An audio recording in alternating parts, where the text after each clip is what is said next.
Zhang Feng devoted his entire life to his family. But one fateful day, he awoke to find himself bound on an operating table by his own cousins and biological father, who intended to extract his 2 kidneys. Amidst the curses, his father, Zhang Chong, finally confessed that Zhang Feng was not his biological son. The only reason for keeping him around all these years was to exploit him for his labor and ultimately to claim his kidneys. In a fit of rage, Zhang Feng resolved to take them down with him. But when he severed his cousin Zhang Haiyang's throat, he was astonished to witness Zhang Haiyang drinking a bowl of mysteriously appearing spring water, instantly healing the wound. Believing he was doomed, Zhang Feng found himself reborn in 1977, and the first thing he saw was the jade gold ring intricately linked to his true lineage.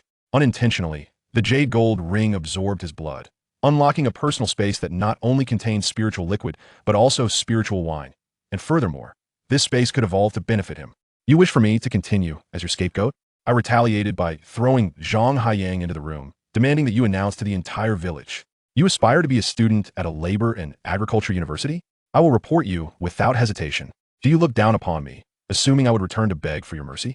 I ventured into the mountains to hunt, earning a fortune, with daily profits exceeding 10,000 in just 6 months. Of course, I cannot overlook my stunningly beautiful wife, whose unwavering loyalty incites envy. Beasts, in this life, I shall ensure you all descend into hell. Chapter 1. Rebirth in 1977. All vital signs are normal. The operation can commence. Wonderful, simply splendid. Let us begin immediately. I want both of his kidneys. A jubilant voice filled the air, followed by the sound of hurried yet orderly footsteps. 2 kidneys. In a haze, Zhang Feng initially thought he was dreaming upon hearing that familiar voice. But when he opened his somewhat blurred eyes, he beheld 2 doctors clad in white coats standing beside him, even as his vision remained clouded. Yet, he instantly recognized that the 2 individuals beside him were none other than his cousin Zhang Haiyang and cousin Zhang Qi. He attempted to move, but his body was utterly unresponsive. After what felt like an eternity, a familiar and excited voice rang out. They've been extracted. Both are gone. At the sound of that voice, Zhang Feng jolted into clarity. What are you doing? Zhang Feng gazed at the individuals before him, confirming that this was not a dream. Although his body and mind felt exceedingly heavy, the acute sensation of his body being sliced open was unmistakably vivid in his mind. How could I awaken during the operation? Zhang Qi questioned, bewildered. Perhaps the anesthesia was insufficient. Who cares? He's as good as dead anyway. If he can provide 2 viable kidneys to our uncle at the end of his life, it's a fitting end. Zhang Haiyang scoffed disdainfully. Upon realizing their intentions, Zhang Feng's pupils dilated in shock. He never anticipated such a scene. Why? Why are you doing this to me? As he spoke, Zhang Haiyang removed the respirator from his face. Why treat you this way? At this juncture, there is nothing left to conceal. At that moment, the man Zhang Feng had respected most in his life, Zhang Chong, spoke again. I have raised you, this illegitimate child, for over 40 years. The first 20 were for vengeance, and the subsequent 20 were solely for your kidneys. It is fate. Only you are a perfect match. Now, relinquishing your kidneys shall repay my debt of raising you. When you descend to the underworld, go reunite with your biological parents. What? Biological parents? You are not my. Zhang Feng's mind went blank, unable to fathom this harsh reality. What had all his sacrifices and efforts over the past 45 years amounted to? Uncle, we cannot dispose of this fellow's body. His blood holds great value for me. Just lie back and relax. We are about to administer anesthesia and extract his kidneys. Remember our agreement. I want half of his company shares and all his assets. You cannot go back on your word. Zhang Feng was utterly bewildered by Zhang Haiyang's words. Perhaps sensing the refusal to close his eyes, Zhang Haiyang leaned in, grinning with arrogant delight, and whispered a few words in his ear. I need to keep your blood to nourish my ring. Ha ha, that is a treasure left by your biological parents, a true gem. You fool, after more than 40 years, you still know nothing. Hearing this, Zhang Feng's pupils widened in shock. You. A surge of overwhelming hatred filled his chest, and in an instant, he erupted, violently struggling off the operating table and plunging the nearby scalpel deeply into Zhang Haiyang's heart. Brother, Haiyang. As Zhang Feng frantically stabbed the scalpel into Zhang Haiyang's chest, Zhang Chong, who had not yet completed the operation, instantly leaped from the operating table. Zhang Feng retaliated with a swift motion, stabbing the scalpel directly through Zhang Chong's throat. In the next moment, Zhang Qi seized a scalpel and similarly pierced Zhang Feng's throat. But what infuriated Zhang Feng was that as he closed his eyes, he saw Zhang Haiyang somehow scooping up a bowl of water and drinking it down. Then, to Zhang Feng's astonishment, he witnessed Zhang Haiyang's wound healing at a visible rate. No, it's impossible.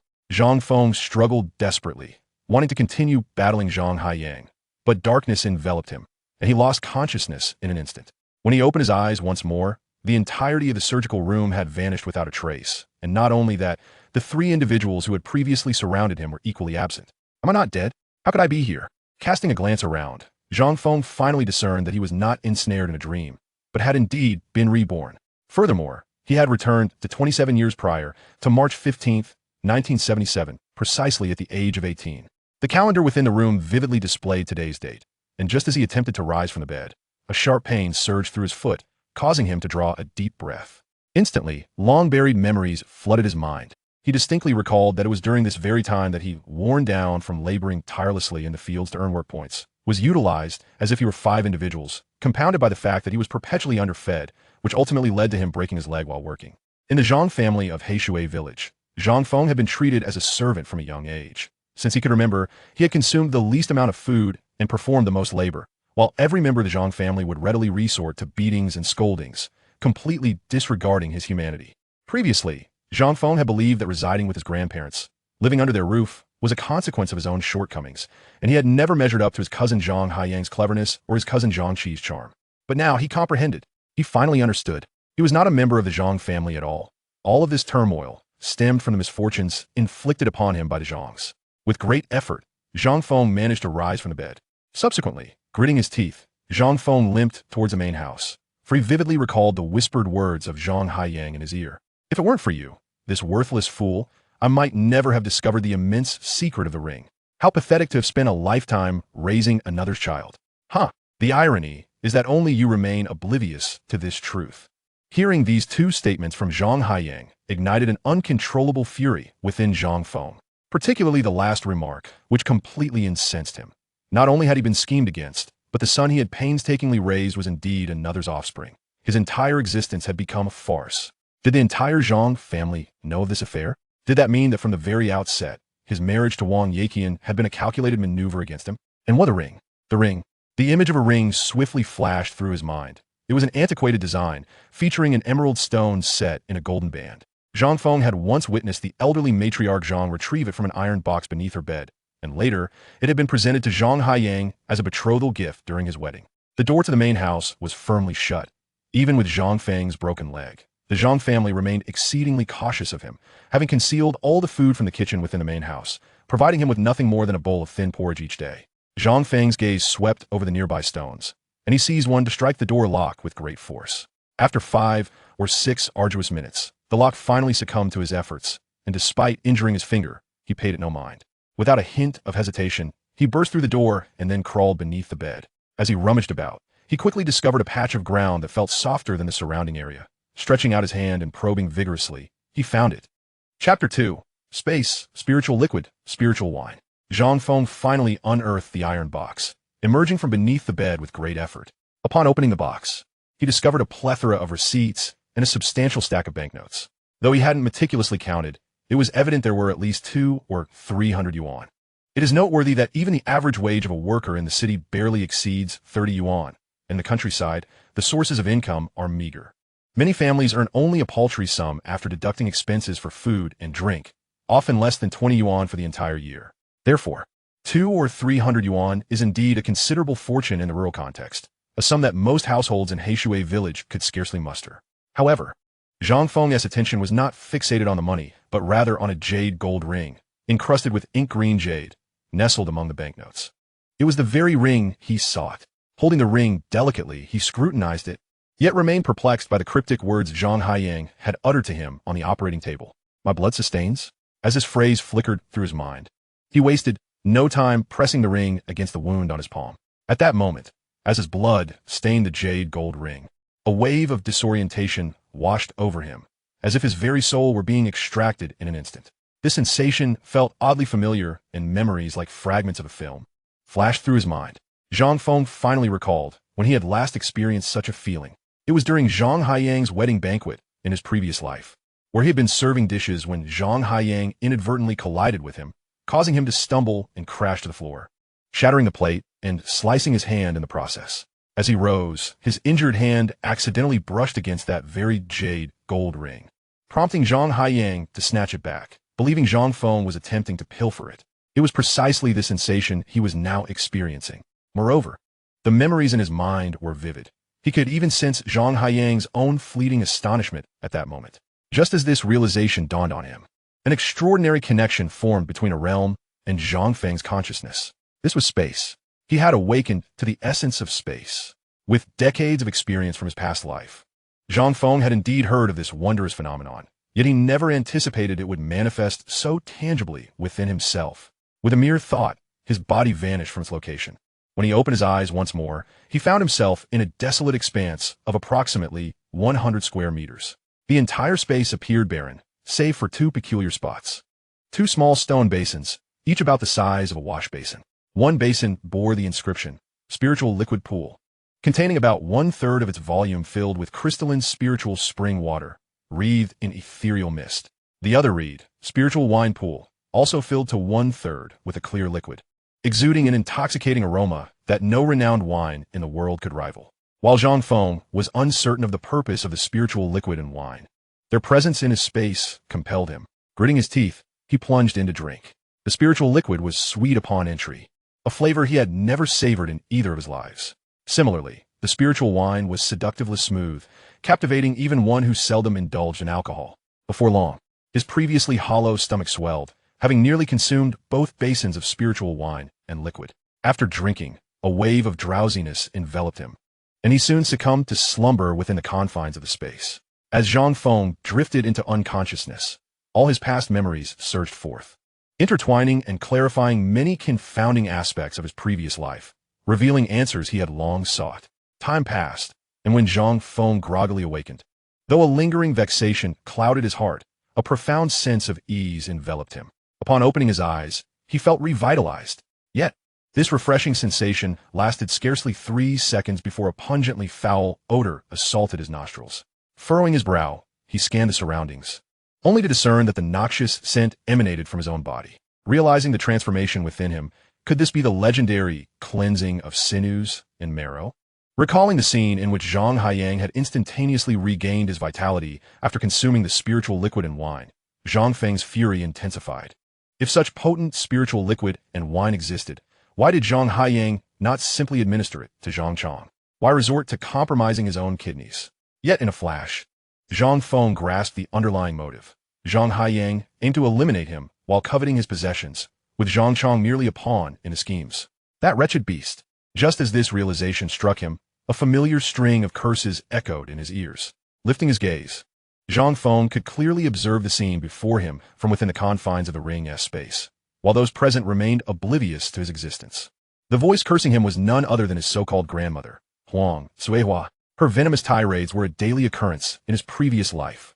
That vile little wretch dares to steal from me. When I find him, I shall break both his legs. Our Zhang family has raised a thankless wolf all these years. He should have been drowned in a latrine long ago. That damned little thief, stealing from this old woman. May the heavens strike him down. If I catch him again, I will flay him alive, ensuring he meets a most ungraceful end. Listening to her abhorrent invectives, Zhang Feng felt a surge of rage. As he stood up, he discovered that his injured right leg had miraculously healed, and his body felt remarkably light, the debilitating weakness from prolonged malnutrition completely vanishing.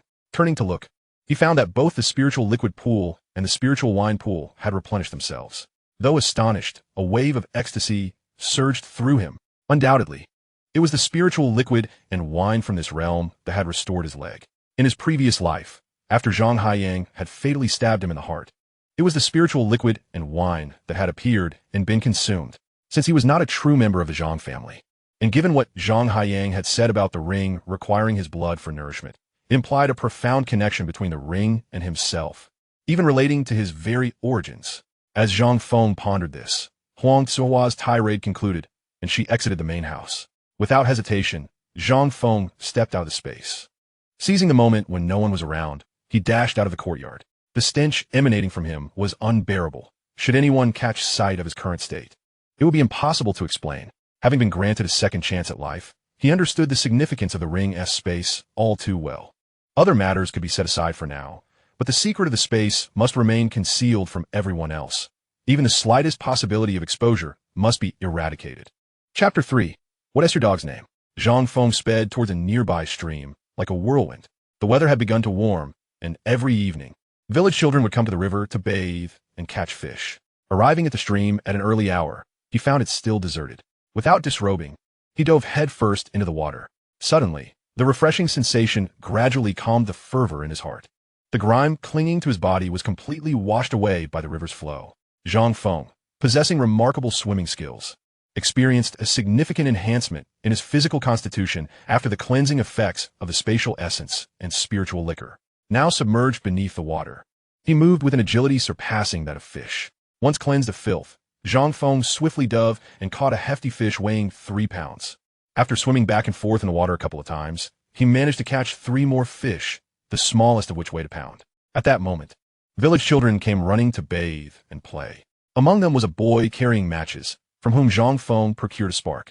He instructed all the mountain children to gather firewood, promising them a fish in return for their efforts. Upon hearing this, the village children eagerly rushed off to collect firewood. Although the river teemed with fish, these 11 and 12-year-olds found it quite challenging to catch any. On rare occasions, if they were lucky, they might snag a few 4 or 5-inch crucian carp, which would be considered a great catch. Go gather more firewood, Zhang Feng cheerfully urged, before returning to the river to continue fishing. Zhang's sister-in-law, hurry over. The mountain boy said he spotted your little phone in the west ditch. What? That little rascal is back. Huang Cuihua shouted angrily, storming out the door, fearful that Zhang Feng might escape. Meanwhile, as the grilled fish was ready, Zhang Feng naturally kept his promise, handing out 2 plump fish to the village children who had been eagerly awaiting nearby, their mouths watering. He quickly devoured the remaining fish himself. Having lived in the Zhang household for so many years, he had seldom enjoyed a full meal, even during the New Year festivities when he could hardly eat anything. Now, relying on his own fishing skills, he finally savored a satisfying feast. Although these 3 fish were devoid of any seasoning, to the famished Zhang Feng, they were a source of immense contentment. Just after he finished eating the grilled fish, a flurry of urgent footsteps accompanied by shouts of anger erupted. Zhang Feng, you wretched beast, you thieving scoundrel. If you don't return every last cent today, I'll break your legs. The wrathful voice belonged to the old crone Huang Cuihua. We've raised you for so many years, and this is how you repay us? A heartless wretch. If I had known, I would have drowned you in a chamber pot. After all these years, raising a dog would have been better. A barrage of scornful shouts followed. Upon hearing this, Zhang Feng immediately recognized that it was the old hag Huang Cuihua. As her incessant tirade continued, many villagers returning from their labor gathered around. In a rural area devoid of televisions or smartphones, the gossip surrounding familial disputes and local affairs became the primary source of entertainment, drawing a crowd eager to witness the unfolding drama. The story of Zhang Feng's disappearance for 3 days, during which he reportedly broke in and stole all of Zhang's savings, had stirred quite a commotion in Heishui village. Many believed he had fled with the money, so his unexpected appearance now was a shock. What nonsense are you spouting? When did I ever steal your money? Zhang Feng bellowed at the old crone, his voice silencing Huang Cuihua momentarily. It was not his anger that startled her, but the fact that the meek Zhang Feng, who had never dared to raise his voice against her in all these years, was now boldly confronting her in front of the gathered villagers. In an instant, Huang Cuihua felt a burning shame on her face, wishing she could flay Zhang Feng alive for his audacity. Just as she prepared to strike him, her gaze met Zhang Feng's fierce eyes, filled with a deadly intensity. In that moment, she hesitated, sensing that if she advanced to slap him, he would undoubtedly retaliate fiercely. She had seen that look too many times in the village, especially among young men like Zhang Feng before a brawl. You little beast, you vile ingrate. You stole the money from under my bed and ran away. Why don't you dare run away from outside? I warn you, if you dare spend even a penny from the money in my iron box, I will break your legs. Huang Cuihua screamed, summoning others to witness her plight. She had initially intended to slap Zhang Feng, but hesitated. The more people gathered, the more she turned into a drama queen, theatrically lamenting Zhang Feng's supposed transgressions. Had the previous incarnation of Zhang Feng faced such a situation, he would have been utterly flustered. However, though he felt rage, his countenance reflected a calm demeanor, as if he were merely observing a performance. After Huang Cuihua's prolonged show, inciting nearby women to join her tirade against Zhang Feng, she turned to find him wearing a look of disdain, which only fueled her fury further. You little bastard, hand over the money to me, or I will send you to the labor camp and have you shot, Huang Cuihua declared, her hands on her hips, her eyes wide with fury, as if she were ready to have Zhang Feng imprisoned. At that moment, Zhang Feng spotted a group approaching, among them a person he had long awaited. What are you barking about? Did you really think I was afraid of you because I ignored you for so long? You dare to throw dirt on my name. Zhang Feng finally spoke, his voice full of vigor. You little beast, What did you just say? Who are you calling a dog? I will tear your mouth apart. Huang Cuihua retorted, her anger boiling over. Whoever speaks up, I will address them. What? You're not happy that I'm back alive, are you? As soon as I return, you shove a shit pot on my head. You call me a little beast, fine. Since you raised me, that makes you an old beast. A heartless, rotten old beast. Zhang Feng retaliated mercilessly. Chapter 4. 1 against 5. Everyone be silent. Just then, a voice imbued with authority rang out. The villagers of Heishui knew instantly who had arrived. It was the village chief, Gao Dachuan, renowned for his fairness. He did not wield his power over others as many village leaders did, which earned him considerable respect in the community. What kind of spectacle is this, you two? Have you no shame left? Zhang Feng, what is the meaning of this? How can you speak to your grandmother like that? Gao Dachuan began, chastising both individuals, though his primary ire was directed at Zhang Feng. Regardless of the era, a grandson scolding his grandmother was fundamentally against the principles of filial piety. Uncle Village Chief, everyone knows the kind of life I endure at the Zhang household. I perform the dirtiest, heaviest chores, and I'm the one who handles all the household tasks. I'm not even allowed to eat unless I work full days. Well, have I not given my all? Zhang Feng retorted, and nearby villagers echoed his sentiments, defending him. After all, the manner in which Zhang Feng had lived in the Zhang household for so many years was well known throughout the village. Last time I was injured at work and confined to my home, not only did they refuse to summon a doctor for me, but they also left me to languish in my room, providing me with merely one meal a day, a meager bowl of thin corn porridge. I could endure the hunger no longer.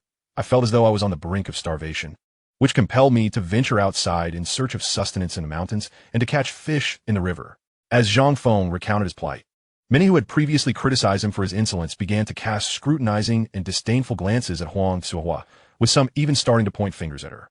The fact that Xiao Feng, who had always been obedient and sensible, was reduced to such desperation was truly lamentable. Upon hearing others rallying in support of Zhang Feng, signaling a shift in sentiment, Huang Cuihua swiftly turned her gaze toward the few of the women with whom she usually socialized, and immediately, some voices arose to disrupt the growing momentum. Regardless of the circumstances, one must never speak ill of one's grandmother.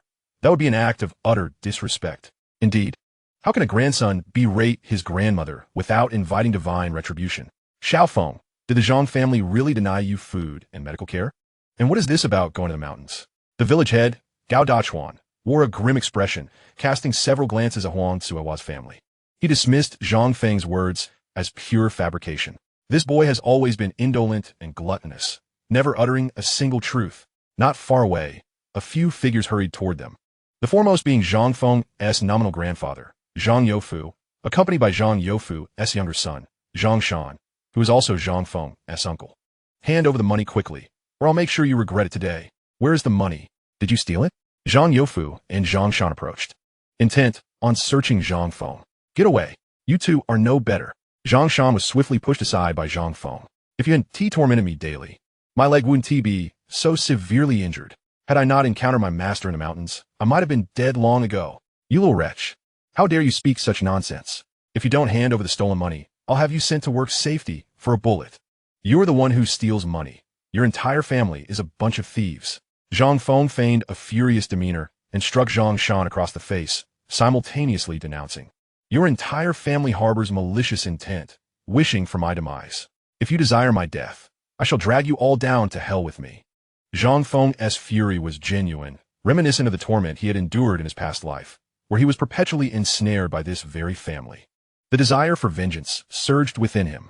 Zhang Shan, suddenly receiving a slap in front of the assembled villagers, felt both physical pain and profound humiliation. Typically looked down upon by the Zhang family, this incident not only stung his face, but also struck at the pride of the Zhang household. You little bastard. Today, I shall make you pay. Zhang Shan shouted in rage, losing all control as he charged at Zhang Feng. Despite a few villagers attempting to intervene, they could not restrain him. As Zhang Shan lunged forward, other members of the Zhang family surged forth, eager to join in punishing Zhang Feng. Many spectators merely watched in amusement, few daring to intervene, for, after all, this was a family matter. It was not their place to interject when elders were disciplining the younger generation. Father, grandfather, grandmother. At that moment, another group rushed over, and among them were Zhang Haiyang and Zhang Qi, the very individuals Zhang Feng had longed to confront. The memory of them having had their kidneys excised on the operating table was still vivid. You all deserve to die. As Zhang Shan approached, Zhang Feng braced himself for a punch, then retaliated with a decisive slap to his face, knocking him into unconsciousness. Zhang Youfu and Huang Cuihua fared no better. Zhang Youfu swung his smoking pipe at Zhang Feng, who deftly caught it and struck him twice on the head, causing him to collapse in agony. Huang Cuihua, attempting to claw at Zhang Feng, was met with a swift kick that sent her sprawling to the ground, where she began to retch. Zhang Feng's swift and fluid actions seemed as if rehearsed countless times. The trio, who had previously been so boisterous, could not withstand even 10 seconds under his wrath, leaving all the villagers present in utter astonishment. Father, grandfather, grandmother, what has happened to you? Zhang Qi rushed forward, eager to assist the curled-up Huang Cuihua, only to hear her continue to scream in outrage. Zhang Feng, do you wish for death? Typically, Zhang Qi and Zhang Haiyang had bullied Zhang Feng without remorse. He had never dared to retort, trembling even at a mere glare from Zhang Qi. Now, witnessing Zhang Feng standing up to his own family emboldened them to revive their usual arrogance. Do you wish for death? Indeed I do. Zhang Feng charged forward, gripping Zhang Qi by her collar, and delivered a fierce slap across her pale face. Ah, how dare you strike me? Zhang Feng, you beast! The more Zhang Qi screamed, the harsher Zhang Feng's blows became. Stop this at once, Zhang Feng. Just then, Zhang Haiyang, along with a throng of others, rushed over. Fear not. I want to spare you. Zhang Feng delivered a powerful slap that sent Zhang Qi crashing to the ground, then shook his wrist, a fierce expression on his face as he advanced toward Zhang Haiyang. Witnessing Zhang Feng's ferocious demeanor, Zhang Haiyang involuntarily recoiled, his teeth chattering, for the first time in his life feeling fear in the presence of Zhang Feng. Chapter 5. You are all beasts. What do you intend to do? As Zhang Haiyang beheld the unprecedented ferocity and terror on Zhang Feng's face, his previous bravado evaporated, leaving him wishing he had been endowed with longer legs by his parents. It should be noted that Zhang Haiyang towered over Zhang Feng by half a head and was always given preferential treatment in their household, receiving enough food to ensure he would not starve. Though many were taken aback by Zhang Feng's sudden ferocity, they also felt disdain toward Zhang Haiyang for his cowardice. Zhang Feng, what do you want? Cease this at once, Gao Dachuan called out, attempting to intervene. After all, he was the village head, and while others could indulge in the spectacle, he could not. However, he was acutely aware of the hardships Zhang Feng had endured in the Zhang household over the years, especially during work. Though Zhang Feng appeared frail enough to be blown away by a gust of wind, he worked tirelessly each day, never shirking his responsibilities, often resorting to foraging for wild vegetables in the fields to stave off hunger. Gao Dachuan had repeatedly admonished the Zhang family, particularly Zhang Youfu and Huang Cuihua, yet they remained obstinately ignorant, with Zhang Shan treating Zhang Feng as less than human. Meanwhile, Zhang Haiyang and Zhang Qi lived like pampered aristocrats, while Zhang Feng was treated as a mere servant. Now, witnessing Zhang Feng finally rise up in defiance, Gao Dachuan felt a sense of vindication. Yet, as the village head, he could not refrain from intervening. Are you not the one who enjoys teaching me a lesson? You make me do all the labor while you feast to your heart's content, insisting that I deserve nothing but the scraps. The cornbread you throw my way is merely a token of your charity. Zhang Feng's anger surged as he spoke, his eyes blazing with a ferocity that seemed to yearn for destruction. The sight of Zhang Feng's terrifying demeanor sent chills down Zhang Haiyang's spine, compelling him to abandon any concern for his grandparents lying on the ground and flee in panic. In a swift motion, Zhang Feng lunged forward, tackling Zhang Haiyang to the ground, and mounted him, raining blows upon him like a torrential downpour. You think you can bully me endlessly? You wretched creature! Who among you is the bastard?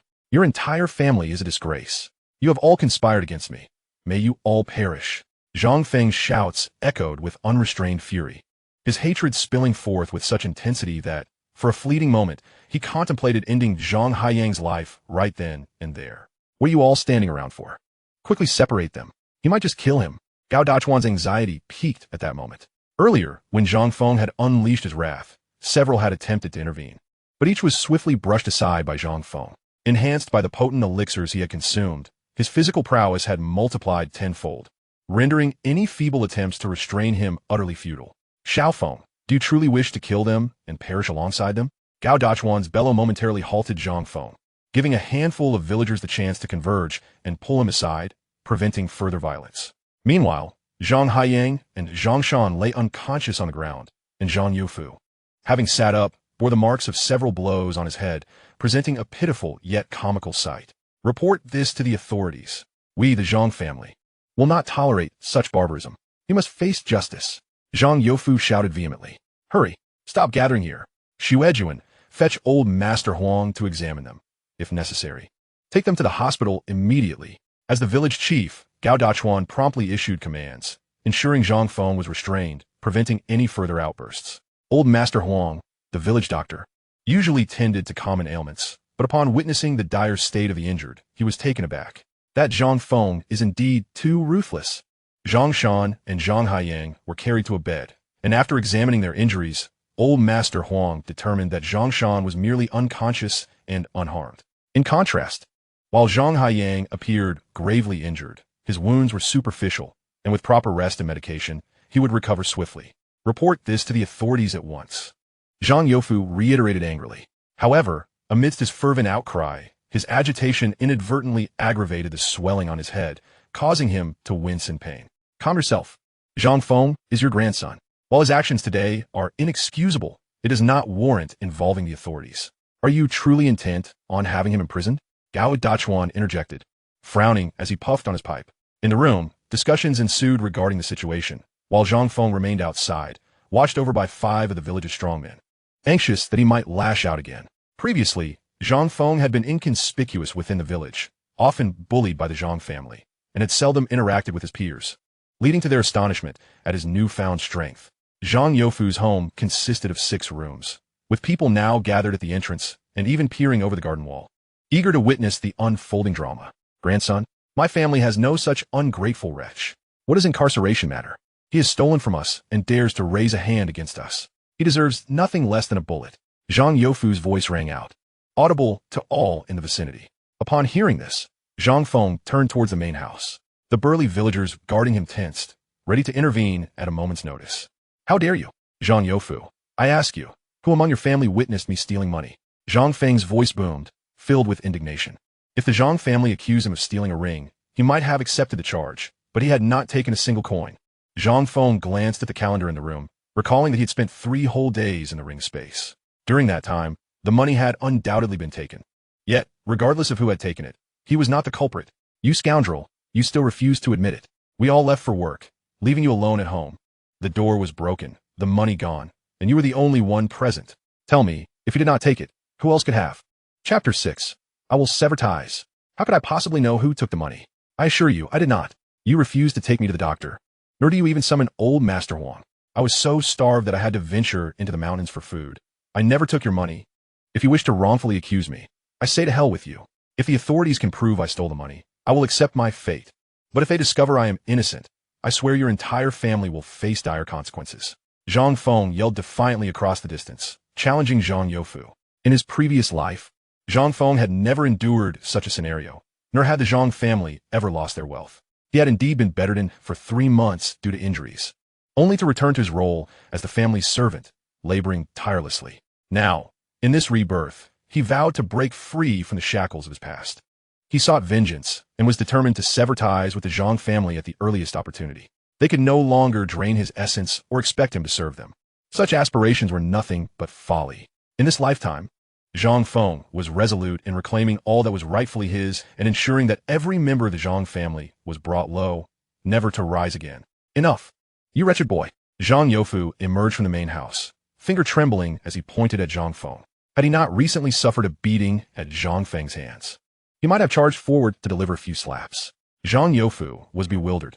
How could a mere few days have transformed Zhang Feng so drastically? Had he truly been on the brink of starvation, leading to this rift with the Zhang family? Yet, what of the stolen money? Report this to the authorities. I will see this wretched boy imprisoned. You old fool, if you dare to wrongfully accuse me again, I will shatter your teeth. Zhang Feng retorted fiercely, sparing no mercy. Enough, Zhang Feng. What has come over you? He is your grandfather. You must show some respect. Gao Dachuan interjected sharply, though he sympathized with Zhang Feng's plight. He could not condone such disrespectful behavior toward an elder. Zhang Feng's current demeanor bears an uncanny resemblance to that of a madman. More importantly, if the village's youth were to emulate him, chaos would undoubtedly ensue throughout the entire community. Uncle Village Chief, my injuries incurred while working for the brigade are well known to all. The hardships I endured at the Zhang household are no secret either. Throughout my life, when has anyone ever heard or seen me pilfering from others? Lord Gao, during the autumn harvest 2 years ago, I toiled until midnight, nearly starving to death. Were it not for your kindness in giving me a cornmeal bun, I might not have survived that night. Many families were delivering food to their homes. Did I ever steal anyone's provisions? And ho hot, last New Year's Eve, you passed by my door and witnessed their family feasting on dumplings, fish, and meat while I was relegated to the doorstep, gnawing on a cornmeal bun frozen solid as a rock. Did I ever steal meat from anyone's house? Zhang Feng recounted the multitude of grievances he had suffered over the years, each instance underscoring that even when on the brink of starvation, he had never resorted to thievery. The accusations from the Zhang family were nothing short of slander. Many who listened to Zhang Feng were moved by his words, for they were supported by witnesses and could not be fabricated. Let us not even discuss the fact that I have no idea where their money is hidden. I ask you, who steals money and then immediately flees, only to return after 2 or 3 days? Zhang Feng continued. Initially, the crowd had merely heard rumors of Zhang Feng's return, yet suspicions lingered. Logically speaking, someone who had stolen all the savings from their household would never dare to return. And even if they did, it would hardly be so quickly. Yet, here was Zhang Feng, not only back but brazenly challenging the Zhang family. An inherently abnormal situation that further affirmed his innocence.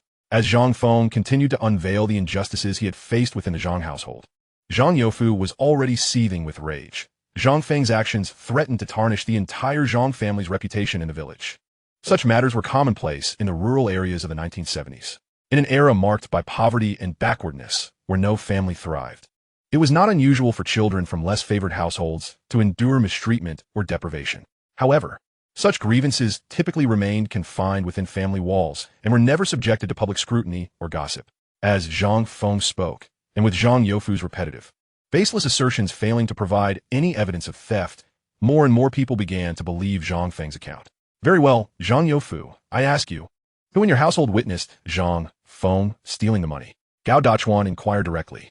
With the Zhang and Gao surnames dominating Heishui village, and Gao Dachuan's authority as village chief, few dare to challenge him.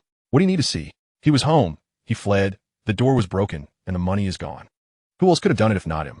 If he didn't steal it, why would he run?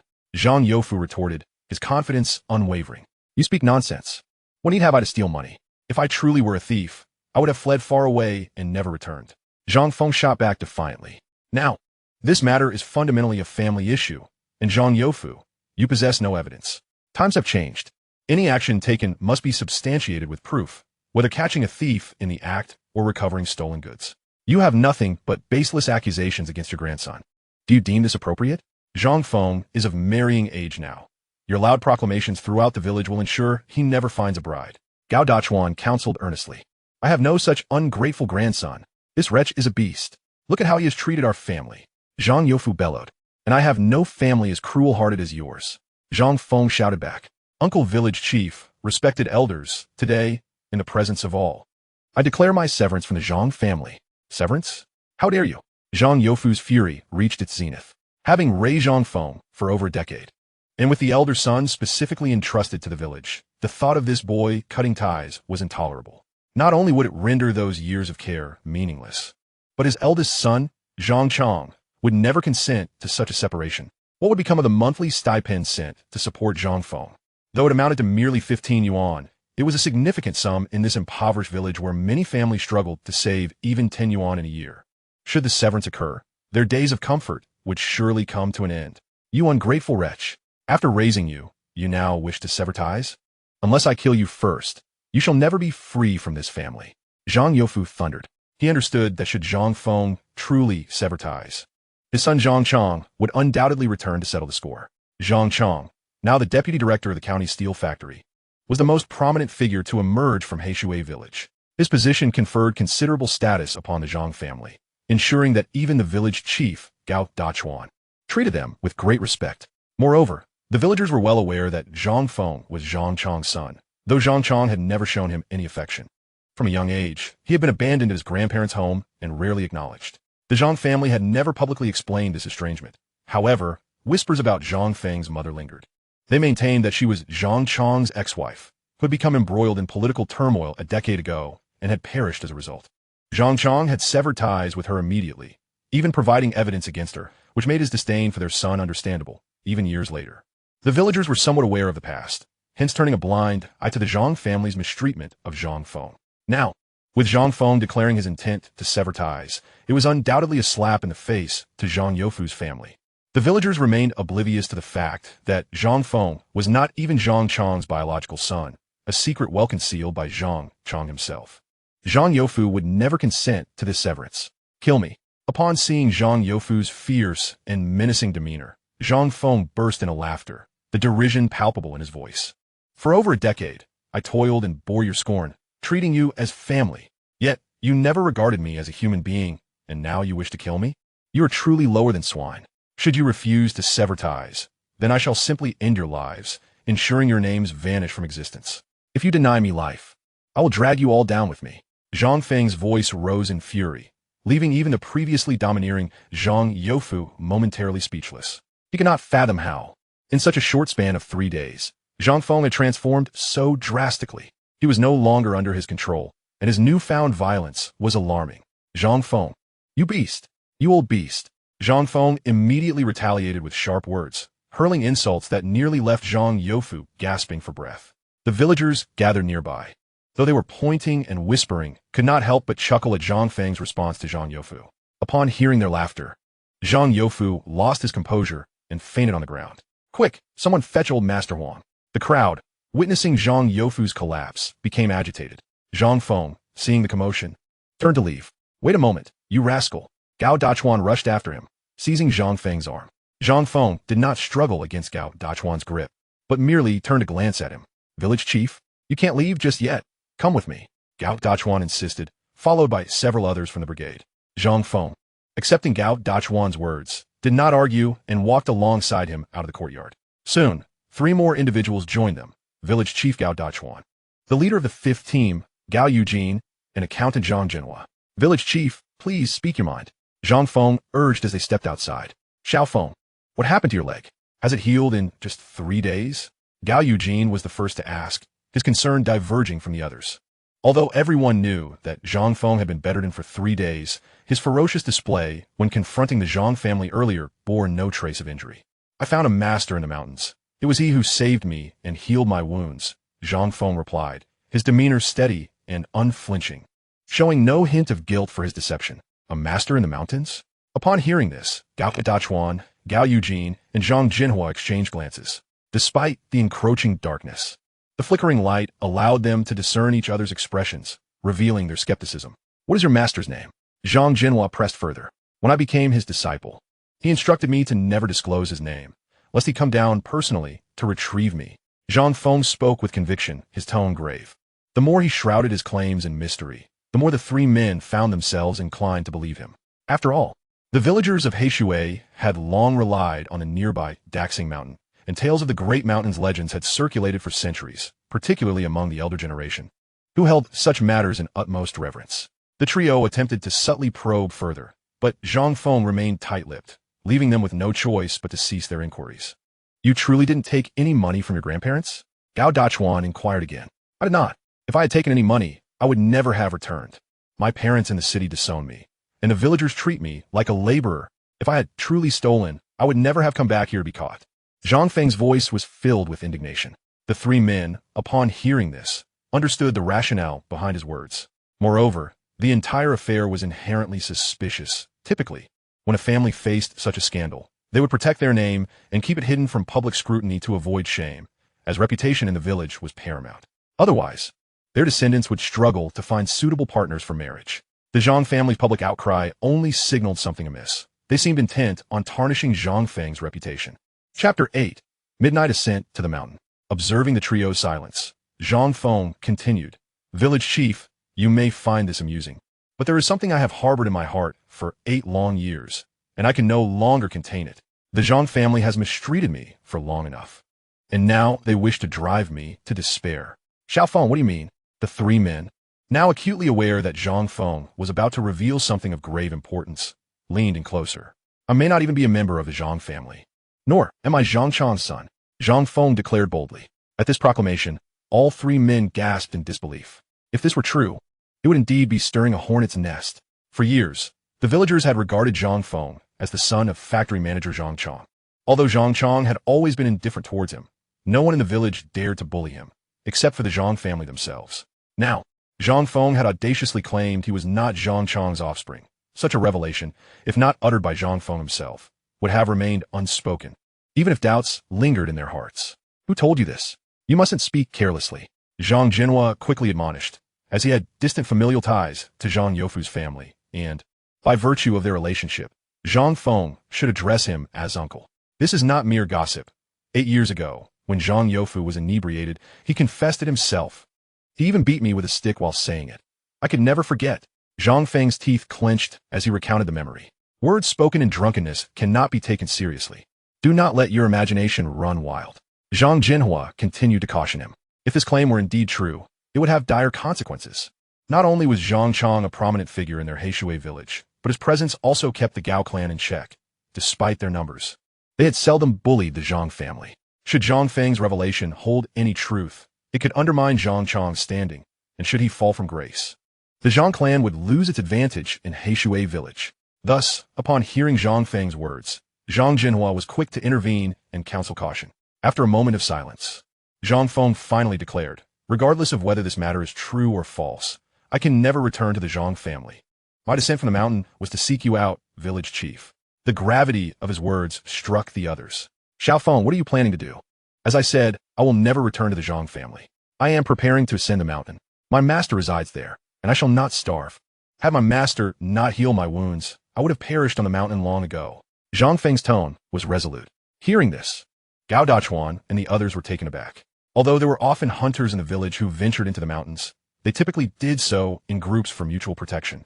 No ordinary hunter would dare live on the mountain alone, and Zhang Feng, in their eyes, was not one to hunt at all. Absolutely not. The mountain is too perilous.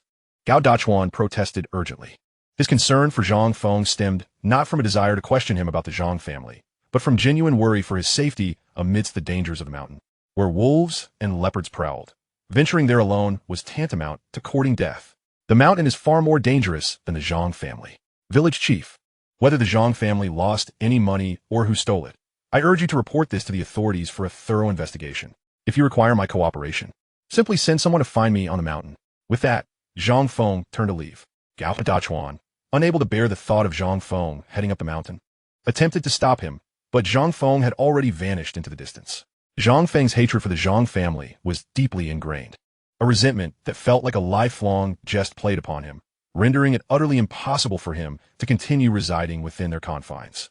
Although he lacked a so-called master in the vast expanse of the Daxing mountain range, his possession of a spatial realm instilled in him a fearlessness towards the mountains.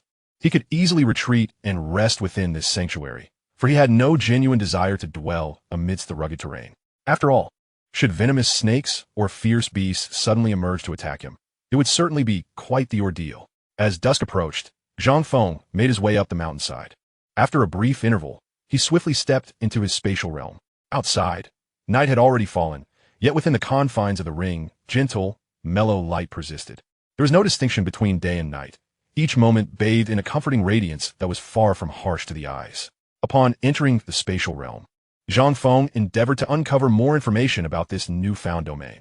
If he had not fully awakened from the joy of his rebirth before, he now took the time to explore his surroundings throughout the night, gradually calming the excitement that had initially consumed him. The entire space measured approximately 100 square meters, and at its center were two pools, one filled with spiritual liquid and the other with spiritual wine. Regardless of the quantity consumed, both would replenish themselves by the following dawn around 6 o'clock.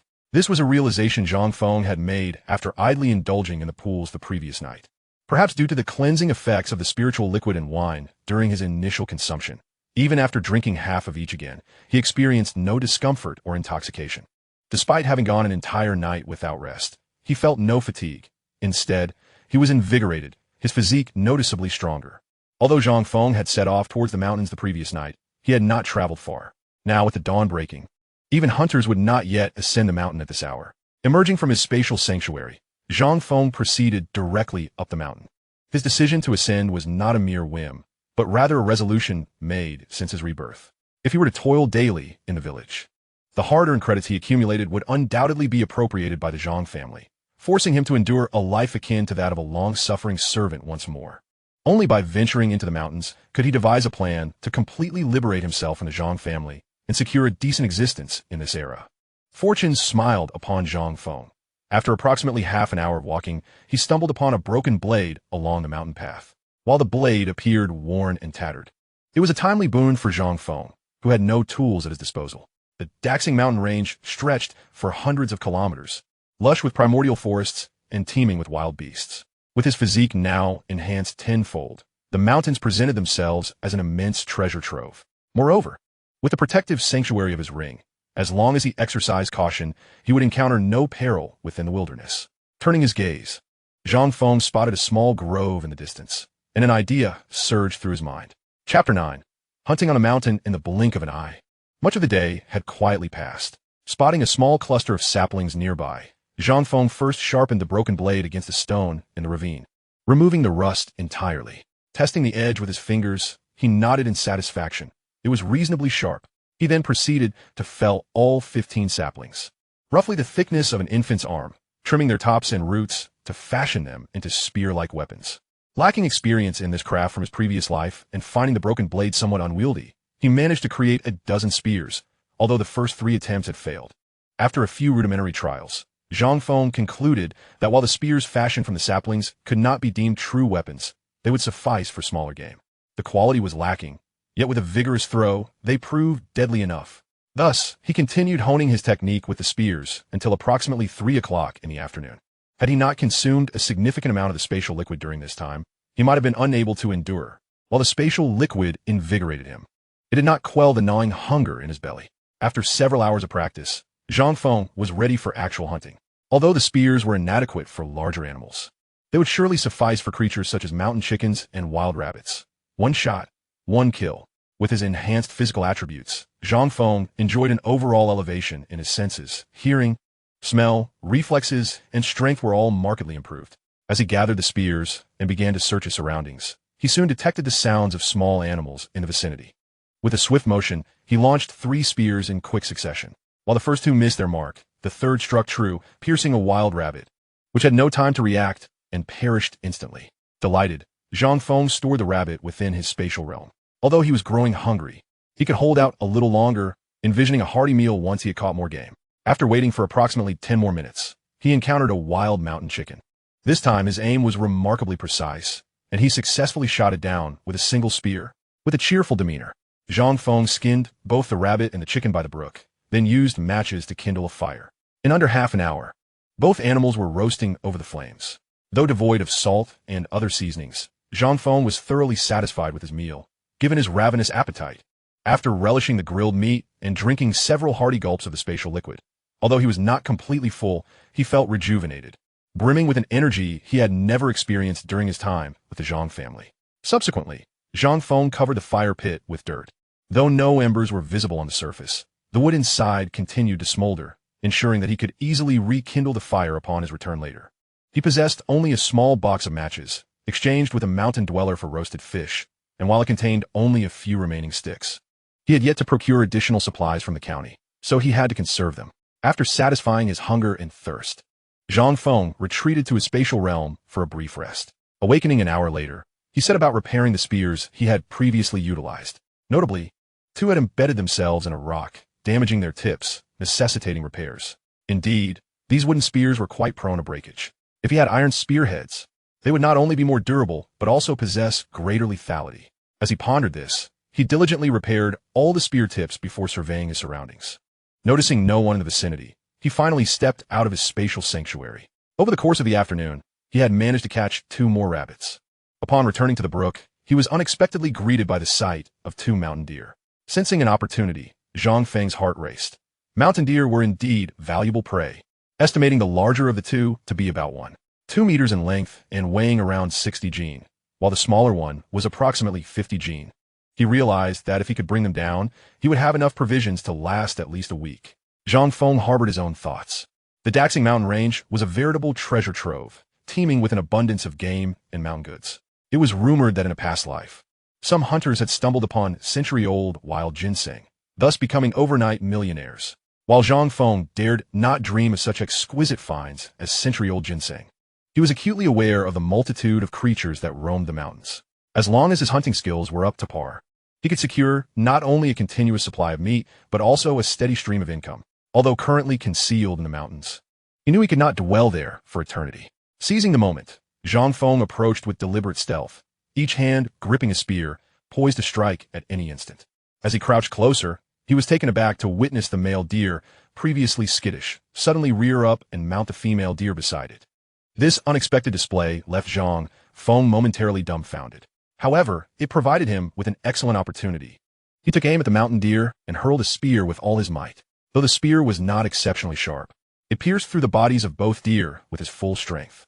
The two deer, though impaled, did not succumb immediately. In their instinctive panic, they attempted to flee, but their bodies were ensnared by the spear, causing them to tumble helplessly to the ground instead. Observing this, Zhang Feng wasted no time and threw another spear. Yet this time it failed to find its mark, instead embedding itself deeply into the earth, shattering upon impact. Without hesitation, Zhang Feng drew forth two more spears, dispatching each deer with precision. As he neared, his hand brushed against the deer, and before he could draw them into his spatial realm, they vanished into thin air. Upon inspecting the interior of his space with his consciousness, he discovered that the deer had indeed been transferred into it. Remarkably, the space possessed many functions he had yet to comprehend. Seeing that he was alone, Zhang Feng swiftly entered the spatial realm. He intended to tend to the two wild rabbits he had captured earlier in the day, but upon grasping one, he noticed it still bore a faint warmth. A sudden thought struck him, and he quickly skinned and cleaned the rabbits, reigniting the fire to roast them. Once cooked, he refrained from eating immediately, instead storing the meat in his space. After half an hour, when he retrieved the roasted meat, it was still warm. Chapter 10. Zhang Chan's Plans. The items within the ring's space retained their original state, suggesting that he possessed a superlative storage space, akin to a time-stopped realm. As long as food was placed within, there was no need to worry about spoilage or decay. This revelation filled Zhang Feng with exhilaration, prompting him to postpone dealing with the deer and instead continue hunting while daylight lasted. As night fell, he managed to catch a wild mountain chicken and stumbled upon a nest containing 12 wild chicken eggs. Fortune was certainly on his side. Zhang Feng processed the 2 rabbits and the mountain chicken, and lacking a container, opted to roast all 12 eggs. That evening, he consumed the roasted meat and 2 roasted chicken eggs, saving the remaining 10 for breakfast the following day. After completing these tasks, he drank some spiritual liquid and spiritual wine, then retired to sleep with a contented heart. Before slumber, he contemplated the next day's strategy. Following the methods of the hunters below, he planned to dig some traps and set baits, which would allow him to capture game more efficiently than his solitary foraging. Thus, he gradually drifted into sleep. During these 2 days, Zhang Feng's spirits were buoyant, while the Zhang family below wore expressions of deep concern. They were baffled by Zhang Feng's drastic transformation and had noted his continued absence from mountain. "Have you found the eldest brother in the city? What did he say?" Zhang Youfu inquired, his countenance grim as he regarded Zhang Shan, who had just returned home. The Zhang family had truly lost face these past few days. Huang Zuohua had scolded Zhang Feng relentlessly, and despite their clamoring for retribution, they had not acted upon it. They understood that should they report to the authorities, Zhang Chang from the steel factory in the county would undoubtedly seek vengeance upon them. The eldest brother suggested that since Xiao Feng is in a foul mood, we should arrange a marriage for him to make him aware of the hardships of parenthood. That should tame his spirit, Zhang Shan proposed. What? Zhang Youfu was momentarily taken aback. The eldest brother said we should not concern ourselves with this matter for now, but rather focus on bringing Xiao Feng back home. He will handle the rest. Zhang Youfu furrowed his brow, anxiously puffing on his pipe. Huang Zuohua, overhearing this, grew furious and began to curse vehemently. Her tirade against Zhang Feng had become grating to the ears of those present, yet none intervened. After a lengthy session with his pipe, Zhang Youfu finally extinguished it against the ground and declared, "Very well. Tomorrow I will personally visit the county to inquire about the eldest brother's intentions." He then cast a glance at Zhang Shan and added, "You should go find Xiao Feng and bring him back." Bring him back? For what purpose? If he wishes to stay in the mountains, let him. It would serve him right to be devoured by wolves or trampled by wild boars. Huang Zuehua retorted viciously. Zhang Youfu ignored her outburst, tidied up his belongings, and retreated into the house. The next morning, before 6 o'clock, Zhang Feng was already awake. Emerging from his spatial realm, he washed his face in the stream and retrieved the roasted wild chicken eggs, which were still steaming hot. He consumed the eggs just as the clock struck 6, and the spiritual liquid and wine in their respective pools had returned to their original state. After drinking some of the spiritual liquid, he set out to find a suitable location for digging traps. In his past life, Zhang Feng had ventured into the mountains to hunt, but without a mentor to guide him, he had relied solely on his own exploration. However, He was meticulous in his work and occasionally observed traps set by other hunters, which allowed him to adeptly create simple traps. Unfortunately, he currently lacked tools, with no hoe, shovel, or rope, let alone barbed steel pipes. He could only resort to cutting bamboo to fashion rudimentary animal traps. Having been reborn, some of Zhang Feng's skills had dulled, and it took him nearly an hour to construct his first animal trap. Once he became more adept, he managed to complete the second in half an hour, and thereafter averaged about 15 minutes per trap. By midday, he had crafted 11 traps, strategically placing them with bait to ensnare smaller animals such as wild chickens, rabbits, and squirrels. Just as he finished setting the traps, he heard rustling nearby. Following the sound, he was astonished to find a roe deer. It appeared to be an adult, albeit somewhat thin, weighing approximately 50 pounds. With unwavering focus, Zhang Feng cast his spear with great force. Perhaps the hours spent crafting animal traps had dulled his senses, and as the roe deer slightly turned away at the moment of his throw, the spear merely grazed the foolish creature's tail before embedding itself in the earth. Alarmed, the roe deer bolted away. However, rather than pursuing the deer or retrieving his spear, Zhang Feng remained still. The local populace often referred to the roe deer as the foolish roe, and the moniker was not without merit.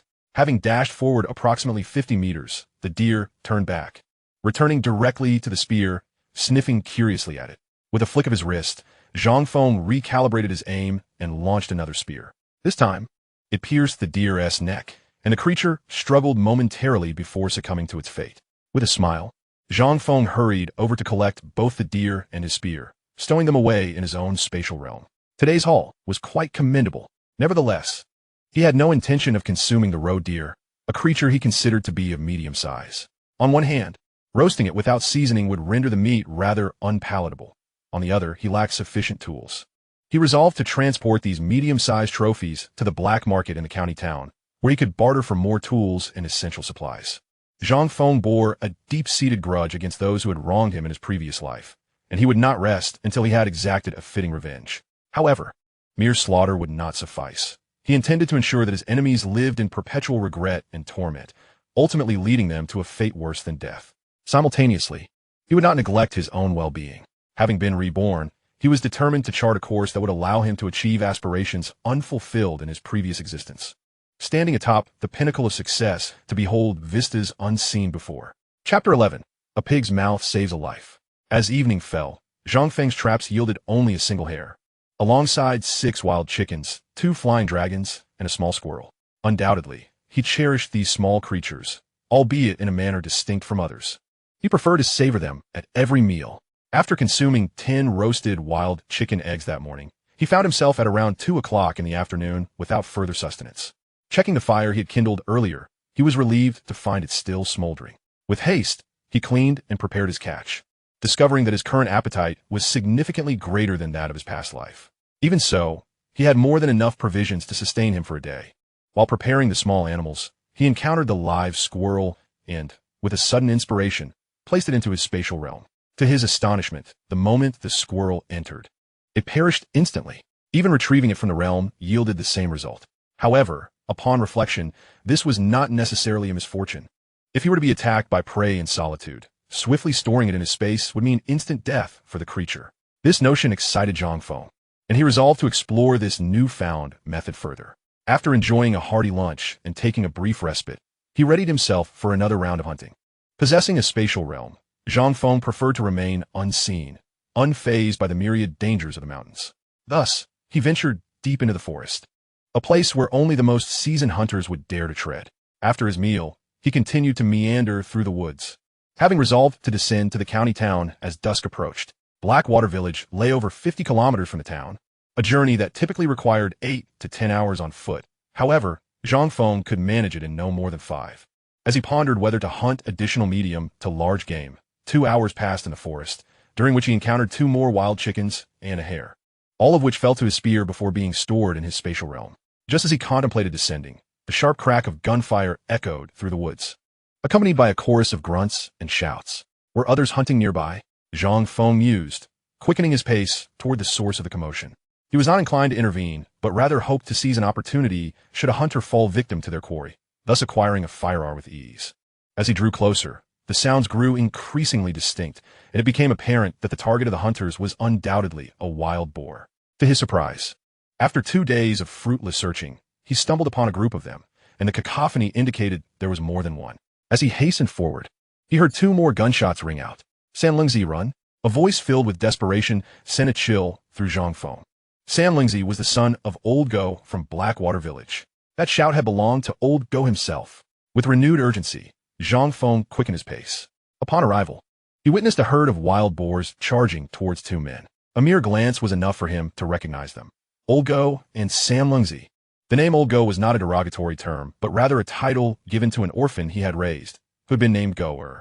In rural custom, giving children an unflattering name was believed to ensure their survival. Thus, as he aged, he became Old Go. Zhang Feng recognized him at once, for he was the only hunchback in Blackwater Village, a feature that was unforgettable. As for Sanlingzi, he was Old Go's son, a rather daft individual with a clumsy demeanor. The herd consisted of 7 boars, 3 large and 4 small, each weighing between 300 to 400 pounds, while the smaller ones were around 100 to 200 pounds. Run this way, Zhang Feng shouted, already launching his spear toward a large boar that was less than 2 meters away from Old Go. This was a matter of life and death. The spear flew true, striking the boar, but its thick hide proved resilient. While the spear embedded itself, it did not pierce through, nor did it pin the beast to the ground. Nonetheless, the impact caused the boar to stumble, preventing it from barreling into Old Go. Though 2 large boars were also charging at Sanlingzi, one remained at a distance, while the other reached him just as a gunshot rang out, splitting the nearest boar's skull with a resounding crack. Blood sprayed forth, saturating the ground. Upon the release of his first javelin, Zhang Feng exhibited no hesitation, swiftly launching a second spear towards the wild boar he had just struck. The disturbance caused by his first throw had momentarily deterred the creature from pursuing Lao Go. Zhang Feng's second javelin found its mark as well, piercing the boar's neck. The wild beast emitted a mournful cry, abandoning its pursuit of Lao Go and Sanlingzi to flee in panic. However, it barely covered 100 meters before collapsing with a thud, succumbing to its injuries. Zhang Feng was exceedingly pleased with his success in dispatching a wild boar in just 2 throws. Yet, this was not a moment for pride. For Sanlingzi wielded a double-barreled shotgun, the most formidable firearm among the hunters of Heishui Village. This shotgun could hold only 2 rounds at a time, but its power was substantial enough to obliterate half of a wild boar's face with a single shot. Earlier, Sanlingzi had fired 1 round, and now, with the remaining bullet, he managed to do just that. Before he could catch his breath, another wild boar, which had been at a distance, charged towards him. At that moment, 2 more javelins were hurled, one striking the boar while the other landed directly in its path. The wild boar, as tremendous momentum caused it to collide with the javelin, snapping it in 2, and the broken spear, propelled by the force of the impact, gored its lower abdomen. With a splatter, blood gushed from the grievous wound, and the boar staggered forward, collapsing just a meter away from Sanlingzi, lifeless. Of the 7 wild boars, the 3 largest had been vanquished by Zhang Feng, prompting the remaining 4 smaller boars to flee in terror. After ensuring that Lao Go and Sanlingzi were unharmed, Zhang Feng dashed forward, eager to pursue the remaining smaller boars. In the span of 2 days, this was the first time he had encountered a group of wild boars. Even if Lao Go and Sanlingzi were to share their share of the 3 large boars, it was impossible for Zhang Feng to claim them all. Thus, the 4 smaller boars, weighing nearly 1,000 pounds collectively, presented an opportunity for lucrative sales in the black market of the county town. Zhang Feng pushed his speed to its limits, noticing that the 4 fleeing boars were headed toward the small creek from which he had earlier emerged. With a swift change of direction, he took a shortcut to position himself ahead of the wild boars. As he sensed their approach, his body tensed in anticipation. In less than 5 seconds, all 4 boars burst into his line of sight, and seizing the moment, he opened the spatial gateway. All 4 smaller boars rushed into his space without any hesitation, meeting the same fate as the small squirrel that had entered before them, instantly dispatched. Ecstatic, Zhang Feng reveled in his bounty. These 4 boars were now his prized trophies, a truly bountiful harvest. After basking in his excitement, he returned to the spot where Lao Go and Sanlingzi were located, finding them both standing, with Lao Go already beginning to eviscerate the wild boar and hanging its entrails on a nearby branch. This was a customary practice among local hunters, a way to honor the mountain spirits, while the innards would often be devoured by smaller carnivorous animals. Lao Go, Sanlingzi, are you both all right? Zhang Feng called out as he approached. Xiao Feng, we owe you our lives. If it weren't for your intervention, we surely would have met our end today. Lao Go replied, a mix of gratitude and relief etched across his face. Sanlingzi, a year younger at 17 and the 3rd child of his family, had once suffered a high fever in his youth, leaving him somewhat slow-witted, earning him the nickname San Lungzi. With two siblings who had tragically passed in childhood, he was the last surviving child. Zhang Feng and San Lungzi had often played together in their village during their youth, but after San Lungzi began hunting with Lao Go, their interactions had dwindled. Following Lao Go's severe injury that left him nearly bedridden, the responsibility of providing for the family fell to San Lungzi, leading the two boys to resume their hunting partnership. Reflecting on the timeline, Zhang Feng realized that Lao Go's injury had occurred around this very moment, leading him to wonder if he had inadvertently altered their destiny. This thought brought him great joy. Xiao Feng, you are incredible. Your javelin throwing is so precise. Can you teach me? San Lungzi exclaimed, his earnestness apparent as he approached Zhang Feng. Of course, I'll teach you. Zhang Feng replied with a smile, retrieving the remaining 3 javelins from the boars and demonstrating the throwing technique. Hey, Xiao Feng, you've got some serious strength. Today we owe you our lives. Lao Go expressed with heartfelt appreciation. Lao Go, there's no need for such formality. We help each other out, as it should be. Zhang Feng replied. Xiao Feng, how did you end up here? San Lungzi inquired curiously. I've been staying in the mountains for a couple of days, Zhang Feng said nonchalantly. What's going on? Lao Go asked, slightly taken aback. Zhang Feng then briefly recounted the events at the Zhang family household, prompting San Lungzi to huff in anger and Lao Go to furrow his brow in concern. The Zhang Youfu family is truly despicable. Look at what they've done to such a good child. Lao Go lamented, straightening his posture. Xiao Feng, let me take you down the mountain to confront them. Lao Go and San Lungzi resided at the foot of the mountain, on the western edge of the village, which was somewhat distant from the village center. Furthermore, since Lao Go primarily hunted in the mountains, he seldom ventured into the village for work, thus limiting his interactions with the villagers. He would only appear in the village when he had surplus game to sell. Hearing Lao Go's offer, Zhang Feng felt a surge of emotion. Others might not understand, but Zhang Feng was acutely aware that Lao Go was somewhat introverted and rather obstinate, preferring to avoid interactions with outsiders. The fact that he was now willing to take Zhang Feng down the mountain to confront the Zhang Youfu family spoke volumes about his loyalty and character. No need. I've resolved to sever ties with them and have no desire to engage in any further discussion. Zhang Feng replied with a smile. In fact, I should be thankful to them. If it weren't for our falling out, I wouldn't have had the good fortune to encounter you today. Lao Go chuckled upon hearing this. You got a point there, but it's truly dangerous for you to be alone in the mountains. How about this? I have 2 rooms at home, and since San Lungzi often finds himself alone, why don't you stay with him for a few days? We can figure things out later. Given that Zhang Feng had just saved their lives, Lao Go felt compelled to offer assistance within his means. Lao Go, it's really not necessary. I have my own plans. Besides, I have my master in the mountains. I'm quite safe, rest assured. Zhang Feng replied firmly, though his tone remained calm. Your master? There is someone else in the mountains? Lao Go asked, surprised. Zhang Feng smiled faintly, refraining from offering an explanation. Observing this, Uncle Go did not press further. Well, since that is the case, I shall not persuade you any longer. Today, we managed to hunt 3 wild boars. I and San Lungzi will take 1 back, while the remaining 2 shall belong to you. Uncle Go decisively declared. Upon hearing Uncle Go's words, Zhang Feng was momentarily taken aback. Initially, he had been grateful that Uncle Go and San Lungzi were willing to share a wild boar with him. Now, they were offering him 2? It is worth noting that when hunters operate collectively and have prearranged agreements, the distribution is typically based on the number of participants. With 3 individuals present, receiving 1 wild boar was already quite generous. It's settled then. In truth, it seems that we have taken advantage of you. Uncle Go continued. If there is ever anything you need from us in the future, do not hesitate to ask. Hearing this, Zhang Feng felt a flicker of inspiration. Uncle Go, there's indeed something I would like your assistance with. Chapter 13, Journey to the County Town's Black Market. What is it that you require? Uncle Go inquired with great enthusiasm. Uncle Go, I no longer intend to return to the village to earn work points. I wish to remain in the mountains and hunt. Might you assist me in obtaining a hunting license? Zhang Feng asked. A hunting license? That is easily arranged. I shall take you. In truth, acquiring a hunting license can be quite challenging for ordinary citizens. However, with the guidance of an experienced hunter like Uncle Go, the process becomes significantly simpler. Such matters, which seemed trivial in Uncle Go's eyes, were readily agreed upon. Given that both Uncle Go and San Lungzi had sustained some injuries, while not life-threatening, they required a few days of proper recuperation and could not immediately accompany Zhang Feng to obtain the hunting license. Zhang Feng assisted in butchering the wild boar, then escorted the two back to the hillside before returning.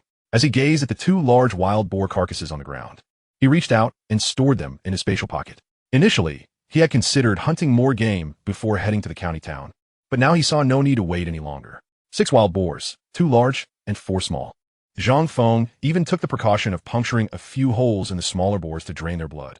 Otherwise, selling them without any visible injuries would be difficult to explain, and retaining the blood would adversely affect the meat's flavor. In addition to the 6 wild boars, he also had 2 mountain deer and a silly roe deer. This collection of game undoubtedly constituted a substantial haul, if sold entirely. Zhang Feng would not have to worry about his livelihood for quite some time. Although life in the mountains had been relatively agreeable over the past few days, it still felt somewhat uncomfortable for someone like him, who had been reborn. Whether it was the food or the sleeping conditions, he found himself somewhat unaccustomed. After selling the game, he intended to peruse the black market for some essential daily supplies. Glancing at the sky, he noted the timing was just right. With a few roasted wild chickens already prepared in his spatial pocket, he did not need to gather more food. Thus, Zhang Feng descended the mountain, making his way towards the county town. According to his prior estimations, with his swift pace, he would undoubtedly reach the black market before dawn, moving at least twice as fast as an average person. Fortunately, his luck was favorable. He encountered an elderly man driving an ox cart to the city, who kindly invited him aboard, as there was some space available. "You young fellow, which village do you hail from? Out so late all alone. Are you courting danger?" "Sir, I am from Heishui village. I have urgent matters in the city and could not afford to delay, which is why I made my way here on foot," Zhang Feng explained. "Heishui village, you say? That is quite nearby." The two engaged in casual conversation. The elderly man, surnamed Niu, became known to Zhang Feng as Uncle Niu. Typically, ox carts would not venture to the city at such a late hour, but that evening, due to an urgent matter, Uncle Niu had been summoned by the village head to transport someone to the city and return with a batch of educated youth. By 1977, the number of educated youth sent to the countryside had dwindled significantly, as nearly all were devising various means to return to the city. Listening to Uncle Niu's mention of bringing educated youth back to the village, Zhang Feng did not ponder too deeply. The group conversed lightly, and before long, they arrived at the county town just before 10 o'clock. "Uncle Niu, I am immensely grateful. I left without any money this time, but I will certainly express my thanks the next time we meet," Zhang Feng said apologetically. It is of no consequence. It was merely a matter of convenience." After bidding farewell to Uncle Niu, Zhang Feng stealthily made his way towards the black market. In his previous life, he had frequented the black market numerous times, and although it felt somewhat unfamiliar now, there was also a sense of familiarity. After navigating through his memories for a while, he quickly determined his direction. Nevertheless, it took him nearly an hour to finally locate the black market. The black market typically opened around midnight and closed before 5 in the morning. After all, the black market was technically illegal, existing only in secrecy. Although Zhang Feng had arrived at the black market, he did not immediately display his game, as the quantity was considerable, and meat was currently a highly sought-after commodity. Attracting the attention of any unscrupulous individuals could lead to complications. Moreover, Zhang Feng did not intend to sell the meat in small portions to random buyers. His plan was straightforward. He wanted to sell the meat directly to the black market's operators to expedite the transaction. This would also facilitate his own dealings should he wish to procure anything from the black market. As Zhang Feng approached, 2 individuals noticed his presence and promptly approached him. "What do you want? The market is not open yet," one of them called out, his voice rough yet not overly loud. The other, taller but exceedingly thin, resembled a walking stick. "Brothers, I have a substantial deal to propose. I wish to see Brother Hu. Is he available?" Zhang Feng said with a courteous tone. "Which faction are you with?" the rough-voiced man inquired, while the slender figure stealthily moved to Zhang Feng's side, ready to take action should the situation turn dire. "I am from a village below. Someone referred me, stating that I could sell bulk goods here with Brother Hu, if he is willing to accept. I assure you that the merchandise we possess will certainly satisfy him," Zhang Feng stated, deliberately emphasizing the words "we possess." Upon hearing this, the two understood the implication behind his words. Noticing the hesitation from the rough-voiced man and the slender figure, Zhang Feng continued, "If Brother Hu is busy, we shall not impose. It shouldn't take too long to reach the eastern part of the city from here." As soon as he finished speaking, he promptly turned to leave. "Wait," the rough-voiced man called out urgently to stop him. Zhang Feng, having taken only a few steps, smiled at the sound of the man's voice. "What do you wish to know? What do you have? How much?" The rough-voiced man inquired further. "Pork, venison, roe deer meat, various types, altogether. It amounts to over 1,000 pounds," Zhang Feng replied. "What? Over 1,000 pounds. The slender figure could not contain his surprise. Kid, are you serious? The rough-voiced man pressed on. Of course it is true. I would never frivolously wander on a Tiger Brother's territory without reason. Very well. You, young man. Just wait here while I seek out Tiger Brother. Chapter 14. The First Pot of Gold. In less than 10 minutes, a rapid cadence of footsteps resounded, followed by the abrupt return of the previously departed boisterous voice, accompanied by another individual. Young man, follow me, bellowed the coarse voice, while the newcomer, alongside the lanky figure, stood guard at the entrance of the black market. Before long, they arrived at a modest courtyard not far from there. At the entrance, someone was stationed to guard. Upon seeing the coarse voice's return, they offered no obstruction and allowed Zhang Feng to enter.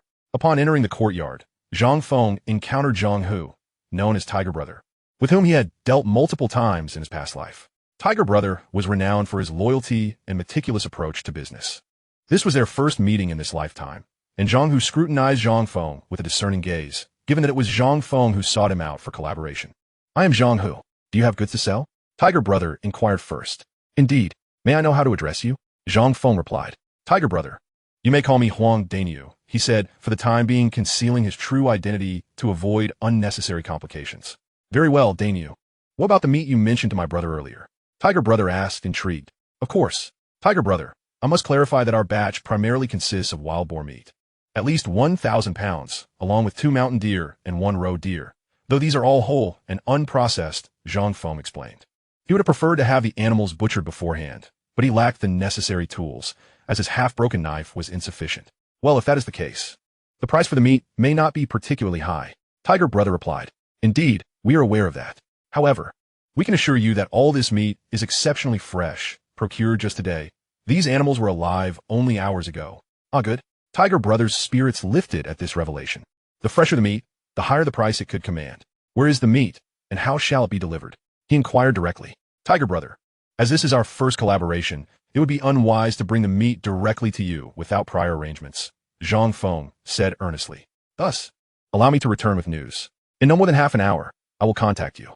You can then send someone to Lulin in the southern part of the city, and we shall exchange goods for payment. Agreed, Brother Daniel. I shall bring the scales and cart shortly. However, I must ask, do you prefer cash only, or do you also require tokens? Tiger Brother pressed. Primarily cash. But if you have some daily use tokens to exchange, that would be even better. Understood. After leaving the courtyard, Zhang Feng made his way toward Lulin. In ordinary circumstances, this area was seldom frequented, and there was a small river nearby, providing an escape route in case of unexpected events. Thus, it was often the optimal location for transactions. In less than 20 minutes, a cacophony of noise erupted. Tiger Brother, Zhang Feng called out. Zhang, who appeared at the forefront, accompanied by a cadre of over 10 brothers and 2 wooden carts. They wielded flashlights that illuminated Zhang Feng's presence. Here, Zhang Feng jogged over and led Tiger Brother and his entourage to the mound of meat, revealing 6 wild boars, 2 of which weighed around 400 pounds. Zhang, who nodded repeatedly, clearly satisfied. Brother, this meat is indeed very fresh. Thus, for pork, the Supply and Marketing Cooperative offers a rate of 6 yuan per pound, while the black market price here is 5 yuan per pound. There's almost no market for deer and roe deer meat. Since these are whole pigs, unprocessed, I can offer you 1 yuan per pound. For deer meat, 2 yuan per pound, and for roe deer 5 yuan per pound. How's that sound? Upon hearing Tiger Brother's offer, Zhang Feng felt quite pleased, as the price was fair. Agreed, Tiger Brother. Let us proceed as you propose. Excellent. But I have one condition. Tiger Brother continued. Speak, Tiger Brother. If you have more meat to sell in the future, you must sell it to me. That is certainly not a problem. Zhang Feng readily agreed. Thus, they proceeded to weigh the meat together. 6 wild boars totaled for 132 pounds, mountain deer 122 pounds, and roe deer 45 pounds, amounting to a total of 867 yuan. How much in tokens do you require? If you want tokens, I guarantee you will receive them at the lowest price. Tiger Brother offered generously. Tiger Brother, I would like 500 yuan in cash, and the remainder in tokens, please. Understood.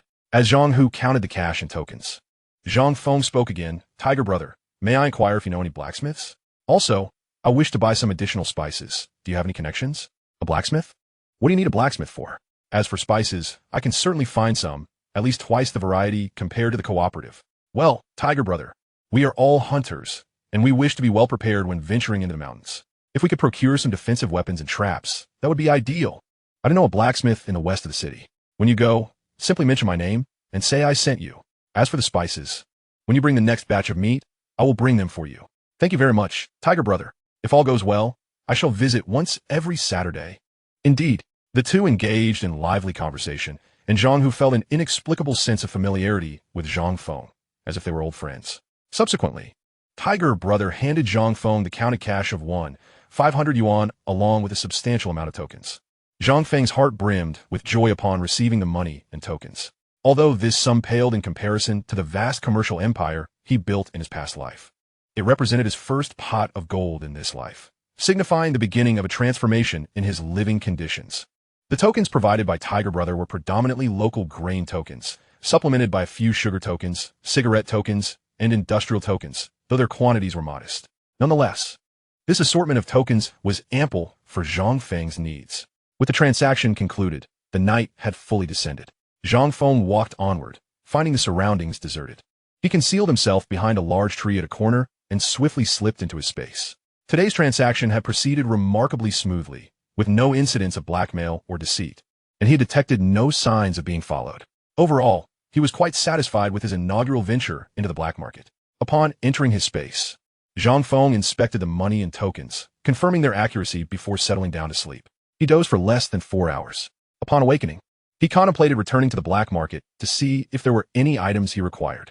Chapter 15. A Stroll Through the Black Market. This time, Zhang Feng arrived at the entrance of the black market in just over 10 minutes. Upon seeing him approach, the coarse voice and a lanky figure exhibited a marked improvement in their demeanor. Brother Daniel, didn't you just leave? What brings you back so soon? The coarse voice inquired with a grin. Today, we procured over 1,000 pounds of meat from Zhang Feng. Tiger Brother promised that the brothers would enjoy a hearty feast of pork offal tomorrow evening. While it may not compare to prime cuts, it is still meat, and it will surely allow everyone to indulge. They are certainly delighted. I wandered into the black market, curious to see if there was anything of use to be found. As I spoke, Zhang Feng chuckled and retrieved a dime from his pocket. The entrance fee for the black market was 5 cents, a regulation that Zhang Feng was well aware of. Brother Daniel, you can proceed in without paying. There's no need for that, and time is running short. This time, the boisterous man was exceedingly cordial towards Zhang Feng, even waiving the entrance fee. We are brothers, and we should keep our accounts clear. I will certainly adhere to the proper protocols. Otherwise, I may not dare to return next time. Upon hearing Zhang Feng's words, the boisterous man finally handed him back 5 cents. Accepting the money, Zhang Feng stepped into the black market. The black market itself was not particularly vast upon entering. I noticed that the crowd was sparse. After all, it was nearly 5 o'clock, and many individuals had already departed. Zhang Feng strolled through the market and soon discovered several items he desired, one of which was a sturdy chopping knife being sold by an elderly gentleman. The knife appeared exceptionally robust, certain to perform admirably in the mountains. Indeed, it was far superior to his own broken blade. Sir, how much for this knife? 10 yuan. Upon hearing this, Zhang Feng was taken aback by the audacity of the old man. A brand new chopping knife only costs 6 yuan, albeit requiring 2 industrial coupons. He glanced at the knife and turned to leave, intent on exploring other options. The old man had waited all night, and with few inquiries made, he could not afford to let Zhang Feng slip away so easily. Young man, this chopping knife is remarkably sturdy, although it has been used for 2 years. It remains extremely sharp, and is even more efficient than those new blades. The old man quickly interjected, fearing Zhang Feng might depart. The knife is indeed commendable, but your asking price is rather steep. How much can you offer? The old man inquired again. 5 yuan. If you find it acceptable, I shall purchase it. After a moment's contemplation, the old man finally relented. All right, let's settle on that. In the black market, certain exceedingly scarce and precious items that were difficult to procure elsewhere commanded prices well above market rates, such as grains and meats, often reaching 2 to 3 times their typical costs, though the black market did not require grain coupons. Conversely, items that were less sought after or those the sellers were eager to part with could be found at significantly reduced prices. Zhang Feng produced the money and handed it to the old man, taking possession of the chopping knife. The knife felt heavy in his hand, a testament to the old man's evident care. The blade had been well maintained and was freshly sharpened before being brought to market. After acquiring the chopping knife, Zhang Feng also requested the accompanying cloth wrap. Continuing his exploration of the black market, he noticed several vendors selling rice, flour, and meat, though the quality appeared subpar, leading Zhang Feng to pass on those offerings. After some time, he spotted a man in his 30s selling 2 red tassel spears. The spears featured iron tips and showed signs of aging with a patina, indicating they had seen years of use. Zhang Feng had initially contemplated commissioning a blacksmith to craft iron spearheads for him, but upon discovering the red tassel spears, he was immediately drawn to them. "Brother, how much for these 2 red tassel spears?" he asked, lifting one to gauge its weight. The balance felt just right, far superior to the wooden spear he had carved from his broken blade. 9 yuan each, 18 for both. 15. I'll take them, not a penny less. I won't sell for less. The seller's demeanor was rather brusque. Taken aback, Zhang Feng had anticipated some negotiation, but the seller was resolute. "Very well, 18 it is." Zhang Feng cheerfully produced 2 10-yuan notes, requesting change. "I have no change," the seller replied.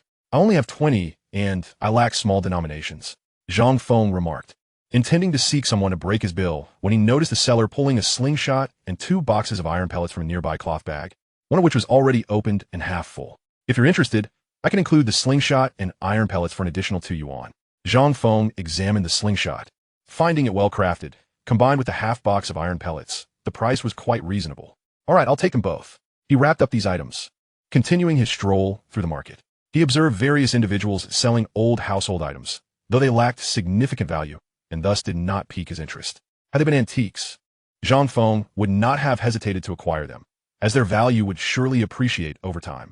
After making a few purchases, he spent 1 yuan 50 cents on a pack of 10 economic cigarettes before calling it a day. Economic cigarettes typically cost 8 cents a pack, but required a coupon, and the coupons provided by Hugo did not include any for cigarettes. Although Zhang Feng did not smoke, having some cigarettes on hand could prove useful. By this time, most of the crowd had dispersed from the black market, and Zhang Feng found little left to see. Upon exiting, he strolled along the streets, soaking in the simplicity and ambience of the current era. When he reached a deserted street corner, he stowed away the items he had purchased from the black market into his storage space. Although the county town appeared dilapidated, it emanated a rare vitality, a flourishing scene amidst the decay. Zhang Feng was acutely aware of the monumental transformations that would occur in this land over the coming decades, and at that moment, the scenery felt uniquely enchanting. The county town was not large. After wandering for 2 hours, Zhang Feng finally arrived at the state-run restaurant. Although private vendors were still being strictly suppressed, some had already emerged. As long as they did not overstep their bounds, the county authorities tended to turn a blind eye, for the common folk needed to survive. Who would willingly take such risks if it were not a matter of survival? Not everyone living in the county could secure formal employment. In fact, those without jobs were far more numerous and also needed sustenance. When Zhang Feng arrived at the state-run restaurant, it was still quite early. After a night of activity, he was now ravenous. With the spoils of the previous evening in hand, he felt no psychological burden about dining at the state-run establishment. "Hello, master. How much for the meat buns?" Zhang Feng inquired as he approached. "Isn't it written on the sign? Meat buns are 10 cents each, plus 1 liang of grain coupons." A young staff member pointed to the small blackboard hanging in the dining area. "All right, then I shall take 100 meat buns." "100 buns? Comrade, are you sure?" The staff member was taken aback, likely having not seen anyone purchase such a quantity in a long while. "Yes, I'm sure." As he spoke, Zhang Feng produced 10 yuan and 10 jin of grain coupons, handing them over. Upon seeing the money and coupons in his hands, the staff member asked no further questions, accepting them and retrieving bags to assist with the packing. Typically, customers brought their own containers to the state-run restaurant, as the establishment did not provide bags. But given Zhang Feng's substantial order, they provided him with 2 large net bags, both filled to the brim. "Little brother, how did you manage to buy so many buns?" The shop assistant casually conversed with Zhang Feng. "Oh, the folks from my village came to the city to lend a hand. And this is the money and tickets from the employer's family for me to buy food for the villagers." Zhang Feng lied without a hint of embarrassment. "I see. Your employer is quite generous," she remarked. "Indeed. Thank you very much," Zhang Feng replied with a smile, lifting 2 bags and turning to leave. He strolled along, munching on his buns, and only felt satiated after consuming approximately 10 meat buns. Before long, he arrived at a secluded corner, where he swiftly stored all the meat buns into his spatial pocket. He continued to wander around the county town, and around 7:30 in the morning, when the state-run store commenced its operations, he promptly entered. Upon seeing the store, imbued with a sense of nostalgia from a bygone era, Zhang Feng felt a wave of warmth. Typically, such an early hour attracted few customers, and given his shabby attire, he did not garner much attention from the shopkeepers upon entering. After all, in this era, working at a state-run store was a coveted position, and the salespeople often carried an air of superiority. Moreover, It was beyond the imagination of later generations to see a prominent slogan plastered on the wall of the store, warning against the unwarranted beating of customers, reflecting the prevailing ethos of the time. Hello, comrade. I would like to purchase 2 pounds of white rabbit candy. For boxes of peach crisps, for boxes of malt extract, 2 toothbrushes, a tube of toothpaste, and a wash basin, Zhang Feng stated his order. However, before he could finish, the saleswoman he had called over-displayed a rather displeased demeanor. Wait a moment. You want to buy so many items, and I can't remember everything at once, she retorted, casting a glance at Zhang Feng. Just so you know, what you just listed will cost quite a bit. Are you sure you have enough money and tickets? I wouldn't want to bring you the goods, only to find that you're joking with me. Of course I have enough, Zhang Feng confidently replied, pulling out a thick wad of cash from his left pocket and a stack of tickets from his right. The saleswoman was momentarily taken aback. Despite her earlier brusqueness, she had spoken the truth. The saying, respect the clothes before the person, holds true in any era. Zhang Feng understood that his ragged appearance warranted her skepticism, and he had no desire to engage in a dispute only to later prove himself right by revealing his funds. He preferred to return home promptly and avoid wasting time here. All right then, young comrade, please speak slowly, and I will gather your items now. Yes, please give me a few large bags as well. Certainly. Soon, Zhang Feng reiterated his desired purchases, adding towels and 2 flashlights, along with 20 large batteries. Although he would retreat into his ring space when night fell, and light was unnecessary there, a flashlight would prove invaluable during his excursions in the mountains, especially at night. Moreover, at $5 each, along with an industrial coupon, he had ample coupons to afford them. After a brief moment of contemplation, he spotted a new item, a kerosene lighter priced at $5, also requiring an industrial coupon. After a moment's hesitation, he decided to purchase a kerosene lighter, a pound of kerosene, and 10 boxes of matches. Next, Zhang Feng focused on acquiring various seasonings and a large iron pot. Although he primarily relied on roasting meat in the mountains, it was not feasible to sustain himself solely on grilled meat. Stewing some meat would yield a better texture. The large iron pot was priced at $10, plus 2 industrial coupons, admittedly quite expensive in today's context. Finally, Zhang Feng bought some rice, premium flour, cornmeal, salt, and assorted seasonings, concluding his shopping expedition at the state-run store. The rice was priced at 23 cents per pound, and he purchased 20 pounds. The premium flour was 25 cents per pound, and he bought 30 pounds. The cornmeal was 12 cents per pound, and he acquired 30 pounds. Ultimately, his total expenditure amounted to $58.36, along with 2 sugar tickets, 1 kerosene ticket, 9 industrial coupons, and 80 pounds of grain tickets. The volume of his purchases filled both bags to capacity. Since he would need the bags for his future hunts, he opted to buy 5 additional sacks. Under the astonished gaze of the sales staff, Zhang Feng hoisted a bag in each hand and exited the store. By the time he completed his purchases, the streets were bustling with people. Witnessing Zhang Feng's acquisition of 2 full bags, onlookers were astonished, as it was a rare sight to see someone so extravagantly buy so much at once. As the crowd thickened, Zhang Feng realized it was impossible to discreetly store his items in the public eye. After a walk of about 10 minutes, he finally found an opportunity to discreetly transfer both bags into his spatial pocket. Of course, he didn't leave empty-handed. He retrieved a piece of cloth from which he casually packed 2 packs of cigarettes and a box of peach crisps, then set off toward the blacksmith shop in the west of the city. He spent $8 on a shovel and a hoe, and placed an order for 20 spears, 10 spearheads, and 50 animal traps to be picked up in 7 days. It was then that he shouldered his burden and began his trek back to Heishui village. Zhang Feng had contemplated lingering in the county town for a few more days to exact his revenge on Zhang Chong, but now was not the opportune moment for retaliation. Moreover, another pressing matter awaited his attention. If the timeline of this life mirrored that of his previous one, it was likely that the individual responsible for the greatest suffering in his life, his former wife Wang Yaqian, would arrive in Heishui village within the next few days. In this life, Zhang Feng intended for the Zhang family to reap the consequences of their past transgressions. Chapter 17. Wang Yaqian goes to the countryside. Hey, young man, what a coincidence. We've met again. As Zhang Feng walked along the road, a somewhat familiar voice called out from behind him. Turning, he recognized it was old Nyo, who had given him a ride the previous evening. Hello, old Nyo. Why are you only heading back now? Zhang Feng inquired, glancing at the ox cart beside him. The cart was crowded with 6 people, clearly not villagers, and from a mere glance, Zhang Feng deduced they must be the educated youths old Nyo had mentioned. There's still room on the cart.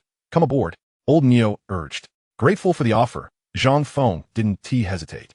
Riding in the ox cart was certainly more comfortable than walking, so he climbed aboard without mentioning any payment. Along the way, old Neo engaged in casual conversation with Zhang Feng, making the journey quite enjoyable.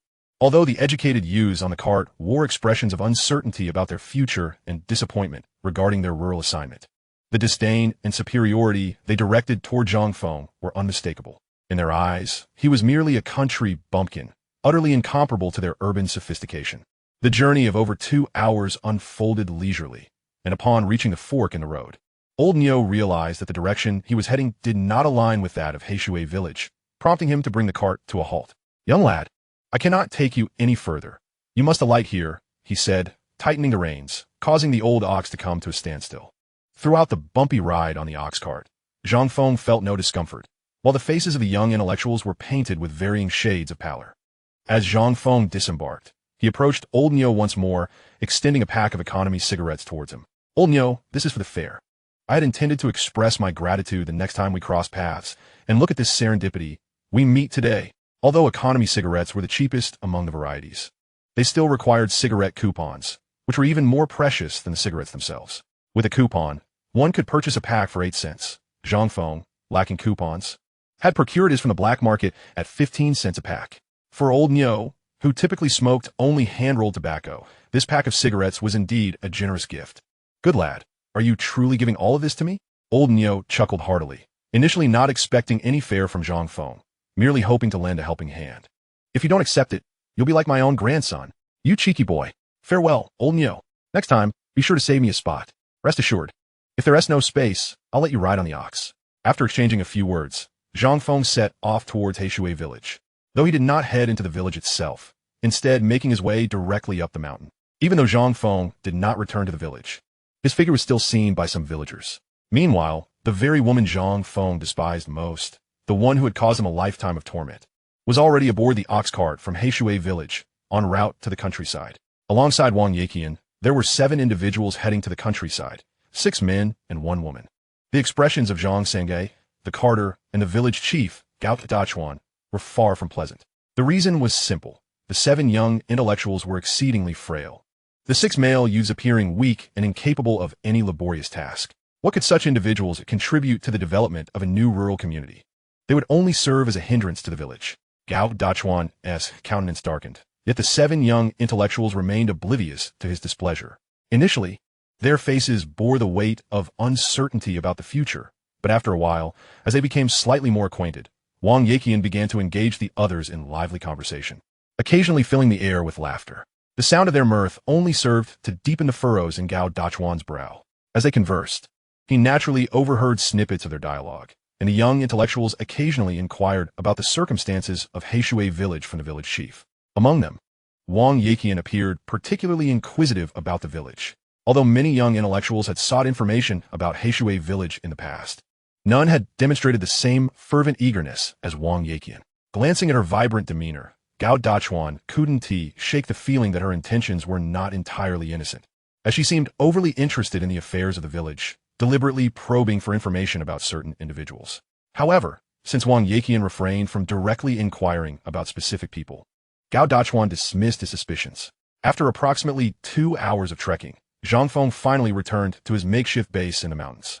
On this occasion, he had procured matches, a kerosene lighter, and a large iron pot, ensuring that he was now equipped for cooking. It was crucial to exercise extreme caution when starting a fire in the mountains. A single misstep could lead to a catastrophic forest fire. In his previous life, Zhang Feng had constructed a small wooden cabin on the mountain, and even self-taught some carpentry skills. Though he had not practiced in a long time, his foundational knowledge remained intact, allowing him to construct a simple bamboo hut and basic furniture without issue. Presently, as he stood amidst the mountains, he noticed a small grove of bamboo not far from him. While bamboo was scarce in the larger mountain ranges, this particular area boasted a rare variety, characterized by a dark green hue and remarkable sturdiness. Scanning his surroundings, he quickly identified a tall maple tree. Mentally calculating, he recalled the construction techniques he had observed in videos from his past life, envisioning the possibility of building a 2-story treehouse atop it. Since he had resolved to reside in the mountains and silence any gossip, creating a treehouse was indeed a necessary endeavor. Furthermore, the hunting rifles and traps he had ordered from the blacksmith in the west of the city would not arrive for another week, providing ample time to construct the bamboo hut while engaging in hunting activities. Armed with a newly acquired axe, Zhang Feng ventured into the bamboo grove, swiftly cutting down several hundred stalks within an hour. He felt a sense of satisfaction with his body, which had been enhanced by the infusion of spiritual liquid and wine. The axe felt as light as a toy in his hands, allowing him to fell the bamboo with ease, 1 or 2 strokes per stalk. The only time-consuming task was clearing the bamboo leaves and smaller branches. Zhang Feng was in no rush. The freshly cut bamboo needed to be air-dried for a while. Meanwhile, he also felled a couple of medium-sized trees to fashion a rudimentary ladder. When hunger struck, instead of cooking, he opted to devour 10 large meat buns, each bite bursting with succulent flavors. Chapter 18. Descending the mountain to visit Uncle Go. After tending to the bamboo and the ladder wood, Zhang Feng retrieved the slingshot he had purchased from the black market. In his previous life, he often used a slingshot for bird hunting, but after acquiring a shotgun, its use diminished. However, the slingshot he found was exceptionally well-tuned by its previous owner, granting him impressive accuracy right from the start, so he decided to buy it. Initially, he practiced on targets using small stones, and after becoming confident in his aim, he switched to small metal balls. While searching the woods for targets, he soon spotted a flying dragon perched at the edge of the thicket. With a swift motion, he launched a metal ball that struck the dragon squarely between the eyes, killing it instantly. Impressed by the slingshot's power, Zhang Feng felt a surge of satisfaction. As the afternoon wore on, he managed to catch 2 wild rabbits and a wild chicken. Remembering Uncle Go, who had been injured the previous day, and San Lungzi, who had generously gifted him a pig that fetched over 400 yuan, Zhang Feng had initially intended to bring them some supplies from the state-owned store to aid in their recovery. As dusk approached, he made his way down the mountain. Whether by luck or misfortune, while he had failed to find any large game during his search, he unexpectedly spotted a solitary yellow goat just as he was preparing to descend. The flavor of goat meat was far superior to that of wild boar. Without hesitation, he grasped the red tassel spear he had purchased and, with a swift throw, struck the goat dead on the spot. After securing the goat within his spatial storage, he continued his descent down the mountain. As Zhang Feng approached the foot of the mountain, he surveyed the surroundings to ensure no one was in sight before retrieving a package. Inside, he found 2 boxes of malted milk powder, 2 boxes of peach crisps, a pound of white rabbit milk candy, and 5 packs of cigarettes. Additionally, he placed 20 large meat buns into the package and swiftly made his way to Uncle Go's home. Upon arriving at the dilapidated abode of Uncle Go and San Lungzi, he noted that it was in far worse condition than Zhang Youfu's house. After all, Zhang Youfu was the deputy director of a steel factory, so his family lived considerably better than others in the village. Uncle Go, San Lungzi, Zhang Feng called out as he approached. Huh, who's there? San Lungzi grumbled as he emerged from the room. He was taken aback at first, but quickly transformed his surprise into delight upon recognizing Zhang Feng. Little Feng, what brings you here? Aren't you staying on a mountain? I came to see how you and Uncle Go are doing. Let me in. All right, San Lungzi exclaimed joyfully, running ahead. Dad, little Feng is here. Uncle Go, who was lying in bed, was momentarily stunned by San Lungzi's words. When he saw both Zhang Feng and San Lungzi entering, he was equally astonished, especially when he noticed the items Zhang Feng had brought. Uncle Go, these are all for my shopping trip in the county today, meant for your nourishment. Uncle Go had not anticipated that Zhang Feng had come down the mountain specifically to visit him, bringing along such generous gifts. Although he had been injured by a wild boar, his wounds were not severe and would heal with a few days of rest. Little Feng, what are you doing? How can I accept your things? Take them back. Take them back for yourself. Seeing the abundance of items Zhang Feng had brought, Uncle Go appeared quite anxious. In reality, Zhang Feng could tell that Uncle Go was somewhat flustered. Having lived a lifetime on the margins of the village, Uncle Go was one of the few hunters. Yet he rarely caught substantial game, barely scraping by. People in the village seldom interacted with his family, let alone bring such generous gifts. Uncle Go, I used to have a good relationship with San Lungzi when we were children. I know he loves candy, so I specifically brought a pound of white rabbit milk candy. You also know that I no longer associate with Zhang Youfu's family. Yesterday on the mountain, it felt like destiny. Reflecting on it, I realized that if it had been someone with ill intentions, they would have shot me and taken all the game. Little Feng, what nonsense are you talking? Such actions are utterly unacceptable. You are a benefactor to both me and San Lungzi. How could you repay kindness with malice? Uncle Go's emotions heightened upon hearing Zhang Feng's words.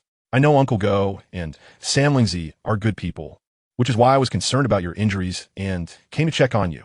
If you wish to sever ties with me, the child who has been cast out of his home, I will leave immediately and never return. Having expressed himself so candidly, Zhang Feng's sincerity was evident to Uncle Go. Although Zhang Feng's generosity was somewhat overwhelming, Refusing it now would only cause disappointment. All right then, since it is so, I shall accept it. With that, Uncle Go promptly called for Sam Lingzi to prepare a meal, frying meat, to entertain Zhang Feng. Uncle Go, there's no need for such trouble. I bought plenty of large meat buns from the city. We can simply heat them up and eat. I've already had my meal on the way down. So the bun should suffice for you and Sam Lingzi. Little Feng, we may not be related, but your kindness is overwhelming. You are our savior, and I truly do not know how to repay you. Uncle Go, there is no need to speak of repayment. If I ever find myself in need, I hope to count on your assistance. Zhang Feng chuckled as he took out the large meat buns, instructing Sam Lingzi to heat them. Of course, no problem at all. We will always keep our word, Uncle Go said, thumping his chest with a resounding thud. Zhang Feng continued to stay at Uncle Go's home for over half an hour. As dusk fell, he finally took his leave and made his way back up the mountain. Despite Uncle Go and Sam Lingzi's repeated invitations to stay the night, he remained resolute in his decision to return to the mountain. Just as Zhang Feng was cautiously exiting Uncle Go's home, unexpectedly, a sudden sound of footsteps echoed before him. Instinctively, he reacted by sidestepping and swiftly capturing the individual approaching him. A startled scream pierced the night air as Zhang Feng, upon hearing the cry, tightened his grasp. He was taken aback by the softness and fragility of the person he had caught. It's a woman. Who are you? Why are you following me? Zhang Feng demanded. I am not following you. Let me go. A voice as melodious as a nightingale rang in his ears, with the night sky growing dim. It was understandable that he could not clearly discern her features. Zhang Feng had acted quickly, leaving no chance for her to retaliate. Now, hearing her voice, he realized he might have apprehended the wrong person. Who are you? What are you doing here? Zhang Feng pressed on. The girl stammered, clearly hesitant to speak. At this moment, Zhang Feng pretended to rummage through his pocket, discreetly retrieving a lighter from his spatial pocket. As the flame flickered to life, the sudden illumination startled her, causing her to turn her head. Yet, in that brief moment, Zhang Feng caught a glimpse of her face. It was her. How could it be her? In that instant, Zhang Feng was momentarily stunned. Under the glow of the flame, although the girl appeared somewhat gaunt, her profile was strikingly beautiful, truly deserving of the title as lovely as a celestial being. However, as she turned in a flurry, the prominent purplish mark on her face resembled a birthmark, rendering her visage ghostly, especially in the darkness of night. The sight could easily invoke fear in an ordinary person. Zhang Feng's body trembled slightly as a wave of familiar memories surged within him. This girl was Lin Wanner, who resided in the cow shed. The residents of the cow shed were all individuals deemed guilty and sent to the countryside for reform. Each of them had once held various social statuses, some of which were unimaginable in later years. Yet, now they lived in the cow shed, tending to livestock with living conditions hardly better than those of the cattle. It's you. As Zhang Feng recognized Lin Wanner, his grip loosened. Why you know me? Lin Wanner asked, her confusion palpable, her expression growing more anxious. Although the villagers of Heishui could often venture into the mountains for wild game or medicinal herbs, such privileges were reserved for the ordinary villagers. Those living in the cow shed were deemed transgressors and were strictly prohibited from ascending the mountain. In fact, they rarely ventured even 100 meters from the cow shed. At this moment, Lin Wanner found herself directly captured by Zhang Feng. If this were to be reported to the brigade or the village, she would undoubtedly face dire consequences. The mere thought of it nearly brought her to tears. Observing her distress, Zhang Feng promptly extinguished the flame from the lighter in his hand. What are you doing up the mountain? Rest assured, I shall not disclose this matter, he hastily assured her. However, upon hearing Zhang Feng's words, Lin Wanner felt an even greater surge of fear.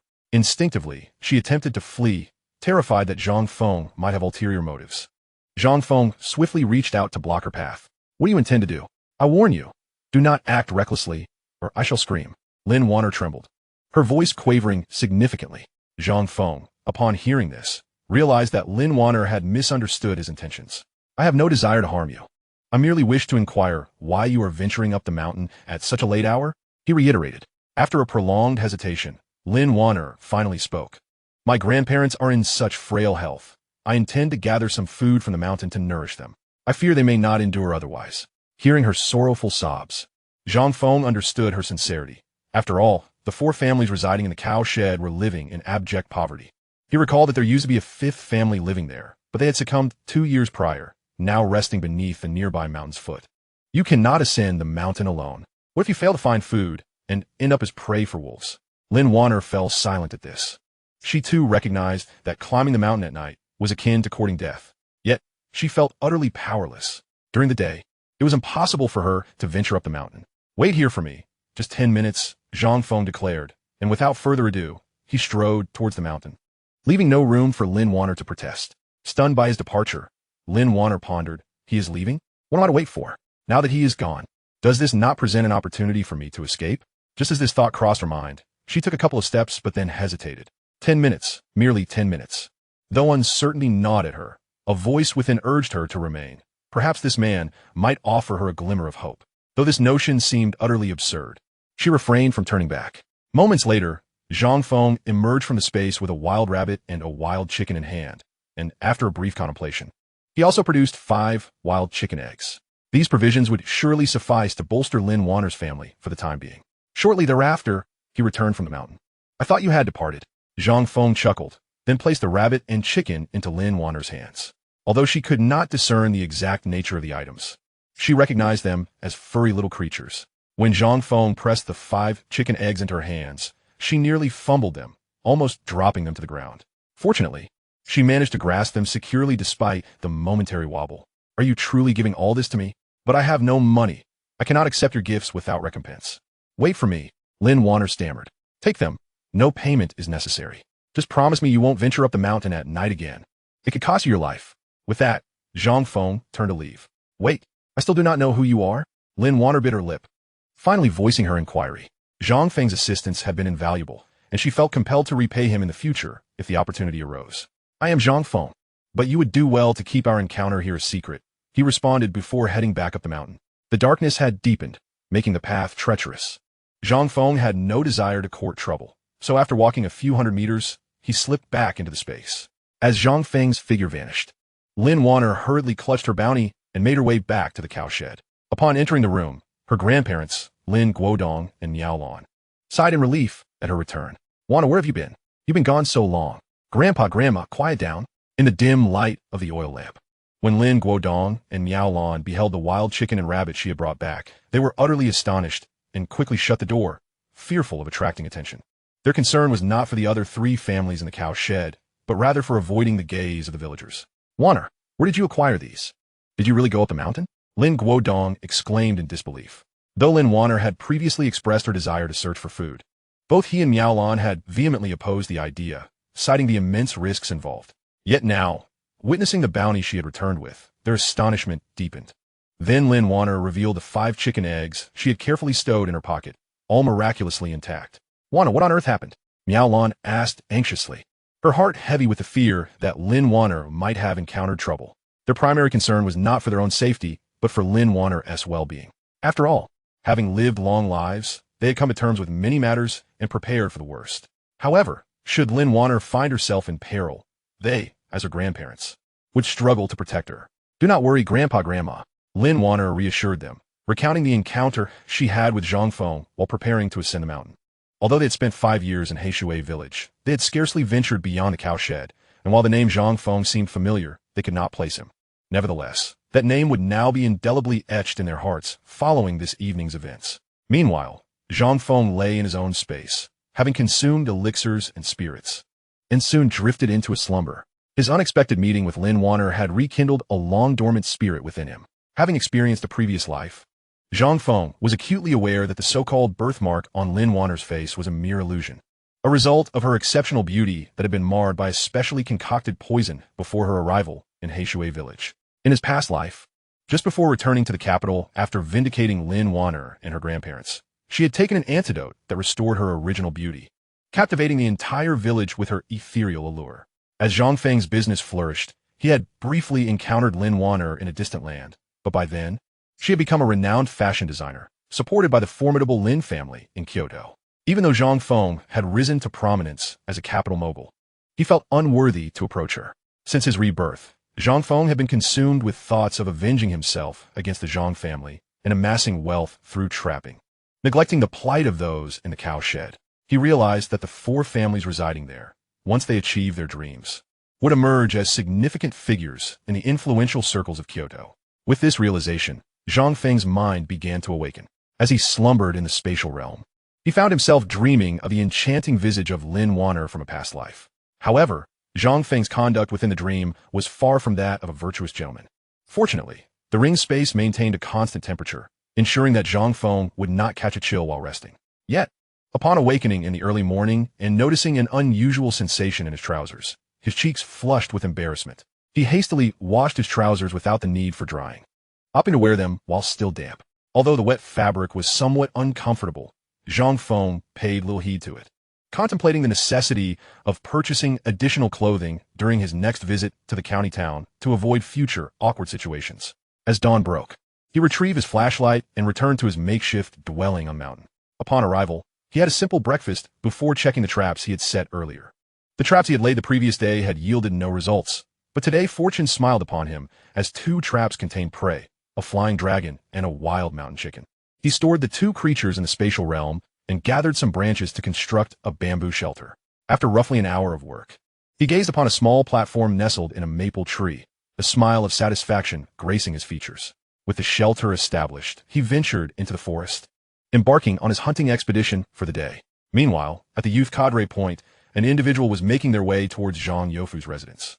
Wang Yaqian, who had arrived in Heishui village the previous morning, had inquired extensively about Zhang Youfu's whereabouts. Concurrently, Zhang Youfu had sent his daughter-in-law, Gao Meihua, to the youth cadre point, subtly probing for information and facilitating an introduction to Wang Yaqian. Zhang Youfu had recently met with the son of the deputy director of the county steel factory, Zhang Chang, who had arranged for Wang Yaqian to be presented as a prospective match for Zhang Feng. The notion that a man could remain unmarried was deemed unacceptable, and over the years, Zhang Feng had endured considerable hardships while dutifully serving the Zhang family. Now, as Zhang Feng began to resist their control, Zhang Chang sought to orchestrate a marriage, a scheme that would further entrap Zhang Feng in an abyss of despair. Wang Yaqian arrived at Zhang Youfu's home after a brief walk through the village. Although Zhang Youfu was already aware of Wang Yaqian's primary purpose for coming to the countryside, the prospect of such a strikingly beautiful girl marrying his son Zhang Feng, who was infamous for his misdeeds, left him feeling somewhat unsettled. In their minds, a more suitable match for Zhang Feng would be a formidable woman. "Hello, is anyone home?" Wang Yaqian's melodious voice resonated outside the door. Huang Cuihua, who was at the entrance, opened the door and immediately recognized the identity of the visitor. "You must be the new youth cadre. Please come in." Huang Cuihua ushered Wang Yaqian into the courtyard, casting a cautious glance outside before closing the door. Moments later, Zhang Youfu also emerged, promptly inviting Wang Yaqian inside. After exchanging pleasantries, they delved into the main topic. "I spent the entire day inquiring yesterday, and it seems Zhang Feng has quite the notorious reputation. If I truly enter your Zhang family, you must not treat me poorly," Wang Yaqian asserted, deliberately brushing her hand over her abdomen as she spoke. Chapter 21. Zhang Haiyang's Embarrassment. Zhang Youfu and Huang Cuihua exchanged bewildered glances at Wang Yaqian's words. At that moment, Zhang Haiyang and his sister Zhang Qi emerged from their respective rooms. Although the hour was not particularly early, the siblings were accustomed to rising late, as most of the household chores were handled by Zhang Feng. Even in his absence, they had not yet developed the habit of waking early to work. Curious about the conversation they overheard, they made their way to the main room and were greeted by the sight of Wang Yaqian seated at the entrance. As a fellow youth cadre, Wang Yaqian's fair complexion and striking features stood in stark contrast to the village girls, leaving Zhang Haiyang momentarily spellbound. She was simply too stunning. Such beauty was undoubtedly a rarity in the village. Wang Yaqian noticed the siblings at the doorway, and when she caught Zhang Haiyang staring at her with an entranced expression, her smile blossomed even more. "Brother," Zhang Qi exclaimed, having noticed Zhang Haiyang's lapse in composure, and playfully stepped on his foot. Zhang Haiyang winced, but remained silent. Meanwhile, Zhang Youfu, observing the scene at the entrance, wore a displeased expression. "You two go back," he commanded, typically the authoritative figure at home. Zhang Youfu's reprimand left Zhang Haiyang and Zhang Qi with little choice but to comply, albeit reluctantly. They retreated to the kitchen, where Zhang Shan and Gao Meihua were preparing breakfast. "Dad, Mom, what's happening with Grandpa? And who's that woman?" Zhang Qi queried as soon as she entered. Though Zhang Haiyang remained silent, his curiosity was palpable. Gao Meihua glanced at Zhang Shan, but refrained from speaking. Having visited her maternal home the day Zhang Feng confronted the family, she was unaware of the fallout. As for Zhang Youfu and Zhang Chang's intentions, she was equally in the dark. "That's the matchmaker your uncle arranged for Zhang Feng," Zhang Shan informed them gravely. "You both need to behave yourselves. If you don't want to anger your uncle and jeopardize your chances of working at the steel factory, it's best to keep your mouth shut." With that warning, Zhang Shan emphasized the importance of discretion regarding their uncle's plans. Upon hearing Zhang Shan's admonition, Zhang Haiyang and Zhang Qi exchanged glances, their previous enthusiasm dampened. They had long harbored dreams of securing positions as workers at the steel factory, relying on their uncle Zhang Chang's influence to realize those aspirations. With Zhang Shan invoking Zhang Chang's name, their spirits quickly deflated, and they dared not voice any further thoughts. Enough. Wash your faces and prepare for breakfast. Zhang Shan dismissed them with a wave of his hand, his expression less than pleased. The siblings shared a knowing look, but refrained from further discussion. As they exited the kitchen, Wang Yiqian had already concluded her conversation with Zhang Youfu and Huang Suhua, who now wore broad smiles on their faces. Upon seeing Wang Yiqian, particularly her ample bosom and curvaceous figure, Zhang Haiyang felt a surge of uncontrollable heat. What are you two doing standing there? Get inside. Zhang Youfu's tone turned icy as Wang Yiqian stepped out. Wang Yiqian's spirits soared, despite having been compelled to relocate to the countryside. Fortunately, her circumstances proved to be more favorable than she had initially anticipated. At least the living conditions at Zhang Youfu's residence surpassed those of other households in the village. Their 6-room abode comprised 3.5 sturdy brick houses with tiled roofs, and she had just finalized various arrangements with Zhang Youfu. Had it not been for the unbearable situation in the city and the promises made to her, she would never have consented to such a rural existence. Now, everything unfolded according to her envisioned plan. She merely awaited her encounter with Zhang Feng the following evening. Once she had him under her control, her future would undoubtedly be bright. The promise made to her by that city dweller guaranteed a life free from worries about sustenance for her remaining years, provided she handled her affairs adeptly. As Wang Yiqian skipped merrily on her way back to the youth station, many young men hurrying to work in the early morning caught sight of her. A strikingly beautiful young woman, a countryside youth with a robust figure. A few of them gathered to exchange ribald jokes, pondering which experiences might bring the utmost comfort. Meanwhile, within the confines of his space, Zhang Feng also made a notable discovery. During this period, he had been diligently studying the effects of the spatial essence and the spatial spirit wine, and after extensive research, he finally grasped their properties. The spatial essence possessed miraculous healing capabilities, while the spatial spirit wine enhanced one's physical constitution. When consumed together, their effects on improving strength were even more pronounced. For the past few days, Zhang Feng had diligently consumed both the essence and the wine daily and could distinctly feel his physical prowess gradually increasing. His strength was certainly greater than when he first consumed them, and his speed had improved as well. With the advantages provided by this space, Zhang Feng was confident he could ascend to heights even more magnificent than in his previous life. After a morning of hunting, Zhang Feng had not encountered any medium to large game, managing only to catch 3 wild rabbits, a tree snake, and a grouse. Though his haul was modest, he remained unconcerned. After all, the chance of encountering larger game depended largely on luck. If he could tame some smaller animals to assist him in locating other groups of prey, hunting would become significantly easier for him. He first cleaned the large iron pot with water from the mountain stream, then gathered some wood from the forest for kindling.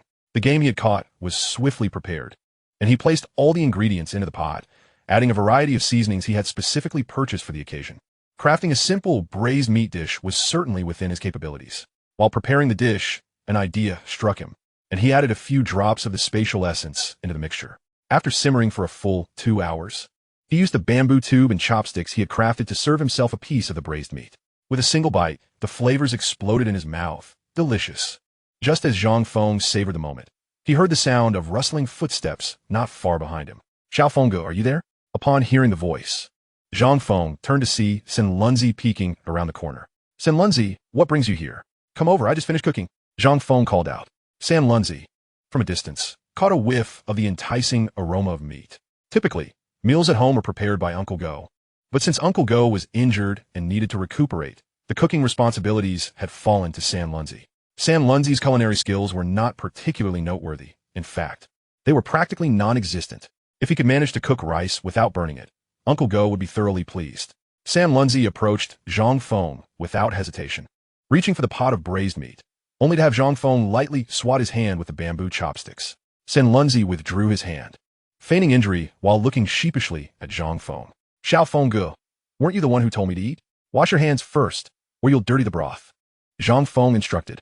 "All right." Hearing it was merely a matter of washing his hands, Sen Lunzi brightened up.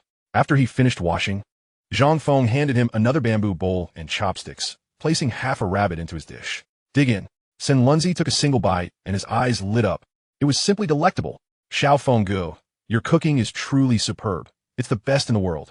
San Lunzi exclaimed, unsure how else to express his admiration, settling on the notion that the best was unequivocally the most impressive. Zhang Feng merely smiled, choosing not to respond.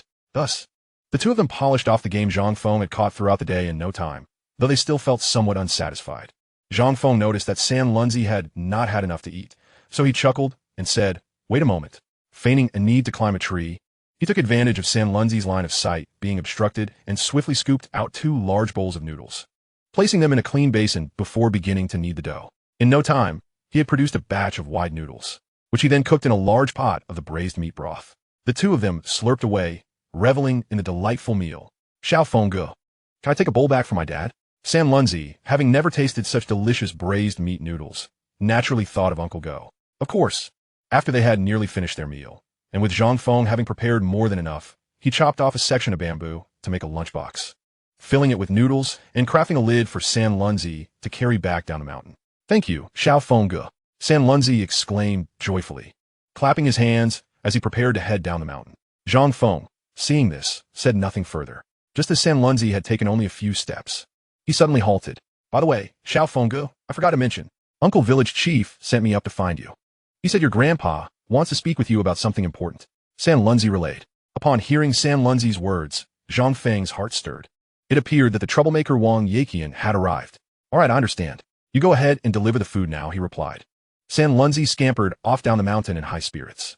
After satisfying his hunger and enjoying another bowl of spatial essence, Zhang Feng resumed his search for prey. For the past couple of days, he had been eager to tame a small animal to assist him in hunting, but thus far he had not encountered a suitable candidate.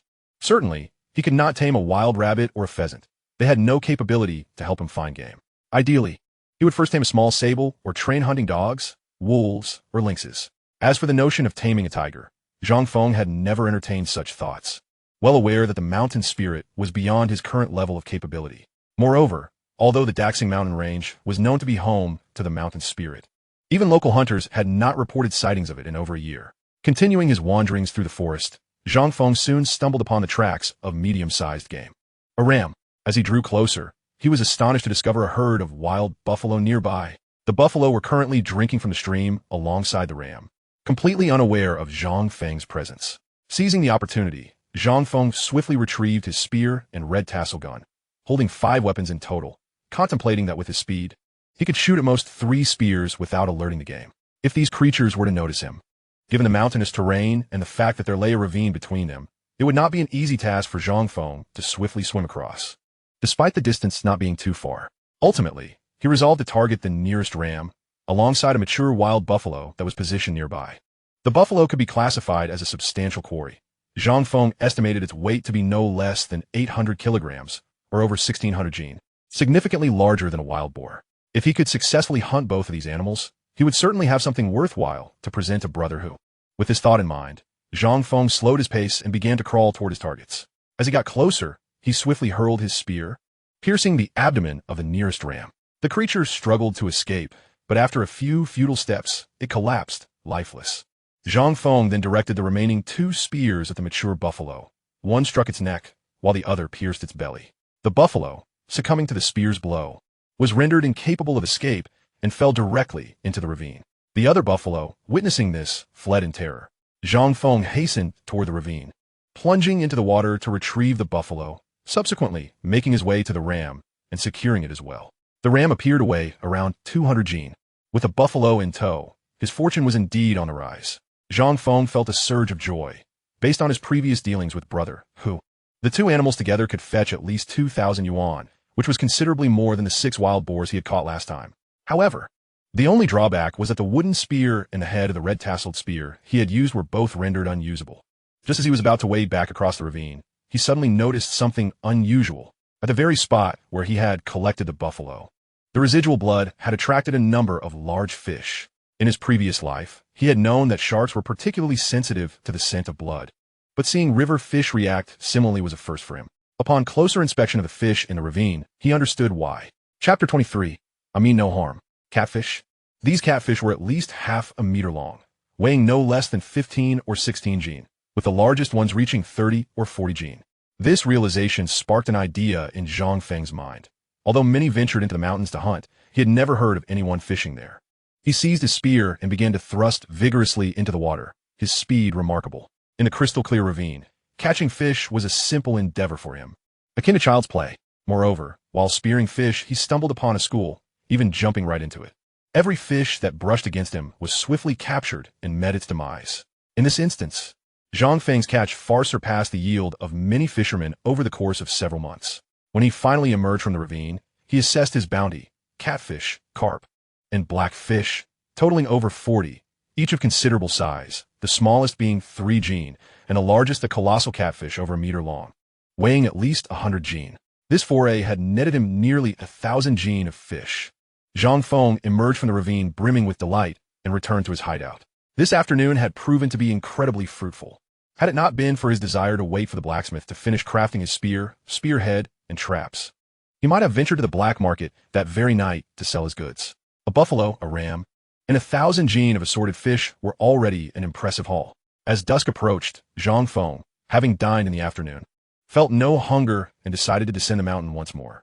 He was eager to ascertain whether Wang Yaqian had truly arrived. Upon reaching the base of the mountain, night had fully enveloped the sky. He first headed toward the cattle shed, where he had seen Lin Wanner the previous night. Given the unsettling dream he had experienced, he felt a restless yearning to see her again, even if only from a distance. Soon, he arrived near the cattle shed, where 4 families of reformed offenders resided. Zhang Feng was unaware of which household Lin Wanner belonged to. He stealthily approached, attempting to peer through a window. The first house yielded nothing. The second house, too, was devoid of her presence. It was not until he reached the 4th house that he finally spotted Lin Wanner, laboring under the dim light of an oil lamp. Sketching something, he picked up a small stone from the ground and tossed it toward her. Startled by the noise, Lin Wanner froze, and upon seeing the silhouette at the window, she gasped and instinctively attempted to flee. "It's me, Zhang Feng," he whispered, quickly hiding to avoid being seen. "Wanner, what is wrong?" Lin Guodong approached, glancing around. "Were you speaking with someone just now?" "Nothing, Grandpa. I just tripped," Lin Wanner replied, casting a glance toward the window. Not spotting Zhang Feng, she felt a flicker of confusion, a strange emotion washing over her, mingled with concern. After all, Zhang Feng had given her those animals without any cost. Did he come to collect some form of payment today, or perhaps to present her with conditions? As these thoughts raced through her mind, her heart began to race as well. Yet, she refrained from revealing the truth to her grandfather, determined to handle the matter herself to spare him worry. Once Lin Guodong returned indoors, Lin Wanner cautiously approached the window again. "Are you still there?" "Yes," Zhang Feng replied softly. As he appeared before Lin Wanner, a smile graced his face. Even in the dim light, she could clearly see his features and was momentarily taken aback. While Zhang Feng was not exceptionally handsome, he was certainly striking within their small mountain village. However, Lin Wanner was not astonished by his looks. Rather, she had imagined that someone seeking to repay a favor would appear fearsome or unattractive. Yet, the Zhang Feng before her radiated a sunny disposition, leaving her momentarily perplexed. Most importantly, she was unaware of Zhang Feng's true intentions for coming to see her. Although his appearance eased her worries somewhat, her heart continued to race uncontrollably. You want?" Upon seeing Lin Wanner's reaction, Zhang Feng realized that his sudden appearance had indeed caused her some stress. "Rest assured, I mean you no harm," he reassured her, as he handed her a ram's leg through the window, saying, "This is for you." With that, Zhang Feng turned and left, disregarding the astonished expression on Lin Wanner's face. Zhang Feng was acutely aware that Lin Wanner and her family were currently in a state of decline, akin to a tiger fallen in the plains. He knew that, at most, within a year or half a year, they would leave this place. The desire for beauty is a universal trait. To assert that Zhang Feng harbored no feelings for Lin Wanner would be utterly implausible. However, to win her heart, he understood the necessity of a gradual approach. One must not act in haste. At the very least, he needed to alleviate her wariness towards him to create an opportunity. As Zhang Feng turned to depart for the youth cadre station, Lin Wanner stood in her room, somewhat astonished. At that moment, her grandmother, Miao Lan, emerged from an adjoining room. Their dwelling, a makeshift cowshed, consisted of 2 rooms, one measuring 5 square meters and the other, where Lin Wanner had just been, barely 4. Miao Lan was taken aback upon seeing Lin Wanner carrying an enormous ram leg. "Wanner, what is this? Where did it come from?" Miao Lan hurriedly inquired. It seemed that Lin Wanner finally came to her senses, the weight in her hand making her fingers ache. Hearing the commotion, Lin Guodong also stepped out, his face mirroring the astonishment. "This was delivered by that person last night," Lin Wanner confessed candidly. "Ah, him." Why did he give us meat? Did he say anything? Did he ask you to do something? Faced with the concern and inquiries from her grandparents, and seeing the worry in their eyes, Lin Wanner, though perplexed, shook her head. He asked for nothing, merely stated he meant no harm, and left the meat. Grandfather, what shall we do with this meat? Lin Guodong pondered for a moment before responding. As we did last night, this leg of lamb weighs over 10 jin. Let us distribute 1 jin to each of the 3 families. And the rest we shall hide for now. Chapter 24. A Night at Zhang's Feast. Upon returning to the mountain, Zhang Feng's expression remained grim. He had encountered Wang Yeqian at the youth cadre station, and there was no doubt that the Zhang Youfu family intended to manipulate him as they did in his previous life, pushing him towards marriage with Wang Yeqian. Their pretext was simply that these arrangements were orchestrated by Zhang Chong, with Wang Yeqian being someone Zhang Chong had his eye on, compelling Zhang Feng to accept and expedite the marriage.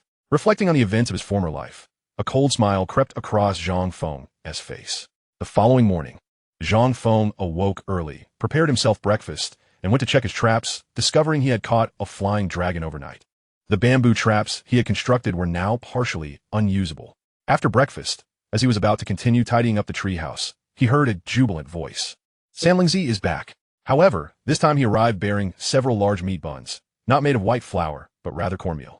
It seemed that old Uncle Go's family truly had no white flour left, and after Zhang Feng had brought them some good supplies, they had nothing of equivalent value to offer him, hence Sanlingzi's visit. Upon handing the large buns to Zhang Feng, he noticed a package on Sanlingzi's back. What is this you're carrying? Zhang Feng inquired. My dad asked me to bring you some smoked, cured meat. Sanlingzi replied. Glancing at the nearby bamboo, he added, Are you going to build a house in the tree? Yes. I could use your help. Zhang Feng responded. The two worked swiftly together, and within half a day, they had nearly completed the main structure of the treehouse. At this rate, they would finish it in no more than 2.5 days. Zhang Feng was only constructing a simple bamboo shelter, enough to obscure their activities. Moreover, with the hunting tools not yet fully acquired, he was inclined to set up a treehouse. Otherwise, he would have had no interest in such endeavors. After a productive morning, Zhang Feng took Sanlingzi to wash in the mountain stream at noon, where he caught 2 hefty fish weighing over 10 jin each. He set up a fire by the riverbank to grill them. The seasonings he had brought back from the state-run store were now proving invaluable, and the two of them relished their meal of large fish with great delight. As Sanlingzi descended the mountain, Zhang Feng assisted him in catching 2 more sizable fish to take home. Before parting, Sanlingzi earnestly repeated, The village head said you must return home tonight. Your original grandparents have important matters to discuss with you, as instructed by your parents in the city. Sanlingzi reiterated the village head Gao Dachuan's words, then added with a bewildered expression, Xiao Fenggu, I think your original grandparents are not good people. It would be best if you didn't return. How do you know they aren't good people? Zhang Feng asked with a smile. Didn't you say that last time? And if they were good people, they wouldn't have sent you up to the mountain. Sanlingzi replied earnestly, Xiao Fenggu, you are a good person. If they bully good people, then they are not good. If I am bullied by bad people, will you help me? Absolutely. I will help. Sanlingzi asserted vehemently. Good. With your assistance. I need not fear those evildoers. You should hurry back. I will take care of my own matters, Zhang Feng said, smiling as he escorted Sanlingzi down the mountain. Once they reached the foot of the mountain, Zhang Feng strode purposefully towards Zhang Youfu's home. He was well aware of what was to transpire that evening. Thus he felt no urgency. Since he had the opportunity for a small act of revenge, he certainly would not let such an occasion pass.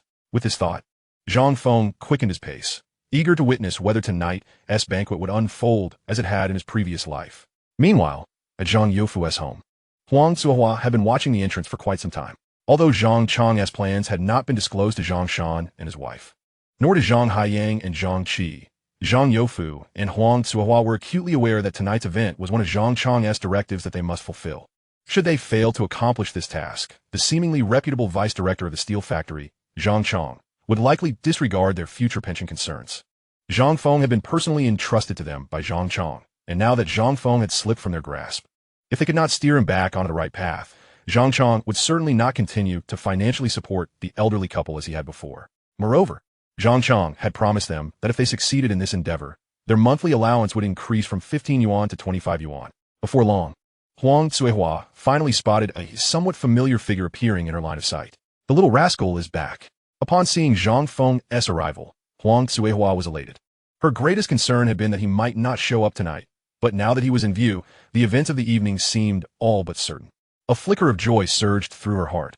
only to be swiftly replaced by a stern demeanor. A few days prior, Zhang Feng had turned their family into a laughingstock throughout Heishui village, and even now, the incident remained a topic of gossip among the villagers, sparking several heated arguments with many of them. Now that Zhang Feng had finally returned, although they planned to ensnare him tonight, she would not let him off lightly. He must endure some hardship. As Huang Cuihua contemplated this, Zhang Feng had already approached her. "You wretched creature, you still dare to return." Huang Cuihua had endured her pin-up rage for many days, and upon sighting Zhang Feng, she unleashed a torrent of invective. "You old hag, if you continue to spew such vile nonsense, do not blame me for my lack of civility. I have descended the mountain today out of respect for Uncle Village Chief. Should you fail to recognize your place, I shall remind you of the events from 3 days prior." Zhang Feng, unyielding in his tone, retorted with equal fury. He was acutely aware of their schemes, and even if he were to disregard them completely, Huang Cuihua would lack the audacity to prevent his entry. If she attempted to bar his way, it would simplify matters considerably. Huang Cuihua trembled with indignation at Zhang Feng's words, yet as he approached her, she reached out a hand to slap him. However, Zhang Feng, quick on the draw, was alert to her movements despite the encroaching darkness. Just as her palm was about to strike his face, he retaliated with a swift and powerful blow, sending her spinning in place before she fell onto the ground with a thud. Chapter 25. No Rules. Curse that wretched beast. Why am I so unfortunate as to have raised such an ungrateful wretch? Huang Cuihua fumed, a quintessential bully who preyed on the weak. In the past, she had relished the opportunity to belittle Zhang Feng, who had remained silent and submissive, enduring considerable hardship over the years. Now, any inclination she had to act out was swiftly quelled by Zhang Feng's readiness to respond with force, leaving her only capable of shouting threats, too intimidated to act. The sting from Zhang Feng's earlier strike left Huang Cuihua seated on the ground, her face ablaze with pain. "What are you doing? All you do is howl here. The village chief is waiting inside." Zhang Youfu hurriedly emerged to intervene, keen to quell Huang Cuihua's wailing and curses. With urgent matters at hand for the evening, should Zhang Feng take offense and storm off, Zhang Youfu would not hesitate to unleash his fury upon Huang Cuihua. At the mention of the evening's significance, Huang Cuihua fell silent, recognizing the gravity of the situation. Despite her stinging cheeks, she dared not utter another word, her mind swarming with curses. Zhang Feng, fully cognizant of the scheming minds of the elderly couple, chose not to expose their intentions. As Zhang Youfu had indicated, the village chief, Gao Dachuan, was indeed seated in the main room, accompanied by another figure of alluring curves, Zhang Feng's intended target for the evening. Upon hearing footsteps, Wang Yaqian turned to see a man of remarkably handsome countenance. Not long ago, Zhang Feng had appeared gaunt and emaciated, hardly resembling a man. Yet in recent days, he had feasted well and benefited from the nourishing effects of spiritual liquid and wine, shedding the pallid visage of his former self, his entire demeanor transformed. Zhang Feng's gaze was fixed upon Wang Yaqian, his eyes aflame with anger, though the dim light within the room obscured the expression on his face. Leaving Wang Yaqian unaware of his turmoil, a mere glance at him, despite his tattered attire, stirred an undeniable flutter in her heart, setting him apart from the other villagers she had encountered that day. "What are you lingering at the door for? Hurry inside," Zhang Youfu urged, hurrying to usher him in. Gao Dachuan, noticing their arrival, beckoned Zhang Feng over. As Zhang Feng entered the room, Wang Yaqian shyly turned her head away, exuding an air of bashfulness. In a previous life, Zhang Feng had first met Wang Yaqian here. While he had not harbored strong feelings for her, he also felt no aversion. However, witnessing her overtly theatrical demeanor now, he wondered if he had been blind to such obvious signals before. It was clear he had been too close to the situation to see clearly. "Xiao Feng, it's good to have you back," Gao Dachuan expressed, his heart lightened by Zhang Feng's return, having refrained from detaining him the night before. Although Zhang Feng had assured the village chief of his cooperation, Gao Dachuan had sent Sam Lungzi to summon him for 2 consecutive days, unsure if Zhang Feng would indeed descend this evening. Only upon seeing him did his anxious heart finally ease. As for the events of the night, Zhang Youfu had briefed Gao Dachuan, particularly regarding the city girl seated before them, who had been arranged as a potential bride for Zhang Feng. Zhang Youfu hoped to facilitate a match between Zhang Feng and Wang Yaqian that evening. Zhang Feng remained silent, taking his place at the table. Before him lay a feast of 6 dishes and a soup, with 3 meat and 3 vegetable dishes, alongside fluffy white buns, an extravagant welcome he had never experienced at the Zhang household. While past New Year celebrations had been more lavish, he had never been granted a seat at the table. Even a morsel of meat on New Year's Eve had felt like a feast. With these thoughts in mind, Zhang Feng wasted no time, picking up his chopsticks and diving into the meal. What are you doing? There are no manners. The guest hasn't even started eating yet. And you've already begun. Zhang Youfu exclaimed, immediately halting Zhang Feng's actions. What? Didn't you come to invite me? Now that I'm here as a guest, I can't eat? Zhang Feng shot back, taking a hearty bite of the bun, ready to rise and leave. Zhang Youfu nearly suffered a fit from indignation at Zhang Feng's audacity. Enough, all of you. Let us not bicker on such a joyous occasion. Gao Dachuan interjected, attempting to mediate. Xiao Feng has faced quite a bit of hardship up in the mountains these past few days. It's only right he indulges a little now. With Gao Dachuan's intervention, Zhang Youfu refrained from further protest. Were it not for the intention of solidifying Zhang Feng and Wang Yaqian's union that evening, he would never have tolerated such behavior. All right, everyone is here. Let us eat, Gao Dachuan declared, keen to ease the tension in the room.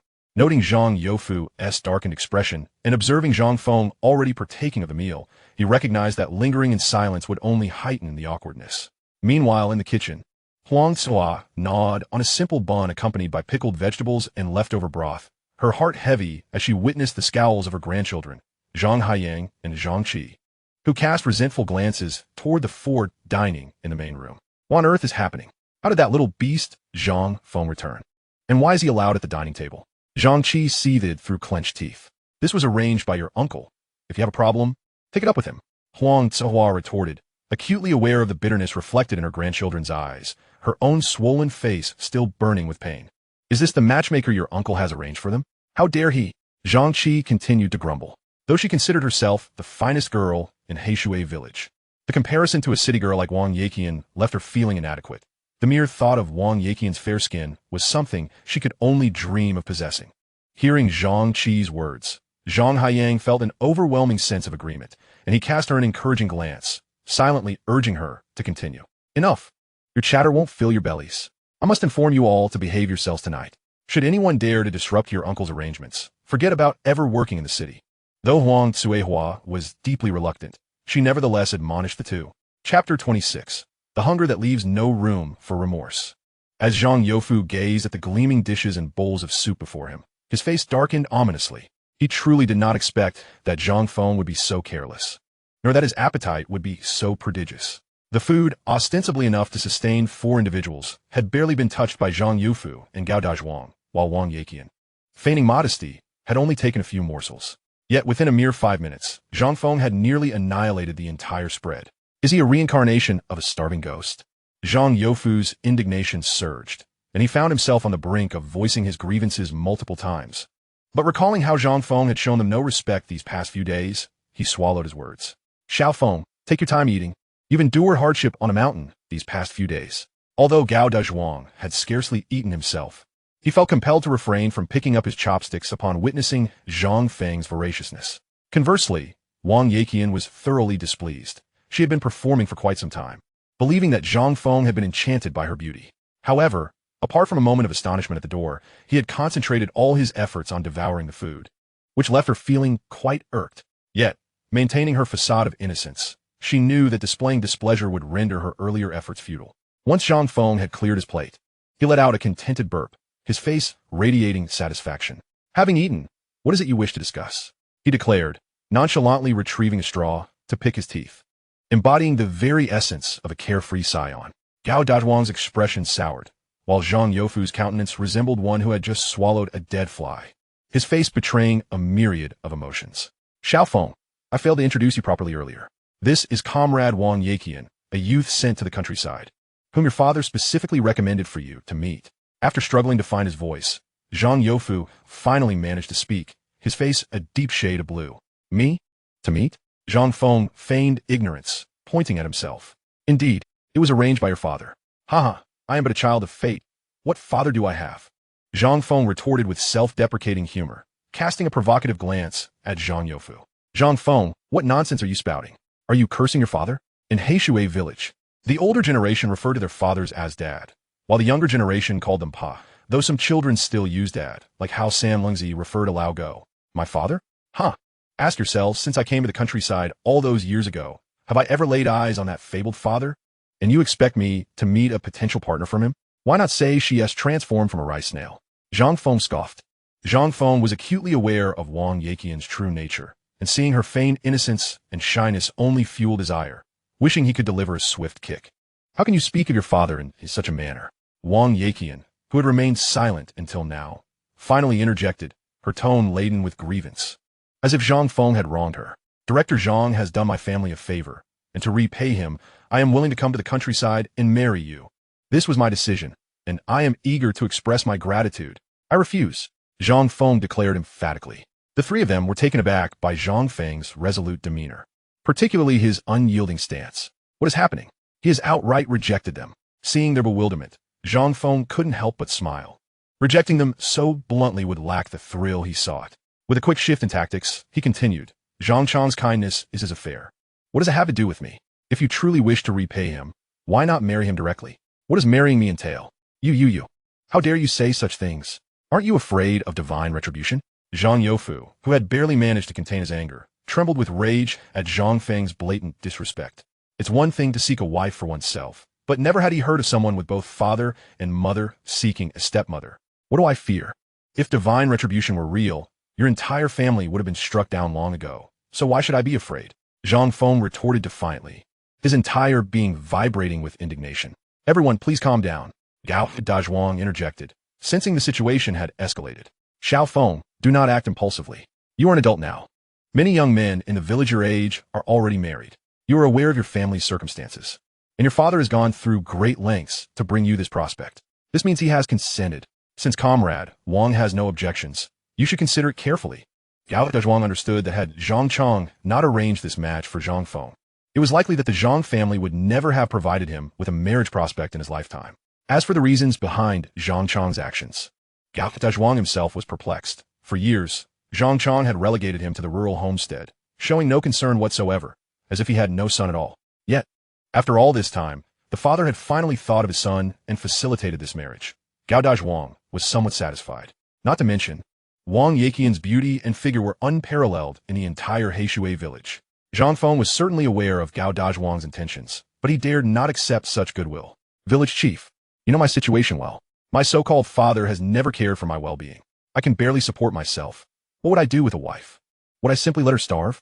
At this declaration, Zhang Youfu's previously furious face regained some color. If that were the case, there might still be room for negotiation. Rest assured, since Comrade Wang has agreed, our family is not unreasonable. Your father must have his reasons. Once you are married, we can certainly consider redistributing work points. We will not let you go hungry. Zhang Youfu also chimed in at this moment, trying to placate the situation.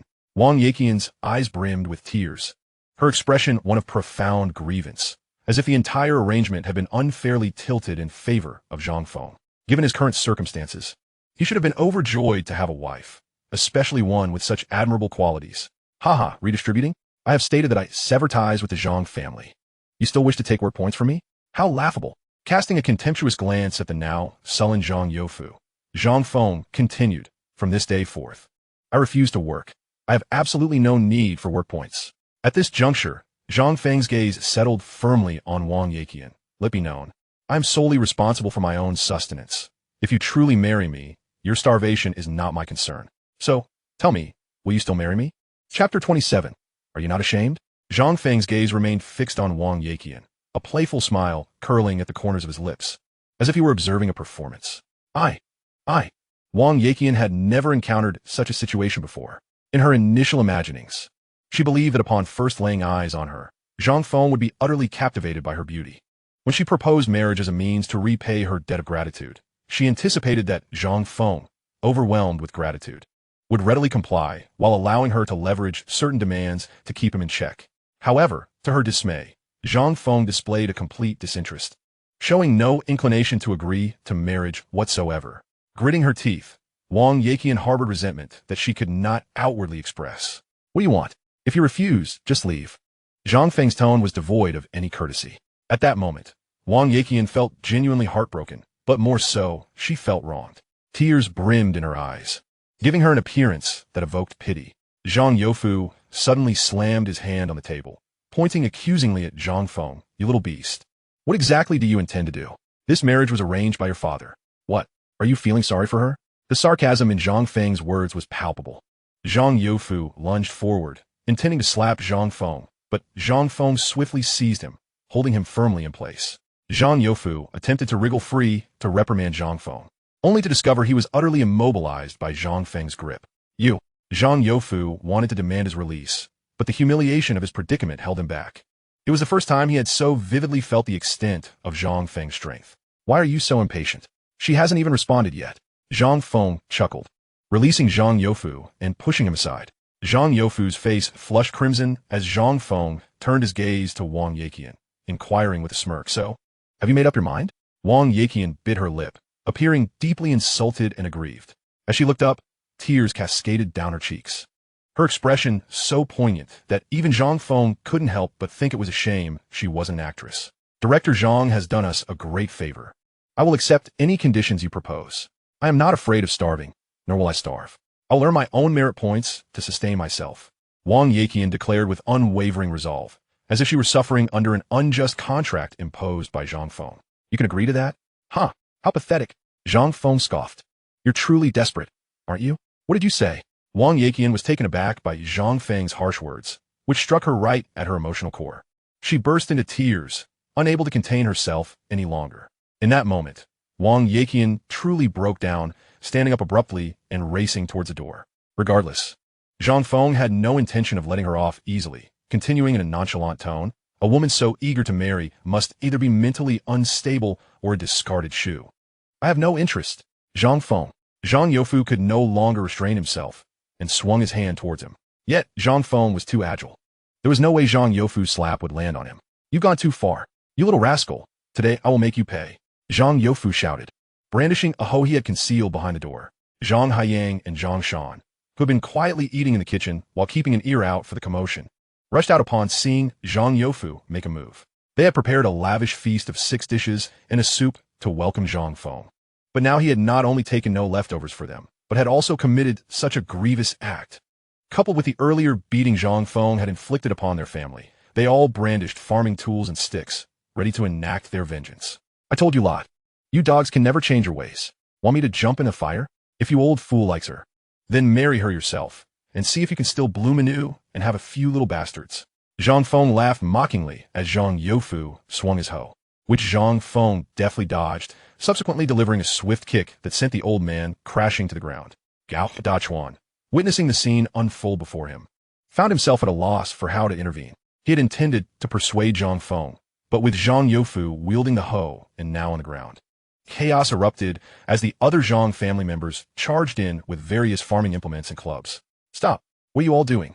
Gao Dachuan was infuriated. Regardless of whether it was Zhang Feng or the Zhang family, everyone's behavior that night was utterly outrageous. Having held the position of village chief for many years, he still commanded a degree of respect. Yet, as soon as he raised his voice, the Zhang family members hesitated, while Zhang Feng charged forward without a hint of concern, sprinting out the door. Today I must take this beast down. With the Zhang family attacking him relentlessly, Zhang Feng reciprocated without hesitation, deftly dodging and retaliating, landing blows on anyone he could reach. Ultimately, he delivered a decisive kick that sent both Zhang Haiyang and Zhang Qi tumbling to the ground. Once Zhang Feng had dispatched all of them, disregarding Gao Dachuan's shouts, he burst through the door and headed up the mountain. That night, no member of the Zhang family could find sleep, consumed by anger. In stark contrast, Zhang Feng was in high spirits. Not only had he once again taught the Zhang family a lesson, but he had also thoroughly humiliated Wang Yeqian. He was eager to see how the Zhang family would respond next. In his previous life, he had been a pawn, deceived by Zhang Youfu and Huang Suihua into believing that Wang Yeqian had given birth prematurely, 2 months early. Yet the child had weighed 7 jin and 2 liang, clearly full term. Reflecting on this, Zhang Feng felt an overwhelming urge to slap himself. He had been such a fool. This time, he was keen to observe how Wang Yeqian and the Zhang family would proceed. After all, with the village chief Gao Dachuan present that night, even if the Zhang family sought to tarnish his reputation, it would be impossible. Upon reaching the foot of the mountain and finding no one in sight, he slipped into his space. After enjoying a restful sleep, he set out towards his hideout in the mountains at dawn. As he walked up the mountain, he suddenly heard a familiar mooing sound nearby. He recognized it instantly as that of a wild cow. His heart leaped with joy. Had he encountered another wild cow? Chapter 28, Carrying Back the Calf. Upon hearing the sound of the wild cow, Zhang Feng was exhilarated. A hunt for an adult wild cow could fetch 1 or 2,000 yuan. The last wild cow he had hunted weighed 800 kilograms. And according to the price given by Tiger Brother, beef was more expensive than pork, meaning that cow would be worth at least 800 yuan. With swift steps, Zhang Feng dashed toward the source of the mooing. To his astonishment, he found a female wild cow giving birth to a calf. The calf was already halfway out, and the mother was clearly exhausted, panting heavily. Zhang Feng had no mercy. Seeing his prey before him, he wasted no time. He aimed his red tassel spear at the mother cow's neck and let it fly. With a mournful moo, the mother cow fell dead at his feet. Zhang Feng quickly approached, yanking the calf free, and then stored the mother cow in his space. The mother bison weighed no less than 600 kilograms, translating to over 1,000 yuan in profit. As for the trembling calf attempting to rise from the ground, it appeared to weigh no more than 40 or 50 pounds. Such a diminutive creature would yield little meat, even if consumed. In the midst of these thoughts, Zhang Feng suddenly devised another plan. He reached down and effortlessly hoisted the calf onto his shoulders, dashing down the mountain. It was still dawn when he carried the calf down, and upon reaching the village, he encountered the laborers heading to work. Look, who is that? Why is he running so fast? It seems he came down from the mountain. What is he carrying? My heavens, that's Zhang Feng, carrying a calf. The sight of Zhang Feng rushing down the mountain with the calf astonished many villagers. However, he had no time for idle chatter and inquired, "Where is Uncle Village Chief?" The village chief? He should still be at home at this hour. Zhang Feng listened and swiftly turned towards the direction of the village chief's house. His rapid descent startled several villagers, and upon seeing him sprinting with the calf, they gaped in disbelief. The village's cattle shed housed only 3 yellow cattle, 2 of which were adults, while the third was a calf, significantly larger than the one Zhang Feng carried. Where had this calf come from? Uncle Village Chief, Uncle Village Chief, Zhang Feng called out as he hurried over. At that moment, Gao Dachuan had just finished breakfast and was preparing to stroll through the village to oversee the workers when he heard Zhang Feng's booming voice. Recalling the events of the previous night, Gao Dachuan's expression darkened instantly. Not only had Zhang Feng disrespected the Zhang family, but he had also slighted him, and he was still quite vexed about it. However, upon seeing the calf on Zhang Feng's back, his eyes widened in astonishment. The anger he had felt moments ago vanished as he gazed at the calf. Xiao Feng, where did you get this calf? Gao Dachuan, well aware of the village's affairs and collective assets, could immediately tell that such a small calf had not been part of the village's original livestock. Uncle Village Chief, this is a wild bison calf that I just found on the mountain, Zhang Feng declared, placing the calf directly before Gao Dachuan. Found it? Gao Dachuan exclaimed with delight. Seeing his reaction, Zhang Feng could hardly suppress a grin. Just as Gao Dachuan reached out to touch the calf, Zhang Feng abruptly pulled the calf aside. Uncle Village Chief, I braved great danger to bring this wild calf back. You can't expect me to simply hand it over without any conditions. At that moment, Zhang Feng was negotiating terms with Gao Dachuan. The village chief understood the implication of his words and asked directly, Kid, this calf was just born. Whether it can survive is still uncertain. How about this? I will credit you with full work points for the next 6 months, and you won't have to come to work. What do you think? Not a chance. I made it clear last night that I won't be coming to work anymore. My master taught me skills that allow me to sustain myself on the mountain. I don't want a single point of work credit from the village. What do you want then? Gao Dachuan inquired, perplexed by Zhang Feng's intentions. Aside from work points, he could not fathom what else he could offer. I want you to issue a document severing ties with the Zhang family.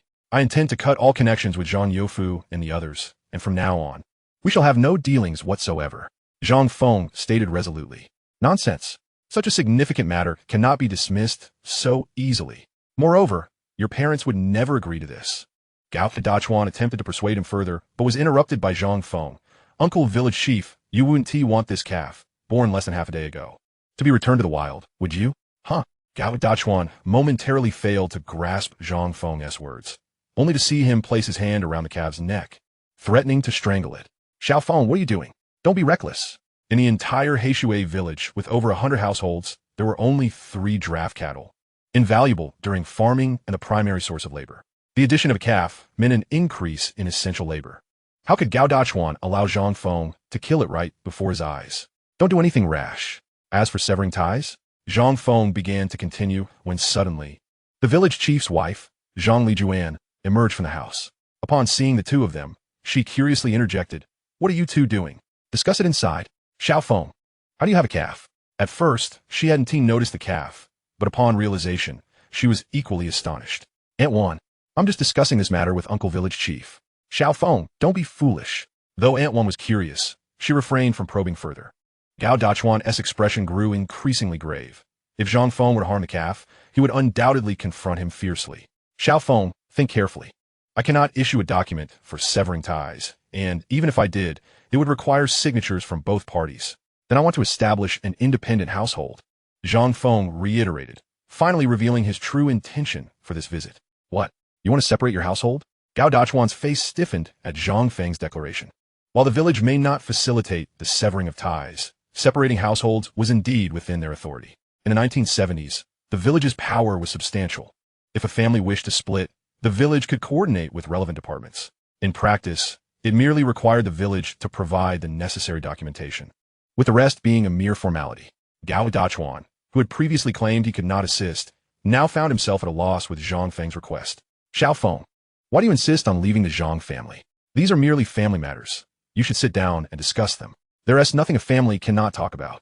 Uncle Village Chief, ask yourself, have I lived a human life in the Zhang family all these years? Have they ever treated me like a person? Zhang Feng's words were laced with bitterness, his teeth clenched, and his eyes aflame with genuine fury, recalling the injustices of his past life.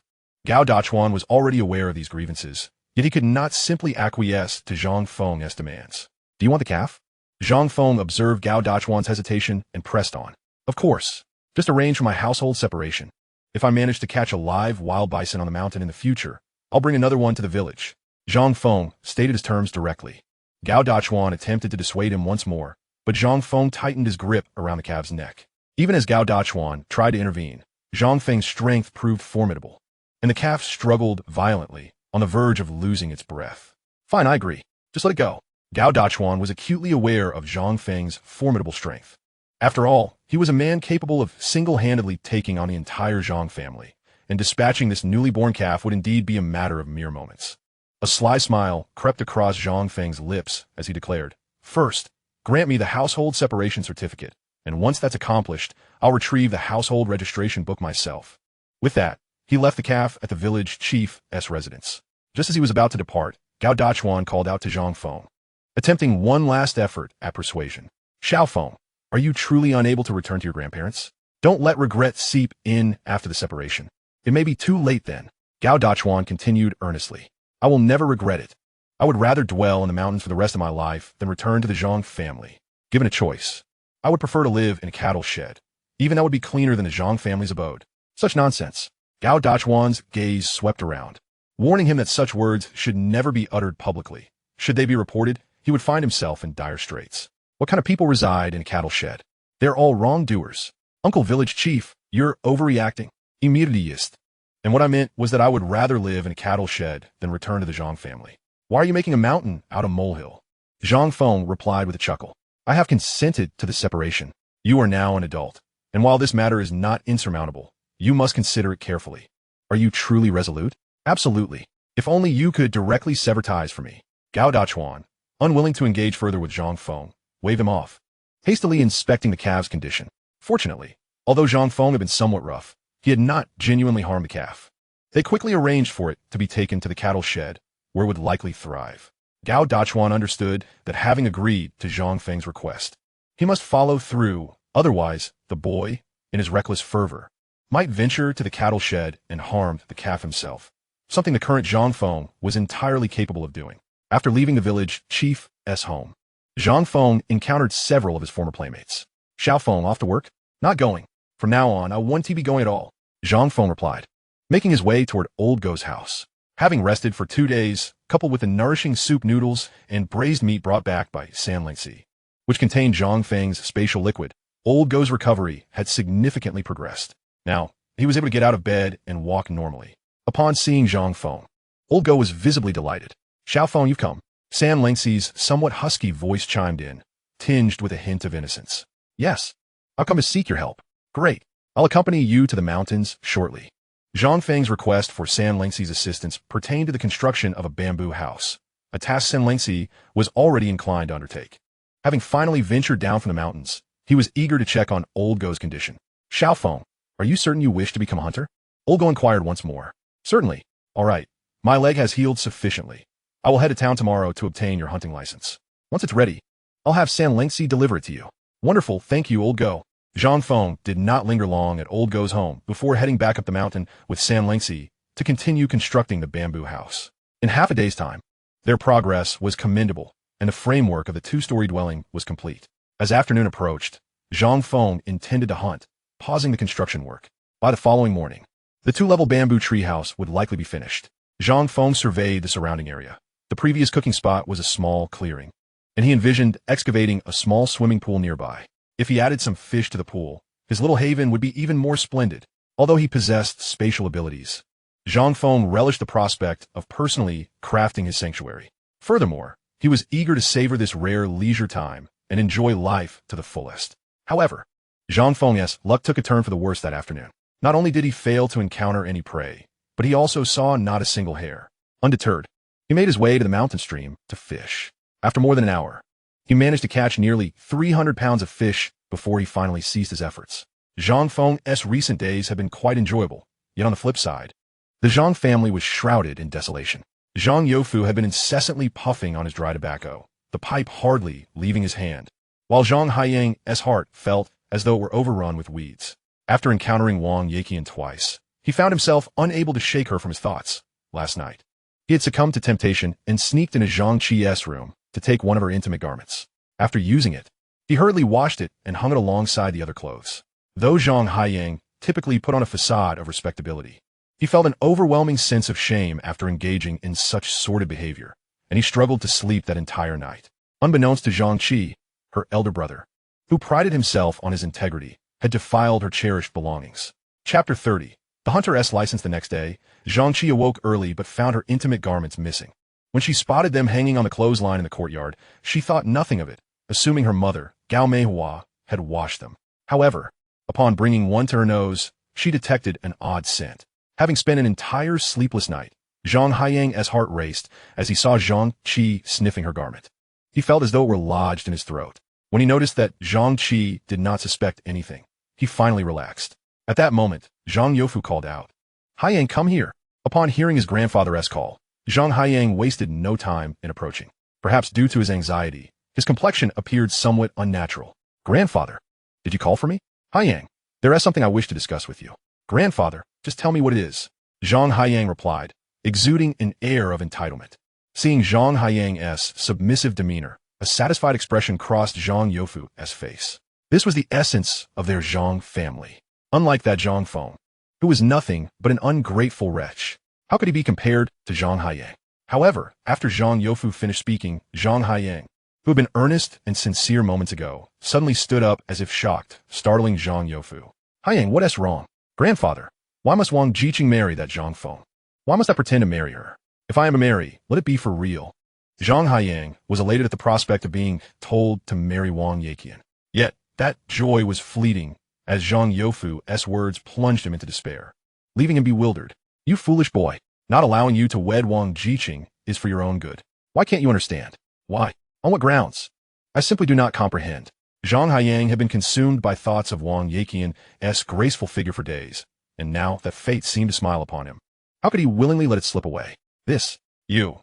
Zhang Youfu felt a surge of anger. His lips trembled, yet he could not find the words to express himself. Huang Zihua, witnessing Zhang Youfu's distress, stepped closer to Zhang Haiyang and urged, "Haiyang, heed your grandfather and grandmother. We will surely find you a worthy girl in the future. That Wang Jiqing is unsuitable for you." "What makes Wang Jiqing unsuitable? If she wishes to marry, then I'm willing to wed." "You rascal, you are truly out of your mind." Zhang Youfu was instantly filled with indignation. After devising such a brilliant plan, Zhang Haiyang had let him down at the crucial moment. Ignoring both Zhang Youfu and Huang Zihua, Zhang Haiyang turned on his heel and retreated to his room, slamming the door shut with a resounding bang. 2 days later, Zhang Feng and San Lingzi finally managed to clear out the two-story bamboo house. Simultaneously, they excavated a small pond measuring 5 meters in length, 4 meters in width, and 2 meters in depth, located 10 meters below the bamboo house. Throughout these 2 days, San Lingzi truly exerted himself, leaving him quite exhausted. Once they completed their tasks, San Lingzi cast several glances at Zhang Feng, appearing as if he had something on his mind but was hesitant to speak. "San Lingzi, what is troubling you? If you have something to say, just say it," Zhang Feng urged. "Xiao Fengge, have you heard the news?" "Huh? Heard what? About the wedding? Are you certain?" Upon hearing San Lingzi's words, Zhang Feng instinctively dismissed them as nonsense, wondering if someone was merely playing a prank on San Lungzi. It's true. Not just one person in the village is saying it. Many are. I just heard about it, and didn't he have the chance to investigate further? As I rushed up the mountain to help you build your house, San Lungzi explained. All right, I appreciate you bringing me this news. If you hear any more updates, let me know. Sure. After assisting Zhang Feng, San Lungzi did not require any further help at the moment. Zhang Feng prepared a large pot of braised fish, and the two indulged, their mouths full of deliciousness. Before San Lungzi departed, Zhang Feng even had him take a portion back for Uncle Go. Once San Lungzi left, Zhang Feng poured the mountain stream water he had prepared earlier from his space into the small pit, instantly transforming it into a small pond. With a splash, Zhang Feng leaped into the pond, splashing about in sheer delight.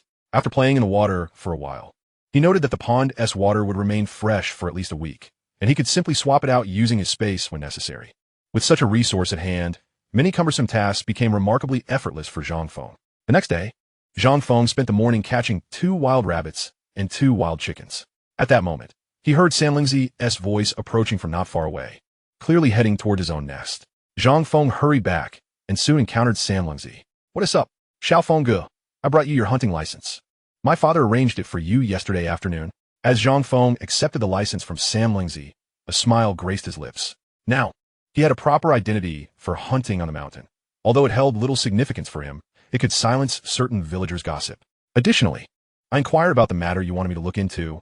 I've heard from numerous people that Zhang Haiyang is getting married. To whom? To a young, educated youth. But I don't know her name, San Lungzi replied. Zhang Feng nodded slightly, acknowledging the information. San Lungzi continued. Xiao Fengge, Uncle Village Head asked me to convey that since Zhang Haiyang is getting married, you should return home. Otherwise, it would reflect poorly on the Zhang family. Did the village head instruct you to say that? Not exactly. San Lungzi suddenly shook his head. What do you mean? Listening to San Lungzi's seemingly contradictory statements, Zhang Feng felt perplexed. It was Uncle San Quan from the village who told me that the village head wanted me to deliver this message to you, urging you to come down from the mountain in the next few days, San Lungzi clarified. All right, understood. Zhang Feng responded with a smile, saying nothing more. He knew that Zhang Sanquan and Zhang Shan were cousins, and he suspected that this was a scheme concocted by Zhang Youfu's family to trick him into descending. Zhang Feng was acutely aware that Wang Yeqian was likely pregnant, and given the affection Zhang Youfu and Huang Cuohua had for Zhang Haiyang, they would never allow their eldest grandson to take on such a burden. He pondered their calculations regarding his involvement. If he chose not to go, wouldn't the Zhang family's subsequent plans fall apart? Moreover, Zhang Feng understood that the Zhang family would never relent nor abandon their intentions of having him step into that role. Even if San Lungzi had persuaded him to come down, the Zhang family would surely devise other means to lure him down. Rather than waiting passively, it would be wiser to proactively assess the situation. After all, with the space at his disposal, how could the Zhang family possibly ensnare him? It was the perfect opportunity to observe their next move, allowing him to turn the tables on them. Chapter 31. Re-entering the black market, San Lungzi arrived, and Zhang Feng led him directly to the small pond. Upon seeing that the pond was full, San Lungzi's first reaction was not to inquire how Zhang Feng had filled it, but rather he exclaimed, Xiao Fengge, can I jump in a wash and play? Of course. Go ahead. No sooner had Zhang Feng's words left his lips than San Lungzi, without even removing his clothes, jumped right in with a splash. The two spent a delightful half-day on the mountain, capturing a few more wild chickens and collecting a nest of wild chicken eggs before finally descending. According to his previous agreement with Brother Hu, Zhang Feng was set to head into town that evening for another transaction. Over the past few days, while his harvest from the mountains was not abundant, the fish from the stream had yielded quite well. In total, he had managed to catch around 2,000 jin of fish, in addition to 2 wild cattle and a ram. Although the ram was missing a hind leg, it did not significantly affect its overall condition. As night fell, Zhang Feng made his way to the home of village head Gao Dachuan, carrying 2 wild chickens and a wild rabbit. Uncle Village Head, upon seeing Zhang Feng, Gao Dachuan was somewhat taken aback. Xiao Feng, what brings you here? Come in. No need to go inside. I've come down for a specific reason. San Lungzi came to me today, saying that you wanted me to come down. Zhang Feng stated directly, setting down the 3 wild delicacies. You've had it tough up there. Take these with you. Gao Dachuan did not immediately answer Zhang Feng's inquiry. Zhang Feng pretended not to hear Gao Dachuan's remark. Uncle Village Head, this is my token of respect for you. It has no relation to my visit tonight. Zhang Feng replied cheerfully. Seeing Zhang Feng's demeanor, Gao Dachuan refrained from further comment and said, "Your uncle indeed came to see me, urging me to have you come down to assist with Zhang Haiyang's wedding. But I did not send San Lungzi to fetch you." From Gao Dachuan's tone, it was clear he also held some disdain for the Zhang family's actions. "Then why did San Lungzi claim it was your instruction? He mentioned that San Quan told him it was your directive." Zhang Feng recounted the situation. At this, Gao Dachuan's expression darkened significantly. Zhang Shan's family is utterly disorganized. Not only has he benefited from you, but it is evident that Zhang Youfu's family has overstepped their bounds. He had no qualms about expressing his irritation, knowing that this was a matter that could easily be discerned with a little inquiry around the village. The young, educated youth you met last time was clearly arranged by your father for you to meet. Now that this young, educated youth is marrying your brother Zhang Haiyang. The Zhang family is truly absurd. How could such a situation be allowed to unfold?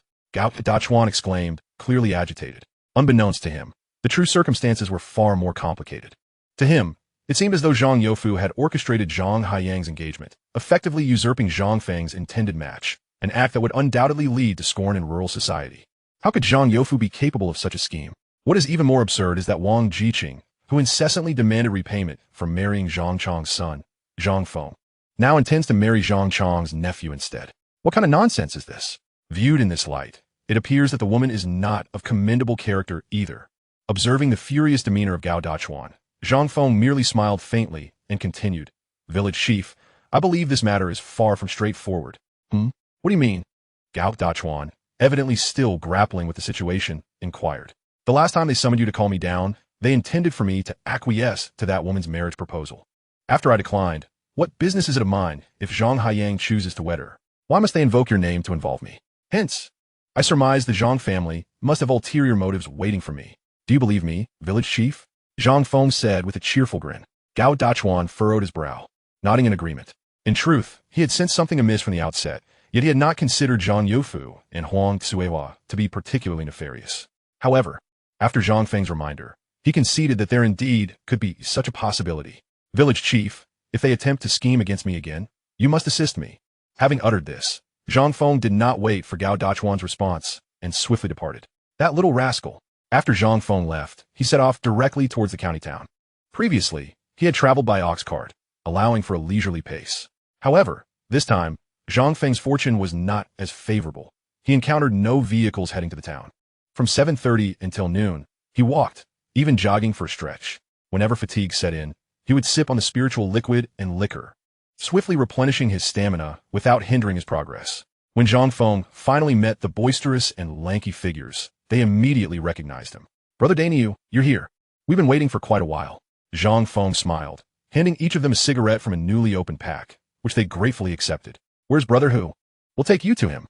Although Zhang Feng was aware of where Zhang Hu resided, protocol dictated that he could only proceed with their guidance. So he refrained from going alone. Before long, they arrived at Brother Hu's location. "Brother Daniu, you're remarkably punctual. I wonder what delightful surprises you have brought this time." Zhang Feng replied, "Brother Hu, we haven't brought much game this time." Brother Hu clearly did not expect Zhang Feng to say that. "2 adult wild oxen and a ram.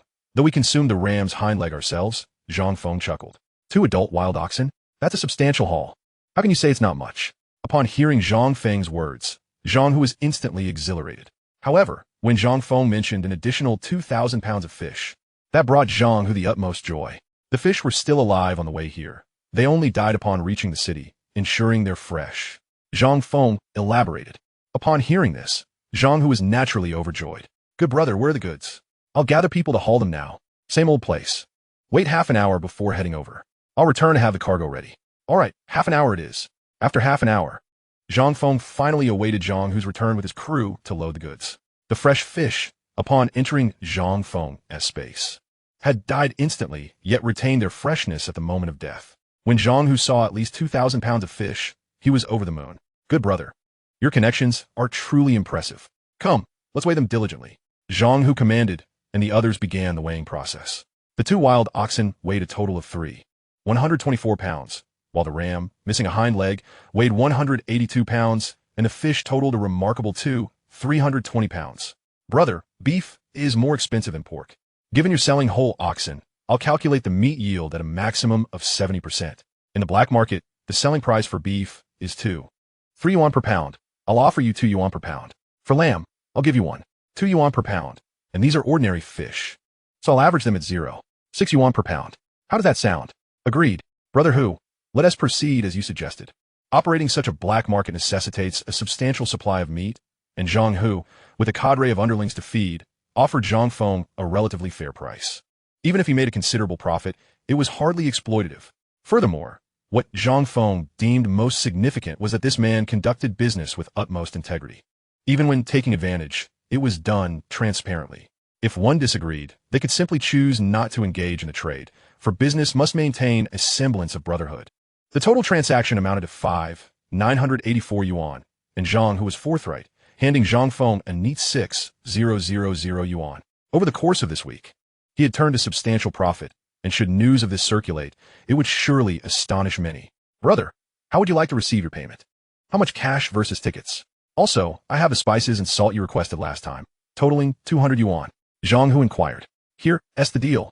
Give me 500 in cash plus 300 in tickets. The additional 200 yuan can be settled as is. By the way, do you have cigarette tickets or alcohol tickets? I also need some cloth tickets. If you have bicycle tickets, that would be even better. Zhang Feng replied. Certainly, I'll fetch them for you. However, I just sold out of bicycle tickets. I can get you another one in about 10 days. If you don't mind, when you come next time, I can arrange for second-hand bicycle for you. What do you think? Zhang Hu added. All right, a second-hand bicycle will suffice. Thank you, Brother Hu. Zhang Feng was merely in need of a means of transportation, particularly for his late-night trips to the town, and whether it was new or old mattered little to him. We're brothers. There's no need for thanks. If anyone should be thanking anyone, it should be me for your assistance. Your delivery of meat has been a tremendous help. Let us agree that in the future, you must bring me all the meat you can. Rest assured, Brother Hu, I will. After concluding the transaction with Brother Hu, Zhang Feng casually placed 5 small bundles of cash along with a substantial stack of tickets into his satchel, while the remaining 50 large denominations were tucked into his pocket. As Zhang Hu prepared to handle the delivered goods, Zhang Feng, feeling invigorated, did not rest or return home, but instead headed straight for the black market. Along the way, he stashed his satchel into his space, retaining only the 50 large denominations and some small bills. Zhang Feng was eager to see if he could discover some coveted items in the black market. After all, his previous visit had been near closing time.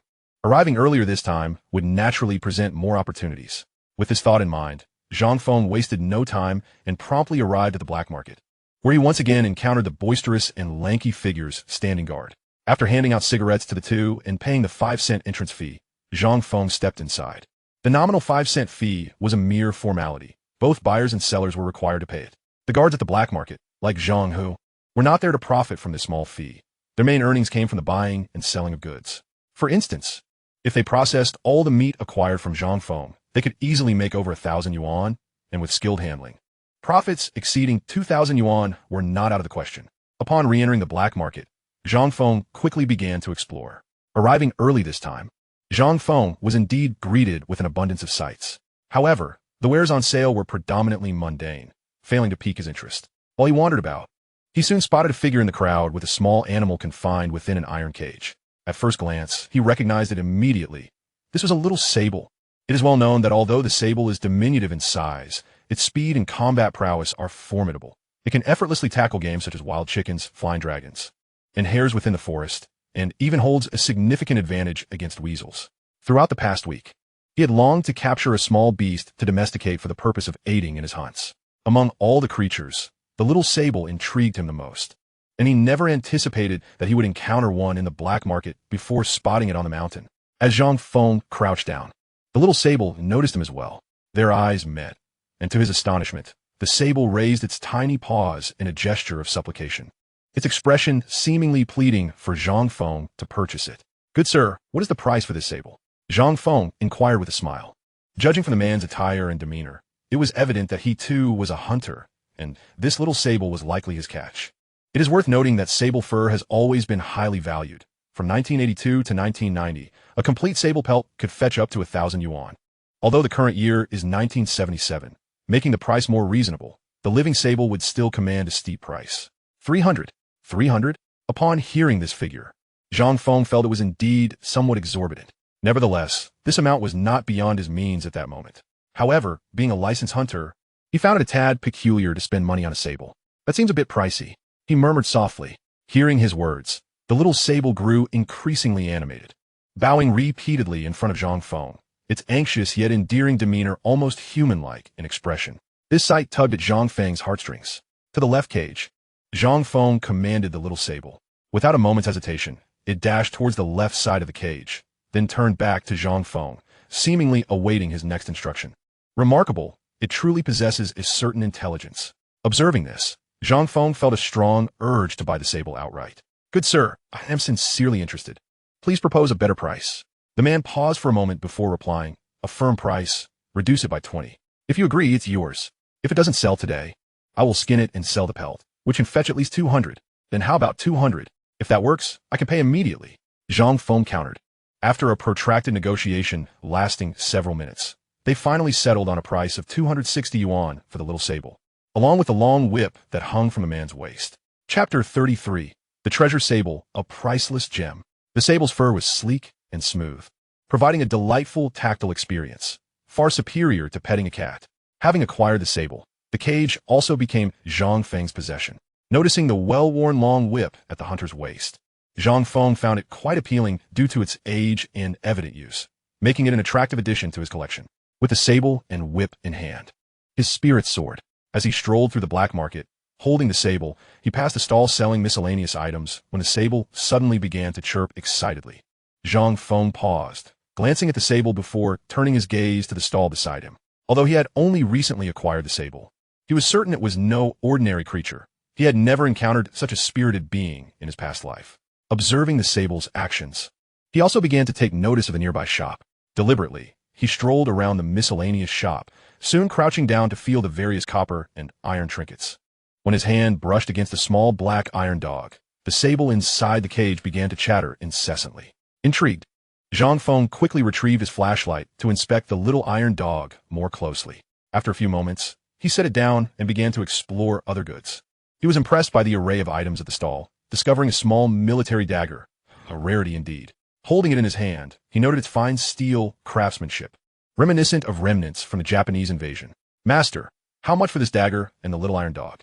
Zhang Feng inquired. Together, 50 yuan. 50 yuan? Are you trying to rob me? Business is business. It's a matter of mutual agreement. I set the price, and if you want it, you may negotiate. If you think it reasonable, you buy. Otherwise, you walk away. Isn't that fair? The vendor replied calmly.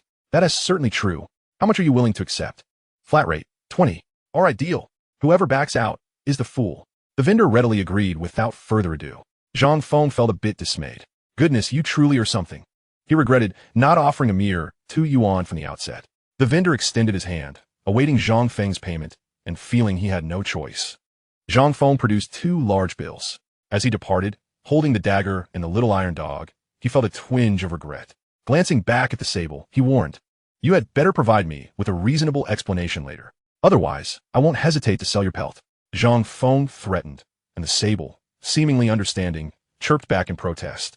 Though its animal language was lost on him, the black iron dog felt rather heavy in his grasp, weighing at least 30 or 40 jin. After meandering around the black market, just as he was preparing to leave, he noticed a figure cloaked in layers selling medicine in a corner. Penicillin. Zhang Feng was taken aback upon reading the label. What on earth is someone doing selling this here? This penicillin was essentially a form of penicillin, albeit with a lower concentration. In the present day, such medicine was not scarce in the country and was quite affordable, readily available in hospitals. After a moment's consideration, even though he did not require it, he thought it prudent to have some on hand as a precaution for his spatial liquid. Thus, he approached and purchased 10 bottles for 10 yuan. In addition to the penicillin, the vendor also had other medicines. And Zhang Feng decided to buy 2 yuan worth of veterinary drugs for livestock breeding. Ah, this is splendid, he mused, departing the black market with his acquisitions. His entire excursion, from entry to exit, lasted just over an hour. After departing from the black market, Zhang Feng did not immediately enter his space. After all, he had just spent over $200 acquiring a small purple marten, which certainly could not be carelessly placed inside the space lest the little creature meet its demise upon entry. He first set the small marten aside, then proceeded to scrutinize the nearby little black iron dog. In Zhang Feng's eyes, it was merely a little black iron dog without any particular significance. Observing Zhang Feng's intense focus on the black iron dog, the small purple marten began to chatter incessantly beside him. Upon hearing the marten's animated sounds, Zhang Feng seemed to grasp its meaning in an instant.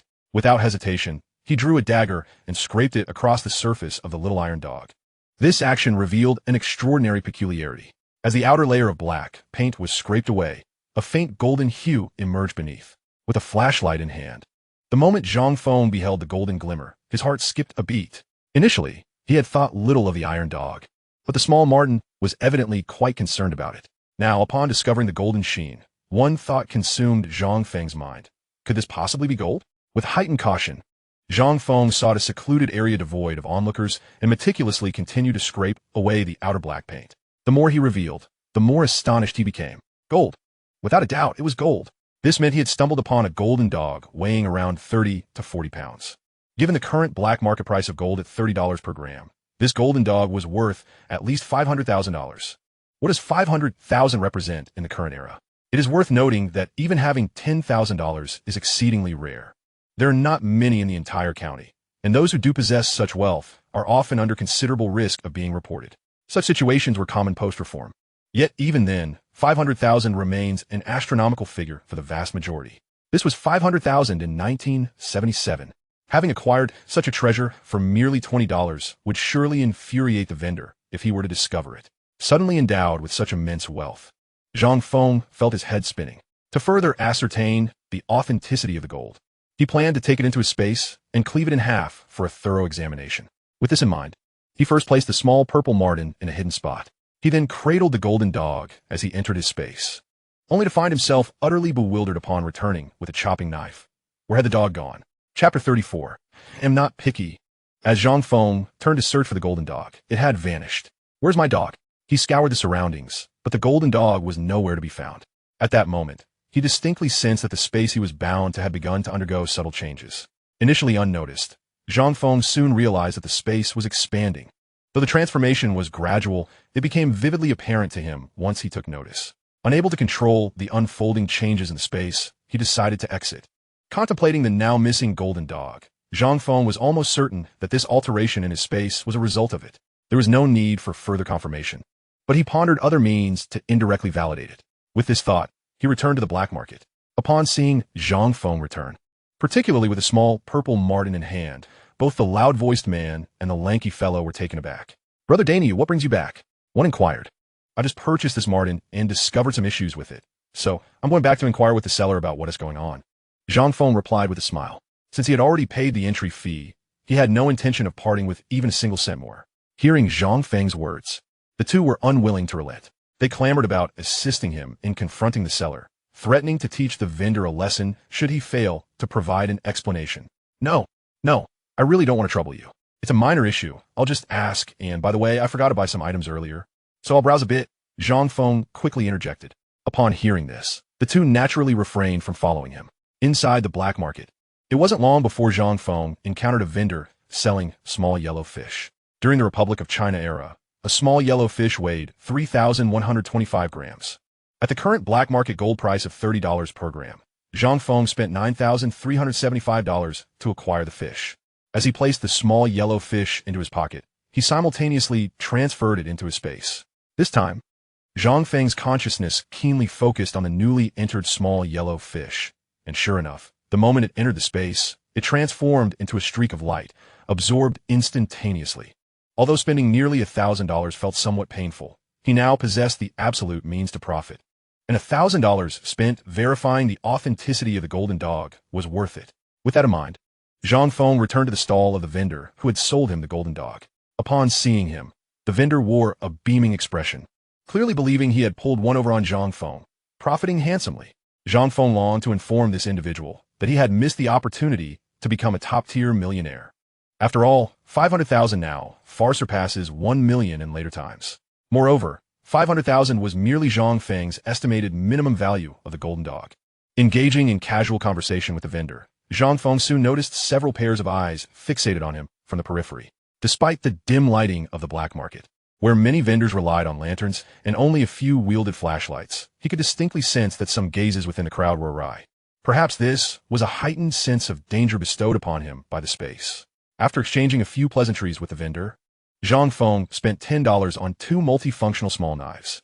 The knives, modest in size at 6 or 7 inches, served multiple purposes beyond peeling apples, including small scissors. nail clippers, hole punches, files, and bottle openers. After stowing the knives away, he made his way outside. Though Zhang Feng generally avoided trouble, he did not wish to invite unnecessary complications. This territory belonged to Zhang Hu, and it was evident he was being watched. Thus, seeking Zhang Hu's assistance would be the simplest solution. Upon exiting the black market and reaching the entrance, Zhang Feng headed straight for the loud-voiced man and the lanky fellow. "Brother Daniel, you're back out again?" The loud-voiced man remarked cheerfully. "Where's Brother Hu?" Zhang Feng inquired directly, not waiting for the two to respond as he continued. "I believe I'm being followed. Someone seems intent on intercepting me." Upon hearing this, both the loud-voiced man and the lanky fellow were immediately alarmed. Setting aside the fact that Zhang Feng's previous transactions had been quite profitable for them, they could not allow anyone to intercept him after he had just exited their black market. Otherwise, who would dare to trade there in the future? Zhang Feng merely stated the situation, and the ensuing actions required no intervention on his part. This time, Zhang Feng planned his movements with even greater meticulousness. Had it not been for the concern that the small purple marten might perish within the space, he would have already retreated there. As he toyed with the blade in his hand, Zhang Feng soon heard the chattering of the little ferret. Illuminating the creature with his flashlight, he carefully observed it. Finally noticing the deep gash on its leg. Being confined in a small cage, it was typically challenging to discern the little one's injuries. Zhang Feng first bound one of the ferret's hind legs with a piece of rope, before carefully extracting it from its enclosure. The little ferret was surprisingly docile in Zhang Feng's grasp, perhaps sensing its predicament and realizing escape was futile. "I just saved your life. Had it not been for me, you would have faced a grim fate at dawn," he admonished. "Now, if you entertain thoughts of fleeing, I shall not hesitate to end your life. Do you understand?" The ferret bobbed its head in agreement, and Zhang Feng interpreted it as comprehension. Upon assessing the injury on the ferret's leg, Zhang Feng retrieved several drops of spatial essence. 2 drops were applied to the wound, while 3 droplets were administered through its teeth. The moment the spatial essence entered its system, the previously listless creature's eyes widened, as if it had just savored an unparalleled delicacy. Its gaze turned toward Zhang Feng with an unmistakable eagerness, seemingly imploring for more. The wound began to heal at an observable pace, with the injury on the little one's leg nearly vanishing in no time. "As long as you obediently accompany me, I shall ensure you enjoy a life of luxury," Zhang Feng promised, and the ferret chirped in response. Recalling the scene at the black market, Zhang Feng inquired of the ferret, "Did you stumble upon that golden dog by chance, or do you possess the ability to sense its golden nature?" As he spoke, he continued to engage with the little creature, quickly gleaning the answers he sought from its movements.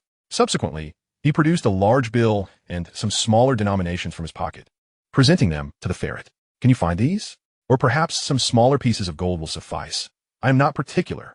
The ferret sniffed and scrutinized the money before nodding decisively. "Very well, then, let us see what you can do. Off you go." If there had been onlookers, they would undoubtedly be astounded by Zhang Feng's audacious maneuver. After acquiring the little ferret, he had immediately instructed it to seek out money. Was this the thought process of a rational individual? Zhang Feng remained in place, while a portion of his consciousness delved into observing the transformations within his spatial realm. At that moment, the changes within the space had been entirely realized.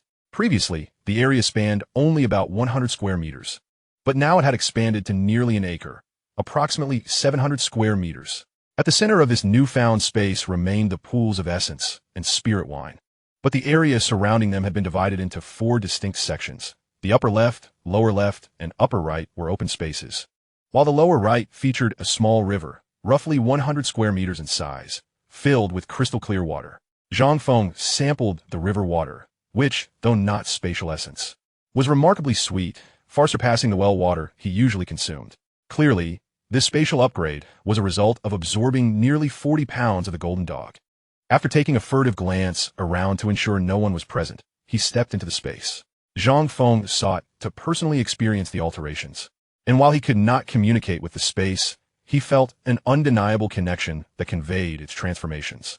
The changes and sensations washed over him.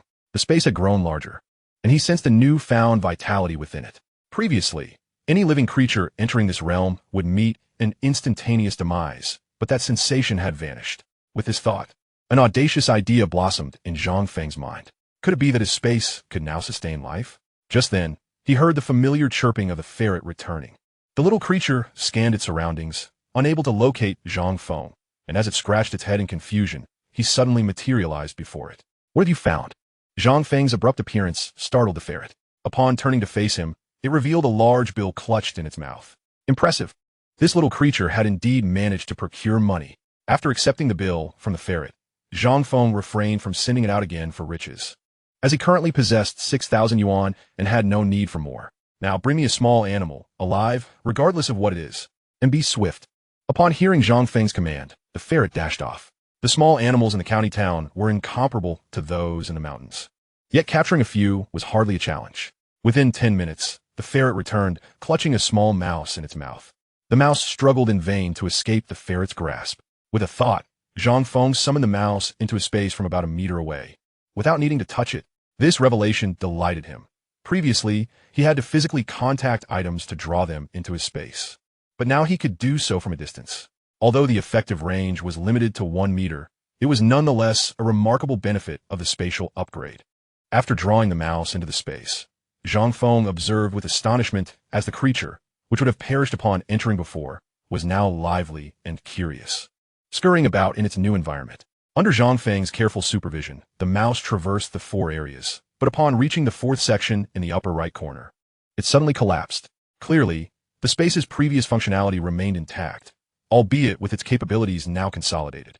Zhang Feng discarded the lifeless mouse, as he had no desire to partake in such culinary practices. With the realization that his space could harbor living creatures, he felt reassured and instructed the ferret to continue its search for gold.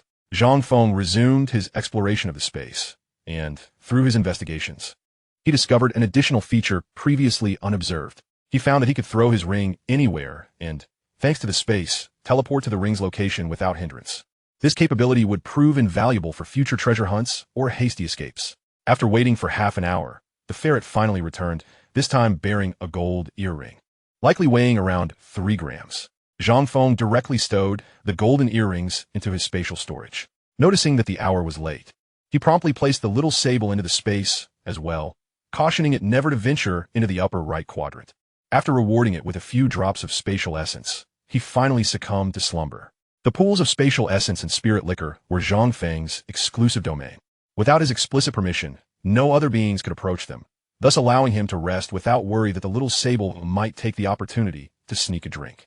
When Zhang Feng awoke, dawn was breaking softly.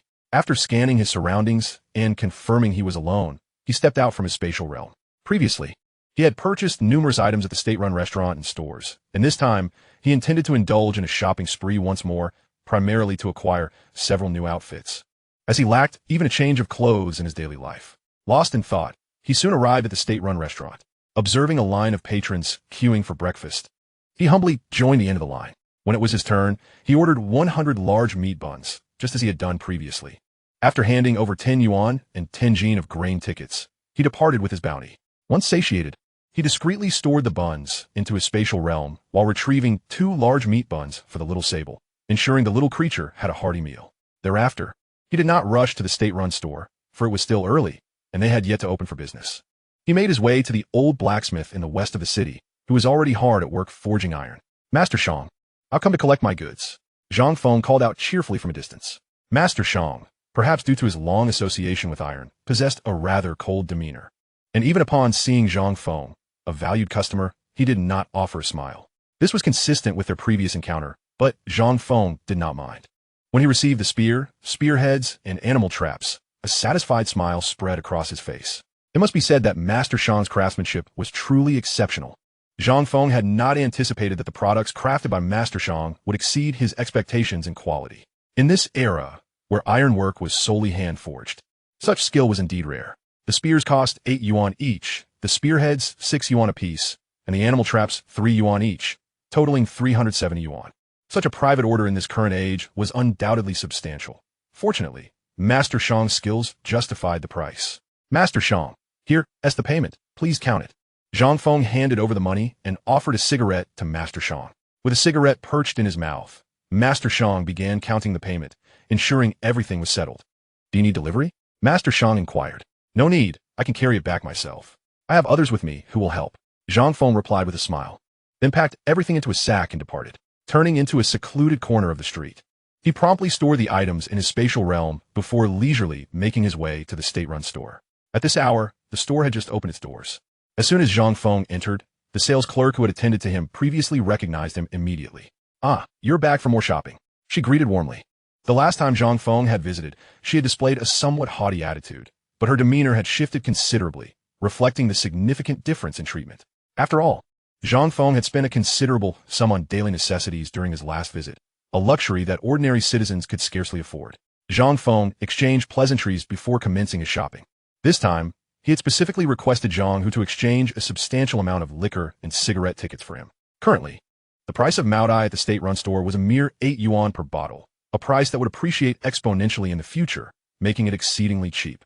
However, even at this price, not everyone in the county could afford to indulge in such fine spirits. "Hello, I'd like 2 bottles of Maodai, 1 pack of the Qianmin cigarettes, 1 kettle, 2 sets of clothing, and 2 packs of candles," Zhang Feng stated.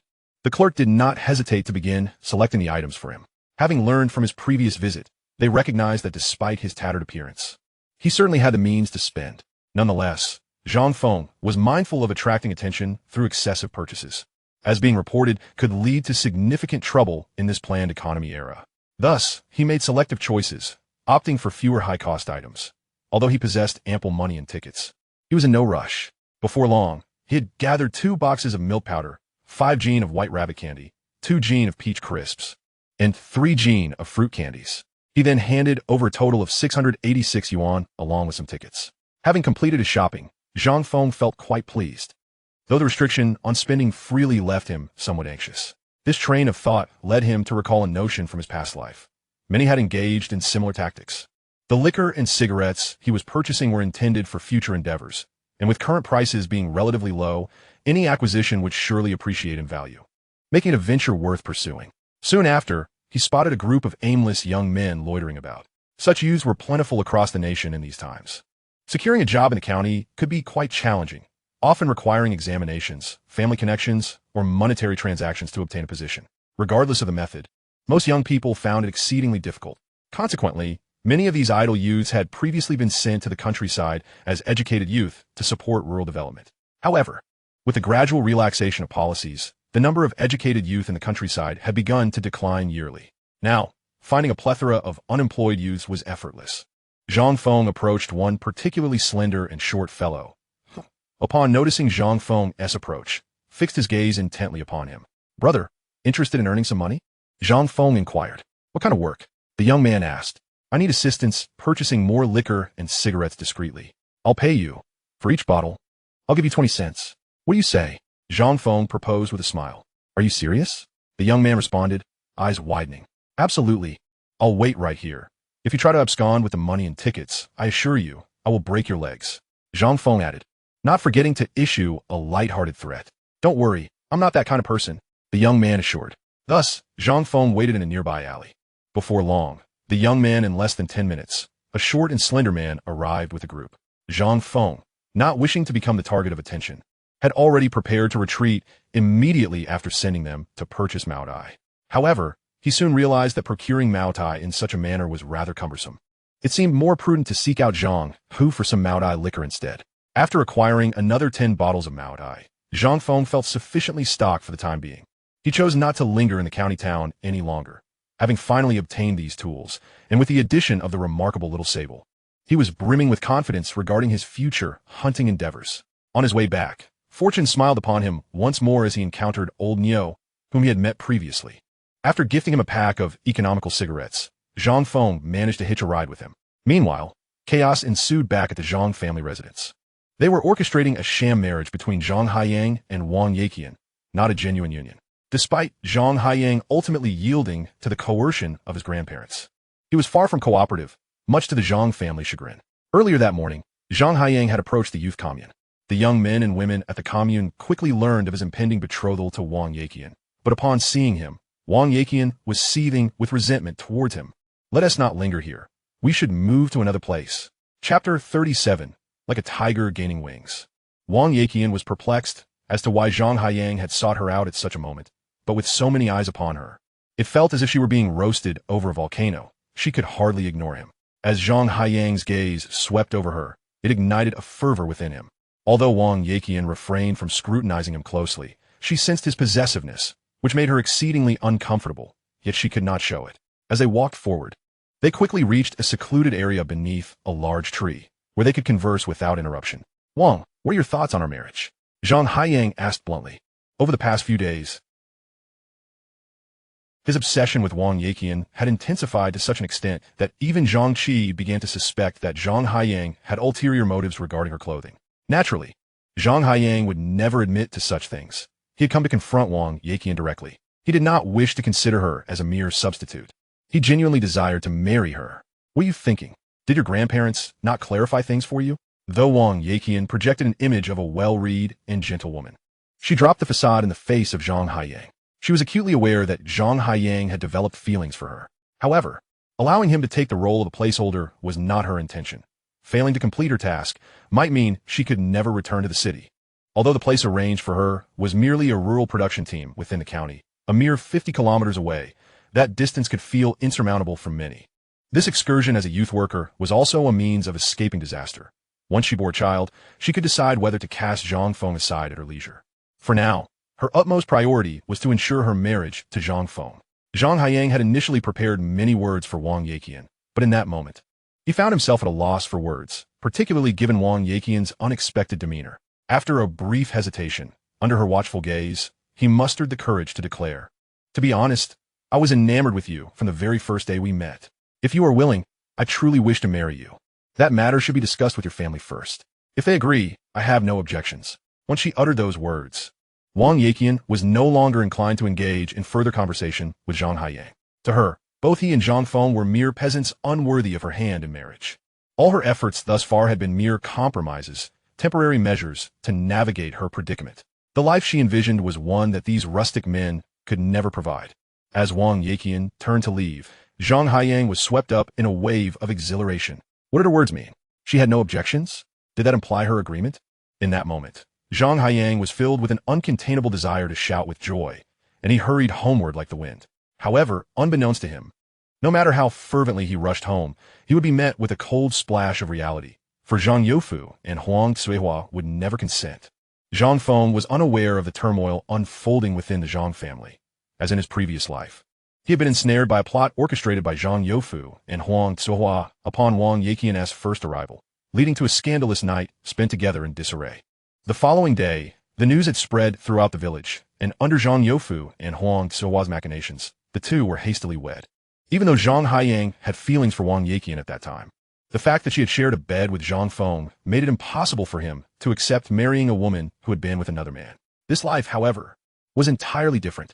Zhang Haiyang's feelings for Wang Yiqian had fully erupted from the very beginning, and the contrast between Zhang Feng's and Wang Yiqian's attitudes only fueled his desire to conquer and possess her. The trajectory of this life had been altered by Zhang Feng's rebirth, diverging entirely from the past. Upon returning to the mountains, Zhang Feng found himself in high spirits. Once he arrived, he released the little sable. After tasting Zhang Feng's spatial elixir, the little sable was likely dreaming of it day and night, and thus remained closely by his side. As they navigated the forest together, the little sable exhibited remarkable speed, capturing 3 wild chickens in less than half an hour. Previously, during his solitary hunts, Zhang Feng would sometimes spend hours without so much as a single catch, not due to a lack of skill, but rather because of the difficulty in locating prey.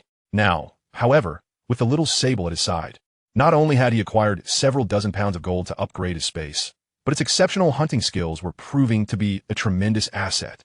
If the little sable could assist him in finding a few medium to large-sized game, he would quickly recoup his investment. Excellent. Your hunting skills are indeed impressive.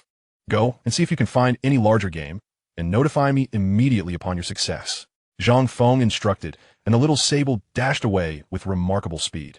Initially, Zhang Feng had not contemplated much, yet this time, within a mere 20 minutes, the little sable returned with haste.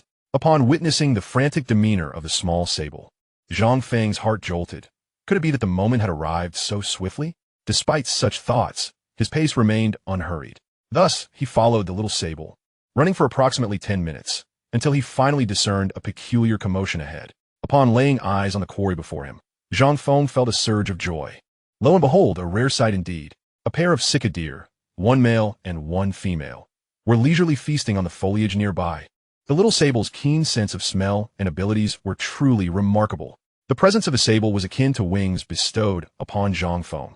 Having never encountered sika deer before, He was resolute not to let this opportunity slip away. He stealthily approached, crouching low, and as he entered his effective range, Zhang Feng seized his spear, steadied his breath, and launched it with great force. In less than 2 seconds, he hurled 3 spears in quick succession. Chapter 38. A Bountiful Return. The 3 spears were cast with precision. The first struck the male cicadere. The third found its mark in the female, while the second missed entirely. The cicadere, being sizable creatures, weighed as much as large wild boars, nearly 500 pounds for the male and 300 for the female. After successfully hitting both deer, Zhang Feng dashed forward. Although both spears had struck their targets, they were not fatal blows, allowing the deer to escape. A rush of wind accompanied Zhang Feng as he launched 2 more spears. The previously slower-moving female deer succumbed to its injuries, and without a hint of hesitation, Zhang Feng stored it within his spatial realm. He then hastened in pursuit of the male deer.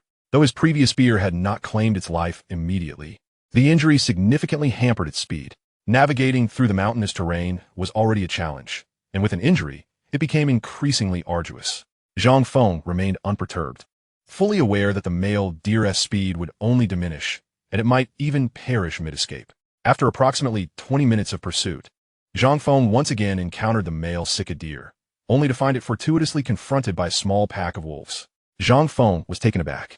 Nevertheless, he hesitated for only 2 seconds before launching his spear with abandon. He understood the key to dealing with wolves. If he could eliminate the alpha, the rest would soon scatter. The male deer, already grievously wounded and having expended considerable energy in its frantic escape, was not a concern. Zhang Feng's primary target was the wolves. Fortunately, he had ample spears at his disposal, and with a distance of less than 10 meters between them, his aim was precise. 3 spears soared through the air, the first embedding itself in the alpha wolf's abdomen, pinning it to the ground. The other 2 spears struck another wolf, causing the remaining members of the pack to flee in disarray, with 2 charging toward Zhang Feng. He swiftly produced 2 red tassel spears. Armed, he felt no fear of close combat. If necessary, he could lure them in, and once they were within a meter, he could easily subdue them within his spatial realm, where they would be at his mercy. As the first wolf lunged at him, Zhang Feng deftly thrust his spear, impaling it and sending it flying. The second wolf, attempting a sneak attack, was thwarted by the little sable, which distracted it just in time. Despite the sable's impressive agility and combat prowess, it was still no match for the larger wolves. However, Zhang Feng needed no assistance. He swiftly dispatched the second wolf without a single drop of blood staining his attire. A brief assessment of the battlefield revealed 4 wolves and a 500-pound cicadere for the taking. After securing his bounty, Zhang Feng made his way back to his lair. Fortuitously, his sense of direction was keen, guiding him toward Blackwater Village. Otherwise, he could easily have become lost in the vast expanse of the Daxing mountain range. Of course, with his spatial realm, he felt no fear of losing his way. After a 2-hour journey, the little sable managed to catch 3 wild chickens and a hare along the way. With such an abundance, their provisions for the day were more than sufficient. Yet, Zhang Feng was puzzled as to how the little sable, seemingly lighter than the hare, could carry such a hefty creature through the forest with such agility. Could it be that the spatial essence had enhanced its capabilities? Contemplating this, Zhang Feng decided to let the little creature sample the spatial essence wine. Who knew what delightful surprises might ensue? As he beckoned the little sable over, it scampered eagerly to him. Zhang Feng poured a few drops of the spatial essence wine for the little one. Within 3 seconds of consumption, the little sable tilted its head and promptly fell into a stupor. Zhang Feng chuckled, remarking on the creature's poor tolerance for alcohol, before placing it gently into his spatial realm for a nap. Shortly thereafter, Zhang Feng arrived at his lair.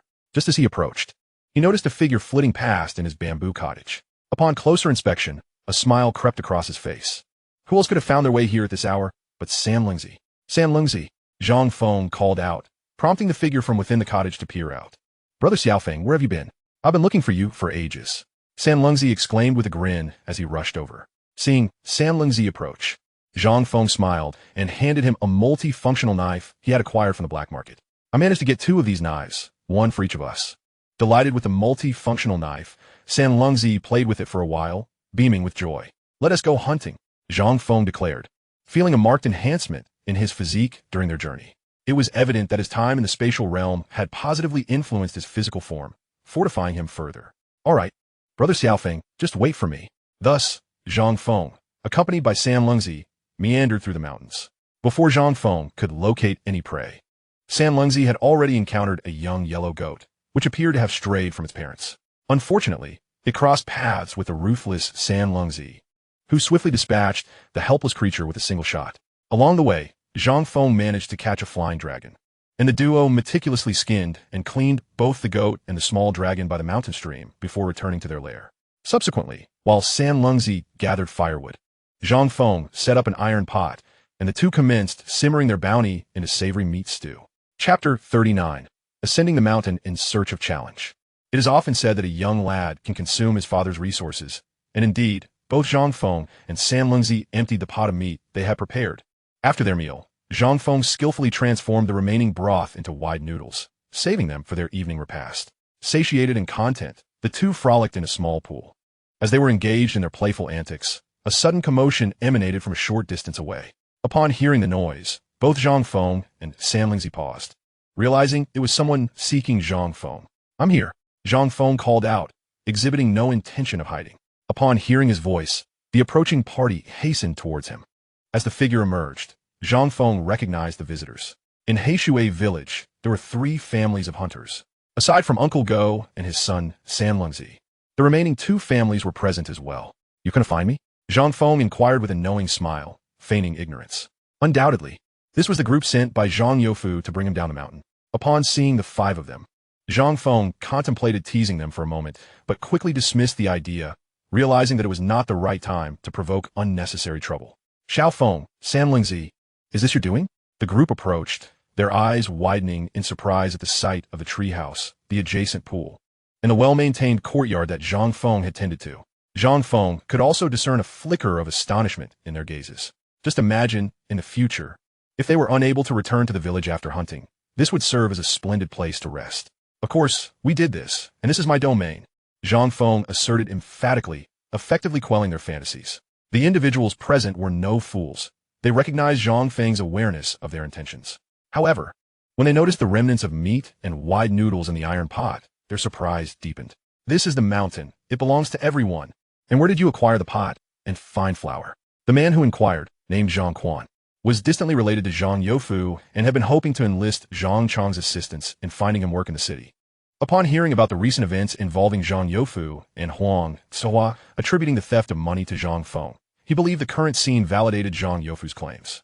"Previously, you adamantly denied stealing money from home. Now, this is your evidence," Zhang Quan smugly asserted, his demeanor brimming with arrogance. "You should promptly descend the mountain and apologize to your grandparents." "Shut your mouth," Zhang Feng retorted sharply, no longer inclined to tolerate such insolence. "What is wrong with purchasing items with my own hard-earned money? Is there a problem?" As he spoke, San Lungzi, without a moment's hesitation, grasped a bamboo pole, ready to defend himself. "Xiao Feng did not steal anything. This is all from our hunting." San Lungzi, though not having witnessed Zhang Feng as hunting profits firsthand, recalled their previous hunting expedition where he and Old Go had split a wild boar, which had fetched over 100. Zhang Feng, having claimed 2 boars, naturally earned significantly more. What Zhang Feng displayed was merely a fraction of their total earnings, and the meat in the pot was indeed their own catch from that day. San Lungzi, fiercely loyal, understood the necessity of defending those who treated him well, were it not for Old Go's strict admonition against aiming firearms at others. San Lungzi might have already drawn his weapon against these intruders. "Ha, you hunt? How laughable!" Zhang Quan scoffed, his gaze towards Zhang Feng laced with disdain. Their purpose in approaching was to apprehend Zhang Feng and drag him down the mountain. Should Zhang Feng and San Lungzi retaliate, they believed their numerical superiority would ensure Zhang Feng faced dire consequences. "Laughable or not, it's not for you to decide." Zhang Feng shot back. "What do you want? If they're asked nothing, be gone. And let me reiterate, this is my territory. Anyone foolish enough to covet it will find themselves facing dire consequences." "Brave words, boy. You're courting death. Get them. Teach them a lesson before dragging them down the mountain." The group charged toward Zhang Feng. Though they bore firearms, they had no intention of using them, fearing the complications of an accidental discharge that could result in a fatality. Moreover, for the promised benefits from Zhang Youfu, causing a death would not be advantageous. Seeing them approach, Zhang Feng wasted no time. If they intended to use their guns, he would counter with his spear. Should they seek to engage in close combat, they would soon discover who was superior. Zhang Quan was the first to reach Zhang Feng, his years of hunting having endowed him with considerable muscle. However, just as he closed the distance, Zhang Feng delivered a powerful kick that sent him sprawling. Before the others could react, Zhang Feng had incapacitated two of them in the blink of an eye. As he charged toward the third, a swift slap sent the opponent flying, followed by a fierce kick that rendered him incapacitated on the ground, wailing in agony. The remaining two were swiftly dealt with by Zhang Feng, who dispatched one with a punch and a kick, ending the confrontation with lightning speed. The final assailant was left to San Lungzi, whose blows were far more severe than Zhang Feng's. He dislocated the opponent's arm entirely. Had Zhang Feng not intervened, San Lungzi would have twisted the arm into a pretzel. Zhang Feng approached and collected their hunting rifles and a shotgun, ensuring these ruffians could not retaliate in desperation. Though confident, Zhang Feng was not reckless. Even with his quick reflexes, a bullet could still prove fatal if he were caught off guard. "Do you still think I'm a thief?" Zhang Feng inquired with a smile, firmly planting his foot on Zhang Quan's arm. Zhang Quan howled in pain. No. You're not a thief. I was wrong. Xiao Feng, please let me go. My arm's going to break. Chapter 40. Do you desire my little sable? Do you want my hand or my gun? Zhang Feng grinned widely, his tone infused with an unsettling cheerfulness that sent a shiver down Zhang Quan's spine. Previously, Zhang Quan had perceived Zhang Feng as merely a wayward youth, but after their recent encounter, it became abundantly clear that they were no match for him. Zhang Quan harbored no doubt that if Zhang Feng were to unleash his full wrath, they would surely meet their demise at his hands. "What brings you all the way up the mountain to find me?" Zhang Feng inquired, simultaneously smashing two rifles he had just confiscated against the nearby rocks, reducing them to mere fragments before their eyes. "Zhang Feng, what are you doing? How dare you, ah? Stop, let go of me." Zhang Quan's heart bled at the sight of Zhang Feng, destroying the only hunting rifle his family possessed. He yearned to confront Zhang Feng or demand compensation. But the stark reality was that even if they banded together, they were no match for him. If Zhang Feng were to escalate his aggression, he might as well give up on his aspirations of becoming a hunter forever. After all, one's legs were far more precious than a hunting rifle. "Have you not returned my inquiry? What compelled you to ascend the mountain? Who sent you?" Zhang Feng reiterated, increasing the pressure of his foot upon Zhang Quan's arm. "Your brother. He is getting married. Your grandfather instructed us to bring you back," Zhang Quan managed to utter, despite the pain radiating from his injured arm. "Oh, that matter. You should have mentioned it sooner," Zhang Feng exclaimed, lifting his foot from Zhang Quan's arm. "Little Feng, don't go down. The Zhang family is not to be trifled with." San Lungzi interjected as he hurried over to intervene. "It's all right. With you and Uncle Go here, they cannot harm me," Zhang Feng reassured him. "Indeed, my father and I will ensure your safety," San Lungzi responded, his tone shifting after hearing Zhang Feng's words. Seemingly convinced that, with their protection, Zhang Feng had nothing to fear. Zhang Quan was taken aback by Zhang Feng's willingness to descend the mountain and return to the village so easily, although resentment simmered within him. He wore a mask of indifference. Thus, Zhang Quan and his companions collected the mangled remnants of the rifles and commenced their descent. The journey from Zhang Feng's lair to Heishui village typically required just over an hour on foot, but with Zhang Quan and his entourage in tow, it took them 3 hours to reach the foot of the mountain. At that moment, Zhang Feng noticed that the little sable, having consumed the spatial spirit liquor, had finally awakened. He feigned an act of relieving himself by the tree, all the while releasing the little sable from his spatial confines. The little sable emitted a series of chirps, immediately drawing the attention of several onlookers. "Where have you been? Now you decide to return to me?" Zhang Feng chuckled as the little sable leapt onto his shoulder, expressing an undeniable affection. "Little Feng, when did you catch a little sable?" San Lungzi inquired directly. While the population of sables in the Daxing mountain range was not insignificant, they were certainly not abundant. Moreover, the speed of sable was remarkable, making it typically only capturable by traps, such as snares. Often, the sables caught were already lifeless. The fact that Zhang Feng had not only captured a live sable, but also seemed to have formed a bond with it was indeed rare. "This one is my pet. I've had it for a few days." Zhang Feng could not divulge the true origins of the sable to San Lungzi, lest his venture to the black market be revealed. Fortunately, San Lungzi was more interested in the sable itself than its backstory. He approached Zhang Feng, attempting to play with the sable, but it only cozied up to Zhang Feng, jumping away whenever anyone else approached. "I haven't had it long. It's still a bit skittish. Give it a few days," Zhang Feng explained, but as he spoke, the little sable suddenly perked up at a noise and darted away. Zhang Feng was aware of its prior speed. Now, it was evident that it had increased by at least 30%. Remarkably, within 3 minutes, the little sable returned, proudly clutching a wild chicken in its mouth. Though Zhang Feng had previously been astonished by the sable's hunting prowess, its ability to capture a wild chicken with such swiftness and strength filled him with delight. Little Feng, your sable is incredible. You won't even need to hunt anymore. It can sustain you. Sanlungzi laughed heartily. All right, enough chatter. Take it, Zhang Feng said, tossing the wild chicken into Sanlungzi's hands as they continued their descent. Though they had less than 20 minutes left, the little sable managed to hunt a wild rabbit in that brief span. Zhang Quan and the others gazed enviously at the sable's impressive feats. They were eager to inquire about how Zhang Feng had trained it, but the words stuck in their throats, fully aware that even if they asked, he would never divulge his secrets. Thus, amid their envious glances, they reached the foot of the mountain. Sanlungzi, give me the wild chicken and rabbit first. Quickly take the noodles to Uncle Go. All right. As they descended, Sanlungzi had filled 5 bamboo tubes with the remaining braised meat and noodles, preparing to deliver them to Uncle Go. While the noodles might not taste as good after some time, being heated with meat broth and spices would still render them quite palatable. Zhang Feng paid no heed to Zhang Quan and his companions, making his way directly to the home of the village chief, Gao Dachuan. To his bemusement, as he approached Gao Dachuan's residence, he was taken aback to find Zhang Quan and his group trailing closely behind him. When they reached Zhang Feng, they completely ignored him and marched straight to the village chief's home. Village chief, you must arbitrate. That scoundrel Zhang Feng smashed our guns. He even assaulted us. Village chief, you must intervene. Otherwise, we will report this to the authorities. Seeing the 5 of them in such a state, Zhang Feng could hardly contain his laughter. Just at that moment, Gao Dachuan emerged from his dwelling, utterly bewildered by the scene before him. As Zhang Quan exaggeratedly recounted their tale, Zhang Feng interjected with a smile. Indeed, I smashed your guns, and yes, I did lay my hands on you. So what now? What compensation do you seek? I have no money. No money? Then you must give us your sable. Yes, the sable. Chapter 41. Who cannot spout nonsense? At this, Zhang Feng was genuinely amused. It seemed they had witnessed the little sable's extraordinary hunting abilities along the way, and now they had set their sights on it.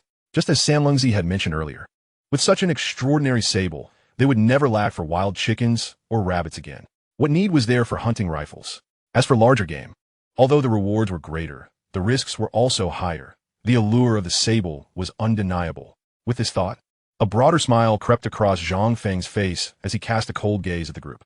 As Zhang Feng's gaze remained fixed on them, particularly the smile that danced upon his lips, Zhang Quan and the others involuntarily shivered. Earlier on the mountain, Zhang Feng had worn a similar grin while he was interrogating Zhang Quan, even stepping on his hand as he posed questions. Xiao Feng, what exactly is going on? How did you manage to smash their guns? Gao Dachuan inquired, evidently hoping to provide him with an opportunity to explain. According to Zhang Quan's earlier admissions, the blame would entirely rest on Zhang Feng's shoulders. They came up the mountain and saw my treehouse, which contained an iron pot and refined flour. They accused me of stealing money from Zhang Youfu's family and insisted on dragging me to kneel and apologize. Zhang Feng's gaze pierced through the group before him, his eyes brimming with disdain. What? Are we mistaken? Zhang Quan retorted with unwavering certainty. If you hadn't truly stolen from home, how could you afford to buy so many things? As it stood, Zhang Quan and his companions were the ones at a disadvantage. And Zhang Feng had indeed acknowledged the destruction of the guns. To Zhang Quan's mind, this meant Zhang Feng would inevitably have to compensate for the damage. Oh, and how do you account for your family's ties to the enemy? I could have you arrested and sent to the authorities this very moment. You're talking nonsense. You're the one who est the enemy, Zhang Quan exclaimed, panic-stricken, like a cat whose tail had just been stepped on. Upon witnessing this, Zhang Feng's smile broadened. What? You understand how infuriating it is to be falsely accused? Why is it that you can wrongfully accuse me, yet I cannot speak out against you? Zhang Feng retorted without an ounce of politeness. If you can so easily slander me, then your entire family must be enemies and deserve to face the consequences. How dare you challenge me? Anyone can spout nonsense and throw accusations. Zhang Quan was livid, jumping up and down in frustration. Enough. Everyone, keep your remarks to a minimum. Gao Dachuan interjected, stepping forward. Xiao Quan, do not make baseless claims without evidence. And you, Zhang Feng, should not casually throw around accusations of treachery. From now on, if I hear any further nonsense from you, I will ensure you regret it. As long as they keep their mouths shut, I shall do the same. Zhang Feng replied nonchalantly. They falsely accused me and aimed to drag me into an apology. Smashing their guns was merely a courtesy. If they're dissatisfied, I could just as easily dislocate their arms and legs. What do you intend to do? Don't act recklessly. Zhang Quan was taken aback as Zhang Feng boldly advanced. What? Are you so cowardly without your guns? When I saw you all reaching for yours on a mountain, I smashed them. Otherwise, if you had fired at me, things would not have ended so easily. Zhang Feng's tone sharpened, his voice elevated. You lie. We never reach for our guns. A bystander vehemently protested. But I saw you preparing to draw. What do you now deny it? Zhang Feng asserted, confident that he was the only one present at the time. And with no evidence to counter his claim, they deserved the consequences of their actions. All right, you all return for now. We'll discuss the guns later, Gao Dachuan commanded, waving his hand to send them away. Zhang Quan and his companions, now bruised and battered, had been thoroughly thrashed despite their numbers. It was quite pitiful. Yet Gao Dachuan was not entirely surprised, recalling how Zhang Feng had handled the situation previously. Despite their unwillingness, Zhang Quan and the others had no choice but to leave. They needed to report back to their families, insisting that a resolution must be sought from the Zhang family. After all, it was Zhang Youfu who had sent them to confront Zhang Feng, and it was Zhang Feng, his grandson, who had smashed their guns. This incident could not be severed from the Zhang family's involvement. Uncle Village Chief. After the others departed, Zhang Feng wore a playful grin. You troublemaker. Gao Dachuan sighed in exasperation. Uncle Village Chief, you can't blame me for this. They initiated the trouble. Zhang Feng defended himself. Enough of that. What brings you here? Gao Dachuan inquired, noticing the wild chicken and rabbit Zhang Feng carried, suspecting it was related to Zhang Youfu's affairs. Uncle Village Chief, during my last visit, I warned you that the Zhang family would not let me off easily. This time must be their scheme. If trouble arises, you must assist me. Assist you? I help the righteous, not the kin. Do you think you can outsmart me? Not a chance. Gao Dachuan's tone was resolute. Very well. Your commitment to justice is all I need. I feared you might show favoritism towards Zhang Chong, the deputy factory director of the steel mill. Zhang Feng teased, effectively cornering Gao Dachuan. You rascal. If I were to favor Zhang Chong, I should be siding with you. Ah, you make a valid point, but not entirely. Zhang Feng engaged in playful banter, leaving behind the wild rabbit and chicken. Upon learning that Zhang Feng had descended from the mountain, Zhang Youfu hurriedly searched the village and eventually found him at the village chief's home. You little rascal, you finally decided to come down. Hurry back. Your brother's wedding is imminent, and the family is swamped with preparations. Any past grievances should be set aside for now. We must take care of family matters first. Zhang Youfu's tone softened, eager to coax Zhang Feng back home. I've told you before, that is not my family, and Zhang Haiyang is not my brother. I have severed ties with you.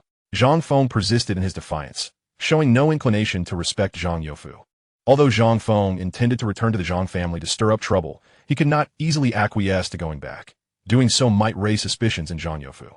Xiao Feng, your previous mischief can be overlooked, but today is your brother's joyous wedding day. The family is in dire need of assistance. When else will you come to help? Regardless of your past grievances, you must return with me. Zhang Youfu continued, but Zhang Feng remained unyielding, ignoring him entirely.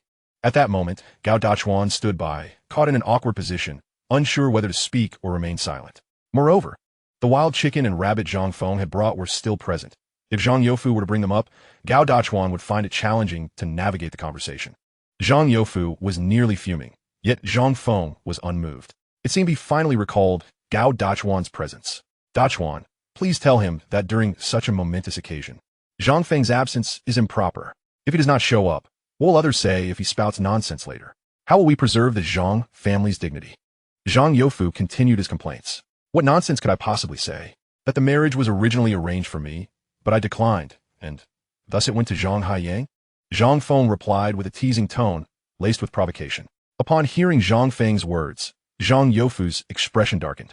Xiao Feng, how about this? You return home for a day. The marriage was something you did not wish for. Now that you return, once Zhang Haiyang's wedding is concluded, you can leave. At the very least, the village won't have any idle gossip afterward. Gao Dachuan pondered for a considerable time before finally speaking. In truth, Zhang Feng had already reminded him twice regarding this matter. Having held the position of village chief for so long, how could Gao Dachuan be oblivious to Zhang Feng's little schemes?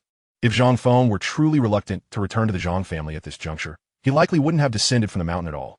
His very descent indicated that the lad was harboring ulterior motives. Otherwise, he wouldn't have rushed here with his belongings in hand. Upon comprehending these intricacies, Gao Dachuan appropriately offered his counsel. Initially, Zhang Feng remained obstinate, uttering a few defiant words. However, Zhang Youfu, the old fellow, was now growing anxious.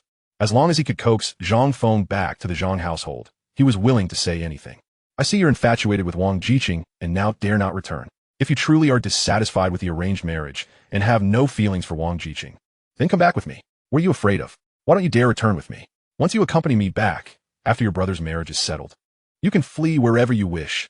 I shall not hinder you. Fine, I'll go, Zhang Feng retorted. You old rascal, just wait. This is you compelling me to return. Don't come to regret it. Thus, the two exchanged barbs, and Zhang Feng begrudgingly acquiesced to Zhang Youfu's words. At that moment, as Zhang Feng turned, both his and Zhang Youfu's lips curled into a smirk. Though they could not see each other's expressions, this very exchange did not escape Gao Dachuan's keen observation. He silently shook his head, reflecting on the cunning of both the old fox and the young one. It seemed the Zhang family was about to have a lively spectacle. Gao Dachuan understood that this was a family affair of the Zhangs. Although he was the village chief, it was not within his purview to meddle in their domestic issues. Such matters ought to be resolved by themselves. As Zhang Feng accompanied Zhang Youfu back to the Zhang household, he made it clear along the way, if anyone dares to hurl insults at me upon my return, I will retaliate without hesitation. Do not expect mercy from me. This was not a negotiation, but rather an overt threat. Initially, Zhang Youfu felt a sense of triumph, but upon hearing Zhang Feng's words, his expression darkened. This little brat was truly infuriating.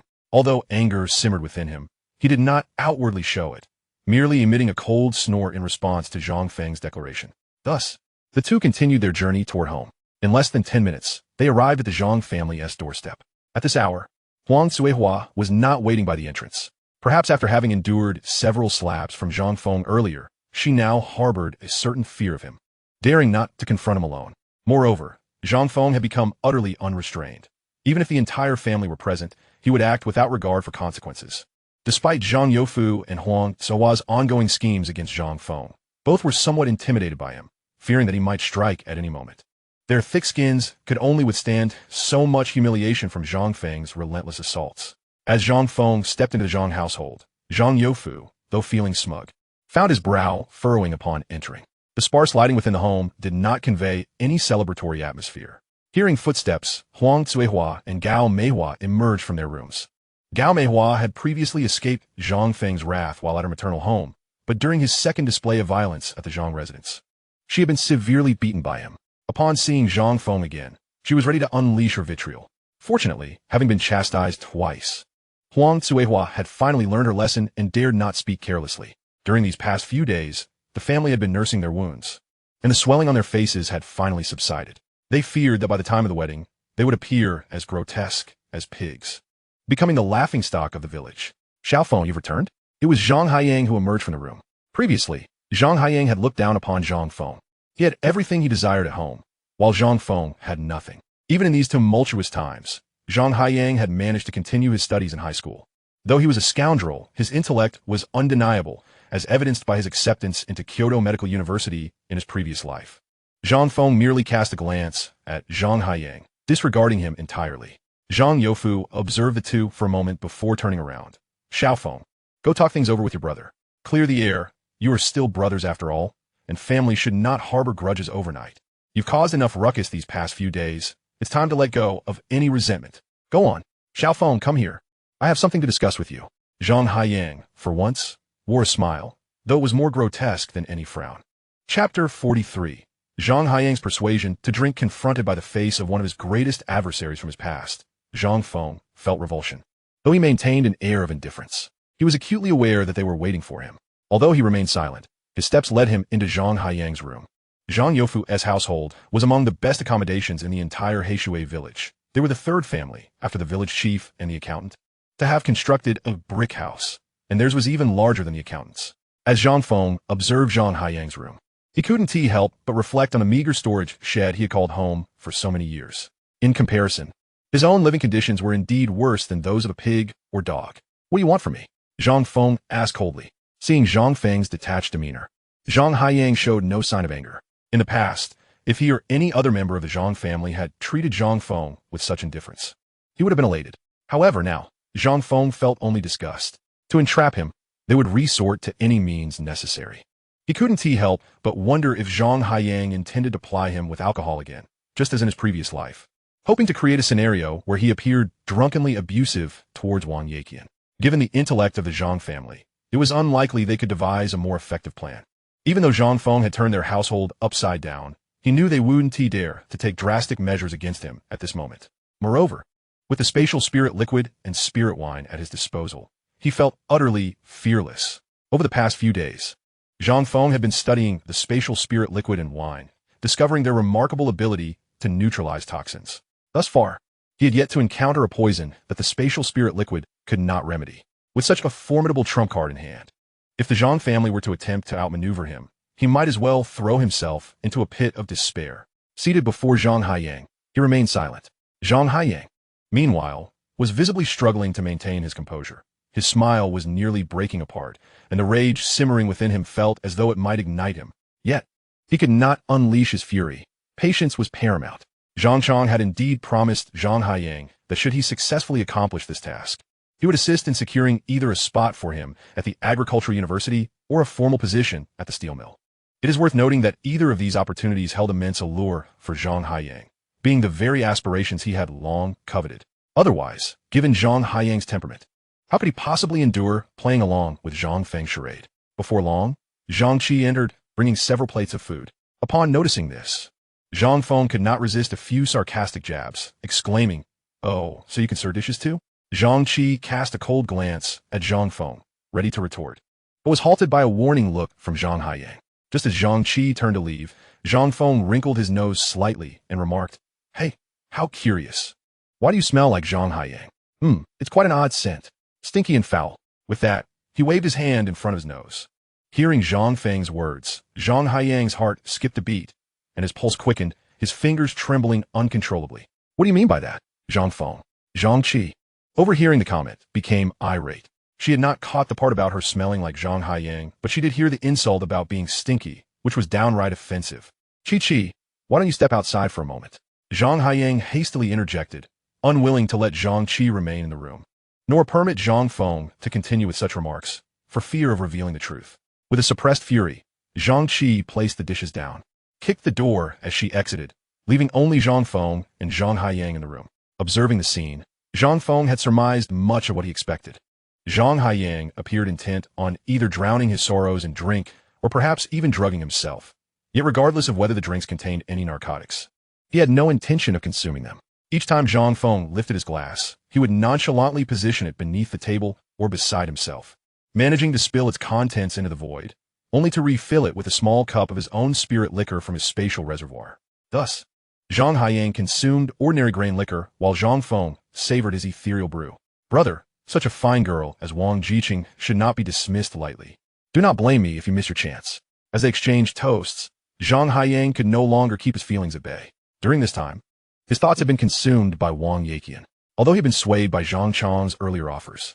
The effects of the alcohol, coupled with his confrontation with Zhang Feng, had stirred a desire for retribution, prompting him to lavish praise upon Wang Yiqian and urge Zhang Feng to cease any further pursuits of her. Listening to Zhang Haiyang, Zhang Feng couldn't help but smirk inwardly. Indeed, this fellow had shown no signs of growth. Rest assured, I harbor no interest in that Wang Jiqing. Since you are smitten, I wish you both a lifetime of happiness and many children. Zhang Feng concluded with a chuckle. As their conversation reached this point, Zhang Feng feigned drunkenness, collapsing onto the table, feigning unconsciousness. Zhang Feng, Zhang Feng. Zhang Haiyang called out several times, but Zhang Feng lay limp upon the table, unresponsive. Witnessing this, Zhang Haiyang swayed uncertainly, preparing to rise. However, before he could stand, his body weakened, and he too toppled over. At that moment, Zhang Youfu entered, accompanied by another graceful figure, Wang Yiqian. "You will stay in Haiyang's room tonight, and come to me before dawn," Zhang Youfu instructed, then turned to leave. It was clear from the commotion outside that they had no intention of taking Zhang Haiyang away just yet, as they locked the door from the outside. Although Zhang Feng had not consumed their liquor, the spirit from his spatial reservoir had indeed taken effect. Once silence enveloped the area, Zhang Feng tossed his ring out the window and used his spatial abilities to exit the house. After securing the ring, he ventured outside. Zhang Youfu had mentioned that Wang Yiqian would come at dawn, around 4 or 5 o'clock, meaning there were still several hours to spare. Since Zhang Feng was intent on solidifying the Zhang family's notorious reputation, he needed to establish an alibi for himself. As he pondered the late hour, a sudden flurry of figures dashed through the village, their voices raised in alarm. Little Dog Dan, where are you? Hurry home." Hearing the cries, Zhang Feng was momentarily taken aback. He remembered that in his previous life, at this very time, the captain of the 5th production team, Gao Eugene, had lost his son, Dog Dan, who had drowned after sleepwalking into the river. The boy was 12 years old, not particularly young, and had often played in the river. Yet, tragically, Dog Dan had met his demise there. Recalling the details, Zhang Feng quickly pinpointed the approximate location of the drowning. While he wasn't entirely certain of the exact creek, there were only a few rivers in the village, making it relatively easy to find. He headed towards the western edge of the village, waiting by the riverbank for about 10 minutes before spotting a slight figure approaching the water. The child ambled at a steady pace, and suddenly, with a splash, he plunged into the river. Zhang Feng was stunned. He rushed over, calling out as he sprinted. The distance between him and little Dog Dan was not great. Within seconds, he reached the boy, lifting him from the water. It became clear to Zhang Feng why this unfortunate child had drowned in his past life. He was just too unlucky. Not only had he fallen into the river, but he had also knocked himself unconscious. After retrieving little Dog Dan from the water, Zhang Feng checked him over and found that aside from being unconscious, the boy had not sustained any injuries. Though he had ingested a few mouthfuls of water, there was no significant harm done. His breathing and heartbeat remained normal. Just as Zhang Feng lifted the boy onto the bank, distant shouts echoed through the night. Little Dog Dan is here. He fell into the river. Help! Zhang Feng's voice rang out loud and clear in the darkness. Upon hearing his call, the group that had been searching for little Dog Dan quickly converged, some wielding flashlights, while others blindly stumbled in the dark, shouting. When Zhang Feng presented little Dog Dan to Gao Youjin's wife, Huang Ling, she immediately burst into tears, exclaiming, "My little Dog Dan, what happened? Don't scare your mother." Hearing Huang Ling's cries, Zhang Feng quickly intervened, saying, "Aunt Ling, please don't cry. Little Dog Dan is fine. I was bathing in the river when I heard the sound of someone falling in. I called out, but no one responded. When I went to check, I found little Dog Dan had fainted in the water." Zhang Feng succinctly recounted the events, and at that moment, Gao Youjin also arrived with others. "Quickly, take him home." "Yes, all right. He just fell in the water and got knocked out," Zhang Feng reassured them. As Gao Youjin and several others approached, they naturally expressed their immense gratitude towards Zhang Feng. However, after a moment, Gao Youjin sensed something amiss. "Xiao Feng, what on earth are you doing in the river at this late hour?" The others echoed his confusion.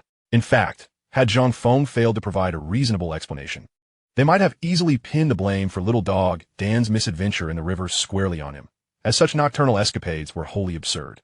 Zhang Feng sighed and recounted how Zhang Youfu had sent someone to summon him down from the mountain, and the subsequent event of Zhang Haiyang plied him with alcohol that evening. "I had never drunk before, but Zhang Haiyang insisted I drink excessively.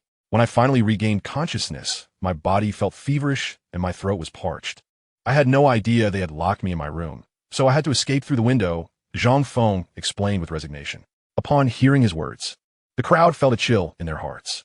Everyone was acutely aware of the ongoing conflicts between Zhang Feng and the Zhang family. At such a critical juncture, it was highly irregular for them to summon Zhang Feng back, especially when a more sensible person would seek to distance themselves from him. If it were them, they would prefer Zhang Feng to remain as far away as possible, rather than being specially invited down from the mountain for a lavish night. "Xiao Feng, what are your plans at this late hour?" Gao Youjin inquired. "What else could I do? I'm heading back up the mountain. As for that Zhang family, I have no intention of going there. Who knows what schemes they are plotting? I can't shake the feeling that Zhang Youfu's gaze towards me is rather unsettling," Zhang Feng casually remarked, though his words resonated deeply with the sentiments of those present. "Xiao Feng, it's far too dangerous to head up the mountain now. If you wish to go, it's better to wait until tomorrow. You saved little Dog Dan, which makes you our family's benefactor. Please, stay the night with us," Gao Youjin insisted. Upon hearing this, Zhang Feng's heart leapt with joy. If he could stay at Gao Youjin's home, that would serve as excellent corroboration. After feigning reluctance, he finally accompanied Gao Youjin back to his home. Little Dog Dan, upon returning home, woke up shortly thereafter. Seeing that little Dog Dan was unharmed, Gao Youjin's family expressed even greater gratitude toward Zhang Feng. As Zhang Feng rested in Gao Youjin's home, sharing a room with little Dog Dan, he remained wide awake throughout the night. In such a situation, how could he possibly sleep? He feared missing the opportunity with Zhang Haiyang and Wang Yaqian, and he would undoubtedly be furious with himself for letting it slip away. After waiting for 2 or 3 hours, Zhang Feng slipped out using his ring. To be cautious, he could not wait until dawn to return to the Zhang family. If Wang Yaqian arrived early, it would be too late for him. Upon reaching the Zhang residence, he tossed the ring into the room and stealthily entered. Zhang Feng then downed several large gulps of spatial spirit wine, lying back on the bed to feign deep slumber. After another couple of hours, he heard the sounds of hushed movements at the door, followed by the sound of a lock turning. Zhang Youfu and Zhang Shan entered, carrying Zhang Haiyang out of the room.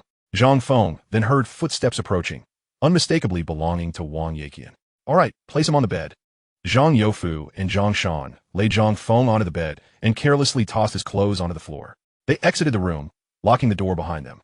Wang Yiqian, surveying the dimly lit room, gritted her teeth and began to undress as she climbed onto the bed. However, to her astonishment, she found the bed empty. At that moment, Zhang Feng had already emerged from his hiding place, using the ring to enter Zhang Haiyang's room, subsequently taking Zhang Haiyang into the spatial realm. Within that space, Zhang Feng mixed the beast medicine he had purchased from the black market for 2 coins and administered it into Zhang Haiyang's mouth. Within less than 20 seconds, Zhang Haiyang's body began to flush with warmth. Zhang Feng smiled. Now enjoy the experience. Chapter 45. The morning drumbeat. Wang Yiqian, bewildered in the room, could not comprehend the unfolding events. Suddenly, she heard a violent tearing sound at the window, followed by a shadow lunging toward her. No! Get away! Help! Just then, Zhang Youfu and Zhang Shan, who had been preparing to strike the gong and iron basin, heard Wang Yiqian's frantic cries from the room. They exchanged glances, realizing how convincingly she was acting. Little did they know, as the two of them banged the gong and iron basin, Zhang Feng observed their performance from distance. After merely glancing at the scene, he hurried to Gao Eugene's home. He needed to create an alibi. When Gao Eugene and the others heard the commotion, Zhang Feng had to be at their residence to avoid raising any suspicion. What is happening outside? Gao Eugene and his wife, Huang Ling, got out of bed, puzzled by the gong sounds. Naturally, they could not rush to Zhang Feng and little dog Dan's room immediately. Meanwhile, Zhang Feng tossed the ring onto the bed. Once he lay on the bed, he stored the ring back into the spatial realm, unable to suppress a grin. Just the previous night, Zhang Haiyang had assured him of his good intentions towards Wang Yiqian and urged Zhang Feng not to take offense.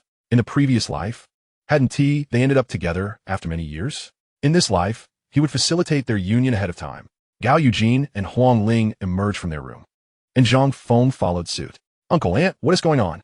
Zhang Feng feigned ignorance. We don't know. We just woke up, they replied. At that moment, little dog Dan emerged from the room, rubbing his eyes. Seeing him, Huang Ling rushed over, embracing him tightly, still shaken by the events of the previous night. Due to little dog Dan's sleepwalking episode, they had not only secured the front door, but also locked it with an iron chain from the inside. Now, with the door opened, Zhang Feng accompanied Gao Eugene outside. Oh dear, what a misfortune has befallen us. Our Zhang family has been embroiled in such ridiculous matters. I feel utterly ashamed before our ancestors. A wail erupted, not just from Zhang Youfu, but also from Huang Cuihua and others. Their cries were piercing, as if a calamity had truly befallen the Zhang family. Yet the onlookers remained in suspense, uncertain of what had transpired. As the crowd gathered, it grew larger, composed mainly of neighbors, with very few children present, as it was only a little past 5 in the morning, too early for youngsters to be awake. Zhang Youfu and Huang Cuihua continued their lamentations, their cries so sorrowful that it left the surrounding spectators utterly perplexed. What on earth is happening? Just then, the village head, Gao Dachuan, approached the throng. Upon seeing him, the crowd parted to make way. Gao Dachuan furrowed his brow, having not slept well the entire night. He was plagued by an ominous sense that the Zhang family would surely stir up some trouble. Upon seeing the two elderly figures, Zhang Youfu and Huang Cuihua, he felt an immediate sense of foreboding. His gaze wandered into the room, searching for Zhang Feng's presence. Although Zhang Feng had warned him twice that the Zhang family would target him, Gao Dachuan had held some skepticism. However, at this moment, he found himself believing Zhang Feng's words with a heavy conviction. What on earth is happening in your family? Is there a commotion going on? Gao Dachuan inquired, prompting the villagers nearby to murmur among themselves. Unfortunate events have befallen our family. Last night, we invited our future daughter-in-law over to discuss her marriage to Haiyang and Wang Jiqing.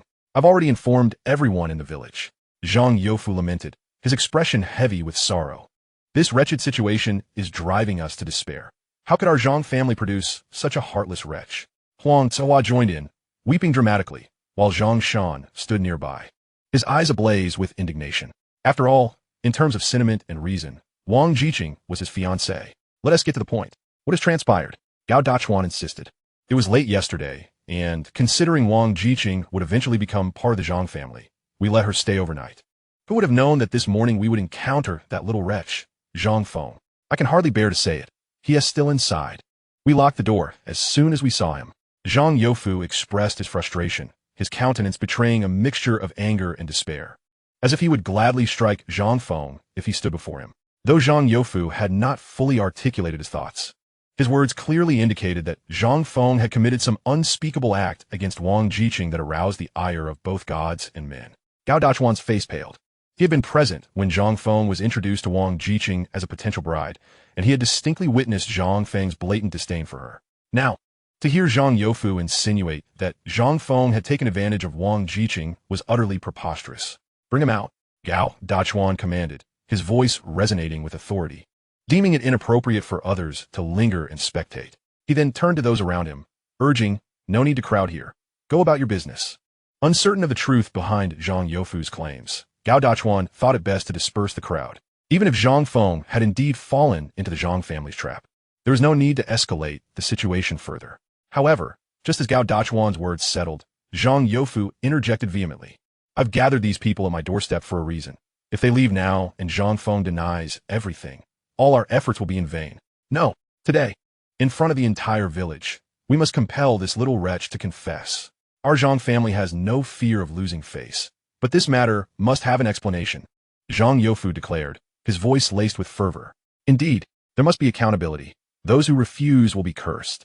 A somewhat light-hearted voice chimed in from the crowd. Upon hearing this, the villagers exchanged puzzled glances, only to be taken aback when they saw Zhang Feng approaching them, accompanied by Gao Eugene, the leader of the 5th production team, whose expression was decidedly grim, as though he held disdain for the commotion unfolding with the Zhang family. "Zhang Feng," Zhang Youfu exclaimed, his face contorting with a mixture of shock and incredulity. "How could this be? We just saw you locked inside," he shouted, his eyes wide with disbelief. "What's all this fuss? I thought I'd see what all the excitement was about." "Oh, isn't this Zhang Youfu's home? What's the latest spectacle here? Care to share for everyone's amusement?" Zhang Feng quipped, deliberately provoking Zhang Youfu. You, Zhang Youfu stammered, his fingers shaking in anger, momentarily at a loss for words.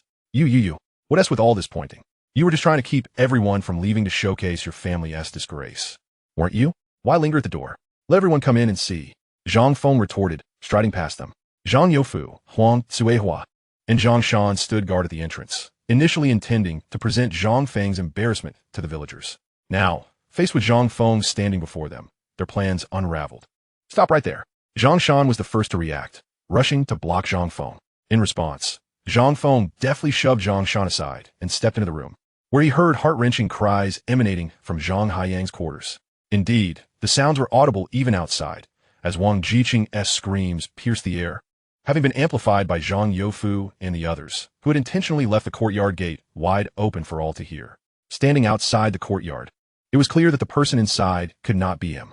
As Zhang Youfu's mind raced with a troubling and absurd thought, he wondered if Zhang Haiyang was the one inside. Just as he pondered how to further tarnish Zhang Feng's reputation, he witnessed Zhang Feng dash forward and deliver a powerful kick to Zhang Haiyang's door, sending it crashing down with a single blow. "I intend to see who the wretched couple truly is," he declared, and with a resounding crash, the door fell. The onlookers, emboldened by Zhang Feng's audacity, followed suit, disregarding the protests of Zhang Youfu and Zhang Shan as they rushed into the room. Indeed, there lay Wang Jiqing and Zhang Haiyang. "Oh, Zhang Haiyang, you're surprisingly pale today," one villager remarked, noting the latter's drugged state as he continued his repetitive motions. Meanwhile, Wang Yaqian, who had previously struggled in pain, now let out a mournful wail, frantically trying to shield herself with blankets and clothing. Yet Zhang Haiyang appeared oblivious to the chaos unfolding around him, lost in a frenzied state. "What sins have we committed? What misfortune has befallen our Zhang family?" Huang Cuihua lamented, collapsing onto the threshold, her hands pounding the ground as she continued to wail in despair. Zhang Youfu and Zhang Shan hurriedly intervened, eager to prevent the onlookers from continuing to relish their humiliation. Zhang Youfu, his head spinning, appeared on the verge of collapse, yet he resolutely bit his tongue to stave off unconsciousness. If he were to faint, the situation would undoubtedly spiral beyond redemption. How could this be? How could Zhang Haiyang be here?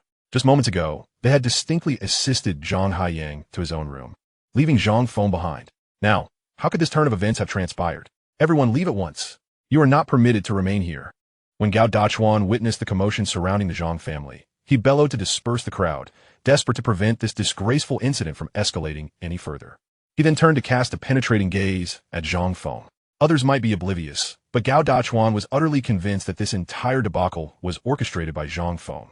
As their eyes met, Zhang Feng merely offered a faint smile, his expression replete with the satisfaction of a schemer. leaving Gao Dachuan momentarily speechless. Yet, given the current circumstances, it was intolerable for everyone to stand by and witness Zhang Haiyang's humiliation. It was simply unacceptable. Under Gao Dachuan's authoritative presence, though the crowd was reluctant, they ultimately complied and departed. At this moment, Zhang Qi, who had been cooped up in the room, finally dashed outside. How could they allow this intrusion into their courtyard? And with Zhang Youfu and Zhang Shan urging everyone to leave, why did they not disperse? This was utterly outrageous. Zhang Qi rushed out to assist in driving people away, and concurrently, her mother, Gao Meihua, also emerged. However, the onlookers, undeterred by Zhang Qi's feigned ferocity, merely sported lewd grins that incited her further ire. Unbeknownst to her, as she instinctively turned to investigate an oddly peculiar sound, her entire world seemed to shatter. Zhang Qi, still an innocent young woman, was utterly unprepared for the intimate antics between men and women. In this rural setting, where conservatism prevailed, such encounters were rarely witnessed, let alone performed before her by her own elder brother. How could she possibly come to terms with such a revelation? In an instant, she emitted a piercing scream, covering her face as she fled back into her room and slammed the door shut. Zhang Feng, you beast! This is all you're doing. Today, you must clarify this matter. With Gao Dachuan's assistance, Zhang Youfu finally managed to expel the villagers, only to confront Zhang Feng directly, seizing him by the collar and roaring in fury. Chapter 47. A Proposal to Sever Ties Again. Zhang Feng paid no heed to Zhang Youfu's wrath. Even as he was held by the collar, he stood defiantly, neck arched, a smile playing at the corners of his mouth, completely disregarding him. It's all you. You did this, you beast. Zhang Youfu bellowed, preparing to strike Zhang Feng. At that moment, a furious voice rang out, and Gao Yujin charged forward, pulling Zhang Youfu aside, preventing him from approaching Zhang Feng any further. What nonsense are you spouting? It's one thing to bully Zhang Feng, but now your family finds itself in such a shameless predicament, and you wish to cast the blame upon him? Is he not your grandson? Do you not possess any dignity as an elder? Truly disgraceful. Gao Yujin was unyielding towards Zhang Youfu for the previous night. Zhang Feng had saved his only son, thereby preserving his entire family line. Should his son perish in the eyes of rural society, Gao Yujin's family would face a severing of their lineage unless they were to bear another son. Zhang Feng was Gao Yujin's savior, and now, in this moment of utmost gratitude, he could not allow Zhang Feng to be wronged, especially not in such a perverse manner. Gao Yujin, have you lost your mind? Release me at once. Zhang Youfu shouted. At this moment, Zhang Shan, having pushed open the door, rushed over. Gao Yujin, dare you lay a hand on my father? Beware. My elder brother will come back to settle the score. Zhang Shan shouted, attempting to forcibly disengage Gao Yujin. Your elder brother? If he knew how you treated his son, do you think he would spare you? Gao Yujin was violently shoved aside by Zhang Shan, nearly losing his balance. Our family affairs have nothing to do with you. So what pretense are you putting on? Zhang Shan seethed. Gao Yujin, upon hearing this, could not help but chuckle. Admittedly, it may not concern me, but Zhang Feng saved Xiaogudan's life last night. He is my benefactor. After being inebriated by you, Zhang Feng climbed out of the Zhang household window and has been resting at my home since morning, having just accompanied us here. Tell me, how could you dare accuse him of being responsible for Zhang Haiyang's condition? Gao Yujin sneered. He then recounted the events of the previous night, detailing how Zhang Feng had been locked in the gatehouse and how Xiaogudan had fallen into the water and been rescued. At this point, even those reluctant to believe Gao Yujin had no choice but to concede. Many had heard the commotion from Gao Yujin and his wife, and others searching for Xiaogudan the previous night, and some had even witnessed Zhang Feng save Xiaogudan. Upon hearing Gao Yujin's words, the crowd began to voice their corroboration. Moreover, when Zhang Feng had kicked the door open, they had seen the window inside had been violently shattered. With both eyewitnesses and material evidence at hand, Zhang Youfu's malicious intent to frame Zhang Feng was now unequivocally evident. Impossible. We saw Zhang Feng in that room this morning. How could he have spent the night at your place? You were conspiring together to bully the Zhang family. Zhang Youfu, disregarding the mounting evidence, began to shout. The moment his words left his lips, the crowd's gaze fixed upon him with skepticism. The contradiction in Zhang Youfu's statements only served to reinforce the notion that he was lying. I know not whether you're bullying my family, but you, old man, are undoubtedly wicked. As the uproar continued, Zhang Feng could no longer remain silent, declaring, I've already severed ties with the Zhang family. Yet you insist on dragging me back. Last night, you even chased me to the village chief's home, demanding I return. Upon my return, I was forced to drink with Zhang Haiyang. He then recounted the events of the previous night in detail. The onlookers were not fools. By the end of his account, they understood the truth. However, Zhang Feng refrained from disclosing every detail of his actions, merely stating that after being inebriated, he felt overheated and sought to drink some water, only to find himself locked in the gatehouse. That was why he had to escape through the window and wash himself in the river to cool down. The subsequent events aligned perfectly with Gao Yojin's account. As the villagers gathered, many who had participated in the search for Xiaoguden corroborated that it was indeed Zhang Feng who had rescued him. In that moment, Zhang Youfu was left dumbfounded. How could this be? How could it transpire this way? What explanation could there be for the Zhang Feng he had seen this morning? Zhang Youfu was eager to elucidate the events of this morning. They had clearly witnessed Zhang Feng slumped over the table in slumber, and it was they who had locked the door with their own hands. Moreover, the window in Zhang Haiyang's room was evidently intact at the time of locking. Yet now, these questions, these potential pieces of evidence that could be wielded in argument, remained unspoken. Once voiced, they would affirm the conspiracy to wrongfully accuse Zhang Feng. Zhang Youfu, what more can you say? How could you, a grandfather, conspire against your own grandson? Hai Dachuan nearly erupted in a torrent of invective toward Zhang Youfu. However, after a moment's contemplation, he restrained himself. Today's occurrence had indeed been unfortunate for Zhang Youfu. He undoubtedly aimed to ensnare Zhang Feng, only to have his machinations anticipated by Zhang Feng himself, culminating in a situation now known throughout the entire village. Hai Yang and Wang Jiqing had already informed the village of their impending marriage. With this debacle, they could not be dragged through the village for ridicule. The wedding must proceed swiftly. Otherwise, if word spread, it would be a far more arduous matter to manage. Upon finishing his statement, Hai Dachuan turned to leave. Suddenly, Zhang Feng shouted, "Village chief, I wish to sever ties with the Zhang family and sign a formal declaration of disownment." Zhang Feng's voice boomed, as if fearing the surrounding crowd might not hear him. Those who were about to depart halted in their tracks. Zhang Feng continued to proclaim, "Today, with the testimony of the esteemed villagers present, I am grateful for the good deed I performed last night, with Uncle Jean and others who can vouch for me.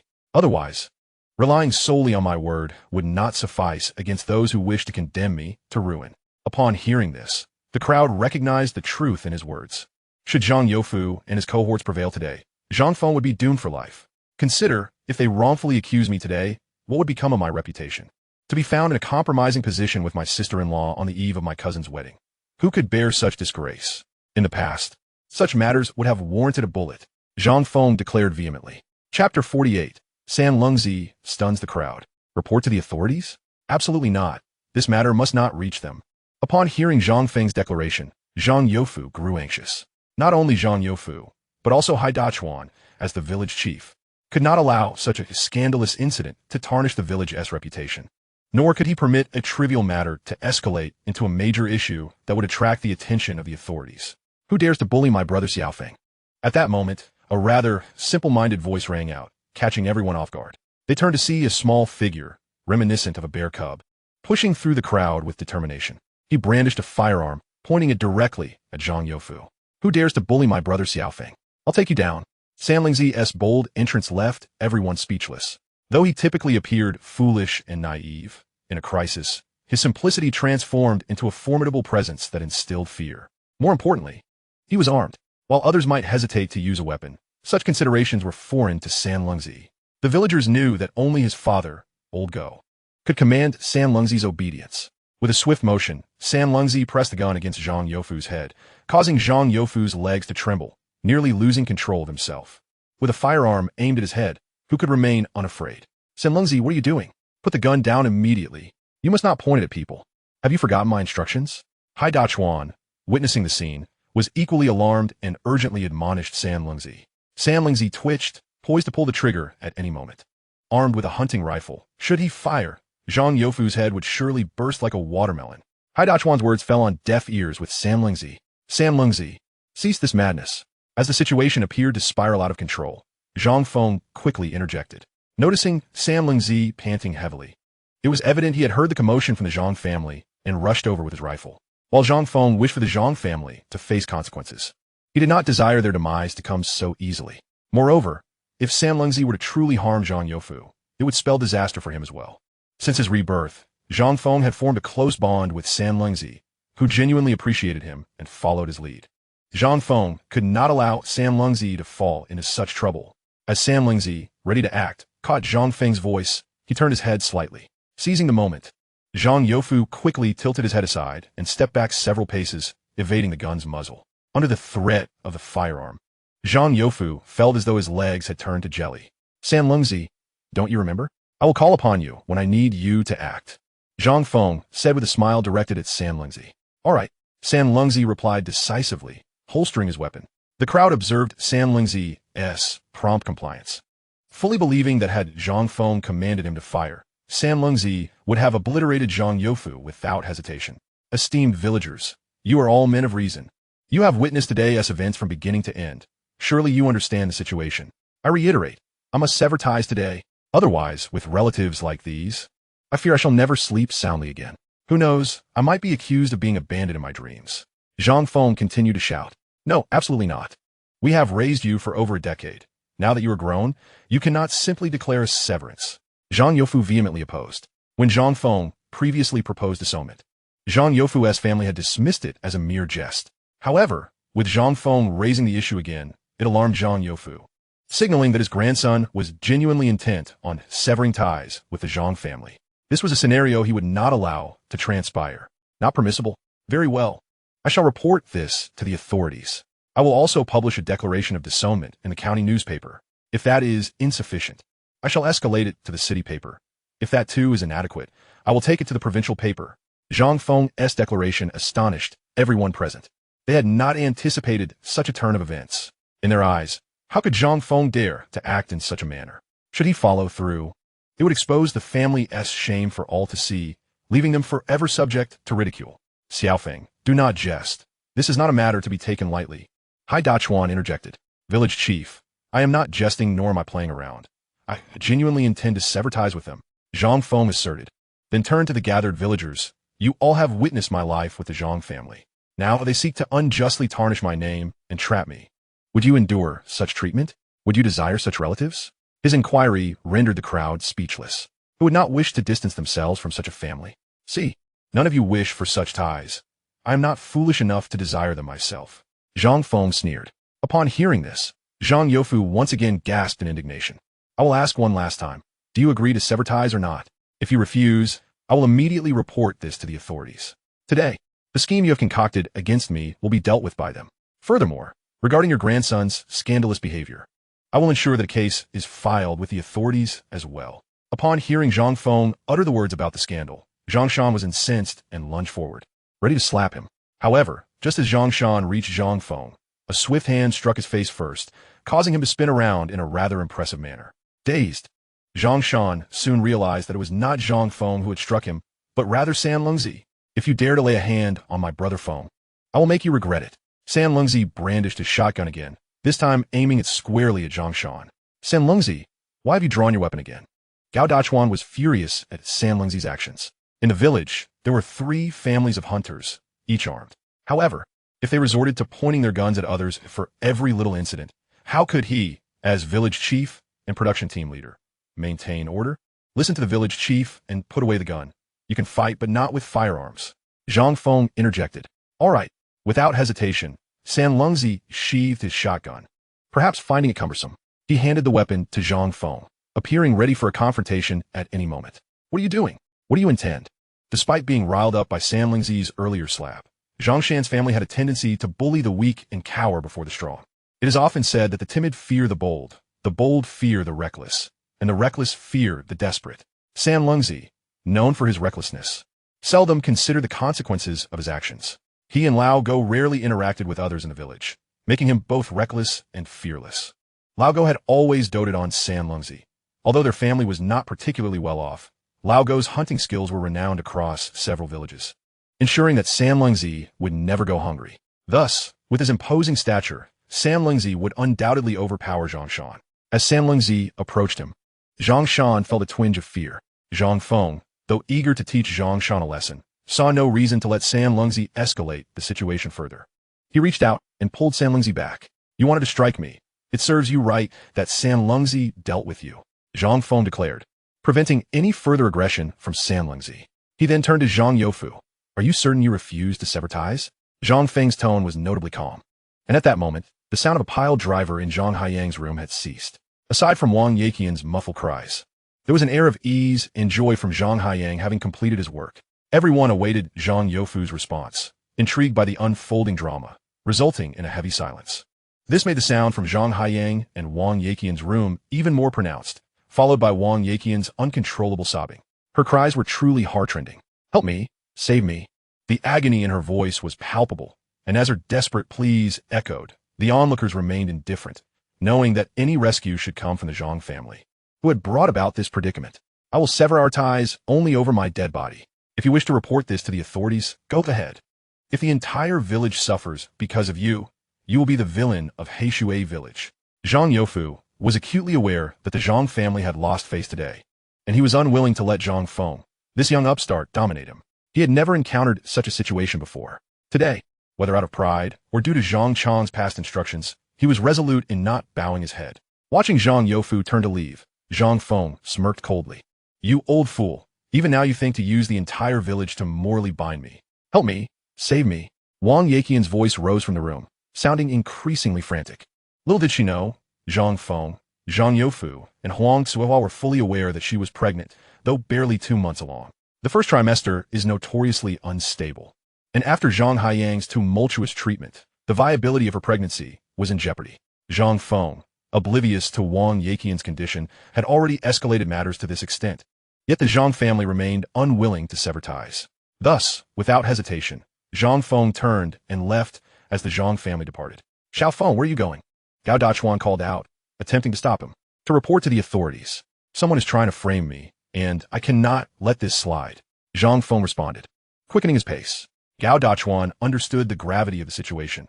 However, involving the authorities could lead to complications for the village, jeopardizing their standing. With this in mind, he sought to reason with Zhang Feng. "Xiao Feng, hold on. I need to speak with you." Despite his reluctance, for the sake of Heishui village, Gao Dachuan steeled himself to intervene. "Village chief, what is it you wish to discuss?" Zhang Feng inquired once more. At that moment, Gao Dachuan appeared hesitant. "Come with me." Zhang Feng had already surmised Gao Dachuan's intentions. He followed him in silence until they reached Gao Dachuan's home, where few had accompanied them. Once inside, Zhang Feng fixed his gaze on Gao Dachuan, remaining silent. After a prolonged pause, Gao Dachuan finally asked, "Was today's incident with the Zhang family orchestrated by you? Did I force myself down the mountain? Did I compel myself to return to the Zhang family? Or did I demand they lock me in a room and prepare to drug me?" Zhang Feng fired off a series of piercing questions, leaving Gao Dachuan speechless. "If you have nothing further, I will take my leave," Zhang Feng declared, preparing to turn away. "Xiao Feng, wait a moment." As he spoke, Gao Dachuan retreated to another room and soon returned with a household registration book. "This is the separation of your household that you asked me to arrange. If you agree not to report to the authorities, I will give this to you. Consider it a favor." Gao Dachuan's tone softened. He recognized that Zhang Feng had endured considerable injustice, but for the sake of Heishui village's reputation, he was willing to make this concession. "What if I refuse?" Zhang Feng asked. At this, Gao Dachuan sighed and handed the new household registration book to Zhang Feng. "If you truly refuse to grant me this favor, then let it be as if I never spoke a word," Gao Dachuan said helplessly. Upon hearing his words, Zhang Feng casually took the household registration book and, upon opening it, discovered that he had indeed been registered as a separate household. "Uncle Dachuan, if you don't hand me that household book, I will certainly report it to the labor safety authorities. However, since you stated it so, I shall give you this favor. But let it be known, if the Zhang family attempts to scheme against me again, you shall not be able to intervene." Chapter 50. The Revelation of Pregnancy. Gazing at the newly acquired household registration book, Zhang Feng felt an immense sense of joy. Alongside the household book, there was also a certificate issued by the village. Although it did not formally sever ties with the Zhang family, Zhang Feng had now obtained a significantly advantageous position. After all, without the separation of households, it would have been exceedingly troublesome for Zhang Feng to handle matters requiring the household book in the future. Now an adult, and having completed this separation under his own request, with the village chief's initiative and assistance, such an occurrence would be inconceivable in a later era. Yet here and now, it was indeed possible. The village chief, who was also the captain of the production team, wielded considerable power within the village. Zhang Feng vividly recalled an incident in neighboring villages where a villager, loud during a film screening, was tossed into the village pond by the village chief, remaining there for an entire night. It was winter then, and as a result, that individual suffered lasting damage to his legs, which would ultimately lead to their crippling within a few years. Such events would be unimaginable in the 21st century, yet they were a stark reality now. Thus, Zhang Feng had no desire to truly offend Gao Dachuan, the village chief. His assistance made various matters far more manageable. For instance, without Gao Dachuan's help, it would have taken Zhang Feng a decade to achieve the separation of households. Zhang Feng was fully aware that the Zhang Youfu family remained oblivious to the chief's assistance. He had no intention of divulging this matter, knowing that the Zhang family might later attempt to leverage it against him or use it as a bargaining chip. When that time came, Zhang Feng would be ready to counter them decisively. If they refrained from using the household registration as a means of coercion, it would certainly simplify matters for him. After all, it was merely a precaution. Upon leaving the village chief's residence, Zhang Feng walked with a spring in his step. San Lengzi, who had been waiting by the roadside, rushed over upon seeing Zhang Feng's demeanor. Xiao Feng go. Shall we report to the labor safety authorities now? San Lengzi inquired. Not going anymore. Huh? Why not? We're not going. I'm going to find Xiao Zhidiao, and then we can go hunting together. All right. Upon hearing Zhang Feng mention hunting, San Lengzi immediately forgot his previous thoughts, as he was exceedingly fond of accompanying Zhang Feng on such excursions. Zhang Feng's hunting prowess was exceptional. Aside from enjoying the mountains with his father, Lao Go, he cherished these outings with Zhang Feng. Meanwhile, the attention of the villagers was not on the two boys who had already ascended the mountains, but rather focused on the happenings within the Zhang family. Since Zhang Feng's departure, the Zhang family had become quite the spectacle. Wang Yeqian's cries for help initially went unnoticed, but soon circumstances shifted. Her voice, frail and weak, caught Zhang Qi's attention as she entered the room, revealing that not only was Wang Yeqian bleeding, but she also appeared extremely feeble. Although it was common for women to experience such conditions during their first time, the amount of blood loss was concerning, and her weakness was evidently genuine. Initially, Zhang Youfu and Huang Suihua had not paid much heed to Wang Yeqian's situation, but upon hearing Zhang Qi's words, especially when Huang Suihua entered to take a look, their expressions changed drastically. Without a moment's hesitation, Zhang Youfu ordered someone to fetch a vehicle immediately, insisting on taking Wang Yeqian to the county hospital. The only transport available in the village was an ox cart. There were no tricycles, and a bicycle could not accommodate Wang Yeqian's urgent need for medical attention. Once the ox cart arrived, the Zhang family members hurriedly accompanied it to the county town. It was during this time that Zhang Haiyang, who had been somewhat dazed, finally regained his senses. Upon awakening, he recalled what had transpired between himself and Wang Yeqian. Despite the villagers witnessing the commotion in the room, and Zhang Feng having kicked the door open, he thought to himself that this situation would ensure Wang Yeqian could not escape marrying him.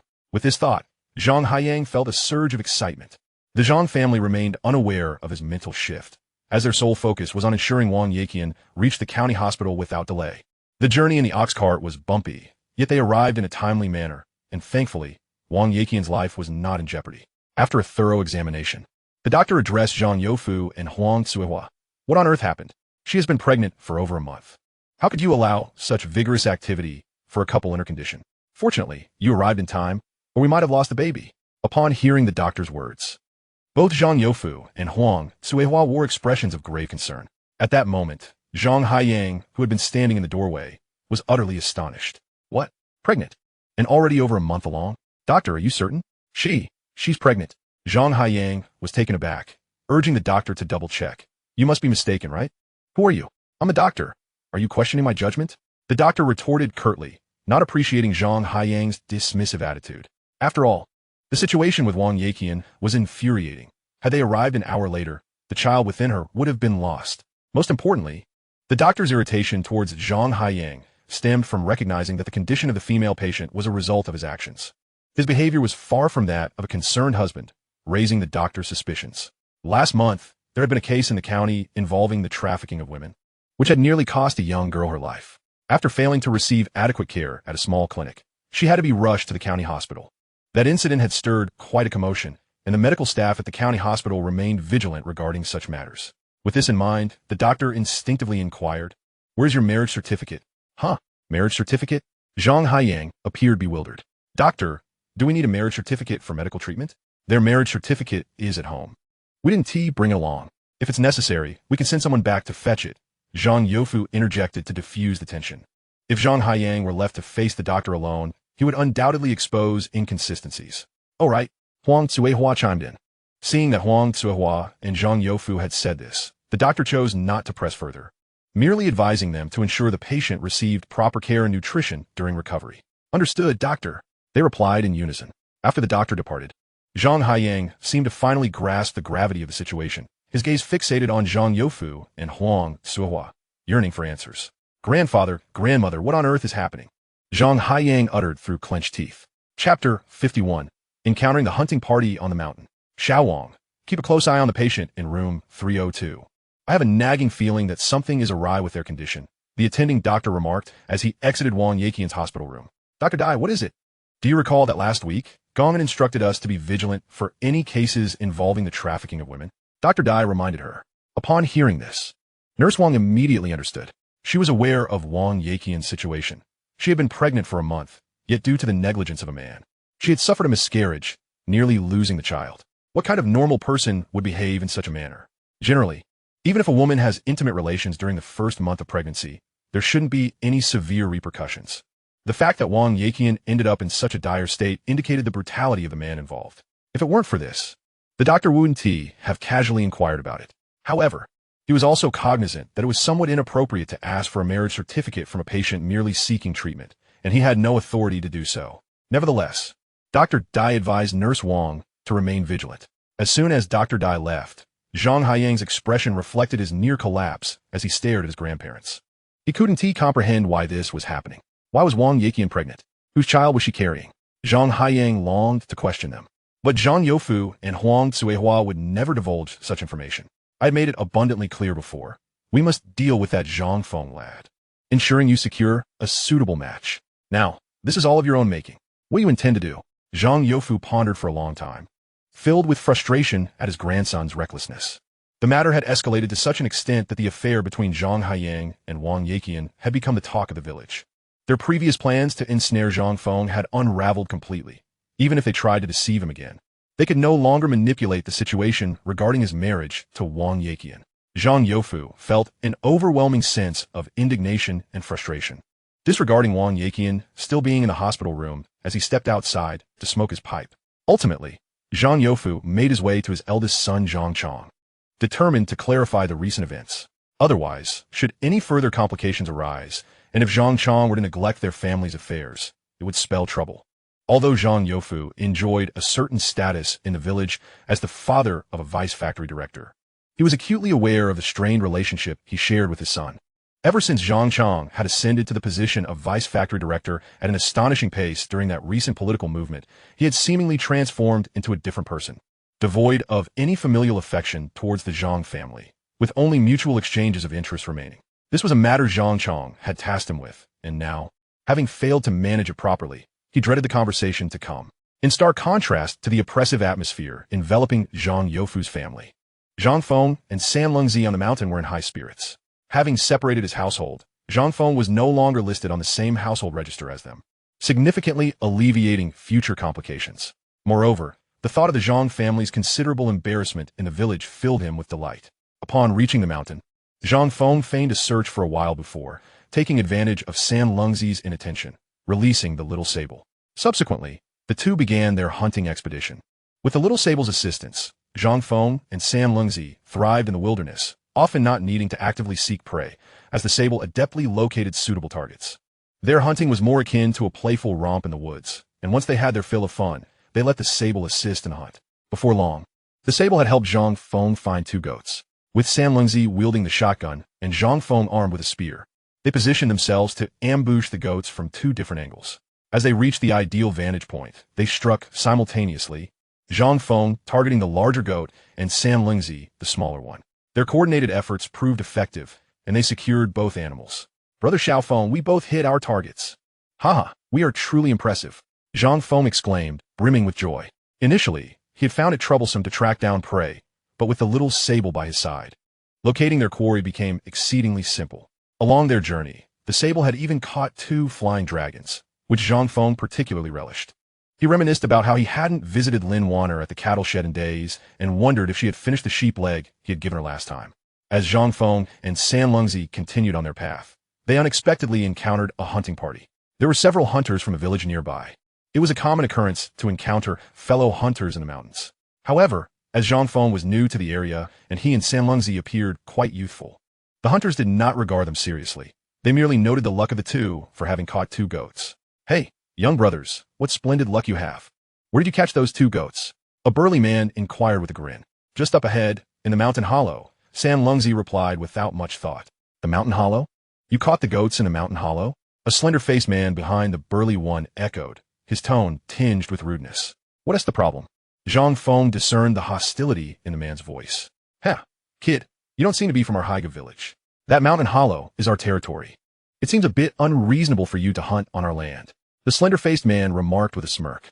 Oh, so, are all the creatures in your Haigu village's territory exclusively yours? Why don't you just claim the entire Daxing mountain range for yourselves? Zhang Feng retorted without hesitation, feeling somewhat annoyed at encountering such a group. Kid, you may be young, but your tongue is quite sharp, the burly man observed, halting his advance.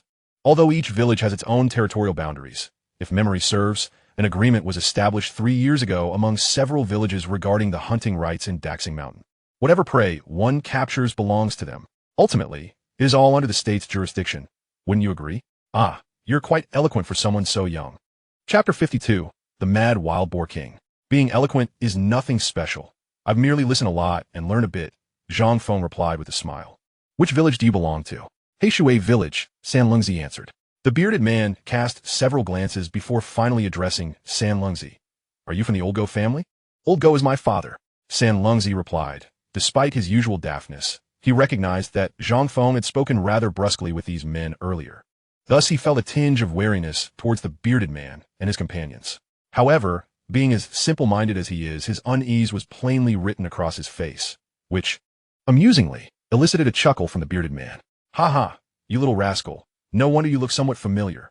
I used to hunt with your father frequently, and I've seen you a few times along the way. Have you forgotten? I don't remember, San Lungzi admitted candidly. When we spoke earlier, it wasn't that we were forbidding you from hunting, but rather, this area is deep in the mountains, and it would be extremely perilous for just the 2 of you. To be frank, we've come up the mountain this time to capture a mad wild boar king. A wild boar king? And mad at that. Upon hearing this, both Zhang Feng and San Lungzi were momentarily taken aback. San Lungzi was stunned because he had never heard of such a thing, while Zhang Feng was astonished because he had indeed heard of it. However, in his previous life, the tales of this event would not circulate until the following year, when it became widely known that a wild boar king had gained a certain sentience, not only devouring hunters who ventured into the mountains, but also leading a pack of wild boars to assault the villagers below during the dead of night. It was precisely due to the significant damage inflicted upon the surrounding villages by this wild boar king that the hunters from several nearby villages had banded together to form a hunting party specifically to track down and slay the beast. To Zhang Feng's surprise, the hunt for the wild boar king had already commenced. You 2 little brothers should head back now. Wait until we've dealt with that mad boar king before you come back to play, the bearded man said with a smile, then proceeded deeper into the mountains with his companions. When Zhang Feng first spotted this group of 7 hunters, he had assumed they were bandits looking to rob. Now, with their intentions clear, it seemed that the hunters from different villages had never had particularly cordial relations, making their terse exchanges quite normal. Should these men indeed be pursuing the mad wild boar king? Zhang Feng found himself quite intrigued. According to the stories from his previous life, the mad wild boar king was of enormous size, weighing no less than 1,000 pounds. A 1,000-pound wild boar could fetch a price of $1,000. For Zhang Feng, it was merely a matter of a few javelins. However, seeing that the group of 7 continued their search for the mad boar king, Zhang Feng felt no compulsion to follow them. He already possessed $6,000, sufficient to sustain him without worry for several years. Even if he did not hunt another creature during that time, observing the bearded man and his group depart, Zhang Feng had no intention of trailing behind. The news of the wild boar king's emergence in the Daxing mountain range was indeed unsettling, yet Zhang Feng remained unaffected. He and San Lungzi each carried a large yellow goat, with several smaller animals draped over them. San Lungzi, I'll help you carry your catch down the mountain. You should also persuade Uncle Go to refrain from going up the mountain for a while, considering the wild boar king's presence. Zhang Feng instructed San Lungzi. All right, I understand. After a brief exchange, they returned to Zhang Feng's hideout, where he pretended to stash the yellow goat away, then urged San Lungzi to descend the mountain. Seizing a moment when San Lungzi was not paying attention, he discreetly stored the yellow goat in his spatial realm, thanks to the incessant hunting by his little sable, which relentlessly pursued wild chickens, rabbits, and other small creatures. Zhang Feng's supply of meat was more than ample. He currently had over 20 wild chickens and more than 10 rabbits in his spatial realm. Therefore, he preferred to sell larger game like goats and deer. Once they had organized their spoils, the two descended the mountain together. When they reached Uncle Go's doorstep, Zhang Feng visited him and noted that he had nearly recovered. He then relayed the information about the wild boar king. Uncle Go nodded in acknowledgement. The adult wild boar that Zhang Feng had assisted in capturing previously had been processed by Uncle Go. Although it had not fetched as high a price as Zhang Feng's, it still sold for over $300. Enough for the two of them to eat for a year. Moreover, Sam Lingzi could still occasionally accompany Zhang Feng to hunt, and they usually returned with a decent catch. After visiting Uncle Go, Zhang Feng remained until dusk began to settle before departing. However, Zhang Feng did not intend to return to the mountains. Instead, he made his way to the cattle shed. Having not visited the shed for several days, he had been preoccupied with thoughts of Lin Wanner. Zhang Feng was well aware that Lin Wanner and her companions were in dire circumstances at the shed, thus their vigilance against outsiders was exceedingly high. Even though he had aided her twice, he was not so vain as to believe that such gestures would earn him their trust. On his way to the cattle shed, Zhang Feng exercised great caution. Upon finally arriving, he found that the families residing there were preparing to cook and rest. After all, life was not as leisurely as in later times, with smartphones and televisions. In the cattle shed, even candles were considered luxuries. As Zhang Feng approached, he noticed that two of the four families were cloaked in darkness, with only two small rooms illuminated by candlelight. He walked slowly to Lin Wanner's door, but upon peering inside, he saw no sign of her. Just then, he heard a series of faint sounds, and when he strained to listen, he discerned the voices of two individuals, one male and one female, with the female voice unmistakably belonging to Lin Wanner. The male voice was unfamiliar to him, but it belonged to a young man, of that he was certain. "How many times have I told you? Don't come looking for me anymore. We were just classmates." Lin Wanner's voice was laced with irritation. Listening to her tone, Zhang Feng could sense the deep wariness she felt. Classmates? What was going on? Zhang Feng racked his brain, but he could not recall any such details. In his previous life, he had known little about Lin Wanner, let alone any classmates she might have had here, even if that man were indeed Lin Wanner's classmate. His late-night visit that provoked such anger clearly indicated he was no good. Naturally, Zhang Feng was an exception. "Wanner, I just want to help you. Look, this is fate, bringing us together here. If I don't help you, who will?" At that moment, the figure stepped forward, causing Lin Wanner to retreat in fear. "Stay right there. Don't come any closer." Lin Wanner appeared flustered, yet her tone remained resolute. At that moment, Zhang Feng noticed two figures in the distance, intently watching Lin Wanner. Clearly, those two were Lin Wanner's grandparents, Lin Guodong and Miaolon. Seeing them there, Zhang Feng felt reassured about Lin Wanner's safety. If that man dared to act against her, her grandparents would undoubtedly intervene without hesitation. "Wanner, after all these years as classmates, you must be aware of my feelings for you. Why do you now reject me from a distance?" The other party spoke with a hint of sorrowful complaint. "Wang Diqing, be quiet." Upon hearing this, Lin Wanner was instantly filled with rage. "During our years as classmates, we barely exchanged 3 words. How would I know your intentions? From now on, do not come looking for me again. If you dare to approach me once more, I will report to the village chief. If he learns that a young intellectual like you has come to the cattle shed, you know the consequences." Clearly, Lin Wanner was genuinely furious, her words leaving no room for politeness. "Wanner, I am sincere. Why? Get lost. Take your things and go." Lin Wanner almost roared. Previously, in the capital, she had been a cherished daughter of her family, but now, having fallen to such depths, she clung to her resilience, even going so far as to mar her own beauty with poison to deter unwanted attention. However, encountering an old middle school classmate from the capital, she had hoped to avoid entanglements, yet Wang Diqing persistently sought her out, his words laced with innuendo and veiled threats. Such petty tactics might work on naive village girls, but they were woefully inadequate against Lin Wanner. "Stop! Don't shout!" Wang Diqing, alarmed by Lin Wanner's suddenly heightened voice, felt a surge of panic. In the village, who viewed those who had erred in the cattle shed as pariahs, people typically avoided them at all costs. Though they were somewhat distant from the village center and the young intellectual's quarters, it was still night, and Lin Wanner's cries could easily summon the villagers. He would not escape unscathed. All right, I'm leaving. I'll go now." Wang Diqing turned to flee, but paused after a couple of steps, picking up a bag of flour from the ground before departing. Seeing Wang Diqing leave, Zhang Feng initially intended to chase after him and teach him a lesson. At that moment, however, he noticed Lin Wanner crouching on the ground, cradling her head and weeping. After shedding tears for a moment, she wiped her eyes and stood up, making her way toward the cattle shed. As Lin Wanner returned, Lin Guodong and Miaolon rushed over, embracing her with deep concern. To prevent her grandparents from sensing her sorrow, Lin Wanner maintained a facade of strength. After a considerable wait, the three finally made their way back into their home. Upon entering, they discovered a package inside the room. Lin Wanner was taken aback and hurried over to unwrap it. Upon seeing the contents, malted milk powder, white rabbit candy, peach crisps, a pack of candles, and 2 dragon-shaped incense holders, everyone was astonished. Lin Wanner dashed outside, glancing around, but the darkness enveloped her, concealing any semblance of life. Is he here? Did he witness that scene just now? Last time he came, he saw me. Why hasn't he shown up this time? Did he misunderstand my relationship with Wang Diqing? Lin Wanner's heart was a tumultuous whirlpool, though she could not quite fathom why these thoughts plagued her. Memories of her first encounter with Zhang Feng and the previous occasion when he delivered a leg of lamb before leaving flooded her mind, only adding to her confusion. Zhang Feng, upon witnessing Lin Wanner's sorrowful visage, left behind the items and immediately pursued Wang Diqing. Meanwhile, Wang Diqing seethed with resentment, for he was the sole person in Heishui village who had seen Lin Wanner's true face. He knew well how stunningly beautiful she was, so breathtaking that one could liken her to a celestial being. In school, Lin Wanner had been the object of affection for countless young men, yet she had always maintained a respectable distance from the opposite sex, never allowing herself to grow too close. Although rumors of the Lin family's downfall had circulated, the specifics of their situation remained unknown to others.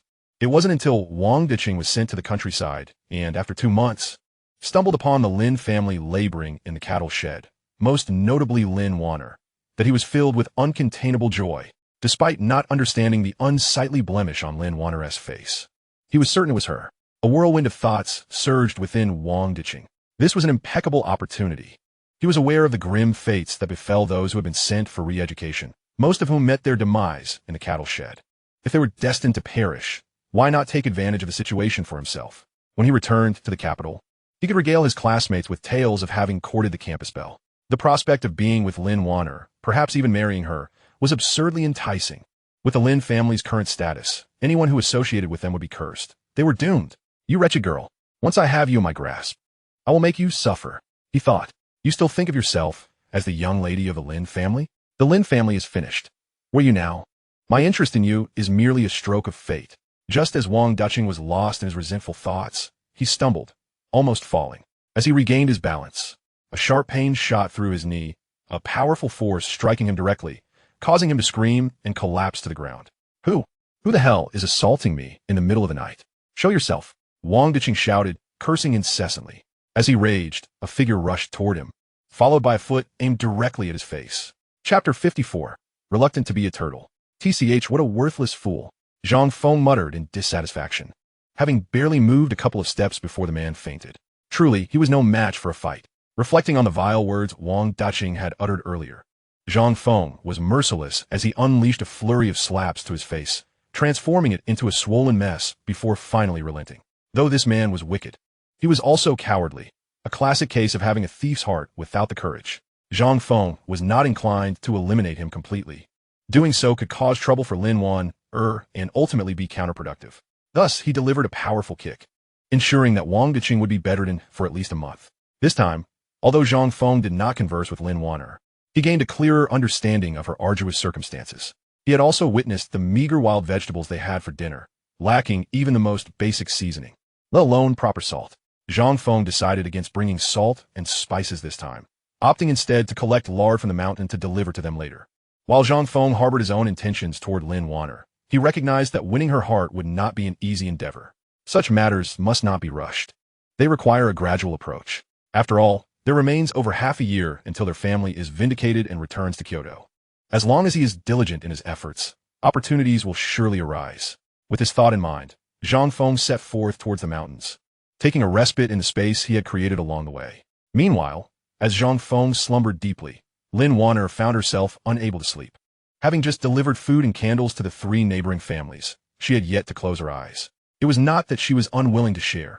After all, the 4 families residing in the cattle shed had become a shared fate. The aroma of stewed meat from one home would inevitably waft into the others. Furthermore, they had all been prominent figures in Kyoto, and now, having fallen together, mutual assistance was only natural. Had it not been for their collective support, survival would have been nearly impossible. In such dire circumstances, their bond only grew stronger. Thus, Lin Wanner and her companions had no objections to distributing supplies. Yet, as she beheld these items that evening, her mind was in turmoil, and each time she attempted to rest, memories of her encounters with Zhang Feng flashed before her eyes. Did Zhang Feng know her true identity? Unthinkable. Moreover, although the Lin family had once been a force to be reckoned with in Kyoto, what were they now? Merely pariahs. Scorned by all. As for her appearance, the special poison she had ingested had marred half her face, causing many young men in the village to flee in terror upon seeing her. How could Zhang Feng possibly find her appealing? Yet, if these were not the reasons, why did he treat her and her grandparents with such kindness? Lin Wanner was perplexed and could not fathom the truth. It was this incessant turmoil that deprived her of sleep throughout the night. As for Zhang Haiyang and Wang Yeqian, they too found themselves sleepless in the county hospital. After spending the entire night there, Zhang Youfu finally returned. Upon his arrival, his gaze did not rest on Zhang Haiyang. Instead, he was consumed with disdain for this unworthy grandson. Zhang Chong unleashed a torrent of scolding upon Zhang Youfu, who, despite being his father, had long ceased to be regarded as such by Zhang Chong. The harsh realities of their past had instilled a measure of fear in Zhang Youfu, and he did not perceive anything amiss in Zhang Chong's demeanor. After all, he had witnessed countless familial rifts and enmities. As long as Zhang Chong was willing to continue supporting his elderly parents financially, all else was inconsequential. "Grandfather," Zhang Haiyang exclaimed, his eyes heavy with dark circles, his demeanor weary, and his expression a mixture of pain and turmoil. "I made myself clear before. Behave yourself. But what have you done?" Zhang Youfu pondered for a moment before responding. "Grandfather, I refuse. I will not be a cuckold," Zhang Haiyang retorted defiantly. In Blackwater Village, it was said that if a man was made a cuckold by his wife, he would be branded an old turtle. Zhang Youfu understood the implications of his grandson's words. "Haiyang, ask the doctor when you can be discharged. Once you return home, you can obtain the certificate." Although reluctant, Zhang Youfu ultimately conceded. "No, grandfather. That is out of the question. I will not marry her." Zhang Haiyang's emotions surged, and he shouted vehemently. Previously, he had indeed been tempted by Wang Yeqian's charms. But after their encounter the previous morning, he had experienced the reality of their situation. Now, with the knowledge that Wang Yeqian was carrying a child, he was even less inclined to assume the role of the unwitting husband. As Zhang Haiyang and Zhang Youfu engaged in a heated argument, Nurse Wang, who had been instructed to keep a close watch on Zhang Youfu and his kin, overheard their conversation, particularly the part where Zhang Youfu suggested that Zhang Haiyang obtain a marriage certificate with Wang Yeqian. At this moment, what certificate could they possibly acquire? Surely, it was a marriage certificate. Without hesitation, Nurse Wang informed the hospital security, promptly alerting the authorities. Within 20 minutes, the police arrived. "Comrades of the police, it is them. I suspect they are not truly husband and wife. Yet this woman is pregnant," Nurse Wang stated, and the officers proceeded to the hospital room, voicing their suspicions regarding potential human trafficking. After all, the Zhang family had not left Wang Yeqian's side for even a moment, fearing she might divulge something detrimental to them. Upon hearing Nurse Wang's words, both Zhang Youfu and Zhang Haiyang stood momentarily dumbfounded. "Comrades of the police, it is not as it appears. This is a misunderstanding," Zhang Youfu exclaimed in a panic. Zhang Chong had sternly warned Zhang Youfu not to create further trouble. If both he and Zhang Haiyang were apprehended, it could reflect poorly on Zhang Chong. The very thought of this filled Zhang Youfu with dread. "Haiyang, why are you still dawdling? Speak up." Zhang Youfu, in his agitation, delivered a sharp slap to his grandson. Chapter 55, The Marriage Certificate. I. Zhang Haiyang stammered, but seeing Zhang Youfu's distress, he finally gritted his teeth and declared, "Yes, we are indeed husband and wife. We had a banquet in the village, but we have yet to obtain the certificate. Today we are ready to do so." Yes, that is the truth." Upon hearing Zhang Haiyang relent, Zhang Youfu quickly added, "If the police comrades do not believe us, you may inquire with my granddaughter-in-law in the room. We shall not enter. You may ask her." Listening to Zhang Youfu, the police, although initially skeptical, proceeded to the hospital room to inquire. Upon entering, they found Wang Yeqian, pale and wan, and approached her quietly. "This young lady, what is your relationship with the two men outside? Did you hear what they said? Is it true? If it is not, we will ensure justice is served," the police asserted with authority. Faced with the police, Wang Yeqian felt an overwhelming sense of anxiety. Her unsavory dealings could not be exposed. If they were, she would be unable to escape the consequences. Gritting her teeth, Wang Yeqian decided to affirm the narrative that Zhang Youfu and Zhang Haiyang had presented at the door. Upon hearing her response, the police ultimately withdrew. After a brief exchange, they departed, although they sensed something was amiss. They were unable to challenge the assertion that Zhang Haiyang and Wang Yeqian were indeed married, as it was quite common in rural areas for a banquet to precede the official marriage registration. Many couples had lived together for years without ever formalizing their union. Once the police had left, Nurse Wang, who had been observing from the sidelines, also took her leave. Zhang Youfu, recognizing the urgency of the situation, instructed Zhang Haiyang to remain in the hospital while he hurried back to the village to secure the necessary documents. Today, they would ensure the couple obtained their marriage certificate. To avoid any further complications, Zhang Youfu is currently averse to experiencing any more stimuli. It is prudent to resolve this matter promptly. Subsequently, Zhang Youfu departed, and Huang Sihua arrived outside the ward, leaving the room for Wang Yeqian and Zhang Haiyang. Soon, the air was filled with the sound of quiet sobs emanating from within the ward. Zhang Haiyang, witnessing Wang Yeqian clutching her pillow and weeping, found himself utterly bewildered. Throughout the day, he had not eaten, grappling with the anguishing realization that the woman he had been obsessively thinking about for several days was carrying another man's child. An unnamed fury surged within him in that instant. Yet, just as he was about to confront Wang Yeqian, he turned to find her glaring at him with fierce, accusatory eyes, causing his words to falter and retreat. If Wang Yeqian truly chose to hold Zhang Haiyang accountable, his previous actions could be construed as a violation of a woman's will, sufficient grounds for him to be severely reprimanded. Thus, within the ward, an eerie silence enveloped them, both refraining from uttering a word. As the afternoon wore on, Wang Yeqian proceeded to discharge herself in the hospital, and accompanied by Zhang's family.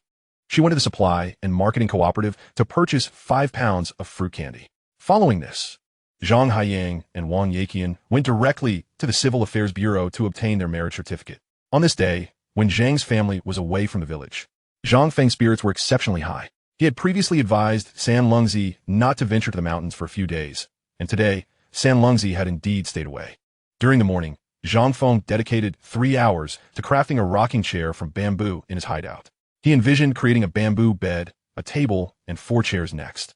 Though he had minimal experience with such craftsmanship in his past life, he believed that with some effort to recall, he could recreate these items, and they would serve him well in the present. Once the rocking chair was complete, Zhang Feng took his little sable along for a hunting expedition. With the assistance of the little sable, hunting in the woods became remarkably effortless for Zhang Feng. During the 3 hours he spent making the rocking chair, the little sable had already retrieved 2 wild chickens and 4 rabbits from the vicinity. If it were not for the astonishing reproductive rates of the rabbits and wild chickens, Zhang Feng might have suspected that allowing the little sable to roam freely would deplete the local wildlife. "Come, let's go fishing," Zhang Feng exclaimed with a smile, leading the way as the little sable leapt onto his shoulder, hitching a ride. Ever since the upgrade of his spatial abilities, Zhang Feng had conceived the idea of fish farming. Although his space was not particularly vast, it was suitable for raising some animals. However, he had no desire to foul his space with livestock. Moreover, if possible, he wished to utilize the land within his space for cultivating various crops. Rearing animals could wait until his space expanded further. After having spent the past few days managing affairs concerning the Zhang family, Zhang Feng finally found time to organize his space. The various seasonings he had acquired from the state-run store, and Zhang, who could all potentially serve as seeds for planting, such as fennel, scallions, and chili peppers.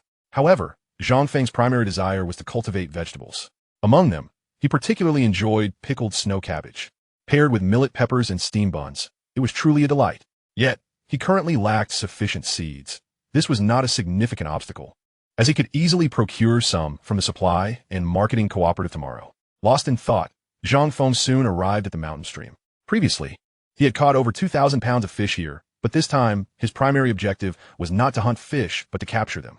The small river within his space measured over 100 square meters. While it was not expansive, Zhang Feng believed that as he acquired more gold, his space would naturally expand, and the benefits derived from it would likewise increase. In the 100-square-meter pond, he planned to raise 1,000 pounds of fish. Given the reproductive rates of these fish within his space, they would multiply at several times the rate of their counterparts in a mountain stream.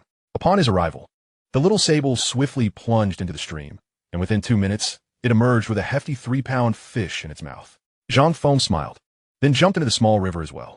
With the little sable acting effectively as a distraction, Zhang Feng managed to catch a staggering 1,200 fish throughout the afternoon, of which approximately 100 pounds had been killed by the little sable. The remainder were safely stored in his spatial fish pond. A total of 1,100 pounds of fish filled the small river in his space. Goodness, You little fish shall reside comfortably in my spatial lake from now on. Chapter 56, A Trip to the Market. With the fish in the pond successfully captured, Zhang Feng had little inclination to pursue the remaining fish in the mountain stream. After all, there were numerous streams within the Daxing Mountains. He could not exhaust the resources of just one stream, lest he diminish his future income. Go explore other areas and see if there are any streams teeming with fish. If you find any, let me know. Zhang Feng instructed the little sable. The little sable chirped in acknowledgement, indicating its understanding. Pleased with the little sable's performance, Zhang Feng rewarded it with 2 drops of spatial essence and spatial liquor, causing the little creature to leap about in joyous excitement. After completing these tasks, Zhang Feng prepared to return to his hideout. After a fruitful day, he decided to prepare 3 10-pound braised fish for dinner, giving one to the little sable while consuming the other to himself. After satisfying his hunger, he retired early to his space for a restful sleep. Unbeknownst to him, as he drifted sweetly into slumber, a graceful figure near the cattle shed at the foot of the mountain occasionally glanced towards the hillside, harboring a flicker of hope within her heart. Earlier in the day, while Lin Wanner was cutting grass to feed the cattle, she overheard 2 young women discussing how Wang Daching had been beaten in the village the previous night, and his injuries were so severe that he might not be able to get out of bed for a month. Upon hearing this news, Lin Wanner's mind instantly conjured the image of Zhang Feng. Although she lacked any concrete evidence, she was convinced that it was Zhang Feng who had struck him. Moreover, it was after she had driven Wang Daching away that Zhang Feng had set down his belongings and followed him. Contemplating this, Lin Wanner felt a mix of joy and an indescribable sense of unease lingering in her heart. This feeling was one she could not fully comprehend. If Zhang Feng were truly a violent and ruthless individual, why would he treat her and her grandparents with such kindness? What was his ulterior motive? After spending the last couple of days in turmoil and reflection, she had dismissed the notion that Zhang Feng sought to exploit her, increasingly suspecting that he might be an enemy agent. Given Lin Guodong and Miaolan's backgrounds, it was entirely plausible that an enemy agent might be scheming to approach them. Zhang Feng remained oblivious to the myriad thoughts that had recently occupied Lin Wanner's mind. Had he been aware, he might have rushed down the mountain to directly confess. Indeed, I am solely interested in you. Nothing else matters. As dawn broke the following morning, with the sky still dimly lit, Zhang Feng resolved to visit the marketplace, a local tradition known as catching the market. The goods available for sale there could hardly compare to those found in supply cooperatives and state-run stores. Yet in the rural setting, the variety was sufficient to meet the needs of the local populace. Early in the morning, Zhang Feng prepared to descend the mountain, unaware if it was mere fortune on his part or misfortune for the wild boar that stood in his path. Previously, when he had been intent on hunting, he encountered no wild boars, but now, while attempting to take a detour to the market, he stumbled upon one feasting on the mountainside. Without hesitation, he crouched low and stealthily approached, unleashing 2 harpoons with precision as he entered his striking range. During this period, under the influence of the spatial essence and spirit liquor he had consumed, Zhang Feng had not expelled the black impurities from his body as he had on his first attempt, yet he could distinctly feel himself growing stronger. Both harpoons struck true. One pierced the boar's abdomen, while the other penetrated its neck. The boar struggled briefly before succumbing to death. Unfazed, Zhang Feng stowed the boar within his spatial realm, adding a sizable trophy to his collection. Weighing nearly 300 pounds, it was quite an impressive catch. In high spirits, Zhang Feng glanced at himself, and, recalling the 2 new outfits he had recently purchased, decided to discard his tattered old clothes in favor of something more presentable. Had there been a mirror nearby, he would have certainly indulged in a moment of vanity. Having changed into his new attire, he continued his journey towards the town's marketplace. Along the way, he observed numerous villagers making their way to the market, some preparing to buy goods, while others were already selling. He spotted several locals carrying vegetables they had cultivated, and without a moment's hesitation, he engaged in conversation and purchased a variety of produce, including leeks and potatoes. Zhang Feng had a significant demand for these goods, given the nearly 500 square meters of land at his disposal, and thus the more vegetables he could acquire, the better. Upon arriving at the marketplace, he was greeted by a scene bustling with activity. Besides the small-scale merchants, there were also individuals sporting red armbands. During this time, engaging in minor trade might carry an air of opportunism, yet the necessity for villagers to trade goods made it a challenging endeavor to maintain such practices strictly. Presently, as long as transactions were not on a grand scale, the government appeared to permit them, acknowledging that the populace needed to eat. However, should one attempt to scale up their business without proper justification, the consequences of speculation would be swift and unforgiving. After searching the marketplace for some time, Zhang Feng finally encountered a stall selling seeds. The vendor offered a mere dozen varieties of vegetable seeds, and without hesitation, Zhang Feng spent 8 yuan 70 cents to acquire the entire stock, with some seeds priced at 10 cents per bag and others at 8 cents. He secured nearly 100 bags, sparing himself a trip to the cooperative. Quickly run, the red armbands are coming, he joked to the elderly vendor after completing the purchase. The old man, understanding the jest, hurriedly packed his goods and departed, leaving Zhang Feng chuckling at his antics. At a street corner, Zhang Feng spent 2 yuan on a bamboo basket, which he slung over his back. After all, having made the effort to visit the market, he intended to indulge in some shopping. Chapter 57. The Wedding Date, a Grand Performance. In his previous life, Zhang Feng had seldom enjoyed such tranquil moments, and now, having been granted a second chance, he sought not only vengeance, but also to relish this life. Otherwise, his rebirth would have been in vain. As he meandered through the marketplace, he noticed that despite the limited number of vendors, 2 individuals appeared suspiciously furtive, engaging in some clandestine dealings. The shouts of vendors filled the air. Rat poison, the essential for every household. Use our rat poison, and you'll hear no more squeaks on summer nights. And chopstick for just 10 cents. Not too much for a taste of Hong Kong or Singapore. A 10-cent chopstick is worth every penny. Without one, your taste is lacking.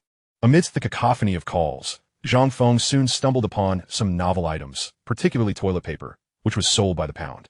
At this time, toilet paper was primarily available at the supply cooperative, and while it was inexpensive, not all families could afford to use it, as purchasing it required local sanitary paper coupons, which the average citizen was reluctant to part with. Zhang Feng queued at the cooperative, rummaging through a stack of coupons until he unearthed 7 or 8 local sanitary paper tickets, each worth 5 pounds. Toilet paper was priced at 8 cents per pound, and he quickly acquired 10 pounds, having only to exchange a few coupons. Having neglected to buy these items previously, he was now determined to stock up.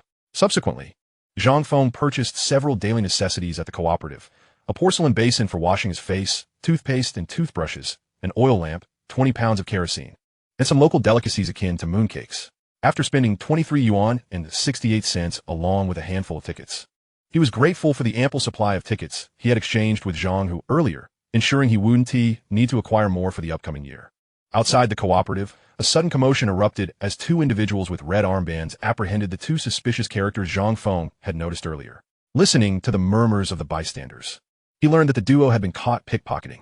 Continuing his stroll through the marketplace, Zhang Feng bought 20 sesame cakes at 10 cents each and 20 popsicles at 2 cents each, neatly packaged in 2 bundles as he departed. After a delightful morning of shopping, he found a deserted spot to store all his acquisitions within his space. Upon returning to his lair, he discovered that 5 wild rabbits and a flying dragon had also made themselves at home. The little sable, who had been waiting for his return, chirped excitedly at the sound of his footsteps. "You are truly impressive. It seems I won't need to hunt anymore. You can sustain me," Zhang Feng jested, to which the little sable proudly placed its paws on its waist, beaming with delight. Zhang Feng extended his hand to toss a baked pancake to the little ferret. Having never tasted such a delicacy before, the little creature found the pancake hot against its tiny paws and promptly began to blow on it, a sight that was utterly amusing. "Wait for me. I shall prepare something delectable for you," Zhang Feng declared, before lifting his large iron pot to continue cooking braised meat. After satisfying his hunger, he proceeded to plant all the vegetable seeds he had purchased from the supply store into the fertile soil of his spatial realm. One of the greatest advantages of this space was the ease with which he could cultivate crops or retrieve any item with merely a thought, sparing him the labor of manual toil. Otherwise, he would have nothing to do but farm all day long. After planting the vegetable seeds, he used water from the nearby stream to irrigate them. As for the precious spiritual liquid and wine from his space, those were for his own daily consumption, not to be squandered on mere vegetables. Nonetheless, he had set aside a small patch of land specifically for growing vegetables intended for his personal use. This time, he had acquired a substantial quantity of vegetable seeds during his market visit, particularly an abundance of the sought-after snow cabbage seeds. In addition, he had procured various seeds for carrots, green and red peppers, star anise, fennel, onions, garlic, cabbage, tomatoes, peanuts, cowpeas, mung beans, and any other seeds he could find at the market. Having sown the seeds, he eagerly anticipated the day of harvest. After a hearty meal, Zhang Feng pondered that Wang Yaqian and her companions must have returned by now, and news from the village should be available. As he descended the mountain to inquire, he found that with just a few sunflower seeds and 10 pieces of candy, he had gleaned nearly all the village's gossip. Wang Yiqian and Zhang Haiyang had already obtained their marriage certificate in the county, and they were to hold their wedding banquet the following morning. Upon hearing this, Zhang Feng felt a surge of excitement. Such a significant event demanded his involvement. Otherwise, how could he reconcile with the Zhang family's meticulous schemes against him? With that thought, he hurried to the home of Gao Eugene, the captain of the 5th production team. Xiao Feng, you've come. Gao Eugene's wife, Huang Ling, greeted him with joy, for to their family, Zhang Feng was a benefactor. Aunt Ling, I came to check on Xiao Godan. How is he faring? He's doing well now, no problems at all, Huang Ling replied, and Zhang Feng smiled, placing the items he had brought onto the table. Aunt Ling, I went to the market today and bought some candy and snacks for Xiao Godan. Oh dear, how can this be? You're wasting money. You're living on your own, and life is tough. How can you afford treats for our Xiao Godan? You must take it back. Huang Ling protested vehemently. Aunt Ling, others may not know, but you should understand, I have become a hunter, and my earnings from hunting are more than sufficient to support myself. In fact, I came with a request for you. What is it? Just tell me. I will certainly help you, Huang Ling replied, now willing to listen. Aunt Ling, having been part of the Zhang family for over a decade, I must contribute something for Zhang Haiyang's wedding. Listening to Zhang Feng, Huang Ling found his request odd. Given the tumultuous events surrounding Zhang Feng and the Zhang family, it was surprising to hear him express such sentiments. Soon, Zhang Feng revealed his true intention. I wish to invite a troupe to perform a play. It need not be grand. A small village wedding-style performance will suffice. Without the need for any stage, just a straightforward show, Zhang Feng said with a smile. Huang Ling listened perplexed. In these tough times, hiring a troupe, even a small one, seemed extravagant. However, word of a performance would attract villagers from neighboring areas, as entertainment in the countryside was scarce. With neither televisions nor radios common in households, only the village chief possessed a rather dilapidated radio. Any form of performance would bring immense joy. Xiao Feng, are you certain? You truly want to bring a troupe? Huang Ling asked with uncertainty. Yes, I am sure, Zhang Feng affirmed. I just don't know how to contact them. If possible, I would like them to come the day after tomorrow to perform for the entire morning. His tone was resolute, though Huang Ling was unsure of Zhang Feng's motives. She agreed, recognizing that it was not an overly complicated request. Hiring a troupe would cost about 30 yuan for a single performance. Aunt Ling, this is the money I earned from hunting recently. Please accept it. As he spoke, Zhang Feng handed her 3 large bills. Xiao Feng, since you're a hunter, you need to pay with money. Providing some meat would suffice. 5 or 6 wild chickens would be enough. Huang Ling replied eagerly. A wild chicken typically weighed less than 2 pounds and commanded a higher price than domestic chickens, often exceeding 2 yuan, meaning each could fetch about 4 yuan. Thus, 6 wild chickens would yield approximately 25 yuan, making it a more advantageous exchange. More importantly, Zhang Feng's ferret could easily catch several wild chickens in half a day. All right, I will bring 6 wild chickens tomorrow morning. I also have some hares on the mountain. I will bring one for you as well. With that, Zhang Feng departed. Meanwhile, while Zhang Feng was busy arranging the performance, the Zhang family convened to discuss the wedding. Such an occasion was significant, yet Zhang Youfu desired a low-key affair, inviting only close relatives and wishing to avoid drawing attention from the village. The scandal surrounding Zhang Haiyang and Wang Yiqian was too embarrassing. Everyone knew that if the couple were to marry, the event would become the talk of the town, with villagers clamoring to witness the spectacle of Zhang Youfu's grandson and Wang Yiqian's union. Just the thought of such a scene made him feel a headache coming on, and he dreaded the humiliation it would bring. While the Zhang family strategized, little did they know that Zhang Feng had already set his own plans in motion. His intention was to tarnish the Zhang family's reputation, and for just 6 wild chickens, it was a bargain too good to pass up. The scandal could spread across neighboring villages, potentially reaching even farther afield, especially given Zhang Chang's position as the deputy director of the steel factory. Zhang Feng eagerly anticipated the uproar that would ensue the following morning. After leaving Huang Ling's home, Zhang Feng promptly returned to the mountain. It was still morning, and he had to return to his lair to keep himself occupied. As it happened, Zhang Feng was not particularly fond of Heishui village. He would not linger if he had the choice. He dedicated the morning to crafting a bamboo table and 2 bamboo chairs. As he concluded his tasks, a sudden flurry of hurried footsteps echoed through the surroundings. Zhang Feng, taken aback by the sound, quickly discerned that these were not the footsteps of a human. Turning his gaze, he was astonished to behold a black bear in pursuit of a wild bull. This marked Zhang Feng's inaugural encounter with a black bear in the forest, a creature notorious for its ferocity. The wild bull bore numerous injuries. In a desperate bid to escape, it stumbled and tumbled down the hillside, landing directly before Zhang Feng. Stunned by the unfolding scene, Zhang Feng couldn't help but think, what a peculiar twist of fate. Without a moment's hesitation, he sprang from his rocking chair, swiftly retrieving a spear from his spatial storage. With precision, he thrust the spear in the neck of the wild bull, then unleashed the remaining 3 spears at the charging black bear. This was Zhang Feng's first encounter with such a formidable predator, one that posed a greater threat than a pack of wolves and could rival even the mountain god, the tiger. With prey in sight and Zhang Feng taking action, the bear could hardly afford to overlook him. As the bear lunged toward him, Zhang Feng deftly launched 5 consecutive spears, transforming the bear into a veritable pincushion. With a resounding thud, the bear collapsed. Observing its labored breaths, Zhang Feng showed no mercy. He retrieved 3 more spears and waited until the bear succumbed to its injuries. Only then did he dare to claim its lifeless body, placing it into the still zone of his spatial storage, ensuring its swift demise. With 2 large game animals acquired, Zhang Feng's spirit soared. In his previous life, he had learned the proper methods for processing a black bear's carcass, particularly the extraction of its bile, which must be done promptly to prevent absorption by the body. Utilizing a chopping knife, he hastily prepared the bear, skillfully removing its hide, paws, and flesh. Though his technique remained somewhat rudimentary, his primary interest lay in the bear's bones. He often heard of people concocting tiger bone wine through various means, a prized possession for the elderly. Yet, many remained unaware that bear bone wine possessed similarly remarkable medicinal properties.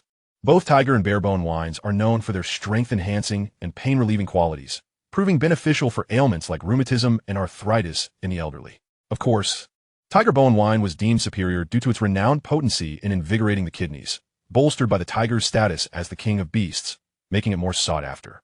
Chapter 59. Rendering lard, delivering to the cattle shed. Earlier, Zhang Feng had procured 13 bottles of matai from a state-run store, primarily for the purpose of crafting bone wine when hunting black bears or tigers, whether it was tiger or bear bone wine. Once he infused it with a few drops of spatial spirit wine, there was no doubt that these concoctions would become the most coveted of their kind. Thus, throughout the afternoon, Zhang Feng diligently organized the bear bones within his spatial realm. Much like the tiger, the black bear was a treasure trove. Although the bear's meat, bile, and paws could fetch between 2,000 to 3,000 in the black market, Zhang Feng had no intention of selling them. Bear meat was a delicacy, and with future restrictions on hunting, he intended to preserve it, for it would remain fresh in his spatial storage. As for the wild bull, weighing around 1,500 pounds, Zhang Feng had a particular fondness for hunting bulls among large game. The price of wild bull meat was substantial, especially since any adult wild bull weighed over 1,000 pounds. Even the crazed wild boars sought by the big hunters couldn't compare in value. Zhang Feng had yet to set out on a hunting expedition, and now 2 large game animals had come to him, exceeding his expectations for the day. After tidying up the bear meat, he transported the bear bones to a nearby ravine to cleanse them thoroughly. Subsequently, he submerged the bones in fresh water within his spatial realm, planning to dry them out the following day for the preparation of bear bone wine. Once the bear bones were processed, Zhang Feng retrieved the wild boar from the morning's hunt, swiftly eviscerating it and allowing it to bleed out while removing its lard. He intended to render a substantial batch of lard to deliver to Uncle Go and the cattle shed below.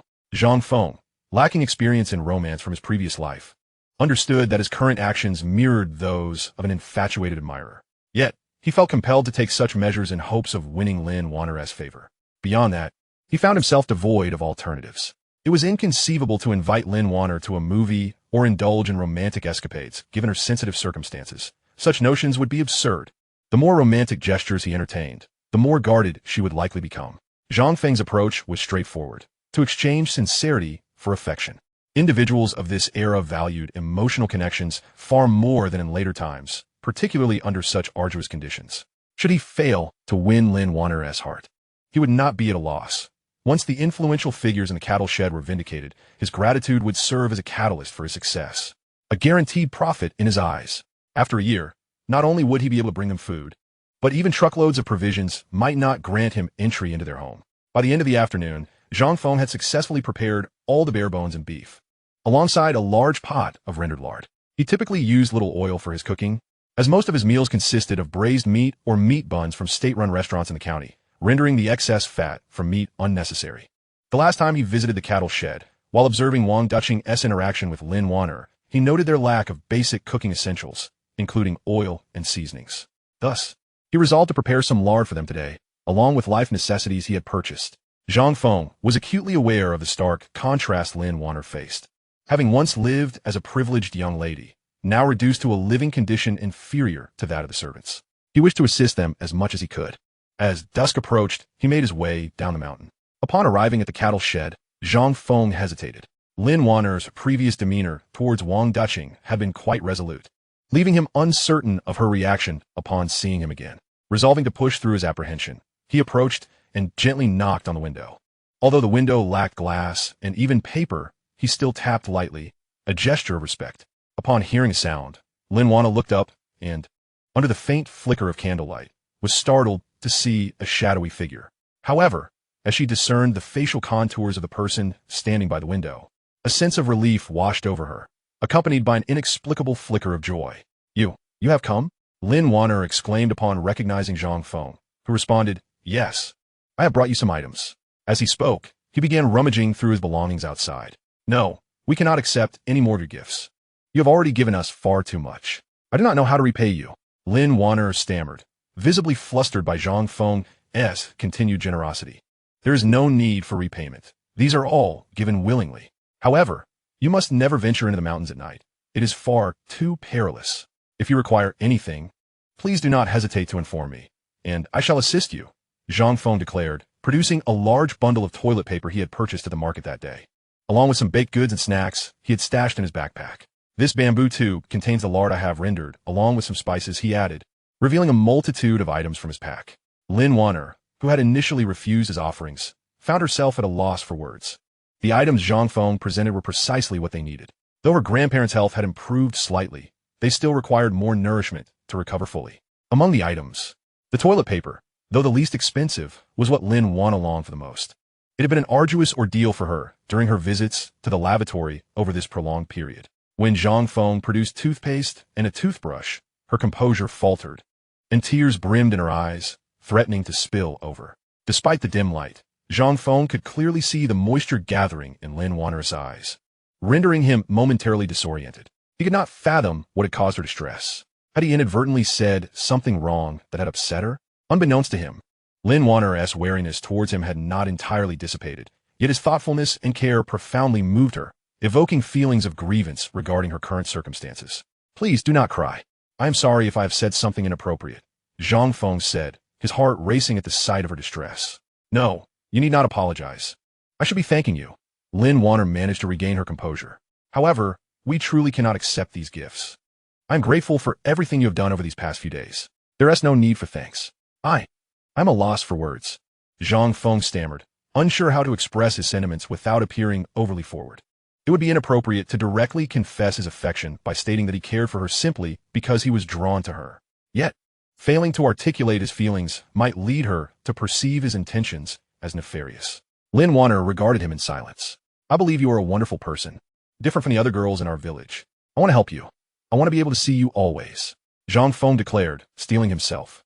He had prepared for this moment internally, but often, plans do not unfold as expected. Given the current atmosphere, he felt compelled to speak. Otherwise, the wariness reflected in Lin Wanner's gaze would deter him from approaching her further. Lin Wanner was taken aback by Zhang Feng's words. She had entertained countless thoughts, even dismissing the notion of such a possibility. Yet here it was, manifesting before her in the most improbable form. Although Zhang Feng's words were delicately phrased, their intent was unmistakable. I apologize if my words have caused you discomfort, but I feared that without expressing them, you might misinterpret my intentions. I assure you, I am not a villain. I merely wish to treat you kindly. With that, Zhang Feng prepared to turn and leave. At that moment, Lin Wanner, seemingly possessed by an impulse, called out to him. Zhang Feng responded, turning back. The package that arrived at my house the night before last. Was it also you who delivered it? Lin Wanner inquired. Yes, he replied. Then why did you not stay? Why did you leave after dropping off the items? She pressed further. I saw someone approach you, so I stealthily followed, fearing he might pose a threat.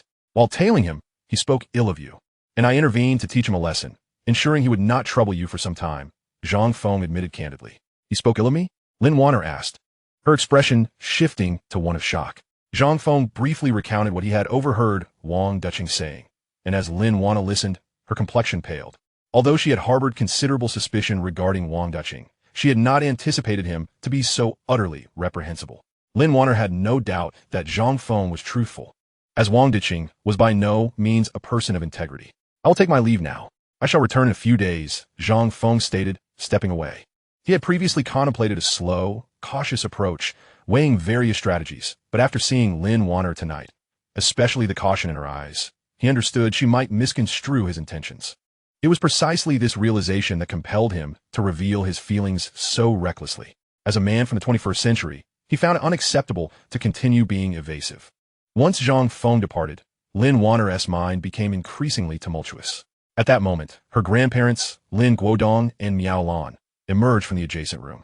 They had always been vigilant guardians of Lin Wanner, a request she had made for years to ensure their collective safety. Should any malefactor attempt to harm her, they would be ready to protect her at a moment's notice. Conversely, if the individual bore no ill intent, they would not implicate Lin Guodong and Miao Lan, allowing Lin Wanner to ascertain the true motives of others. Now, with Zhang Feng gone, Lin Wanner felt an unsettling uncertainty wash over her, an unfamiliar emotion that had never surfaced before. Wanner, what do you think of the truth in that person's words? Miao Lan inquired. Lin Wanner glanced at her grandparents.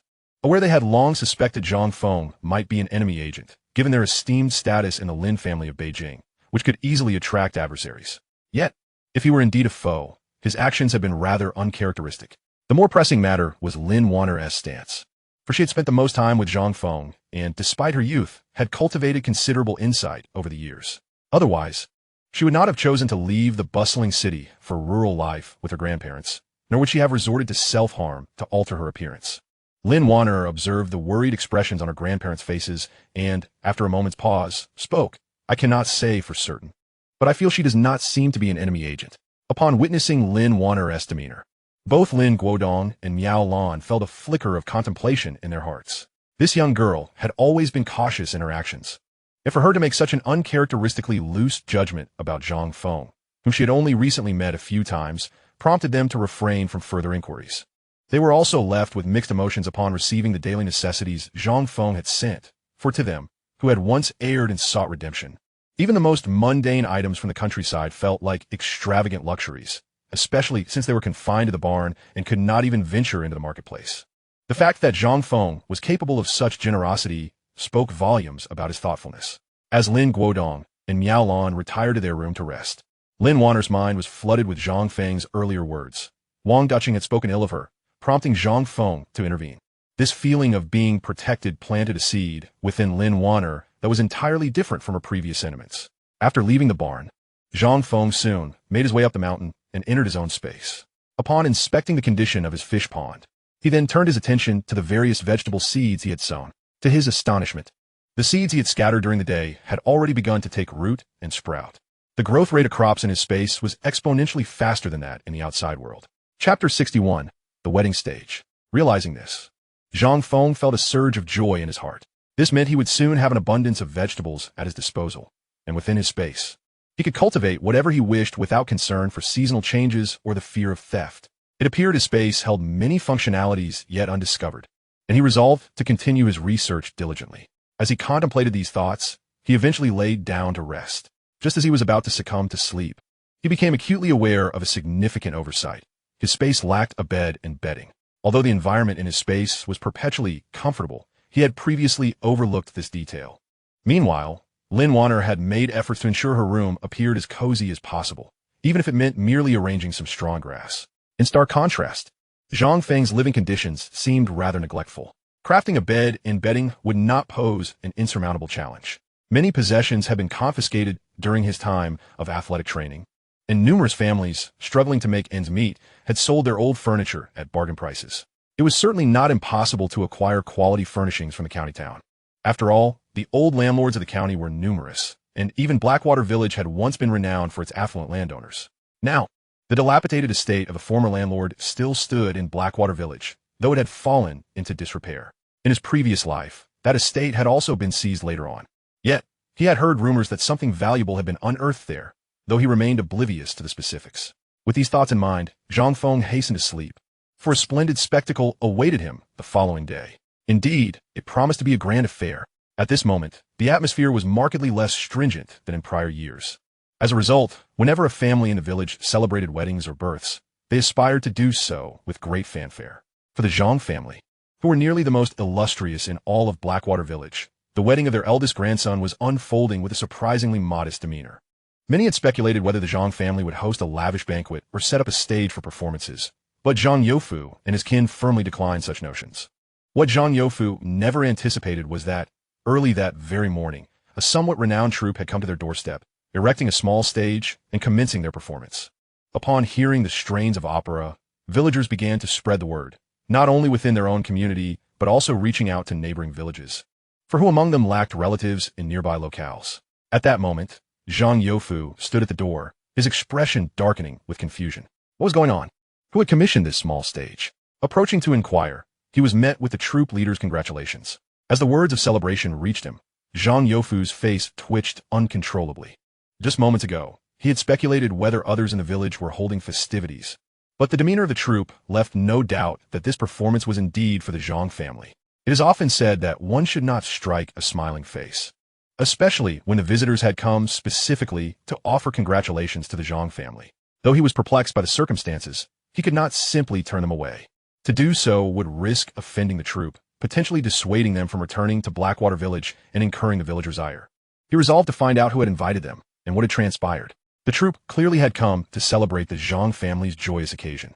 Yet Zhang Youfu remained unaware of the underlying details, adding to the intrigue for those gathered to witness the performance. Before long, news spread that the individual who had invited the troupe was not from within the Zhang family. However, the identity of this person remained a mystery, as none could clarify the situation at that moment.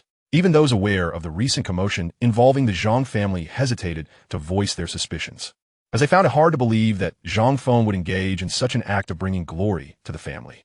The only two who understood the true nature of the events were Gao Yujin and Huang Ling, whose expressions were peculiar.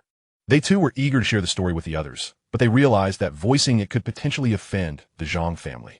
While they did not fear the consequences of such a rift, they still felt the need to ensure they were in the right. After all, it was Zhang Feng who had sent them to find the troupe, rather than them seeking it out independently. Surely that meant they had some justification. As the lively atmosphere continued, Wang Yiqian, at the youth station, found herself reluctantly assisted by a fellow female youth in her preparations, for they were all part of the same station and could not afford to appear unkempt. Additionally, some village girls had been invited to help Wang Yiqian with her attire, as it was Zhang Haiyang's wedding, and the occasion could not be allowed to appear shabby. Little did they realize that Wang Yiqian's reputation had already become notorious, leading some village girls to merely attend out of obligation. Meanwhile, other youths at the station chose not to participate, opting instead to block the entrance and voice their disdain. Previously, these young intellectuals were all rather arrogant, believing themselves to be superior city dwellers, viewing the rural folk as mere peasants unworthy of their regard. Yet now, Wang Yiqian, a newly arrived young intellectual, has only spent a few days in the countryside and has audaciously climbed into the bed of a man from the village, shamelessly continuing to engage in work in front of numerous witnesses. The news of this scandal has spread like wildfire among the other young intellectuals, inciting a fury that could hardly be contained. The embarrassment is palpable. The entire enclave feels disgraced by Wang Yiqian's actions. Within her room, Wang Yiqian wears a face of despair, devoid of any semblance of joy, nearly brought to tears by the derisive remarks echoing from outside. Meanwhile, while Zhang Jia and Wang Yiqian are occupied with their respective tasks, Zhang Feng has already changed into a new outfit, strutting exaggeratedly down the path toward the Zhang family courtyard.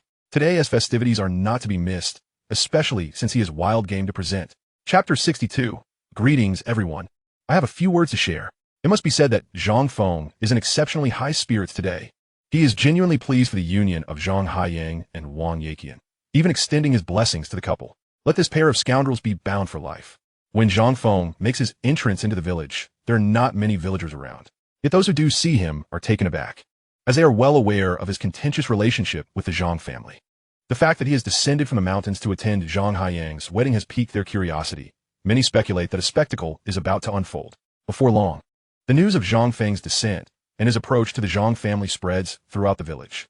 Zhang Feng strolls leisurely, seemingly savoring the moment, making sure all eyes are upon him as he approaches the Zhang household. He arrives just in time for the bride's grand entrance, prompting him to hasten his pace. At this moment, many villagers have turned their attention toward him, puzzled as to why he has chosen to attend the wedding of the very family he has distanced himself from. They eagerly anticipate whether he will stir up trouble. At this juncture, Zhang Feng releases his little sable from his shoulder, allowing the creature to frolic freely. The villagers are already aware of Zhang Feng's newfound identity as a hunter and his possession of such a clever pet. Capturing it would be a formidable challenge, even for seasoned hunters. Zhang Feng, well aware of his sable's cunning, pays it no mind. The so-called stage for the performance requires no elaborate setup. A simple open space suffices, and once the performers don their costumes, the show can commence. As the villagers prepare for the entertainment, Zhang Feng strides directly to the master of the performance troupe, carrying a basket on his back. At this point, Huang Ling can no longer remain in the shadows. She approaches to clarify that Zhang Feng is the benefactor of the performance, omitting any further details, which proves sufficient for the crowd to grasp the situation. When Zhang Feng empties his basket, revealing 6 wild chickens to the troupe master, the villagers instantly comprehend the implication. A wave of excitement ripples through the crowd as the news spreads that Zhang Feng has funded the performance. Seizing the moment, Zhang Feng steps forward. Esteemed villagers, greetings. I have a few words to share. Zhang Feng adopts a casual demeanor as he stands before the makeshift stage. Though the setup is rudimentary, it is accepted that wherever the troupe gathers, it constitutes a stage. As the patron who has compensated the performers, it is entirely appropriate for him to address the audience prior to the show. The villagers, recognizing his flippant attitude, are aware that he is about to entertain them with his antics, and the audience revels in such spectacles. Today marks the wedding of my cousin, with whom I have severed ties. Logically, I should not be present at this celebration. However, as you all know, I possess a strong sense of conscience.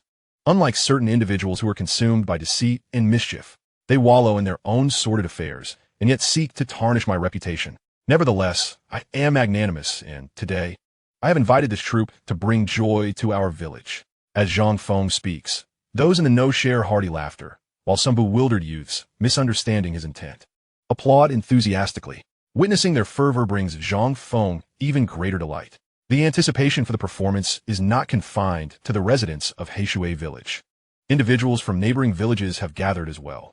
As Zhang Feng's words resonate through the crowd, inquiries arise, eager to discern the implications behind his statements.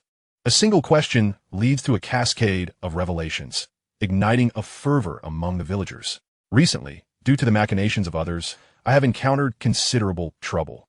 Thankfully, with the support of discerning individuals among you, I have navigated these trials unscathed. Today, I wish to formally announce my severance from the Zhang family. An official declaration will be published in the newspaper in the coming days, and I shall gladly distribute copies to all. Now, let us not delay any further. Let the performance begin. Zhang Feng's impassioned speech resonates, just as Zhang Youfu arrives, drawn by the commotion outside. Accompanied by Zhang Qi, who is visibly anxious, Zhang Feng feels an urge to kick the troublesome youth away. Why are you here, you little rascal? Zhang Youfu bellows, brandishing a broom as he charges toward Zhang Feng. With the crowd gathered, Zhang Feng knows better than to engage in a scuffle. The more Zhang Youfu rages, the more the Zhang family's reputation suffers. Zhang Feng is not present to brawl, but to create a spectacle. Thus, the scene unfolds with Zhang Youfu pursuing Zhang Feng, broom in hand, while Zhang Feng effortlessly evades him. Despite the chase, Zhang Youfu eventually tires and comes to a halt. Observing Zhang Youfu's flustered state, Zhang Feng can't help but smirk, intending to retort, only to be interrupted by the incessant chattering of his little sable. Recognizing the creature's familiar demeanor, Zhang Feng is struck by a sudden thought. He recalls that when he first acquired the sable, it had exhibited similar behavior upon encountering a golden retriever. Realizing he has wandered near the long-abandoned estate of a notorious local landowner, Zhang Feng's curiosity is piqued. Could there be hidden treasures within? With that thought, a smile crosses his lips as he notices Zhang Youfu has ceased his pursuit. Regardless of what treasures may lie within the ancestral home at present, Zhang Feng could never dare to venture inside during daylight. At that moment, the little sable Ziazidio began to chatter excitedly once more, extending its tiny paw to gesture towards the direction of Zhang Youfu's residence. Did you find something over there as well? Zhang Feng inquired. Ziazidio nodded emphatically. What did you uncover? Through a series of exchanges, Zhang Feng communicated with the sable, even producing money to illustrate the concept of gold for Ziazidio to recognize. Soon enough, under Ziazidio's guidance, he realized a crucial detail he had long overlooked. Chapter 63. Who stole the money? Where's the money? On the very first day of his rebirth, after forcefully breaking down the door, Zhang Feng unearthed an iron box from beneath the ground and retrieved his ring. Alongside the ring, there had been 200 to 300 yuan, and it was precisely the loss of that money that led Zhang Youfu and Huang Suihua to incessantly claim their home had been robbed, labeling Zhang Feng as a despicable wretch. However now, After Ziazideo's prior recounting and gesturing, especially after Zhang Feng had presented money for Ziazideo to illustrate, it dawned upon him that the amount of paper currency Ziazideo described closely matched what he had previously seen in the iron box. Continuing, Zhang Feng began sketching the layout of the Zhang family home on the ground and asked Ziazideo, "In which room did you discover the money?" Ziazideo pointed with its paw to one of the rooms. Upon witnessing this, Zhang Feng's heart sank. He had previously believed that Zhang Youfu and Huang Tsuhua were conspiring against him, falsely accusing him. He never imagined that the money had indeed gone missing, and from a room belonging to someone he least expected. This was bound to be quite a spectacle. Zhang Feng felt elated today. He could hardly fathom the chaos that would ensue if he were to escalate matters further. Would the Zhang family still be able to reside in the village of Heishui? With this thought, his anticipation grew even stronger. Just as Zhang Feng prepared to continue toward the entrance of the Zhang family home, a hurried footstep echoed nearby. "Brother Xiao Feng, I'm here." Upon hearing the voice, Zhang Feng recognized it was San Lungzi approaching. However, he was taken aback to see not only San Lungzi, but also old Uncle Go, both of whom were armed with guns. Seeing their readiness, Zhang Feng was rendered speechless. He had come to stir up trouble, not to commit violence. Their level of armament seemed rather excessive. "Old Uncle Go, San Lungzi, what on earth are you doing?" "Brother Xiao Feng, I saw you coming down the mountain, so I called my dad to come help you. We mustn't let those villains from the Zhang family bully you," San Lungzi declared resolutely, as if there were no room for negotiation. "All right. However, the guns you're carrying are too conspicuous. Best to conceal them so no one notices," Zhang Feng advised. Upon hearing this, both men tucked their guns away into their clothing. With their assistance, the prospect of today's performance seemed even more promising. Without a moment's hesitation, Zhang Feng led old Uncle Go and San Lungzi toward the Zhang family home. Naturally, Zhang Youfu would not welcome Zhang Feng's arrival, but as genuine villagers. Old Uncle Go and San Lungzi had every right to attend Zhang Haiyang's wedding. They were merely there to pay their respects on such a joyous occasion. Could one really chase them away? In rural settings, the customary gift for attending weddings typically ranged from 1 to 5 yuan, and it was entirely normal for ordinary villagers to contribute 50 cents.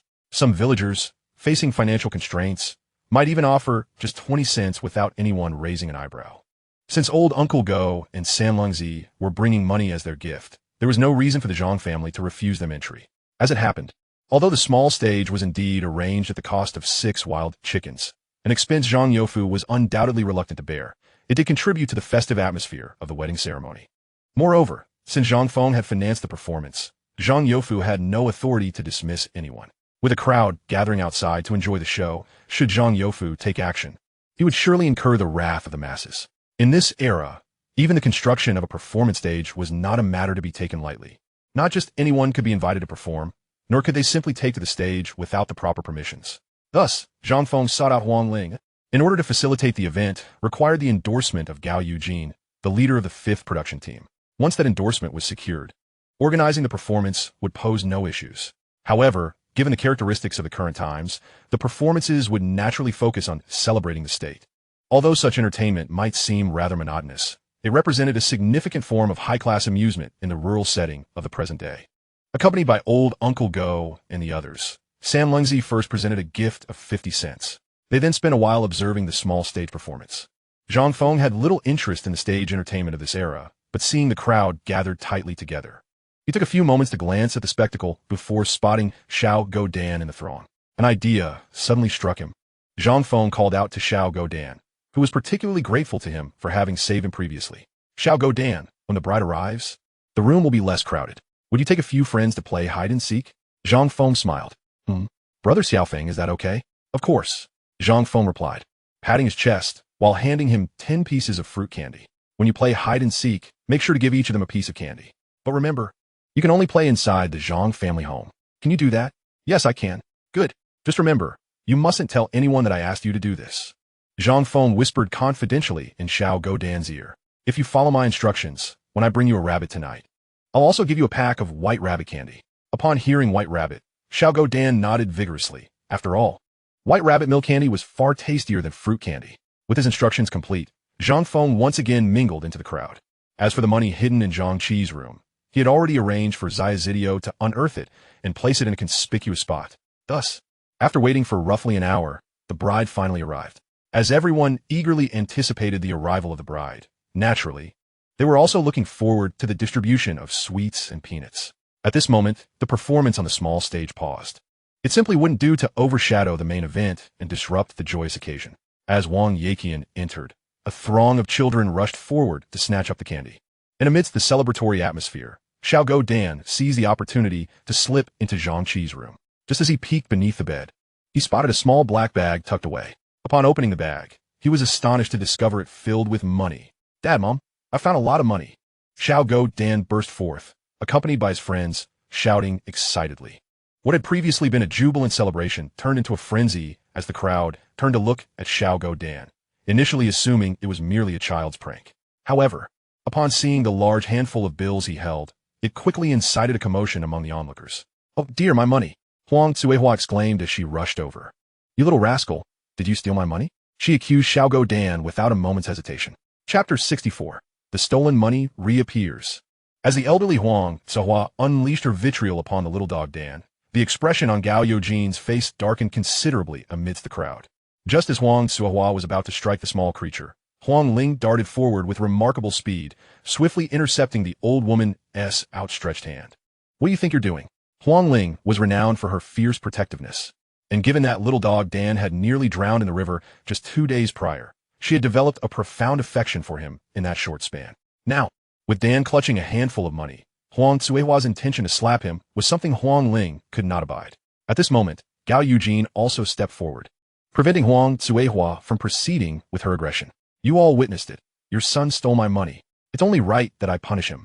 Amidst the heated exchange, Zhang Feng cast a sweeping glance and spotted the little sable perched upon a beam, observing the commotion. He smiled at the creature and gestured for it to make a hasty exit. The money in that small bag had indeed been extracted by the sable and subsequently hidden beneath the bed. "Little dog," Dan had merely shouted out in excitement upon receiving the black pouch, as Zhang Feng had instructed him to do so, promising a pack of white rabbit creamy candies if he kept the source of his knowledge a secret. Even if Dan ultimately failed to maintain discretion, it would not significantly impact Zhang Feng, merely complicating matters slightly. "Dan, what on earth is going on? Speak up." Gao Youjin naturally sided with his son. With the backing of the crowd, Dan eagerly replied, "I found some candy outside earlier and then played hide-and-seek with them inside the house. While I was in here, I noticed a small bag under the bed. It contained all this money. Wasn't it said before that Brother Xiao Feng had stolen money? I thought perhaps this was the missing cash that had been blamed on him. Where exactly did you find this money?" Just as Dan finished speaking, a figure swiftly surged through the crowd. Zhang Feng rushed directly to Huang Cuihua and little dog Dan, seizing Dan's arm. "Where did you find this money? Damn it. I was wrongfully accused of stealing it not long ago." His outburst caused the villagers to recall the events of the past few days when Zhang Feng had vanished, and Huang Cuihua had spread rumors throughout the village about his supposed theft. When Zhang Feng returned, they had confronted him by the river, leading to his furious declaration of severing ties with the Zhang family. It was during that confrontation that he had single-handedly taken down 5 members of the Zhang family. This incident was still fresh in the villagers' minds.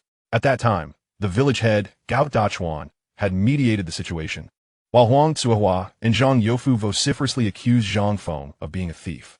Yet now, this money had suddenly reappeared, and it was found in the Zhang household. Observing Zhang Feng's agitated state, the gathered crowd was not surprised. If they were in his shoes, they would likely be even more incensed. Under that bed in the room, Dan pointed directly towards Zhang Qi's room. "No, that's impossible." A sudden scream pierced the air as Zhang Qi, who had been observing from the sidelines, rushed forward, visibly distressed. "That money isn't from my room, and I didn't steal it," she exclaimed in a flurry of panic. With a resounding slap, Zhang Feng struck Zhang Qi across the face. The crowd was momentarily taken aback by his unexpected aggression, and no one could intervene in time. "You were the loudest in accusing me of theft. So it turns out you're the real thief, crying thief to cover your own shame. Today, I witnessed what true shamelessness looks like." Zhang Feng retorted without a hint of politeness. "It's not me. I swear it wasn't me." Zhang Qi clung to Huang Cuihua's arm, desperately trying to defend herself. "Dan, show us where you found the money," Zhang Feng commanded. Without hesitation, Dan dashed into Zhang Qi's room, pointing beneath the bed. Upon witnessing this, Zhang Qi trembled uncontrollably. Was the money truly hers? Perhaps she felt a pang of injustice. Earlier that day, while working, she had sought to take a break, claiming she was thirsty, only to find Zhang Feng absent and the door to her grandparents' room wide open. revealing an unlocked iron box containing nearly $300. Unable to resist her greed, she had stashed the money away. Later, when Zhang Youfu and Huang Tsuehua returned without seeing Zhang Feng, and with the door battered, Huang Tsuehua could not find her money, leading her to firmly believe that it was Zhang Feng who had stolen it, with Zhang Feng bearing the blame.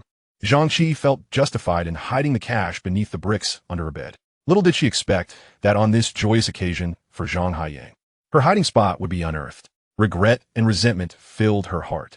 She didn't blame her own greed. She loathed little dog Dan, and even more so, Zhang Feng. Had he claimed responsibility for the theft, would she have found herself in such an embarrassing predicament today? In their youth, whenever she and Zhang Haiyang committed misdeeds, they had always pinned the blame on Zhang Feng, who had accepted it all without protest. Why was he refusing to do so now? He had no right to refuse. With tears welling in her eyes, Zhang Qi gritted her teeth, glaring fiercely at Zhang Feng. Zhang Feng knelt beside her bed, grasping a brick. "Ah, so you've been hiding the stolen money here all along. Not only did you steal, but you sought to frame me as well." His voice boomed, drawing the attention of many who had been engrossed in the outside spectacle. "What's happening here? Today is my grandson's joyous occasion. Clear the way." Zhang Youfu maneuvered through the crowd. "Grandfather, why didn't he steal that money? I have no idea how it ended up under my bed," Zhang Qi exclaimed, suddenly pointing accusingly at Zhang Feng. "I know now. It was him. He the one who stole the money and deliberately hid it under my bed to frame me, trying to ruin our family's reputation on such an important day." With her hands on her hips and chest thrust out, she appeared emboldened, as if her narrative were the absolute truth. Chapter 65, A Commotion at the Wedding. "Have you told so many lies that you're starting to believe them yourself?"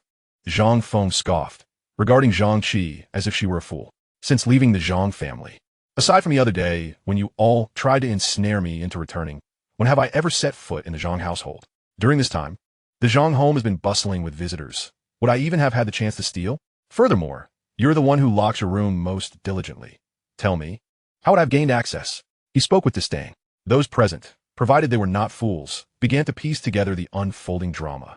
Zhang Feng was hardly surprised by Zhang Qi's last-minute betrayal. In a previous life, she and Zhang Haiyang had relished in falsely accusing him and seizing everything that belonged to him. "It's you. You must have taken advantage of my brother's wedding today, or sneaked back in the dead of night to frame me." Zhang Qi continued to shout. "You beast! Our Zhang family has raised you for so many years. How can you repay kindness with malice and even seek revenge upon me? You're the beast." At that moment, San Lingzi suddenly erupted, charging forward and aiming his shotgun at Zhang Qi. Seeing this, Zhang Feng hurriedly reached out to stop him. "Brother Xiao Feng, she's bullying you. Let me help you teach her a lesson." San Lingzi spoke, still intent on advancing. Just then, Zhang Feng once again intervened, seizing the shotgun from San Lingzi's hands. "You little beast, what do you intend to do?" At this moment, Zhang Shan rushed in from outside, followed closely by Zhang Haiyang, who wore an expression of urgency and shock. "Get away." With a loud bang, Zhang Feng fired a shot into the air. This startled everyone present. To carry a gun at a wedding banquet was already a tremendous breach of decorum. However, Uncle Go and San Lingzi had concealed their firearms beneath their clothing and had kept their distance from the crowd, thus attracting little attention. Now, with Zhang Feng firing a shot that punctured the ceiling, dust filled the air, leaving the crowd utterly silent. "Xiao Feng, what are you doing? Stop this nonsense." The village head, Gao Dachuan, could no longer remain passive. If Zhang Feng truly shot someone, the consequences would be unimaginable, and he might even lose his own life. Zhang Shan and Zhang Haiyang had initially planned to use the crowd to subdue Zhang Feng, but they never anticipated that he would act like a madman, disregarding all norms and firing a gun right off the bat. How could they rally the crowd to help them subdue him now? Others, witnessing Zhang Feng's demeanor, wished to distance themselves, fearing that they might inadvertently become victims of a stray bullet. One shot had effectively intimidated everyone present. Zhang Feng then aimed the shotgun at Zhang Qi, whose terror was palpable. She stood frozen, unable to make a sound. "I shall ask you once more. Was this money you placed under the bed? Or was it I who did so?" Zhang Feng's voice was ice cold, his gaze sharp as a blade, fixated on Zhang Qi. Zhang Qi had never encountered such a fierce visage from Zhang Feng, and knowing he had just fired a shot, she dared not gamble, despite realizing he was merely trying to intimidate her. The Zhang family had already suffered 2 beatings at his hands in recent days. What if Zhang Feng truly pulled the trigger? "I will count to 3. If you do not speak the truth, my gun does not discriminate. You little beast. If you're going to shoot, aim at me. I've lived long enough and fear nothing. Come at me." Huang Tsuehua began to shout, preparing to rush at Zhang Feng. "Stop. Don't move." Uncle Go stepped forward, aiming his shotgun at Huang Cuihua and the others who sought to approach. Zhang Feng saved both our lives on a mountain. Even if I must lay down my life here, as long as my son lives, it is worth it. Anyone who is not afraid of death, step forward, Uncle Go declared, shaking the barrel of his gun before the crowd. This once again quelled the assembly. Uncle Go had spent years hunting on the mountain and was rumored to have killed several enemies during skirmishes. His hands were stained with blood. Seeing the determination in Uncle Go's eyes, no one doubted his words. Zhang Feng, must you persist in this madness? If a life is lost, you will not survive either. Gao Dachuan continued to plead, though under Uncle Go's intimidating gaze and gunpoint, he dared not advance. Gao Dachuan had known Uncle Go the longest and understood his character well. Once he spoke, there was little doubt about his resolve. With Gao Dachuan expressing such concern, the others felt even less inclined to intervene.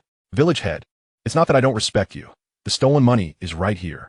If I cannot clear my name, will I bear the stigma for a lifetime? The money is not mine. It was found in that vile Zhang Qi's room. If she does not admit it, I will take her down and hide in the mountains, and then I'll see who can find me. Zhang Feng spoke coldly, pressing the gun against Zhang Qi once more. This caused Zhang Qi to collapse to the ground in fear. I will only utter 3 numbers. If you do not speak, I will pull the trigger. 1, 2, 3. As Zhang Feng uttered the number 3, Zhang Qi could no longer bear it and burst into tears, her voice trembling. The money was mine. I saw the door open, and when the money fell to the ground, I picked it up. From there, Zhang Feng needed not to say more. The prior accusations against him by the Zhang family were now fully substantiated. He turned and returned the shotgun to San Lengzi, and, as he did so, he delivered a fierce kick to Zhang Qi's abdomen, causing her to retch violently, nearly gasping for breath. That kick was fueled by the anger of a past life. Had Zhang Feng not tempered his strength, it might have sent her to the other side. Everyone heard that. After declaring this, Zhang Feng ceased any further dialogue and turned to leave. As he departed, Gao Dachuan contemplated calling out to him, but found no words worthy to express. With Zhang Feng leaving, San Lengzi and Uncle Go also chose not to linger, following suit. Chapter 66. A night expedition to the landlord's ancestral home. At the foot of the mountain, in Uncle Go's home, Zhang Feng retrieved the braised meat from the pot and quickly ate with San Lengzi and Uncle Go, who produced his treasured liquor for them to share. As they ate and drank, the group vented their frustrations, cursing the shameless Zhang family. Initially, Zhang Feng had no idea whether the money had truly been taken. Had it not been for the little sable discovering and informing him, he might still have been in the dark. Zhang Feng had invited a troupe to perform today, hoping to expose the scandal of Wang Yeqian and Zhang Haiyang's scandalous affair to the villagers. But unexpectedly, he stumbled upon Zhang Qi's thievery. This was even better, as it directly unveiled the Zhang family's disgraceful deeds. Yet, with Zhang Feng's commotion today, his notoriety was likely to spread across several villages. Of course, given the previous injustices he suffered at the hands of the Zhang family, even amidst the infamy, his reputation would not be irreparably damaged. Moreover, Zhang Feng was not overly concerned about his reputation. He understood that as long as he refrained from moralistic discourse, morality could not restrain him. In this matter, he remained the victim of persecution, leaving him with little to fear. Thus, Zhang Feng, along with Uncle Go and San Lengzi, enjoyed their time with great nonchalance. As dusk approached, Zhang Feng contemplated delivering a wild rabbit and a packet of white rabbit milk candies to Xiao Goodness family. San Lengzi wished to accompany Zhang Feng. Yet Zhang Feng did not permit him. Stay at home. I shall deliver a few items and return shortly. As twilight descended, Zhang Feng arrived at the doorstep of Gao Youjin's residence, producing from his spatial storage a wild chicken, a wild rabbit, and a packet of white rabbit creamy candies. Upon his arrival, he noticed the lights were on inside, prompting him to gently knock on the door. "Who is it?" came the voice from within. "It is I, Annie." Zhang Feng. Upon hearing his name, Huang Ling quickly came to open the door, and her little dog, Dog Dan, scampered over, eagerly greeting him with a cheerful, "Little Feng. Ah, little Feng, what brings you here at this late hour? Have you eaten?" "There is still food inside," Huang Ling said promptly, ushering Zhang Feng to enter. However, Zhang Feng lingered at the threshold, showing no intent to step inside. "Auntie Ling, did we not agree yesterday that I would bring you a wild rabbit? Here it is, along with an additional wild chicken." As he spoke, he placed the rabbit and chicken on the ground. "What are you doing, little Feng? I cannot accept your gifts." "Take them back," Huang Ling exclaimed, refusing to accept what Zhang Feng offered. "Auntie, your assistance deserves my gratitude," he insisted, handing Dog Dan the packet of white rabbit candies. The little dog was overjoyed to receive the treats. After exchanging a few more pleasantries with Huang Ling, Zhang Feng turned to leave. Neither mentioned the wedding that took place earlier that day, nor did Zhang Feng bring up the task he had assigned to Dog Dan. As long as Huang Ling remained silent, Zhang Feng had no intention of broaching the subject. Once he departed from Huang Ling's home, he summoned the little sable from his spatial storage. Earlier that afternoon, while feasting and drinking at Sanlingzi's home, he had released the sable, since it had discovered something valuable within the landlord's ancestral residence. Zhang Feng felt compelled to investigate further that night. Otherwise, if a treasure lay buried there, it would be a shame to overlook it. Upon reaching the vicinity of the ancestral home, Zhang Feng carefully transmitted his ring through the doorway and then entered directly into the estate using his spatial abilities. This ancestral home had been sealed for over a decade, seldom visited by anyone. Zhang Feng had no desire for anyone to discover his presence, and thus avoided scaling the walls. Once inside, he called the little sable over to him.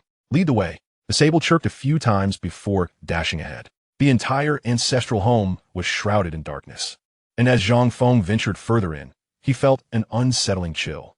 It was not out of cowardice, but rather due to the eerie desolation and decay of the place. Reminiscent of a scene from a horror film he had seen in a past life. Continuing to swallow nervously, Zhang Feng finally retrieved his flashlight.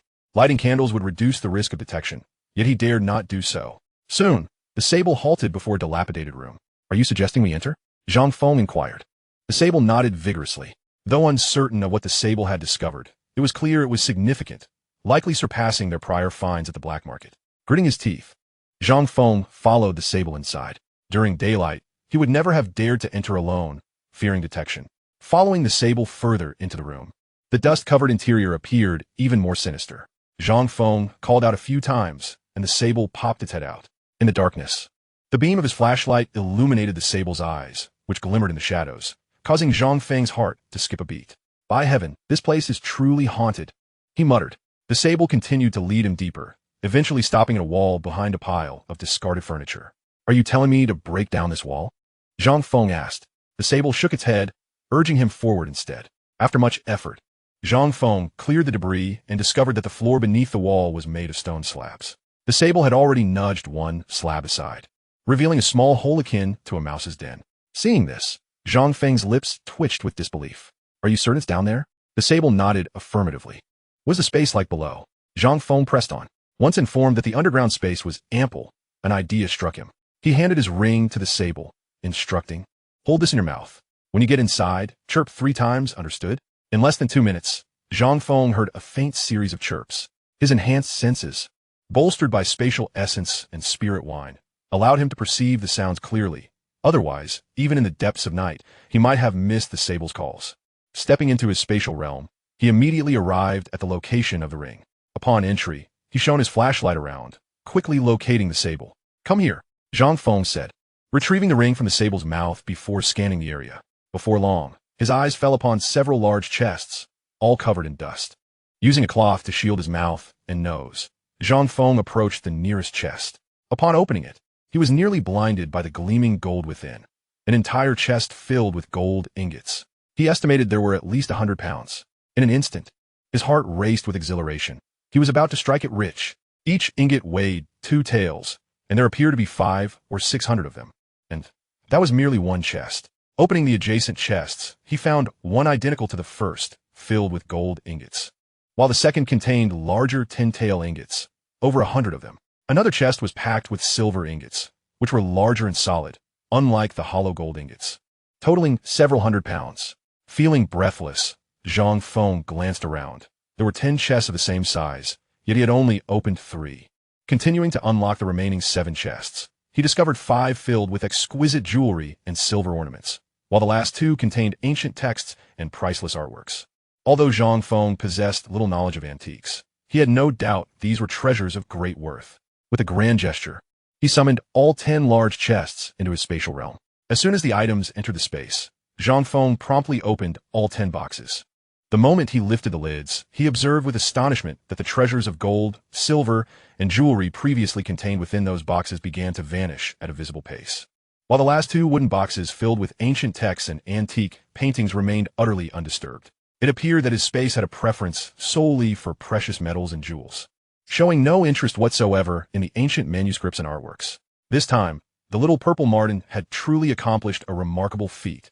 Had Zhang Feng relied on his current pace to search for such treasures, It might have taken him a decade to amass even a fraction of this wealth. Ecstatic, Zhang Feng rewarded the Martin with a cup of spiritual liquid and a cup of spiritual wine. Once my bare-bone wine is ready, I shall reward you with that as well. The little purple Martin was equally delighted to receive the spiritual liquid and wine, although it aided Zhang Feng in locating treasures. It held no fascination for such riches. After putting aside the 10 wooden boxes, Zhang Feng glanced around and noticed that they were all crafted from rosewood, each possessing considerable worth in the future. Ah, the affluent truly live lavishly. Yet now, these treasures belong to me. After bestowing a reward upon the little purple Martin, Zhang Feng instructed it to carry the ring to the ancestral home of the wealthy landlord. In his previous life, Zhang Feng had heard whispers of the landlord's unspeakable secrets, and it seemed likely that the treasures discovered in this basement were precisely those rumors. The 3 boxes of gold and the 5 boxes of jewelry absorbed by space alone could very well be valued at no less than $1 billion in the future. Following this incident, an upgrade of his space was inevitable, and Zhang Feng was immensely curious about what his upgraded space would resemble. After departing from a landlord's ancestral home, the little purple Martin, having imbibed the effects of the spiritual wine, fell into a deep slumber. Zhang Feng gently placed it into the space to allow it to rest. Subsequently, he set off towards a mountain under the cover of night, returning to his space for some much-needed sleep. Having acquired such a substantial fortune, he felt elated and, after a prolonged wait, finally drifted into slumber. However, the members of the Zhang family were wide awake, with not a hint of drowsiness among them. Even Wang Yiqian, who had just become a bride, curled up in a corner, unwilling to engage in any physical contact with Zhang Haiyang. The previous night, Zhang Haiyang's brutish behavior had left her with a psychological scar. As for Zhang Qi, she was punished by Zhang Youfu for stealing money from the family, forced to kneel until dawn. Had Zhang Qi's theft not been exposed, Zhang Haiyang's wedding, though imperfect, could have been deemed acceptable. Instead, due to Zhang Qi's actions, the Zhang family had become the subject of ridicule among the neighboring villages. That night, both Zhang Youfu and Huang Cuihua found it impossible to sleep. Even when Zhang Shan came to plead for Zhang Qi, Zhang Youfu remained resolute. Zhang Qi now harbored intense resentment towards Zhang Feng, spending the entire night cursing him. Unbeknownst to her, Zhang Feng was entirely oblivious to her feelings and would not have cared even if he had known. As dawn broke the next day, Zhang Feng took his household registration book and set off alone towards the county town. This time, he intended to purchase more seeds from the state-run store and supply and marketing cooperative, fully aware that the substantial amount of gold and treasures absorbed by his space would necessitate a significant expansion. Given this, the seeds he had previously bought would no longer suffice. This time, Zhang Feng planned to procure not only vegetable seeds, but also a considerable quantity of staple crops, such as corn, wheat, and soybeans. Upon arriving in the county town, he bypassed the night market. Aside from acquiring various seeds and vegetables from the supply and marketing cooperative and state-run store, he had another crucial task: to publish a notice formally severing ties with the Zhang family. Since he could not reach the city, he resolved to place the announcement in the county newspaper instead. Additionally, he hoped to explore the surrounding supply and marketing cooperatives to bring back as many seeds as possible. With these thoughts in mind, Zhang Feng promptly arrived at the county town and, after some inquiries, finally located the county newspaper office. "Hello, comrade. I wish to place a notice," he announced. "A notice? For what purpose?" The clerk responded, a hint of surprise evident in their voice upon seeing Zhang Feng. "To sever family ties," Zhang Feng stated firmly. The clerk furrowed their brow at his words. In the county town, it had been ages since anyone had published a notice of severance. Zhang Feng appeared to be merely 18 or 19 years old, and his sudden desire to sever ties was indeed unexpected. After several rounds of questioning, the clerk received Zhang Feng's affirmative responses. "Placing the notice will cost 5 yuan. Please provide an address, and we will send you a copy of the newspaper once published," the clerk added. "No need. Please reserve 100 copies for me. I will come back to purchase them," Zhang Feng replied decisively. "Very well. Each newspaper costs 15 cents. For 100 copies, it will amount to 15 yuan. It should be published in about 3 days, and you can collect it from the office then." Zhang Feng nodded in agreement, leaving 20 yuan behind as he departed. After leaving the newspaper office, Zhang Feng proceeded to the state-run store, where he bought 5 bottles of Maotai liquor, an assortment of snacks, 2 quilts, 2 sets of sheets, a pillow, and some fresh vegetables that could serve as seeds, such as potatoes and ginger. He also noticed several glass containers suitable for making bare-bone wine and purchased 20 of them. It is worth mentioning that nowadays, very few people directly bought a quilt. Most preferred to purchase cotton and fabric to make their own. Zhang Feng found that purchasing a single quilt required 25 yuan plus 30 feet of fabric coupons. As for the beds he wished to buy, those in the state-run store were not only expensive but also unattractive, which did not appeal to him. He had yet to scout out locations for beds made from precious woods, so he decided to craft a makeshift bed from bamboo when he returned home. With so many items in hand, Zhang Feng could not simply absorb them into a space in front of others, so he spent 50 cents to hire a donkey cart. Next, he headed to the supply and marketing cooperative. Zhang Feng spent nearly 100 yuan in the state-run store and the supply and marketing cooperative, acquiring a large quantity of seeds. When he purchased these seeds, he aroused the suspicion of the staff at both locations. "We're buying these seeds for the village, thinking they're cheap, so we're stocking up," Zhang Feng explained. Thankfully, he appeared honest and trustworthy, and the staff accepted his explanation without further inquiry. After completing his purchases, he had the cart driver take the items to a secluded spot before dismissing them. Once the driver had left, he absorbed the items into his space and departed. Zhang Feng had spent nearly 300 yuan in the county town, a sum that represented several years' worth of savings for many rural families. Even so, he did not forget to buy some snacks from roadside vendors he encountered along the way. Throughout the day, he enjoyed a rather carefree and delightful experience. While meandering through the county town, he occasionally overheard a few elderly gentlemen playing chess, who inadvertently revealed that last month, an old man namely had sold his house to seek out his son, and now his entire family had left Shui County. Upon hearing this, Zhang Feng was taken aback. He suddenly came to a realization: why not purchase a house in the county town? Having a residence there would provide a stable base, making future tasks significantly more convenient. The current property prices were astonishingly low for Zhang Feng. He could acquire a house for merely a few hundred yuan. Although he understood that premier cities like Beijing and Shanghai would eventually appreciate the most, the real estate market nationwide was still relatively affordable. Even the exorbitantly priced Sihiyuan in later years wouldn't pose much of a challenge for Zhang Feng at this moment. According to his recollection, the price of a Sihiyuan in Beijing now hovered around 4,000 to 5,000 yuan, and he had 6,000 yuan in hand. "Excuse me, are there any houses for sale around here? If so, I would like to take a look," Zhang Feng inquired, leaning closer. Upon hearing his question, the other party glanced at him and promptly fell silent. At this stage, private property transactions were still not permitted by the government. However, despite the regulations, the common folk had devised various means to transfer properties into their names, albeit discreetly, as such inquiries could not be made openly in the streets. Had he not spotted a few elderly gentlemen engaged in chess nearby, Zhang Feng would not have dared to ask so eagerly. Noticing the wary gaze of the old man, he refrained from further embarrassment. At present, there was no real estate agency in existence, but there were still intermediaries who specialized in property transactions. Zhang Feng was not in a hurry.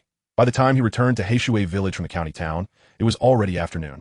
He chose not to visit the village, but headed straight back to his old abode. Upon arrival, he assessed the space he had upgraded throughout the day. The enhancement had concluded, and the area of his space, previously about 1 mu, 666 square meters, had now expanded significantly after absorbing a plethora of gold, silver, and jewels. After a rough tally, he discovered he possessed 300 jin of gold and 500 jin of silver, not to mention the priceless gems and jade. In summary, the treasures absorbed this time were extraordinary, expanding his space from 1 mu to 50 mu. The entire area had increased 50-fold. Upon witnessing this, Zhang Feng felt an overwhelming joy. He also tested the range at which he could absorb items into the space, which had increased from 1 meter to 5 meters. This meant he could now draw objects from 5 meters away directly into his space, unhindered by previous limitations. Realizing this, Zhang Feng was filled with excitement.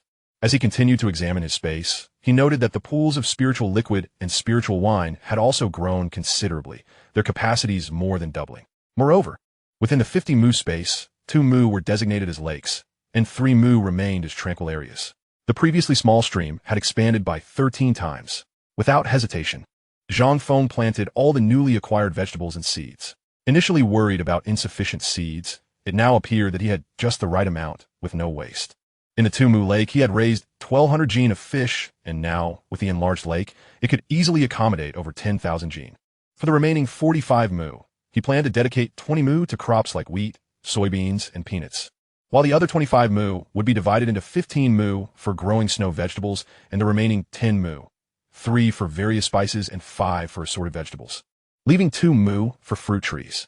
Chapter 69, Enhancement of Abilities. Within the 50 mu space, 48 mu had been allocated, leaving only the fruit trees yet to be determined.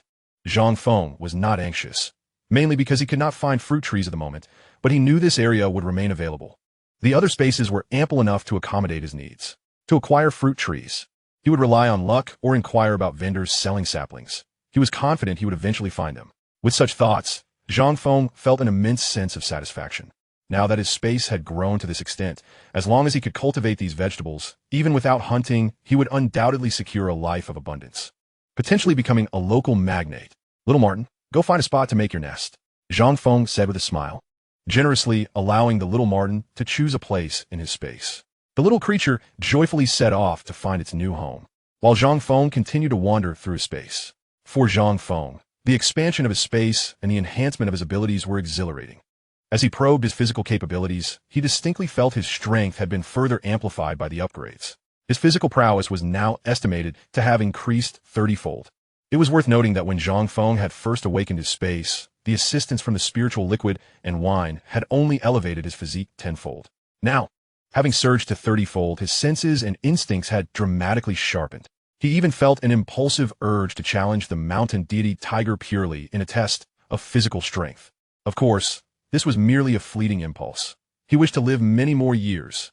However, with the aid of his space, he believed he could even confront the mountain deity and emerge victorious. After all, the capabilities of his space were truly extraordinary. As long as he could draw the tiger into the time-stopped zone of his space, it would surely perish instantly. With these thoughts, he practiced with his spear. In his hands, it felt light as a feather, and its projection speed had doubled compared to before. Given such velocity, as long as Zhang Feng maintained his aim, there would be no prey he could not pierce or capture. Furthermore, regarding his running speed, it could be said that apart from some flying birds, few land creatures in the entire forest could rival him. Reflecting on this, Zhang Feng called over the little Martin, who had just found its new nest. Come, let's race. The little Martin, having been nourished with the spiritual liquid and wine, had become extraordinarily fast and strong, even surpassing the typical purple marten. Zhang Feng had not noticed that this little creature had grown significantly larger than when it first joined him. Initially, he thought it had simply gained weight from the abundant food, but a discerning eye would recognize that the marten had not only become plumper, but had also physically matured. Upon hearing Zhang Feng's invitation, the little marten eagerly followed him to compete in speed. With a single command, the little marten dashed ahead, swiftly leaving behind only an afterimage. Zhang Feng smiled, pushing his speed to the limit. The distance between him and the little marten, which had initially widened, quickly diminished. In less than half a minute, Zhang Feng reached out and effortlessly scooped up the little marten, who was still in full sprint. When the little marten found itself cradled in Zhang Feng's palm, it was utterly bewildered. What just happened? Who am I? Where am I? Am I not in a frenzied sprint? How could I be in the hands of my master? The little sable was filled with questions, but at that moment, Zhang Feng simply smiled and offered no further words. Go play, he thought to himself, and continued to explore the newly upgraded capabilities of his space. Previously, Zhang Feng had discovered that following the first upgrade of the space, he had acquired abilities previously unknown to him. Now, he was eager to experiment with whether he could traverse short distances without the aid of his ring. If successful, this newfound ability would be astonishing. He imagined a future where he could go anywhere undetected, eluding the grasp of anyone in the world. Such aspirations were delightful. Yet reality proved to be a different story. Perhaps this upgrade had yet to meet the necessary requirements. Zhang Feng persisted in testing other functionalities of the space. And to his astonishment, through his relentless efforts, he uncovered yet another remarkable ability. Utilizing the power of his space, he controlled the wild boar he had previously hunted. And in a remarkably systematic manner, he cleaved the once intact creature into substantial chunks of meat. Realizing this, when Zhang Feng attempted to apply the same ability to the fish in the river, he discovered that the spatial segmentation power could only be wielded on inanimate objects, not living beings. Nevertheless, he felt immensely satisfied. In the past, when he sold wild boars and cattle, they were sold whole, and although Zhang Hu offered a decent price, the internal organs were practically given away. After all, in this era, the innards of pigs and cows were notoriously difficult to handle and fetched little value. Now that his space possessed this functionality, Zhang Feng efficiently cleaned all the meat, and the organs could be repurposed for making savory braised dishes. It is worth noting that the texture of braised innards differs significantly from that of the meat on the animal's body. And Zhang Feng had a particular fondness for braised varieties of pig and beef intestines. With a wide array of seasonings at his disposal, he certainly would not deprive himself. After tidying up, a considerable amount of time had passed when Zhang Feng emerged from his space and returned to his lair. He set up an iron pot and proceeded to clean the various innards by the mountain stream. As he did so, he inadvertently attracted a number of river fish. Seizing the opportunity, he employed his ability once more and netted nearly 300 pounds of fish. After thoroughly cleansing the innards multiple times, he finally prepared everything and returned to braise the meat. Having completed these tasks, Zhang Feng reclined in his rocking chair, savoring the rare moment of tranquility. Perhaps the aroma of his braised meat was simply too enticing. As he lay there, he suddenly heard an unusual sound that piqued his attention. Chapter 70. The Forest Python. Turning his head to investigate, Zhang Feng discerned no signs of movement. To be cautious, he released the little sable once more. In terms of environmental awareness, the sable was far more adept than Zhang Feng. The moment the little sable appeared, it began chattering excitedly, its gaze fixated on a tree not far from Zhang Feng. Until now, Zhang Feng had been focused on the ground and had not looked up, but upon noticing the tree, he was instantly struck with dread. Every hair on his body standing on end. Good heavens, it was a forest python. The forest python is a colossal serpent native to the woods. Its body is thick as a utility pole, and it appeared utterly terrifying. Under normal circumstances, should a forest python set its sights on a creature and ensnare it, even a wild bull would meet a grim fate. However, to Zhang Feng's recollection, there were no pythons in the vicinity of the Daxing Mountains, let alone such a massive forest python. What, then, was the reason for its presence here? This revelation sent a wave of anxiety coursing through Zhang Feng. Although he bore no fear of the forest python, he could not help but feel the instinctual trepidation that humans possess towards serpents, causing him to instinctively step back. He understood well that such a snake was exceedingly difficult to kill, not something that could be dealt with by a mere spear throw like a wild beast. With this thought in mind, Zhang Feng drew 3 spears, his gaze locked onto the forest python. The serpent continuously flicked its tongue in and out. Observing this, Zhang Feng hesitated no longer and hurled a spear directly at the python. Given the python's considerable size, and thanks to Zhang Feng's enhanced physique, his speed and strength in throwing the spear had improved significantly. The spear flew forth with great force, piercing the serpent's body. The python let out a hiss of pain, coiling its massive form and lunging toward Zhang Feng. Zhang Feng continued to launch spears with fervor, while the little sable darted in to distract the python, buying Zhang Feng precious time. The forest python aimed to reach Zhang Feng's side, yet its speed was no match for Zhang Feng's. In less than 10 minutes, Zhang Feng had hurled all 20 of his spears, with only 3 missing their mark. The remaining 15 spears were firmly embedded in the python, rendering it akin to a hedgehog. Remarkably, the forest python appeared unharmed, seemingly unfazed by the assault.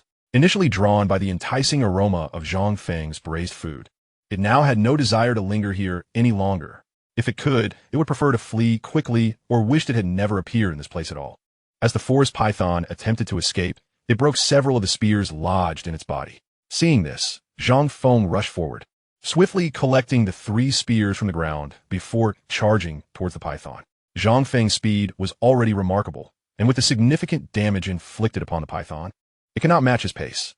Zhang Feng pursued it leisurely, and when he finally spotted an opportune moment, he let out a mighty shout and launched another spear directly at the python. The forest python howled in pain, and seizing the moment, Zhang Feng charged forward, thrusting his spear deep into the python's vital spot.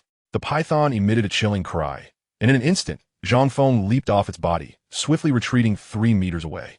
The force of his thrust had pierced the python's vital point and effectively pinned it to the ground. No matter how the python thrashed about, it found itself unable to escape the spears. Thus, Zhang Feng tirelessly grappled with the forest python for over 10 minutes. Although the python ultimately managed to wriggle free from the ground, it was nearly exhausted by the effort, and Zhang Feng succeeded in pinning its head to the earth. With a swift stroke of his machete, he cleaved the python's head in 2. At last, the forest python met its demise. In the wake of this victory, Zhang Feng promptly extracted the python's gallbladder, a substance he had heard the village elders speak of, claiming that it could make for an exquisite infusion when steeped in liquor. While many preferred to use the entire snake for this purpose, Zhang Feng found it challenging to locate a container large enough to accommodate such a robust serpent.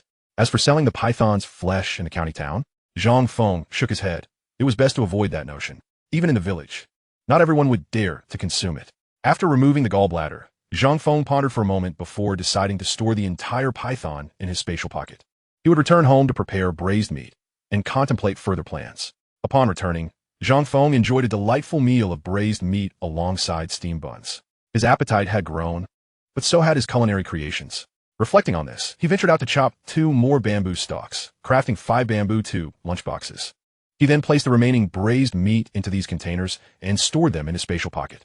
Given that his braised meat had attracted the forest python earlier, he surmised that a plethora of surrounding prey might have been lured in as well. Previously, Zhang Feng had not paid much attention to this, as he mostly consumed meat buns brought back from the state-run restaurant, only cooking braised meat when his companion, San Lingzi, joined him. When alone, he rarely prepared braised dishes.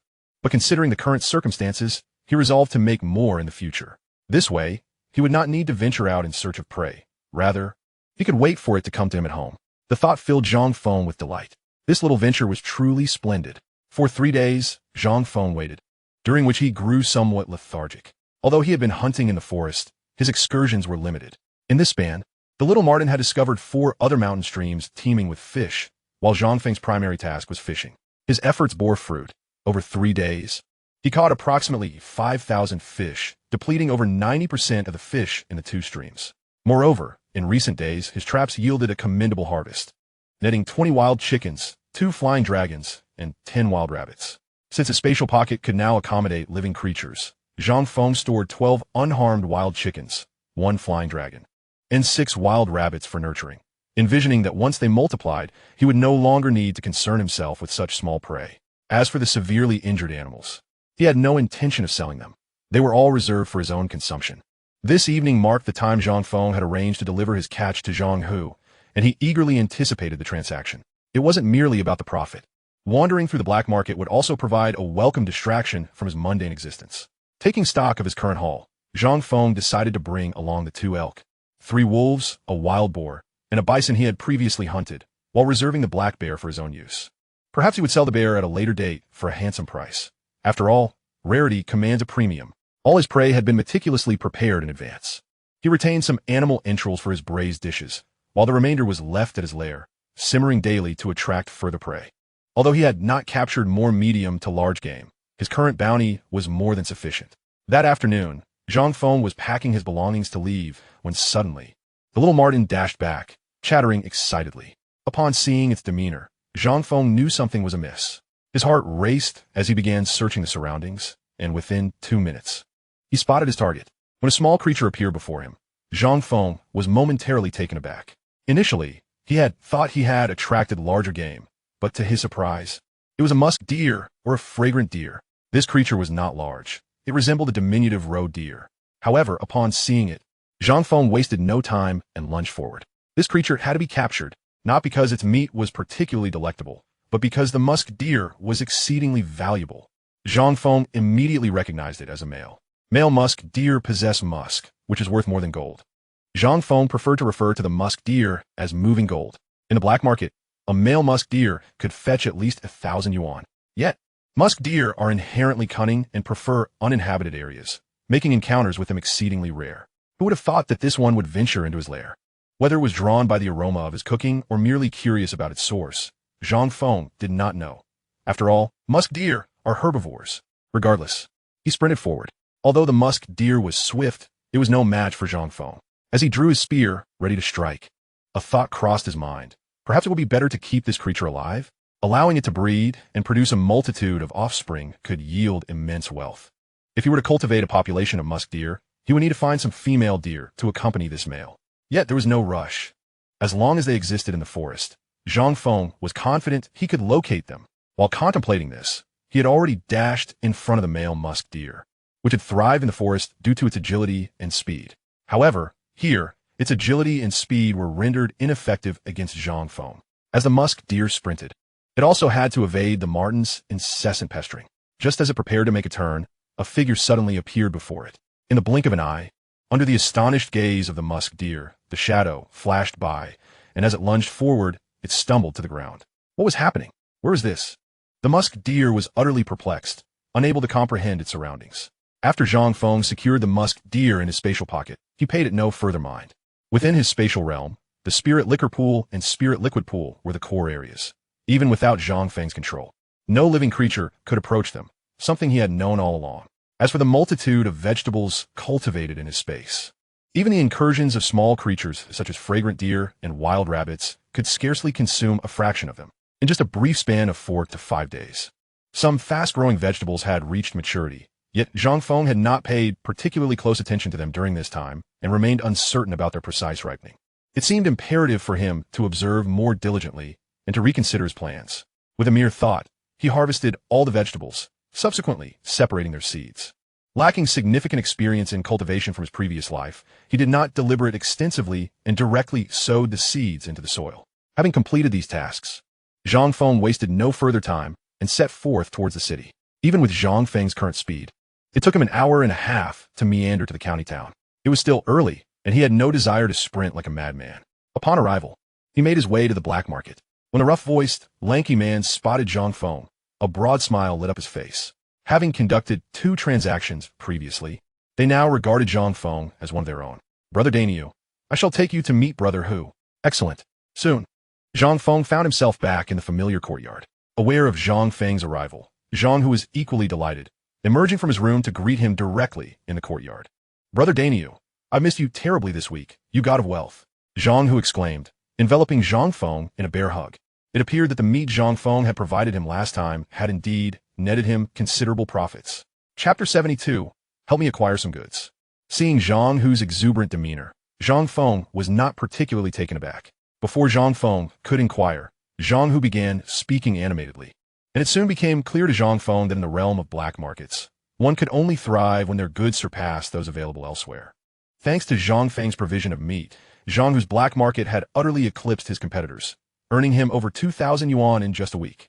Although Zhang Feng had earned even more, his line of work appeared perilous to others, akin to carrying one's head on a belt, with no one knowing when it might be devoured by beasts.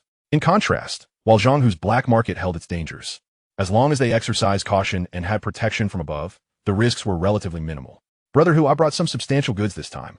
We have sorted all the meat, Zhang Feng declared. Brother, let's go take a look. Zhang Hu responded, his excitement palpable at the mention of substantial goods. 2 deer weighing 800 pounds, 3 wolves, 1 wild boar weighing 300 pounds, and 1 wild bull weighing between 1,400 to 1,500 pounds. Zhang Feng succinctly listed his haul. Hearing this, Zhang Hu's excitement surged. Is that true? Indeed, those weights are pre-processing. Now the meat has all been cut, and the entrails removed, yielding about 70% meat. Zhang Feng elaborated. Upon hearing this, Zhang Hu's joy intensified. Brother, come, let us go have a look. Same old rules. Zhang Feng inquired. Yes, of course. Brother, see you shortly. Zhang Feng arrived early at the delivery location and began to arrange the meat into piles. Before long, Zhang Hu arrived with his men. Upon seeing the substantial amount of meat stacked on the ground, he could hardly contain his smile and proactively offered Zhang Feng a cigarette. Although Zhang Feng did not smoke, he accepted the cigarette, lighting it and offering one to Zhang Hu as well. Since the meat had already been processed, the selling price was naturally higher than that of whole pigs or cows. Zhang Hu was a man of integrity, having made a considerable profit from Zhang Feng's previous dealings. Thus he offered a fair price for Zhang Feng's goods. 1. 3 yuan for wild boar. 2 yuan for beef. 1. 4 yuan for deer, as it was more expensive than mountain deer, and 20 yuan per wolf. No problem. Let us proceed, as Brother Hu suggests. Zhang Feng readily agreed. Zhang Hu, a seasoned figure in the underworld, valued loyalty, which garnered him a multitude of followers who deeply respected him. While they conversed, Zhang Feng broached the subject of vegetable procurement. However, Zhang Feng was left speechless to discover that the current prices for vegetables were exceedingly low. Even the most common radishes and cabbages sold for only 3 or 4 cents on the black market. Although Zhang Feng had an abundance of vegetables in his space, calculating that 1,000 pounds would yield merely 20 yuan left him disinterested in the hassle. He had far grander plans for this batch of vegetables. As Zhang Hu's men were weighing the meat, Zhang Feng voiced his request for information. Brother Hu, I know you have extensive connections. Could you assist me in acquiring some items? Zhang Feng asked with a smile. Brother, just say the word. Although I only operate in the county town, my connections are vast. Whatever you need, I can find a way. Zhang Hu boasted, patting his chest. Upon hearing this, Zhang Feng felt emboldened. Brother Hu, I wish to purchase more maodai, table salt, and various types of fruit trees. I wonder if you could procure them? Zhang Feng inquired with a smile. Is it all you need? Zhang Hu asked, and Zhang Feng felt a rush of joy at the implication that he could indeed procure them. Yes, for now. That will suffice. How much do you need? For maodai, I need as much as possible. For table salt, 10,000 bags. As for the fruit trees, 300 seedlings of various kinds. The more diverse the better. Zhang Feng specified. Brother, Maotai is 8 yuan a bottle at state-owned shops and supply cooperatives. 12 yuan a bottle on the black market. A case of 6 bottles is 72 yuan. By this time next week, I can secure at least 30 cases for you. As for salt, it's 2 jiao a bag, so 10,000 bags is no issue. For the fruit trees, I will need some time. Give me half a month. How does that sound? Zhang Hu mused for a moment before responding. All right, that is certainly no problem. Thank you, Brother Hu.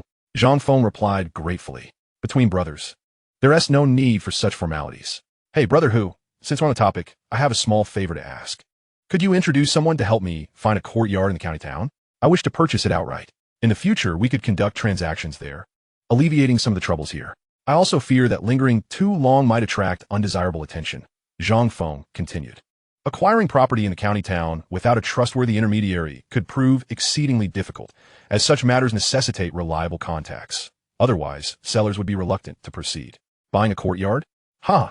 Zhang Hu chuckled at this point. Observing Zhang Hu's smile, Zhang Feng was somewhat puzzled. This is simple. I'll introduce you to someone shortly, and you can take it from there. Excellent. As Zhang Feng and Zhang Hu exchanged pleasantries, they had already weighed the meat, which was remarkably fresh, leaving Zhang Hu and his associates very pleased. As for how Zhang Feng managed to keep it so fresh, he merely claimed it had been slaughtered just before arriving in town. Although Zhang Feng's explanation was riddled with inconsistencies, the others, noting his reluctance to elaborate, refrained from further inquiries. The deer meat weighed 582 jin, the pork 220 jin, the beef 1123 jin, and 3 wolves were priced at 20 each, totaling 3406. 8 yuan. Although this ale did not yield as much as the last, the selling price was still considerable. Dainyu, the fish you brought last time was excellent. If you have more, do bring it along again, and I shall increase the price by a dime per jin. All right. After the other party counted the money and handed it to Zhang Feng, he discreetly retrieved a small cloth bag from behind a tree. Brother Hu, this contains 3 wild chickens and 2 wild rabbits, a treat for you and your comrades. Upon hearing this, Zhang Hu was elated, yet he feigned politeness, insisting on paying Zhang Feng. If you offer money to the brothers again, it would imply you look down upon me. This is my gift to the brothers. At this point, they agreed to meet again next week for delivery. Just as Zhang Feng was about to depart, Zhang Hu suddenly stopped him. Brother, have you forgotten something? Chapter 73. The Pinnacle of Luxury Today. Hugo, what is it? Zhang Feng was taken aback by Zhang Hu's demeanor. Of course, he did not entirely dismiss the possibility that Zhang Hu might have ulterior motives. But since he had refrained from taking action when Zhang Feng had given him 5 or 6,000 last time, it seemed unlikely he would resort to such measures over just a little over 3,000 now. Last time, did you not mention wanting to buy a bicycle? Ah, yes. Zhang Feng recalled. I have bicycles available, but this time we have acquired something even better. I wonder if you're interested? Zhang Hu spoke with an air of mystery. What is this wonderful item? Come with me, and you shall see. Thus, Zhang Feng followed Zhang Hu back to his courtyard in the county town. Zhang Feng, pondering Zhang Hu's earlier words, felt a sense of anticipation. When Zhang Hu unveiled the oilcloth, the motorcycle before him indeed took his breath away. Black Crow. Zhang Feng recognized it immediately. Brother, what do you think? I have procured 3 of them. Although they are second-hand, they are in excellent condition. And I have reserved one especially for you. Zhang Hu said with a grin. Seeing the lightweight motorcycle, Zhang Feng was pleasantly surprised. After all, at this time, even a bicycle was a luxury, let alone a motorcycle. Such motorcycles cost 600 yuan new, plus the ticket, and even with the ticket, they were incredibly hard to come by, with countless people waiting. Now, to see Zhang Hu deliver a motorcycle right before him uplifted Zhang Feng's spirits. Even though it was a second-hand model, it was still in remarkable condition. Hugo, how much? I got it for 900 yuan each. Just give me the cost. Hugo, I have inquired about the market price for this motorcycle. Let's adhere to that. Zhang Feng insisted. The market price for the Black Crow here was at least 1,200 yuan, and even then, it was still scarce. Zhang Hu not only facilitated the acquisition of the motorcycles, but also handled all the necessary paperwork. All Zhang Feng needed to do was push the motorcycle over to the work safety office to process the registration and pay the corresponding fees. After some back and forth, Zhang Hu ultimately accepted Zhang Feng's offer of 1,000 yuan for the motorcycle, also gifting him several barrels of gasoline and oil. After a brief trial ride on the motorcycle, though it paled in comparison to those of later generations, it was undoubtedly a top-tier luxury item for the present era. As for the individual Zhang who had introduced to Zhang Feng regarding purchasing a house, they agreed to meet the next morning to discuss further. Having secured the motorcycle, Zhang Feng quickly mastered the riding technique. With this motorcycle, his journey from Heishui village to the county town would now take approximately half an hour. Should any other matters arise, Having a motorcycle would greatly expedite his travels. Unlike modern motorcycles, those of this era lacked batteries and dedicated oil compartments. Their tanks held a mixture of oil, with a ratio of 125 for lubrication as one rode. After taking a brief ride, Zhang Feng tucked the motorcycle away in a secluded spot before continuing his exploration of the black market. During his previous visits to the black market, he had found it intriguing due to the long absence. However, after several experiences, his curiosity had waned. Yet, the allure of this place remained significant, for it was filled with many novel items that Zhang Feng rarely encountered. This time, he entered the black market without his little sable companion, meandering alone. Soon enough, Zhang Feng stumbled upon a variety of peculiar items. Much like the time he had purchased the golden dog, he now spotted 2 bronze lamps. Though he was not well versed in such artifacts, he found himself quite fond of them. "Master, do you still recognize me?" Zhang Feng inquired with a smile. Upon seeing Zhang Feng, the vendor's face lit up with delight. "Ah, young brother, you've come. I have wonderful things. Choose what you like, and I will give you the lowest price." "Lowest price? Master, you can't just corner me like that. The last time I bought from you, I had someone appraise it, and you made at least half off me." Zhang Feng jested. "Oh, young brother, how can you say that? I have my cost too. Cool me. Take a look. I promise to offer you a bargain this time." The vendor chatted amiably with Zhang Feng, which was part of the appeal for him in wandering the black market. The atmosphere was vibrant and alive, buzzing with energy. For others, this place might be a means to improve their lives and those of their families. But for Zhang Feng, it was merely a playful excursion. He bought the 2 bronze candlesticks for 5 yuan each, but he had no plans for any other items. As he continued to stroll, he suddenly witnessed a commotion, where 2 individuals were on the verge of a physical altercation. Zhang Feng quickly found a vantage point to observe. Such disputes were commonplace in the black market. Typically, one person would inquire about a price, both parties would agree, and then suddenly, the buyer would retract, leading to a heated argument. Initially, Zhang Feng paid little attention to the quarrel, but as time passed, he caught sight of the item they were arguing over, which astonished him. To his surprise, the object of contention was a wild ginseng root, albeit in a pitiful state with almost all its root hairs broken, appearing frail like a cornstalk. "You bring fake goods to deceive me. I will not buy. Who says this is fake? This is genuine wild ginseng. We agreed on 30 yuan. You cannot back out now." The elderly man clung to the middle-aged man opposite him. "Let everyone see who has ever seen wild ginseng like this. With not a single root hair? This is fake, made from corn stalks. You think you can fool me with this rubbish? You old fool must be tired of living." As the middle-aged man continued to hold onto the elderly gentleman, the crowd around them grew larger.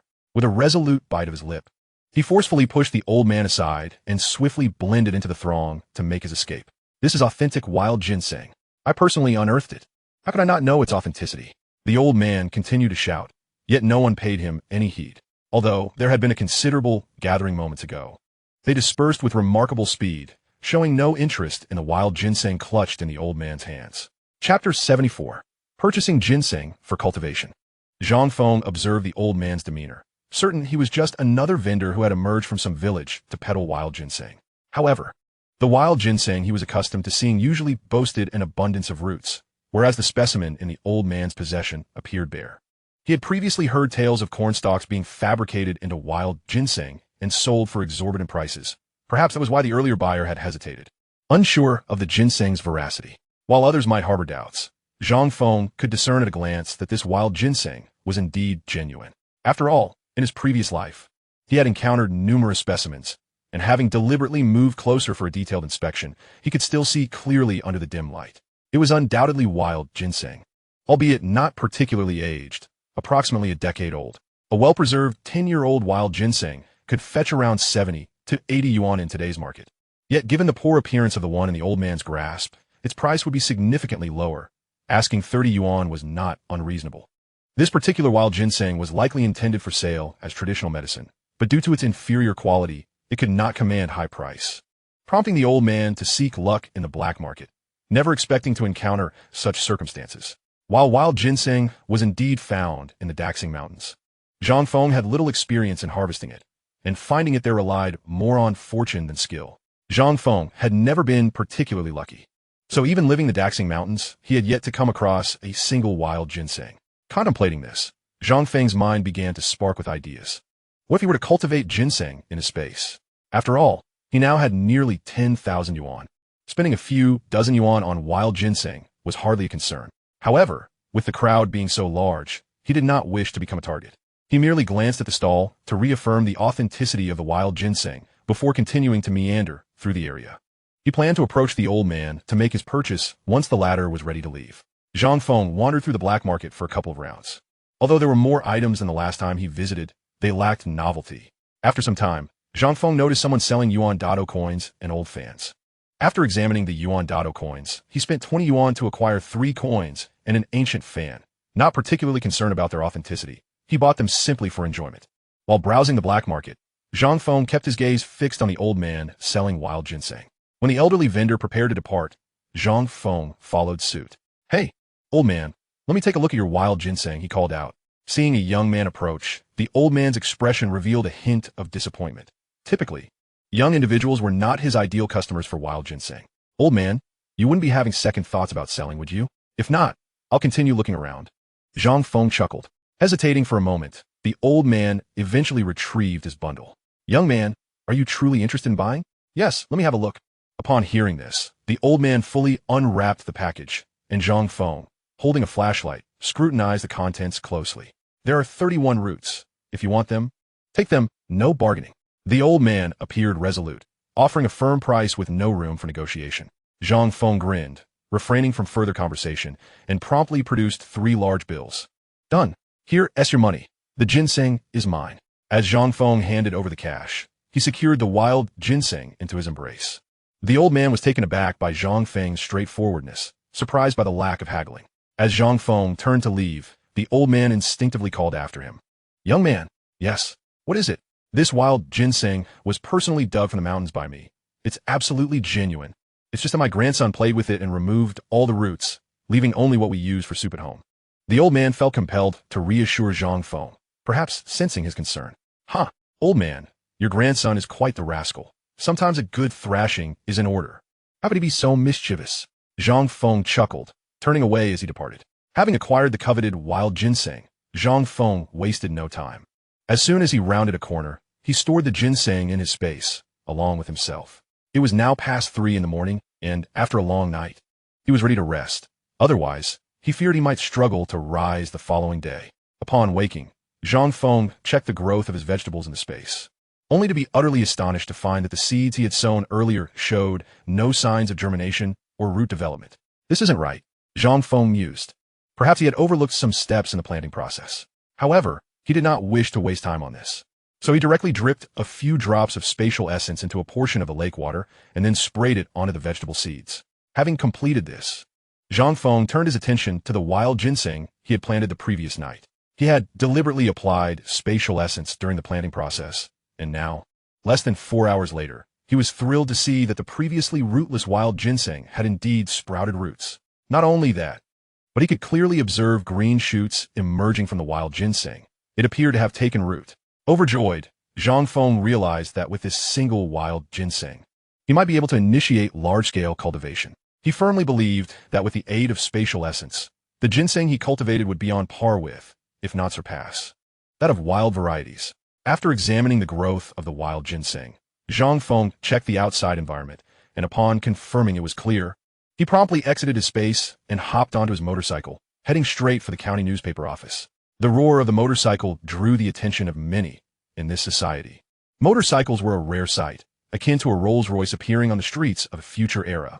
Chapter 75. Purchasing a Courtyard. Upon arriving at the newspaper office, the staff member who had previously attended to Zhang Feng immediately recognized him, as his last visit involved a rather uncommon request to publish a notice of severing ties with family, a request that had become increasingly rare in recent years.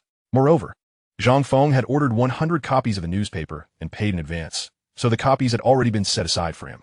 Upon encountering Zhang Feng, the other party exhibited no hesitation and promptly handed him 100 newspapers. After taking the papers, Zhang Feng neatly bundled them and placed them in the back seat of his motorcycle before riding away. Throughout his journey, Zhang Feng undoubtedly attracted the attention of numerous passersby. After all, there were scarcely any motorcycles in the entire Shui County town, and many of those that existed were of dubious origin. Having acquired the newspapers, Zhang Feng then took the various documents provided to him by Zhang Hu and made his way to the Public Security Bureau. Nowadays, obtaining a motorcycle license necessitated a visit to this establishment. Upon seeing such a young individual come to apply for a motorcycle license. The officers were taken aback, unable to fathom how a youth like him had come to possess such a motorcycle, a model that was typically owned solely by the bureau chief. Noticing that all of Zhang Feng's paperwork was in order, he was instructed to pay a fee of 5 yuan for the license, which was subsequently issued to him. At last, the motorcycle was deemed legal and rightfully belonged to Zhang Feng. The morning S2 tasks were executed with remarkable efficiency, leaving Zhang Feng in high spirits. Lacking a watch, he inquired about the time at the Public Security Bureau, and seeing that it was still early, he decided to head to the state-run restaurant to purchase 100 buns, 100 fried dough sticks, and 50 flour rolls. Riding on his motorcycle, he had no concern for where to stow his purchases. "Hey there, little brother. It's been a while since you last came. Is that motorcycle outside yours? You really are quite affluent. That model is a rarity," exclaimed the vendor as she recognized Zhang Feng. "It belongs to my older brother. I'm just out for a ride," he replied casually.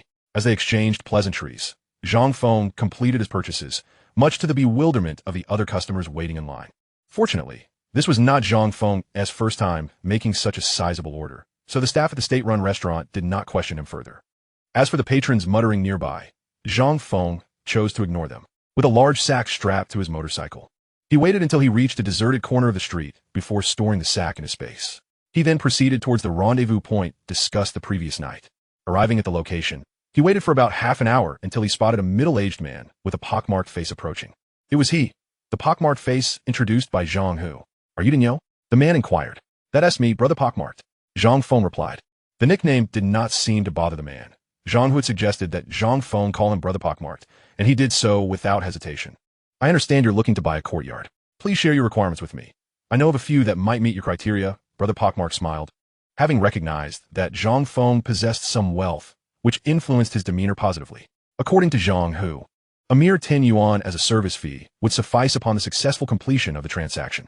Although 10 yuan was not insignificant in this era, it was worth noting that without the proper connections, selling a property and facilitating the transfer was nearly impossible. Thus, the 10 yuan was not merely an introduction fee, but also compensation for the assistance rendered in managing the paperwork, making it quite reasonable. "Brother Pockmarked, I'm looking to buy a courtyard with few neighbors, good access, ideally street-facing, and either 2 or 3 rooms will suffice," Zhang Feng articulated his requirements succinctly. Currently, he spent his nights resting in his space, opting not to sleep outdoors unless absolutely necessary. The environment within his space was superior, and more importantly, it was utterly secure. Zhang Feng's intention in purchasing a house was merely to maintain appearances, as he had no plans to remain in Huaishui County indefinitely. He envisioned moving on to greater platforms and improved living conditions after amassing wealth and settling scores. Once Zhang Feng had conveyed his preferences, Brother Pockmark pondered for a moment before responding. "There are indeed 2 courtyards that seem quite suitable based on your description. Allow me to take you to see them." "All right, Brother Pockmark, hop on. I'll drive." With that, Brother Pockmark directed him, and although Zhang Feng did not drive fast, the county town was relatively small, so they soon arrived at the first courtyard. The first property spanned over 300 square meters, featuring a spacious yard and 4 rooms. However, it appeared somewhat dilapidated, necessitating repairs before it could be inhabited. They then proceeded to view the second courtyard, which was slightly smaller, with a house measuring approximately 120 square meters. It was important to note that there was no concept of shared space at that time. 120 square meters represented pure land area. Although the second property was considerably smaller, the total area, including the enclosed yard, approached 200 square meters, which was ample for Zhang Feng alone. Furthermore, this property boasted a better location and its overall condition was acceptable. A simple repainting would suffice, eliminating the need for extensive renovations. "Brother Pockmarked, how much is this second property?" Zhang Feng inquired. "The first property is priced at 1,200 yuan, while the second is 800 yuan. Brother Pockmarked replied. Upon hearing these prices, Zhang Feng displayed no visible reaction. In truth, these amounts were beyond the reach of most common folk who would deem them exorbitant. After all, this was merely a small county town, not Kyoto. Even a traditional courtyard in Kyoto was currently priced around 4,000 to 5,000 yuan. Zhang Feng nodded thoughtfully, considering he was not short on funds and that the combined cost of these 2 properties was less than what he could fetch from selling a wild bull. He felt quite agreeable. "Brother Pockmarked, can we negotiate the price a bit? If we can lower it, I'll take both properties, regardless of how much we reduce. I'll ensure you receive 10% of the savings as a service fee. What do you say?" Zhang Feng proposed with a smile. Brother Pockmarked was momentarily taken aback, then elated. "Really? You want both?" "Of course. All right, I'll go speak to the owners of those properties. Give me half a day. I'll meet you here at 3 in the afternoon." With that, Brother Pockmark dashed off. Zhang Feng knew full well that his offer was quite generous. If he managed to negotiate down by 100 yuan, that would earn Brother Pockmarked a 10 yuan fee. If it were 200 yuan, then 20 yuan. Such a commission rate was exceedingly high. Zhang Feng preferred not to engage in negotiations himself, leaving such matters to the professionals. Given that he had no need to wait for the property owners at this point, and with nearly 6 hours until 3 in the afternoon, he continued to ride his motorcycle leisurely through the county town. Presently, Zhang Feng resembled the young motorcyclist of later years, with one notable distinction. The townsfolk did not harbor any feelings of disdain towards him, but rather regarded him with envy. In a world where dreams of owning a bicycle linger in the hearts of many, Zhang Feng has already acquired a motorcycle. How could one not feel envious? The county town, modest in size, saw Zhang Feng traverse its every nook and cranny before stepping into the state-run store once more. This time, however, he refrained from making extravagant purchases, opting instead for some fruit candies, a few snacks, and several packs of firecrackers. For upon returning to the village the following day, Zhang Feng was poised to orchestrate a grand undertaking.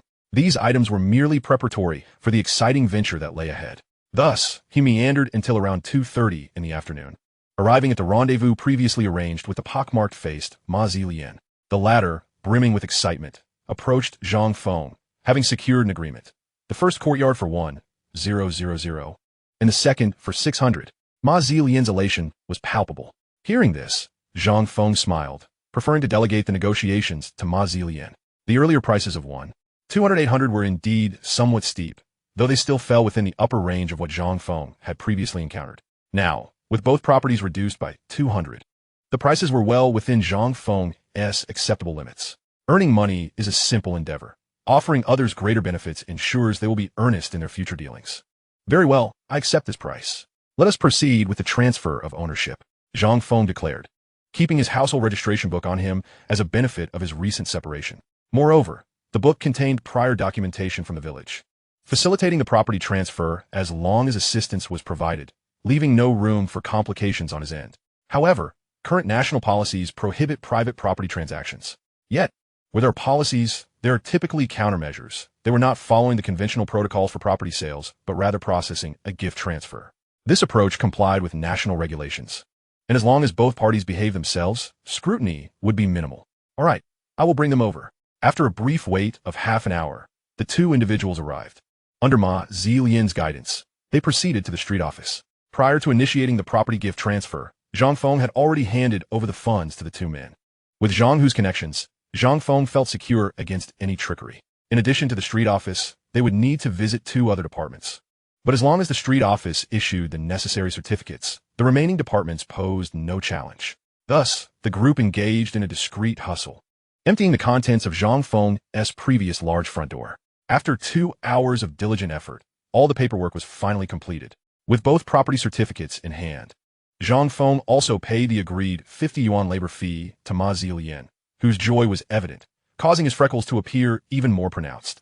Zhang Feng's acquisition of both properties was not without strategic intent. The smaller house would serve as a cover, a future base for him in the county town, while the larger house was reserved for future endeavors, all part of Zhang Feng's grand design. Even should the larger house prove unnecessary, retaining it would yield compensation in the event of demolition.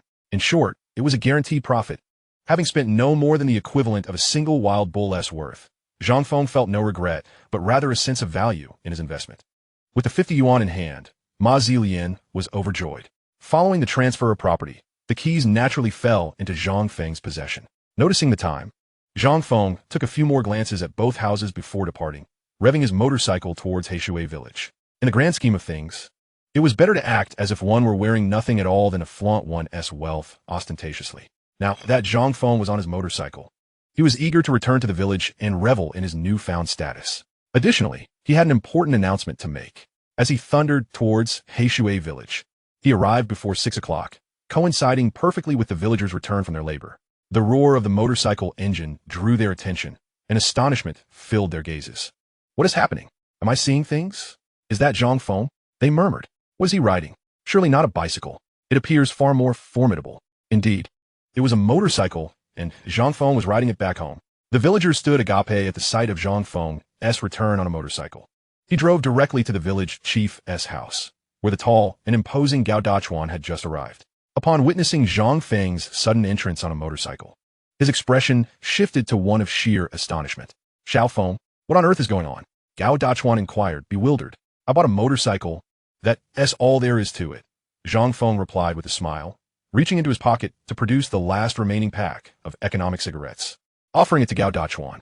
The chief, momentarily caught off guard and unsure whether to accept, was still reeling from the shock of Zhang Feng's motorcycle.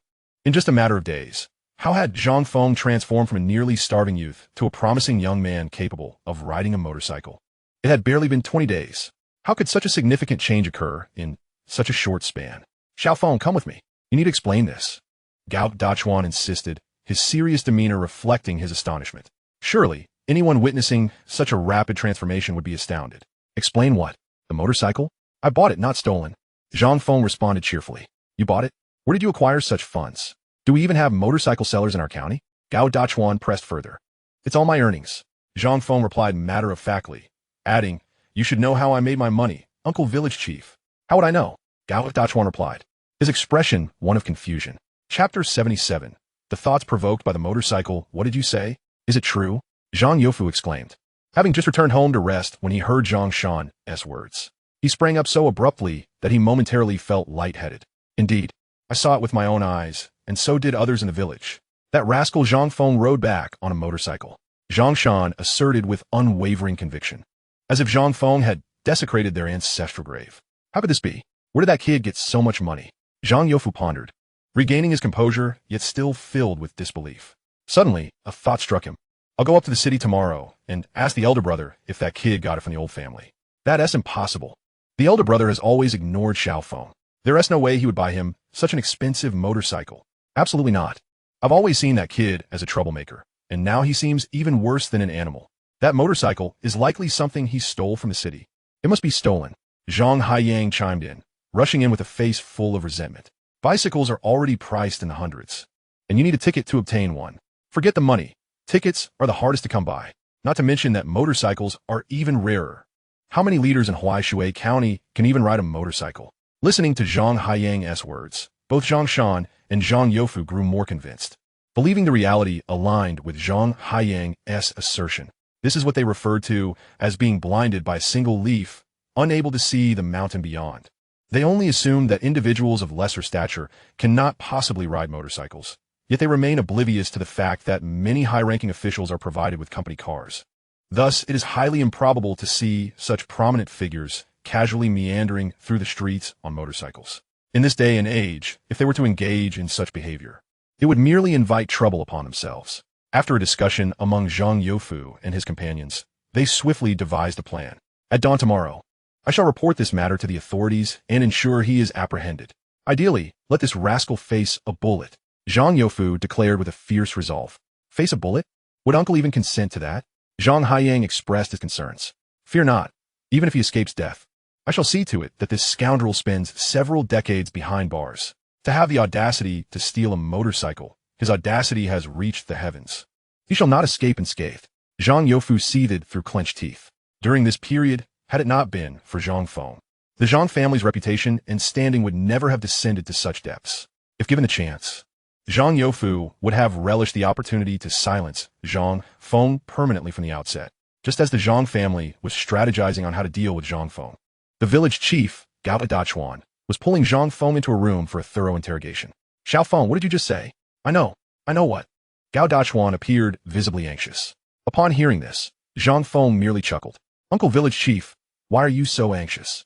What I mentioned was simply my prior experience as a hunter, which I've already shared with you, so you are aware of it, aren't you? Is that what you were referring to? Gao Dachuan inquired. What else could it be? All this money I have was earned through my hunting endeavors. To be candid, Uncle Village Chief, my hunting skills are unparalleled, not just in the entirety of Heishui Village, but even in the surrounding 10-mile radius. Zhang Feng boasted unabashedly. He then recounted the tale of how he had salvaged an old knife to fashion a wooden gun, ultimately saving Uncle Go and his son, San Lungzi, during his first expedition into the mountains, not to mention how the two of them had shared the spoils of 2 wild boars with him. What? You mean 2 adult wild boars, each weighing over 300 pounds? Gao Dachuan was nearly speechless upon hearing this. If anyone else had claimed such a thing, he would have dismissed it as nonsense. Yet Zhang Feng spoke with such confidence, And with Uncle Go and Sam Lungzi as witnesses, there was no denying the truth of the matter. Zhang Feng, even if you have all that pork, it wouldn't fetch you the price of a motorcycle. Pork is currently less than 70 cents a pound. How much could 2 wild boars possibly sell for? A motorcycle is not cheap. After all, at least several hundred yuan. Uncle Village Chief, pork priced under 70 cents a pound is only when sold with a ticket. Without a ticket, it can fetch as much as 1 yuan 50 per pound. Zhang Feng countered. You little rascal, you're selling meat on the black market. Gao Dachuan quickly realized. I never claimed that. Uncle Village Chief, you cannot wrongfully accuse me. I merely sold the game I caught. Zhang Feng had indeed sold all his game on the black market, where prices were considerably higher. In contrast, if sold at the supply and marketing cooperatives, pork would be priced at 76 cents a pound, and the purchase price for whole pigs would only be 36 cents. If that pig made it to the black market, it would easily command 300 to 400 yuan, but alas, Uncle Go had injured his leg, and with the sweltering heat, the meat could not be stored for long. Thus, aside from a portion delivered to the village, the rest was sold at the cooperative. Seeing Zhang Feng's slippery demeanor, Gao Dachuan felt a weight lift from his heart. As long as this motorcycle was not acquired through illegal means, all would be well. Uncle Village Chief, why do you look at me like that? I'm a hunter. Earning money through hunting is perfectly acceptable, right? Furthermore, it is not even the close season for hunting. I earn money from hunting and then use that money to buy a motorcycle. Who can possibly object? Zhang Feng replied nonchalantly. You little rascal. You earn money yet squander it all at once. How will you sustain yourself in the future? Gao Dachuan pretended to admonish him. Zhang Feng smiled at this. You are right, Uncle Village Chief. However, I came to you today to discuss something important. What is it?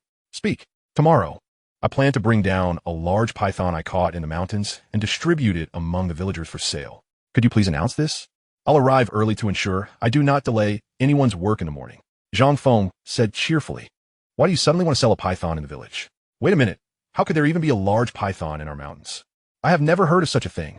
Uncle Village Chief, I am telling you the truth. When I encountered that large python, I was taken aback. Nearly 8 meters long, as thick as a small water barrel. I narrowly escaped with my life while dispatching it. Zhang Feng recounted, feigning a look of lingering fright. All right, you little rascal. I can tell you're not merely interested in selling snake meat. Speak plainly. What exactly are you up to? If you do not tell me, I shall not assist you. Hee, Uncle Village Chief, your insight is sharp. Realizing he could not keep it secret any longer, Zhang Feng pulled out a newspaper that was tied to his motorcycle. Chapter 78. The Village Broadcast at Midnight. You little rascal. Upon seeing the contents of the newspaper, Gao Dachuan was completely thrown off balance. At such a moment, how could he remain calm? Previously, Zhang Feng had been clamoring to sever ties with the Zhang family. Yet Gao Dachuan had consistently opposed his course of action. Now, however, Zhang Feng had taken the initiative to publicly declare a severance of relations, an act that would be deemed utterly outrageous in the eyes of the common folk. Nonetheless, recalling Zhang Feng's previous experiences with the Zhang family, Gao Dachuan swallowed the words he had nearly spoken. After a long hesitation, Gao Dachuan finally said, Zhang Feng, can we not reconsider this matter? There is no room for discussion. Zhang Feng's tone was resolute. Very well, I understand. Gao Dachuan waved his hand, and at that moment, Zhang Feng prepared to take his leave. However, just as he turned, he halted and produced 200 yuan. Uncle Village Chief, I almost forgot. Here are 200 yuan. According to our hunting regulations, half of the game caught in the mountains must be contributed to the village collective, based on market prices. My recent hunting has yielded no more than 400 yuan, and this is my contribution to the village. Gao Dachuan was taken aback to see Zhang Feng producing money. Earlier, when Zhang Feng mentioned earning from hunting, he had anticipated this development, but refrained from mentioning it, considering how difficult it was for Zhang Feng to support himself. To his surprise, Zhang Feng was quite considerate and proactively offered a share. Since the money was not for himself, Gao Dachuan nodded in acknowledgement. 200 yuan was undoubtedly a substantial sum in the village, yet for Zhang Feng, it did not hold significant weight. This was not a display of extravagance. That 200 yuan was absolutely necessary. As long as he contributed to the village collective, it could not be construed as misappropriating communal property. In this era, even hunters were bound by certain conventions regarding their catches. If one brought home a few wild chickens or rabbits for personal consumption, no one would raise an eyebrow. However, once larger game was acquired, it was mandatory to donate 1/3 to 1/2 of it to the village. Of course, if the village council decided to request less, the hunter could retain a larger share. However, if you were to monopolize the medium to large game you hunted without reporting it to the village, the implications would be quite severe. If the authorities were to apprehend you, it would not be uncommon for you to find yourself confined in a small cell. Both Zhang Feng and Gao Dachuan were acutely aware of this reality. Now that Zhang Feng had voluntarily submitted half of his earnings, Gao Dachuan would naturally assist him in resolving any subsequent matters. As Zhang Feng had mentioned earlier, according to market value, the game he hunted would not fetch more than 400 yuan. Therefore, giving 200 yuan was absolutely acceptable. How much he could sell it for, beyond market price, was a testament to his own skills. The village administration would feign ignorance and not delve deeper. Engaging in black market transactions is commonplace across the country. As long as one is not caught, no one would challenge you. Less than 10 minutes after Zhang Feng departed, the familiar sound of a loudspeaker echoed through the air. Upon hearing the unmistakable call, Zhang Feng knew his plans had come to fruition. He then rode his motorcycle to Sanlingzi's home. Attention! Tomorrow morning at 5:30. There will be python meat for sale at the village committee. First come, first served. Gao Dachuan broadcasted this message 3 times before finally shutting off the village loudspeaker. Initially, the villagers, on the verge of sleep, thought they had misheard the announcement. However, after the message was repeated thrice, the previously dazed villagers became animated. After all, it was neither a holiday nor a festival. Aside from the hunters, no family could afford to enjoy even a couple of liang of meat on a regular day.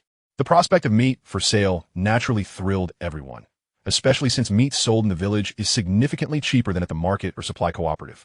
Zhang Feng, having acquired a motorcycle, could not simply take it up the mountain casually. Hence, he temporarily used the excuse of leaving it with Sanlingzi, permitting only Sanlingzi and Old Go to use it. Most of Zhang Feng's time was spent in the mountains, and he only needed the motorcycle for weekly trips to the black market in the county. In contemporary times, a bicycle has become a symbol of status. Anyone possessing a bicycle walks with their head held high, let alone a motorcycle. As long as this motorcycle remained in Heishui village, any villager who saw it would inevitably think of Zhang Feng, and consequently, the enmity between him and the Zhang family, along with their schemes against him. This, indeed, was the paramount significance of Zhang Feng's purchase of the motorcycle. Otherwise, he could have easily opted for an old bicycle without courting trouble. Upon arriving at Sanlingzi's home, Zhang Feng found Sanlingzi equally excited upon seeing the motorcycle, clamoring to take it for a spin. Zhang Feng, who held genuine affection for Old Go and Sanlingzi, graciously handed over the keys. Just as Sanlingzi was about to mount the bike, Old Go approached and halted him. "You little rascal, what are you blathering about? Such a precious item. What if you break it? We have no one here to fix it." Old Go was also protective of Zhang Feng's motorcycle and refused to let Sanlingzi handle it. "Dad, I just want to give it a try." Sanlingzi protested, somewhat aggrieved. "Come on, it's just a motorcycle. And it's so new. It won't break easily." Zhang Feng interjected, pulling Sanlingzi aside and taking the opportunity to teach him how to ride, even taking him for a short ride. Sanlingzi, excited, shouted with glee as he experienced the ride. After a while, Sanlingzi dismounted but showed no inclination to ride again. "Brother Xiaofeng, let us do it tomorrow. It's too dark now, and I can't see the road." "All right, I'll leave the motorcycle at your place. You can ride it whenever you want," Zhang Feng assured. "Really? That is fantastic. I promise to take good care of your motorcycle, Brother Xiaofeng, and let anyone else touch it." Sanlingzi vowed earnestly. After a brief conversation, Zhang Feng entrusted the keys to Old Go. "Old Go, keep the motorcycle here, aside from you and Sanlingzi. No one else is to borrow it." After a moment of contemplation, he added, "Unless it's an urgent matter or a life and death situation." "Understood, don't worry." After Zhang Feng departed, he slipped into the night, swiftly making his way to the cattle shed while carrying a small package he had prepared earlier. Chapter 79. Selling meat and distributing candy the next morning. As Lin Wanner awoke early from her slumber, she initially paid little mind to it. She had always risen early to gather cow fodder and attend to various farm chores. However, upon waking, she sensed something was amiss in her room. Using the faint morning light filtering through, Lin Wanner took a closer look and was startled to find that the small window in her room had been replaced with one made of bamboo. More astonishingly, there was an additional package in her room. The moment she laid eyes on the package, the answer dawned on her. Clearly, this was all the work of Zhang Feng. The color and fabric of the package resembled those of the other Zhang Feng had previously sent her. Lin Wanner surveyed her surroundings. Although she already knew Zhang Feng was not there, she still yearned to find traces of him. Gazing at the package in her hands, and then at the bamboo window, her mind swirled with confusion. She recognized Zhang Feng's kindness, yet she was not prepared to accept it. Lin Wanner was acutely aware that the closer one got to people like her, the more misfortune would follow, with Zhang Feng extending such help to her family. How could she possibly harm him? Meanwhile, as Lin Wanner wrestled with her thoughts, Zhang Feng was busy cutting the nearly 8-meter-long python into 2 segments, strapping them to the back of his motorcycle. Having already set aside a substantial portion of the python for himself and old Go to share, he soon dragged the lengthy meat to the village committee. Upon arriving, Zhang Feng was taken aback. He had initially feared that few people would show up this early to buy meat, but to his surprise, nearly 20 households were already lined up. As the villagers spotted Zhang Feng on his motorcycle, dragging the substantial python meat behind him, their eyes sparkled with excitement, and some even greeted him enthusiastically. After parking his motorcycle, he noticed Gao Dachuan, the village head, standing nearby. Weighing and pricing the meat was not his responsibility, as that task fell to the village accountant. Once most of the meat had been sold, Zhang Feng would typically give accountant Zhang Jinhua 2 jin of meat as a token of appreciation for his efforts. Xiao Feng, you truly are remarkable. You bought a motorcycle and caught such a massive snake, exclaimed one villager. Indeed, you are the first person from our vicinity to catch such a large python. The villagers showered Zhang Feng with compliments, and he responded with a smile, retrieving several firecrackers from his backpack, alongside a pile of newspapers. The villagers were puzzled by Zhang Feng's intentions, but he quickly lit the firecrackers. The popping sounds resonated throughout the village, particularly in the tranquil morning, rousing even those who were still asleep. Certainly, at this hour in the countryside, most individuals remain in slumber, particularly the children. Many are inclined to take advantage of the cool morning air to commence their labor, compounded by the dearth of evening entertainment in rural areas, prompting villagers to retire early to bed after a day of activity. Upon hearing the sound of firecrackers, even those who had not comprehended the previous night's broadcast quickly learned the reason for the commotion upon stepping outside. Consequently, a greater number of villagers now approached the village committee, some carrying basins while others held ropes, all making their way towards the source of the noise. With the firecrackers having ceased, a considerable crowd had gathered, and Zhang Feng wasted no time, immediately commencing the sale of meat. The current market price for pork stands at 76 cents, alongside the necessity of meat tickets, while the prices of various other meats are often compared directly to that of pork. Since he was selling meat in the village and had no intentions of profiting, Zhang Feng set the price for snake meat at a mere 60 cents per jin. Had it not been for the concern of complicating matters for other hunters selling meat in the village, he would have considered pricing it even lower, at 20 or 30 cents per jin, ideally attracting the entire village to his stall. The forest python measured 8 meters in length, with an estimated weight exceeding 350 jin. After removing the snake gall and retaining a portion of the meat, Zhang Feng had approximately 30 jin left for sale, alongside the meat and bones totaling around 320 jin.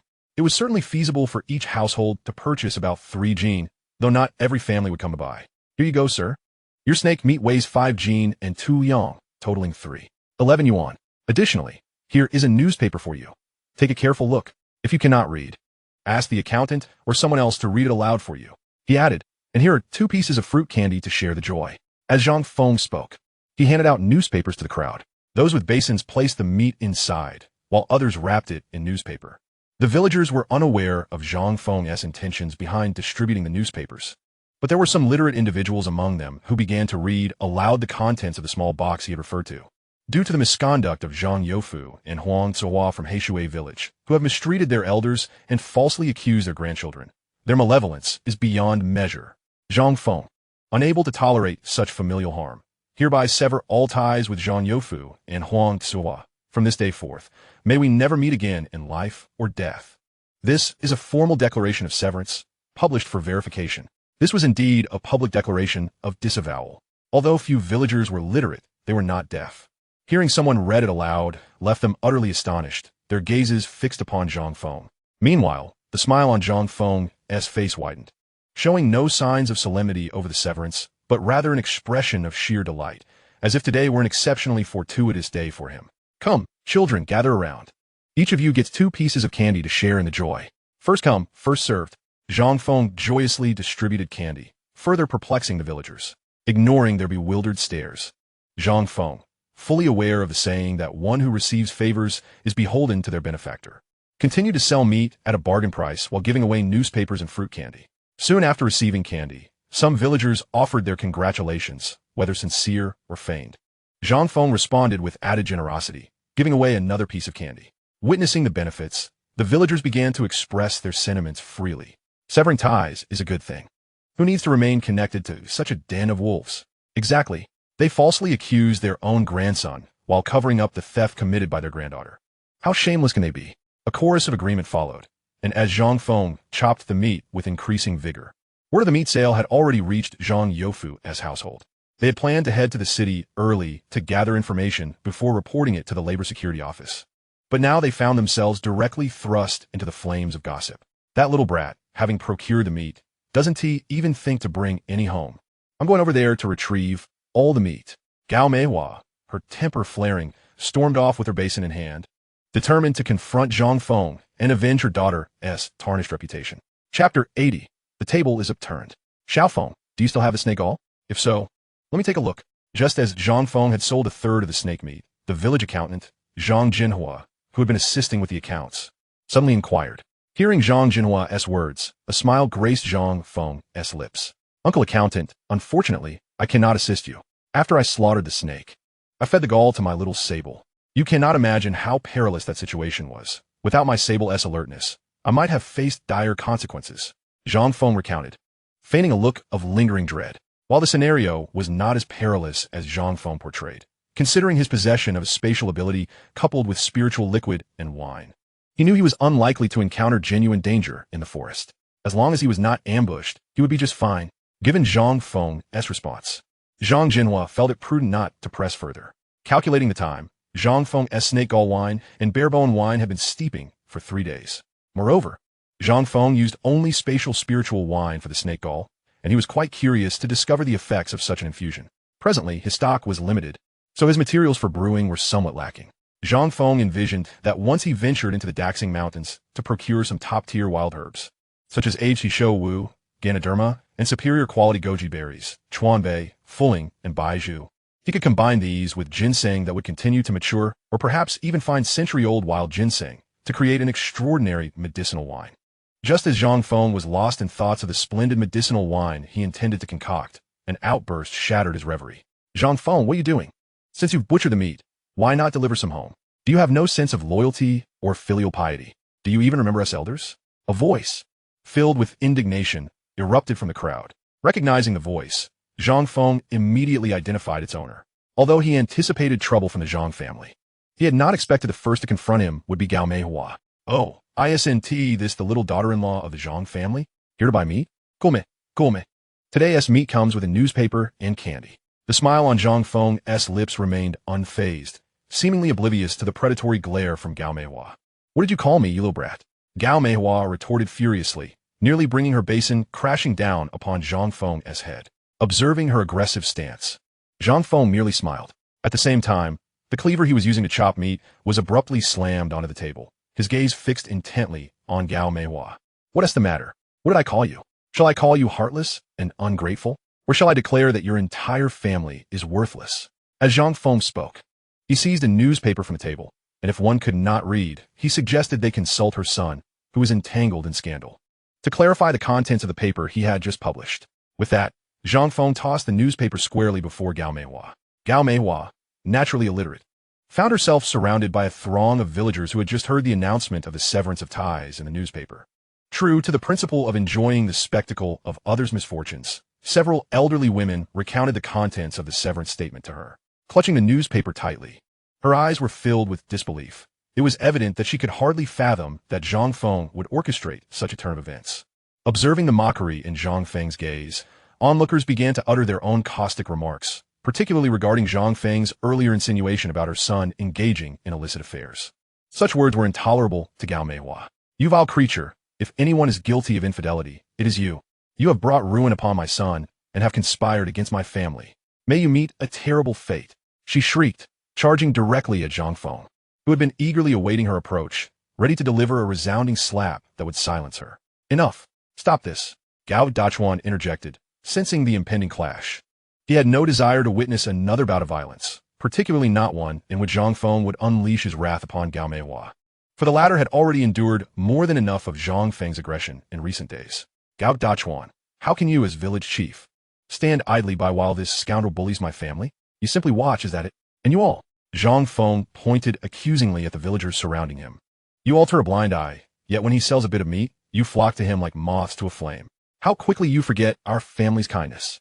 Initially, Gao Dachuan intended to protect Gao Meihua from being struck, but upon hearing her outrageous accusations, his own anger flared. Perhaps it would indeed be better to let Zhang Feng deliver a well-deserved slap to her face. Oh, I am most curious to hear how your family has treated the rest of us so well. Did you provide us with food? Did you secure any benefits for the village? Zhang Feng's tone dripped with sarcasm. Indeed, enlighten us. How we been ungrateful? He pressed, prompting a flustered Gao Meihua to stammer in response. Her offhand remark about Zhang's family benefiting the village was entirely unfounded. What are you doing? So many people are ganging up on me, she yelled, only to be met with Zhang Feng's cold laughter. Who is ganging up on you? You are the one who accused everyone of ingratitude. Is it not fair for them to inquire about your claims? Zhang Feng smirked. Gao Meihua's heart sank. Typically, they spoke freely at home, but such words could never escape into the public sphere, especially not in front of this crowd. You vile creature, stop your nonsense, she shouted.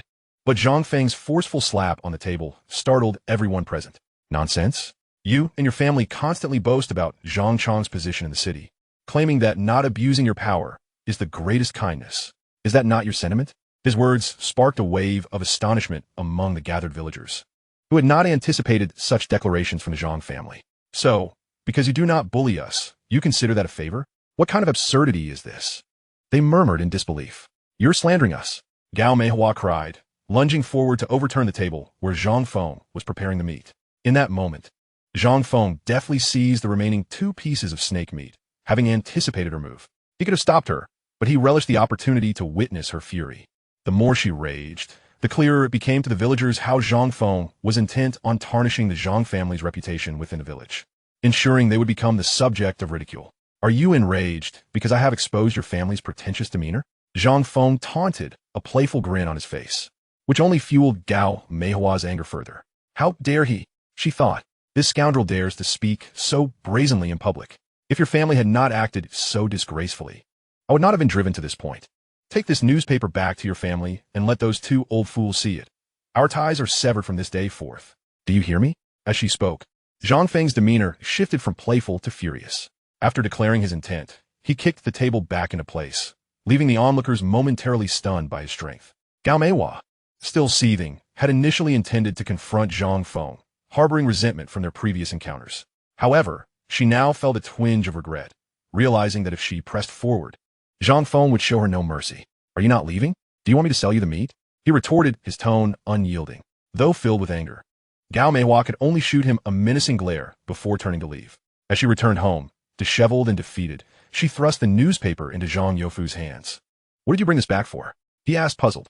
Zhang Shan, lacking literacy, relied on his father, who could only recognize a few characters. It's that scoundrel Zhang Feng. He has publicly severed ties with us. Gao Meihua fumed. What audacity! Zhang Youfu exclaimed, incensed as he snatched the newspaper, frantically searching for the severance statement. Although he was not well-read, he managed to glean the gist of Zhang Feng's declaration. Ah, this vile creature is courting his own demise. Watch closely. We must not allow him to escape to the mountains. If he dares to steal, the Works Safety Office will catch him, and his fate will be sealed. This time, I shall sever our ties without hesitation, Zhang Youfu declared, determination etched on his face as he prepared to leave. With their father's resolve, Zhang Shan and Gao Meihua could hardly object. If they could rid themselves of Zhang Feng, they would wholeheartedly support it, as his demise would finally relieve their pent-up frustrations. Meanwhile, Zhang Feng continued selling snake meat at the village committee, attracting initial customers, though some remained apprehensive about consuming snake meat.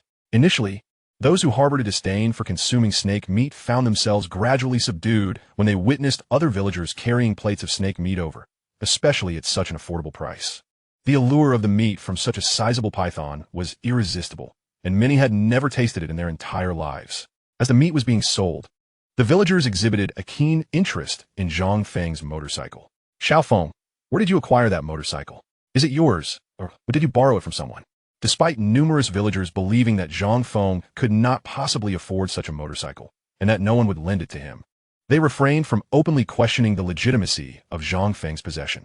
Zhang Feng, fully aware of the nature of the Zhang family, chose not to respond to inquiries about the motorcycle. He understood that while the money made from selling snake meat might provoke envy, the presence of the motorcycle would undoubtedly incite jealousy and invite trouble from the Zhang family, given that he had previously dealt them considerable blows.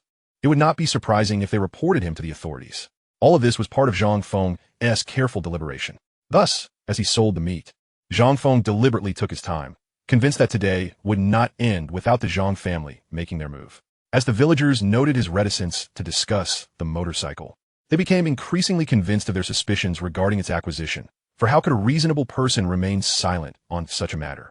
Soon, some who had purchased snake meat returned home, and Huang, Sohua, and Gao Meihua, the mother-in-law and daughter-in-law from the Gao family, confirmed Zhang Feng's reluctance to mention the motorcycle's origins. This only heightened their delight, as they felt more certain of his dubious acquisition.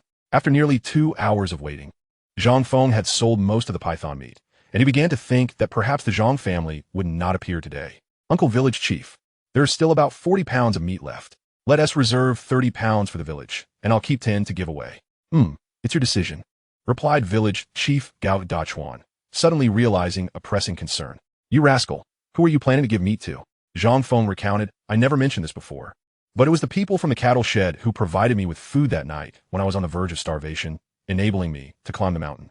This statement left everyone, including Gao Dachuan and Zhang Jinhua, in a state of shock. Xiao Feng, what did you just say? Indeed, the people from the cattle shed gave me a cornmeal bun. I intend to repay them by delivering this meat today, Zhang Feng stated with calm assurance, maintaining his composure even in the face of the astonished and intimidating gazes from Gao Dachuan and Zhang Jinhua. Chapter 82. The motorcycle certificate slaps the face. What nonsense are you spouting in broad daylight? After a moment of shock, Gao Dachuan quickly intervened. Yet, Zhang Feng retained a playful demeanor. Uncle Village Chief, Uncle Accountant, had it not been for the people from the cattle shed providing me with that bun, I wouldn't be alive to speak now. I am merely delivering a bit of meat. What is wrong with that? Zhang Jinhua, perhaps momentarily taken aback, did not immediately grasp the implications, but Gao Dachuan understood perfectly. Zhang Feng had refrained from mentioning this in front of the many villagers, only speaking up now that they had departed, leaving just the 3 of them. Regardless of whether Zhang Feng actually went to the cattle shed, he had effectively communicated the situation to the 2 men. From now on, even if they witnessed him interacting with those from the cattle shed, at least the village chief and the accountant, the 2 most influential figures in the village, would be aware and thus not caught off guard. Xiao Feng, even if the people from the cattle shed saved your life, you cannot so brazenly deliver meat to them. It is against regulations. Don't invite trouble upon yourself, Zhang Jinhua cautioned. Just as Zhang Feng was about to respond, the Zhang family, whom he thought would not return, finally made their appearance, accompanied not only by Zhang Youfu and Zhang Shan, but also by 2 officers on bicycles. The father and son duo of Zhang Youfu and Zhang Shan were riding on the back of one officer's bicycle. In these times, owning a bicycle was a significant luxury. Due to the joint report made by Zhang Youfu and Zhang Shan regarding a serious crime involving stolen property, the authorities took the matter seriously and dispatched personnel immediately. Upon seeing the officers arrive, Zhang Feng couldn't help but smirk coldly. So they really did come. Comrades, that's him. P.S. Zhang Feng. And the stolen goods are right behind him. Yes, it's that motorcycle. The officers, having noticed the motorcycle behind Zhang Feng, understood that in the surrounding area, there were few households that owned bicycles, let alone motorcycles. Comrade, someone has reported that your motorcycle's origins are unclear and may be connected to theft and robbery in the county. Please accompany us to the police station, said the taller officer in a formal tone. The shorter officer discreetly positioned himself to the side of Zhang Feng, clearly wary of him attempting to flee and ready to act if necessary. Comrades, I am Gao Dachuan, the village chief of Heishui village. There seems to be a misunderstanding regarding your claims, Gao Dachuan interjected upon hearing the officer's words. After all, based on his years of familiarity with Zhang Feng, he could not fathom him engaging in such petty theft. Turning to glance at Zhang Youfu and Zhang Shan, it was evident that they sought to ruin Zhang Feng entirely. You're claiming he is one of ours? Huh, look at the heinous acts this scoundrel has committed. How could someone like him be from our Zhang family? Zhang Youfu retorted angrily, showing no respect for Gao Dachuan, his gaze fixated menacingly on Zhang Feng. In the face of the unfolding situation, Zhang Feng remained unfazed, opting instead to beckon a few village children who were rushing over. Xiao Fengge. Shan was the first to arrive. Zhang Feng pulled 2 pieces of candy from his bag and smiled at them.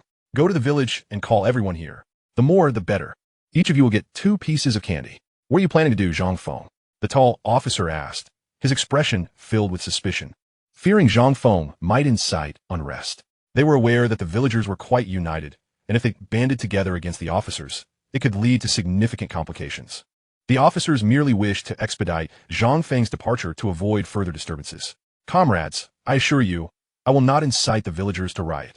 And I can prove that this motorcycle is not stolen. It is indeed my own property, Zhang Feng declared with unwavering confidence. Upon hearing his words, the officers naturally found it difficult to believe him readily. He is deliberately stirring trouble, aiming to incite unrest among the villagers. A few individuals in the village, who are on his side, are also ruffians, audacious enough to brandish firearms at others. Although Zhang Youfu is unaware of Zhang Feng's intentions, he is resolute that he must not act according to Zhang Feng's wishes.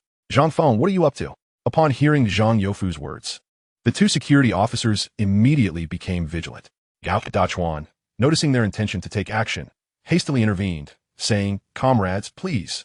Before he could finish, Zhang Feng interjected, "The security officers are here to protect the people, not to suspect them. May I ask, do you have any evidence of my theft or robbery?" Zhang Feng's demeanor, calm and collected, only served to deepen the frown on the faces of the two officers. "We have received reports, and since the items are in your possession, we have both reason and obligation to investigate." The taller officer replied coldly, "Very well, I have no objection to an investigation. I will cooperate.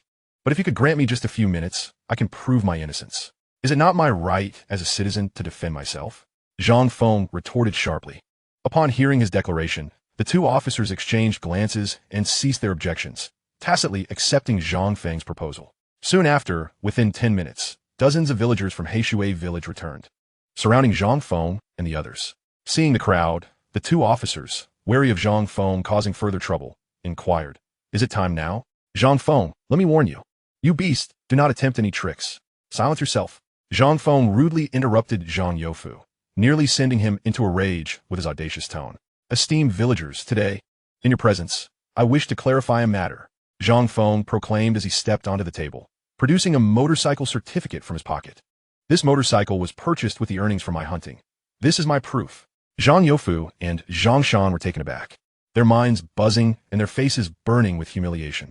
"No, that must be a forgery," Zhang Shan exclaimed in a panic. Observing Zhang Shan's outburst, Zhang Feng remained unfazed.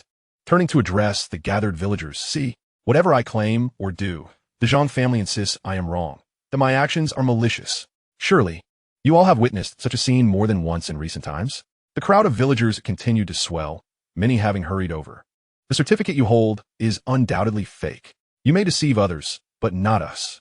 Comrade officers, arrest this audacious fellow.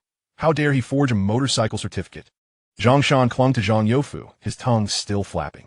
The more Zhang Shan protested, the more Zhang Feng's heart savored the irony. Zhang Feng had orchestrated these events precisely to tarnish the Zhang family's reputation. The louder they protested, the more delighted he became. "Comrades, my motorcycle certificate was obtained when I purchased the motorcycle processed at the county security office. I trust you can authenticate its legitimacy and restore my honor." Upon finishing his words, Zhang Feng crouched down, handing the motorcycle certificate to the two officers. They accepted it without hesitation and began to inspect it. While they examined the certificate, Zhang Feng continued, "Esteemed villagers, you are well acquainted with my character over the years. In this brief span of half a month, I have severed ties with the Zhang family out of necessity." "You scoundrel, what nonsense are you spouting here?"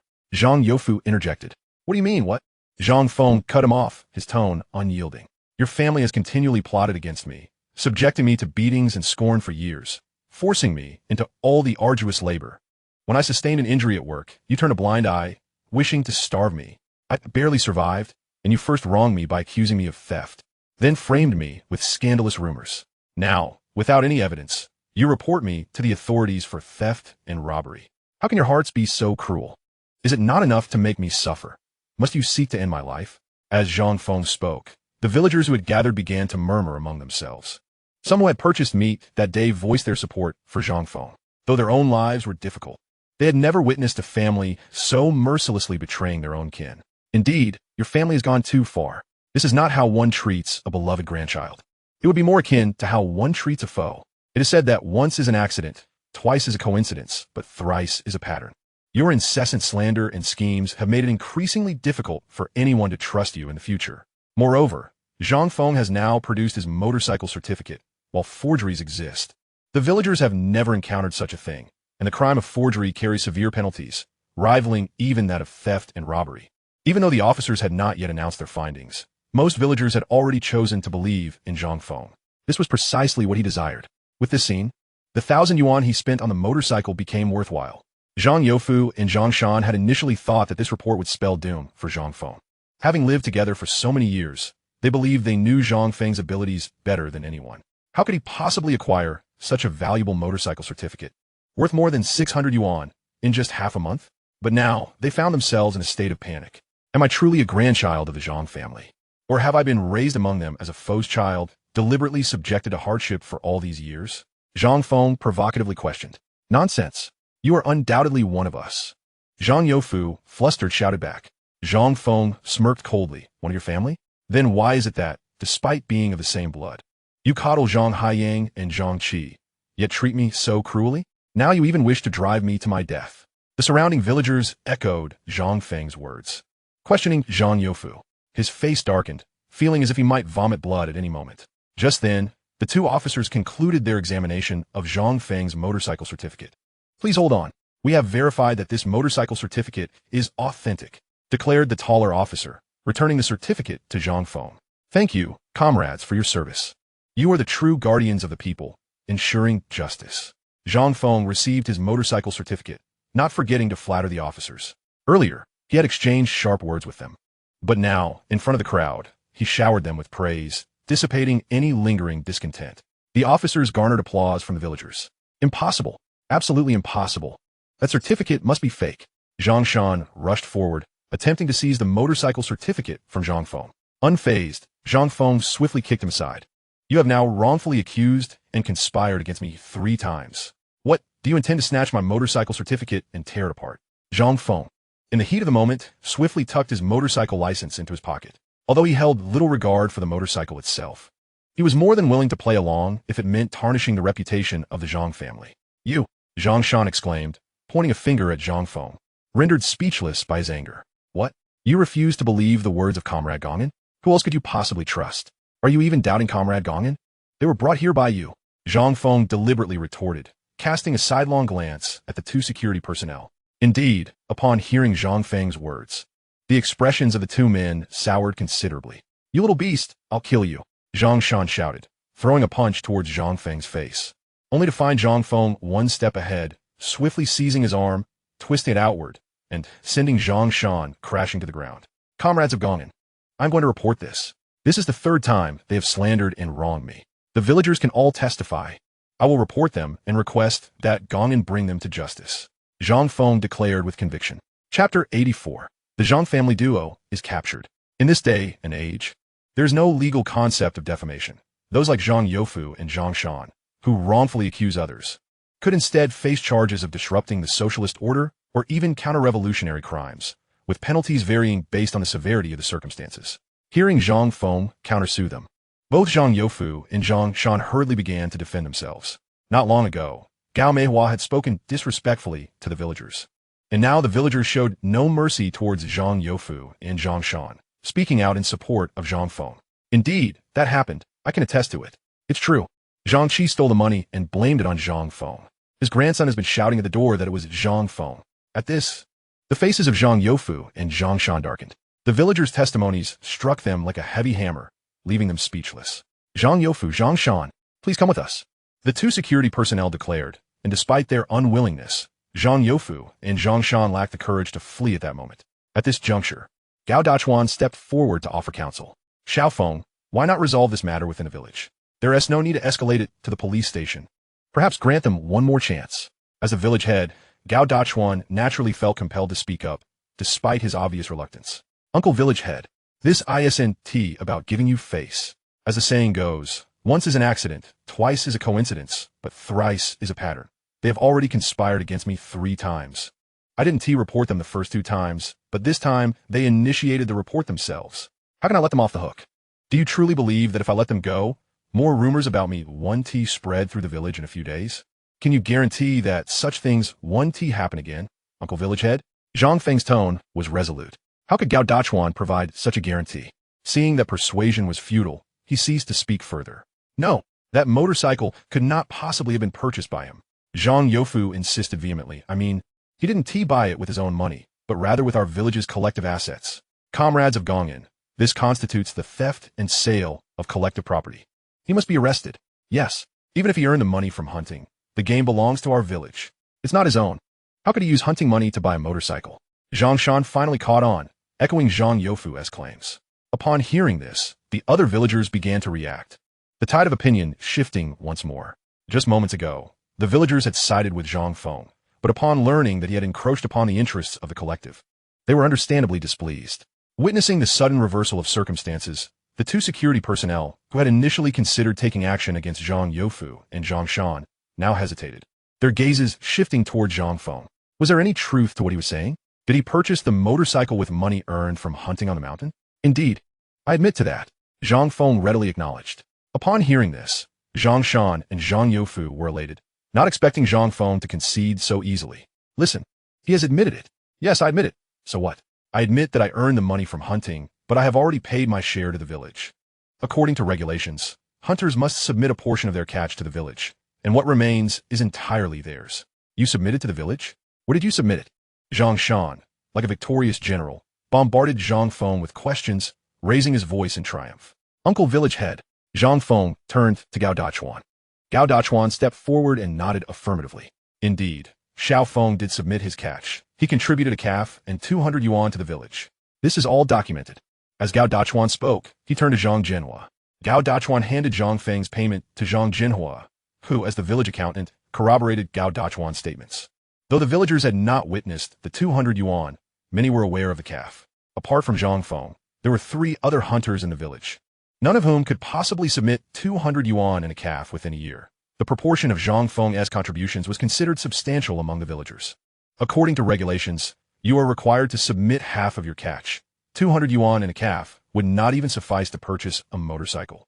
Zhang Shan continued to insist. Xiao Feng just started hunting, and he voluntarily submitted his catch. The village committee approved that he only needed to submit 1/3. Gao Dachuan, seeing the situation escalate, stepped in to defend Zhang Feng. The so-called special approval from the village committee was essentially at Gao Dachuan's discretion, and with his acknowledgement, others could hardly pursue the matter further. By this calculation, Zhang Feng could just barely afford a motorcycle. Zhang Youfu and Zhang Shan found themselves at a loss for words. Uncle Village Head, comrades of Gongin, look, they are intent on ruining me. They are the kind of people who would stop at nothing. Do I still need to give them a chance? Zhang Feng's gaze predominantly rested on Gao Dachuan. Having spoken in support of Zhang Feng, he did not wish to place Gao Dachuan in a difficult position. Alas, you have sown your own misdeeds. Now you must bear the consequences. Gao Dachuan cast a glance at Zhang Youfu and Zhang Shan before turning to leave. Zhang Feng, you wretched little beast. How dare you send them to jail? You are utterly ungrateful. You will not have a good end. Regardless of how Zhang Youfu and Zhang Shan shouted, Zhang Feng remained unfazed. The two security personnel compiled Zhang Feng's statement and proceeded to escort Zhang Youfu and Zhang Shan away. Witnessing their departure, Zhang Feng's heart swelled with a cold, triumphant laughter. This time, he had achieved a resounding victory, even more satisfying than he had anticipated when he first acquired the motorcycle.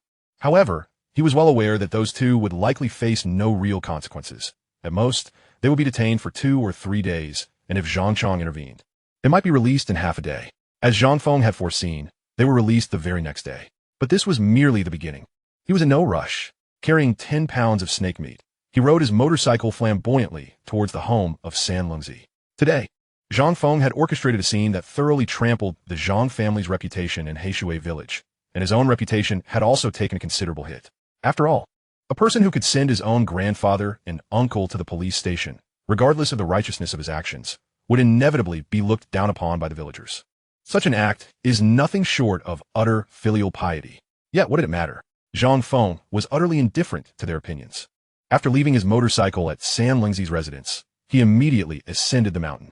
Although Zhang Feng intended to deliver the snake meat to the cattle shed, he was wary of doing so in broad daylight, primarily out of concern for the potential trouble it might cause the people there. Upon reaching the mountain, Zhang Feng promptly released the little sable before proceeding to inspect the yield from his animal traps.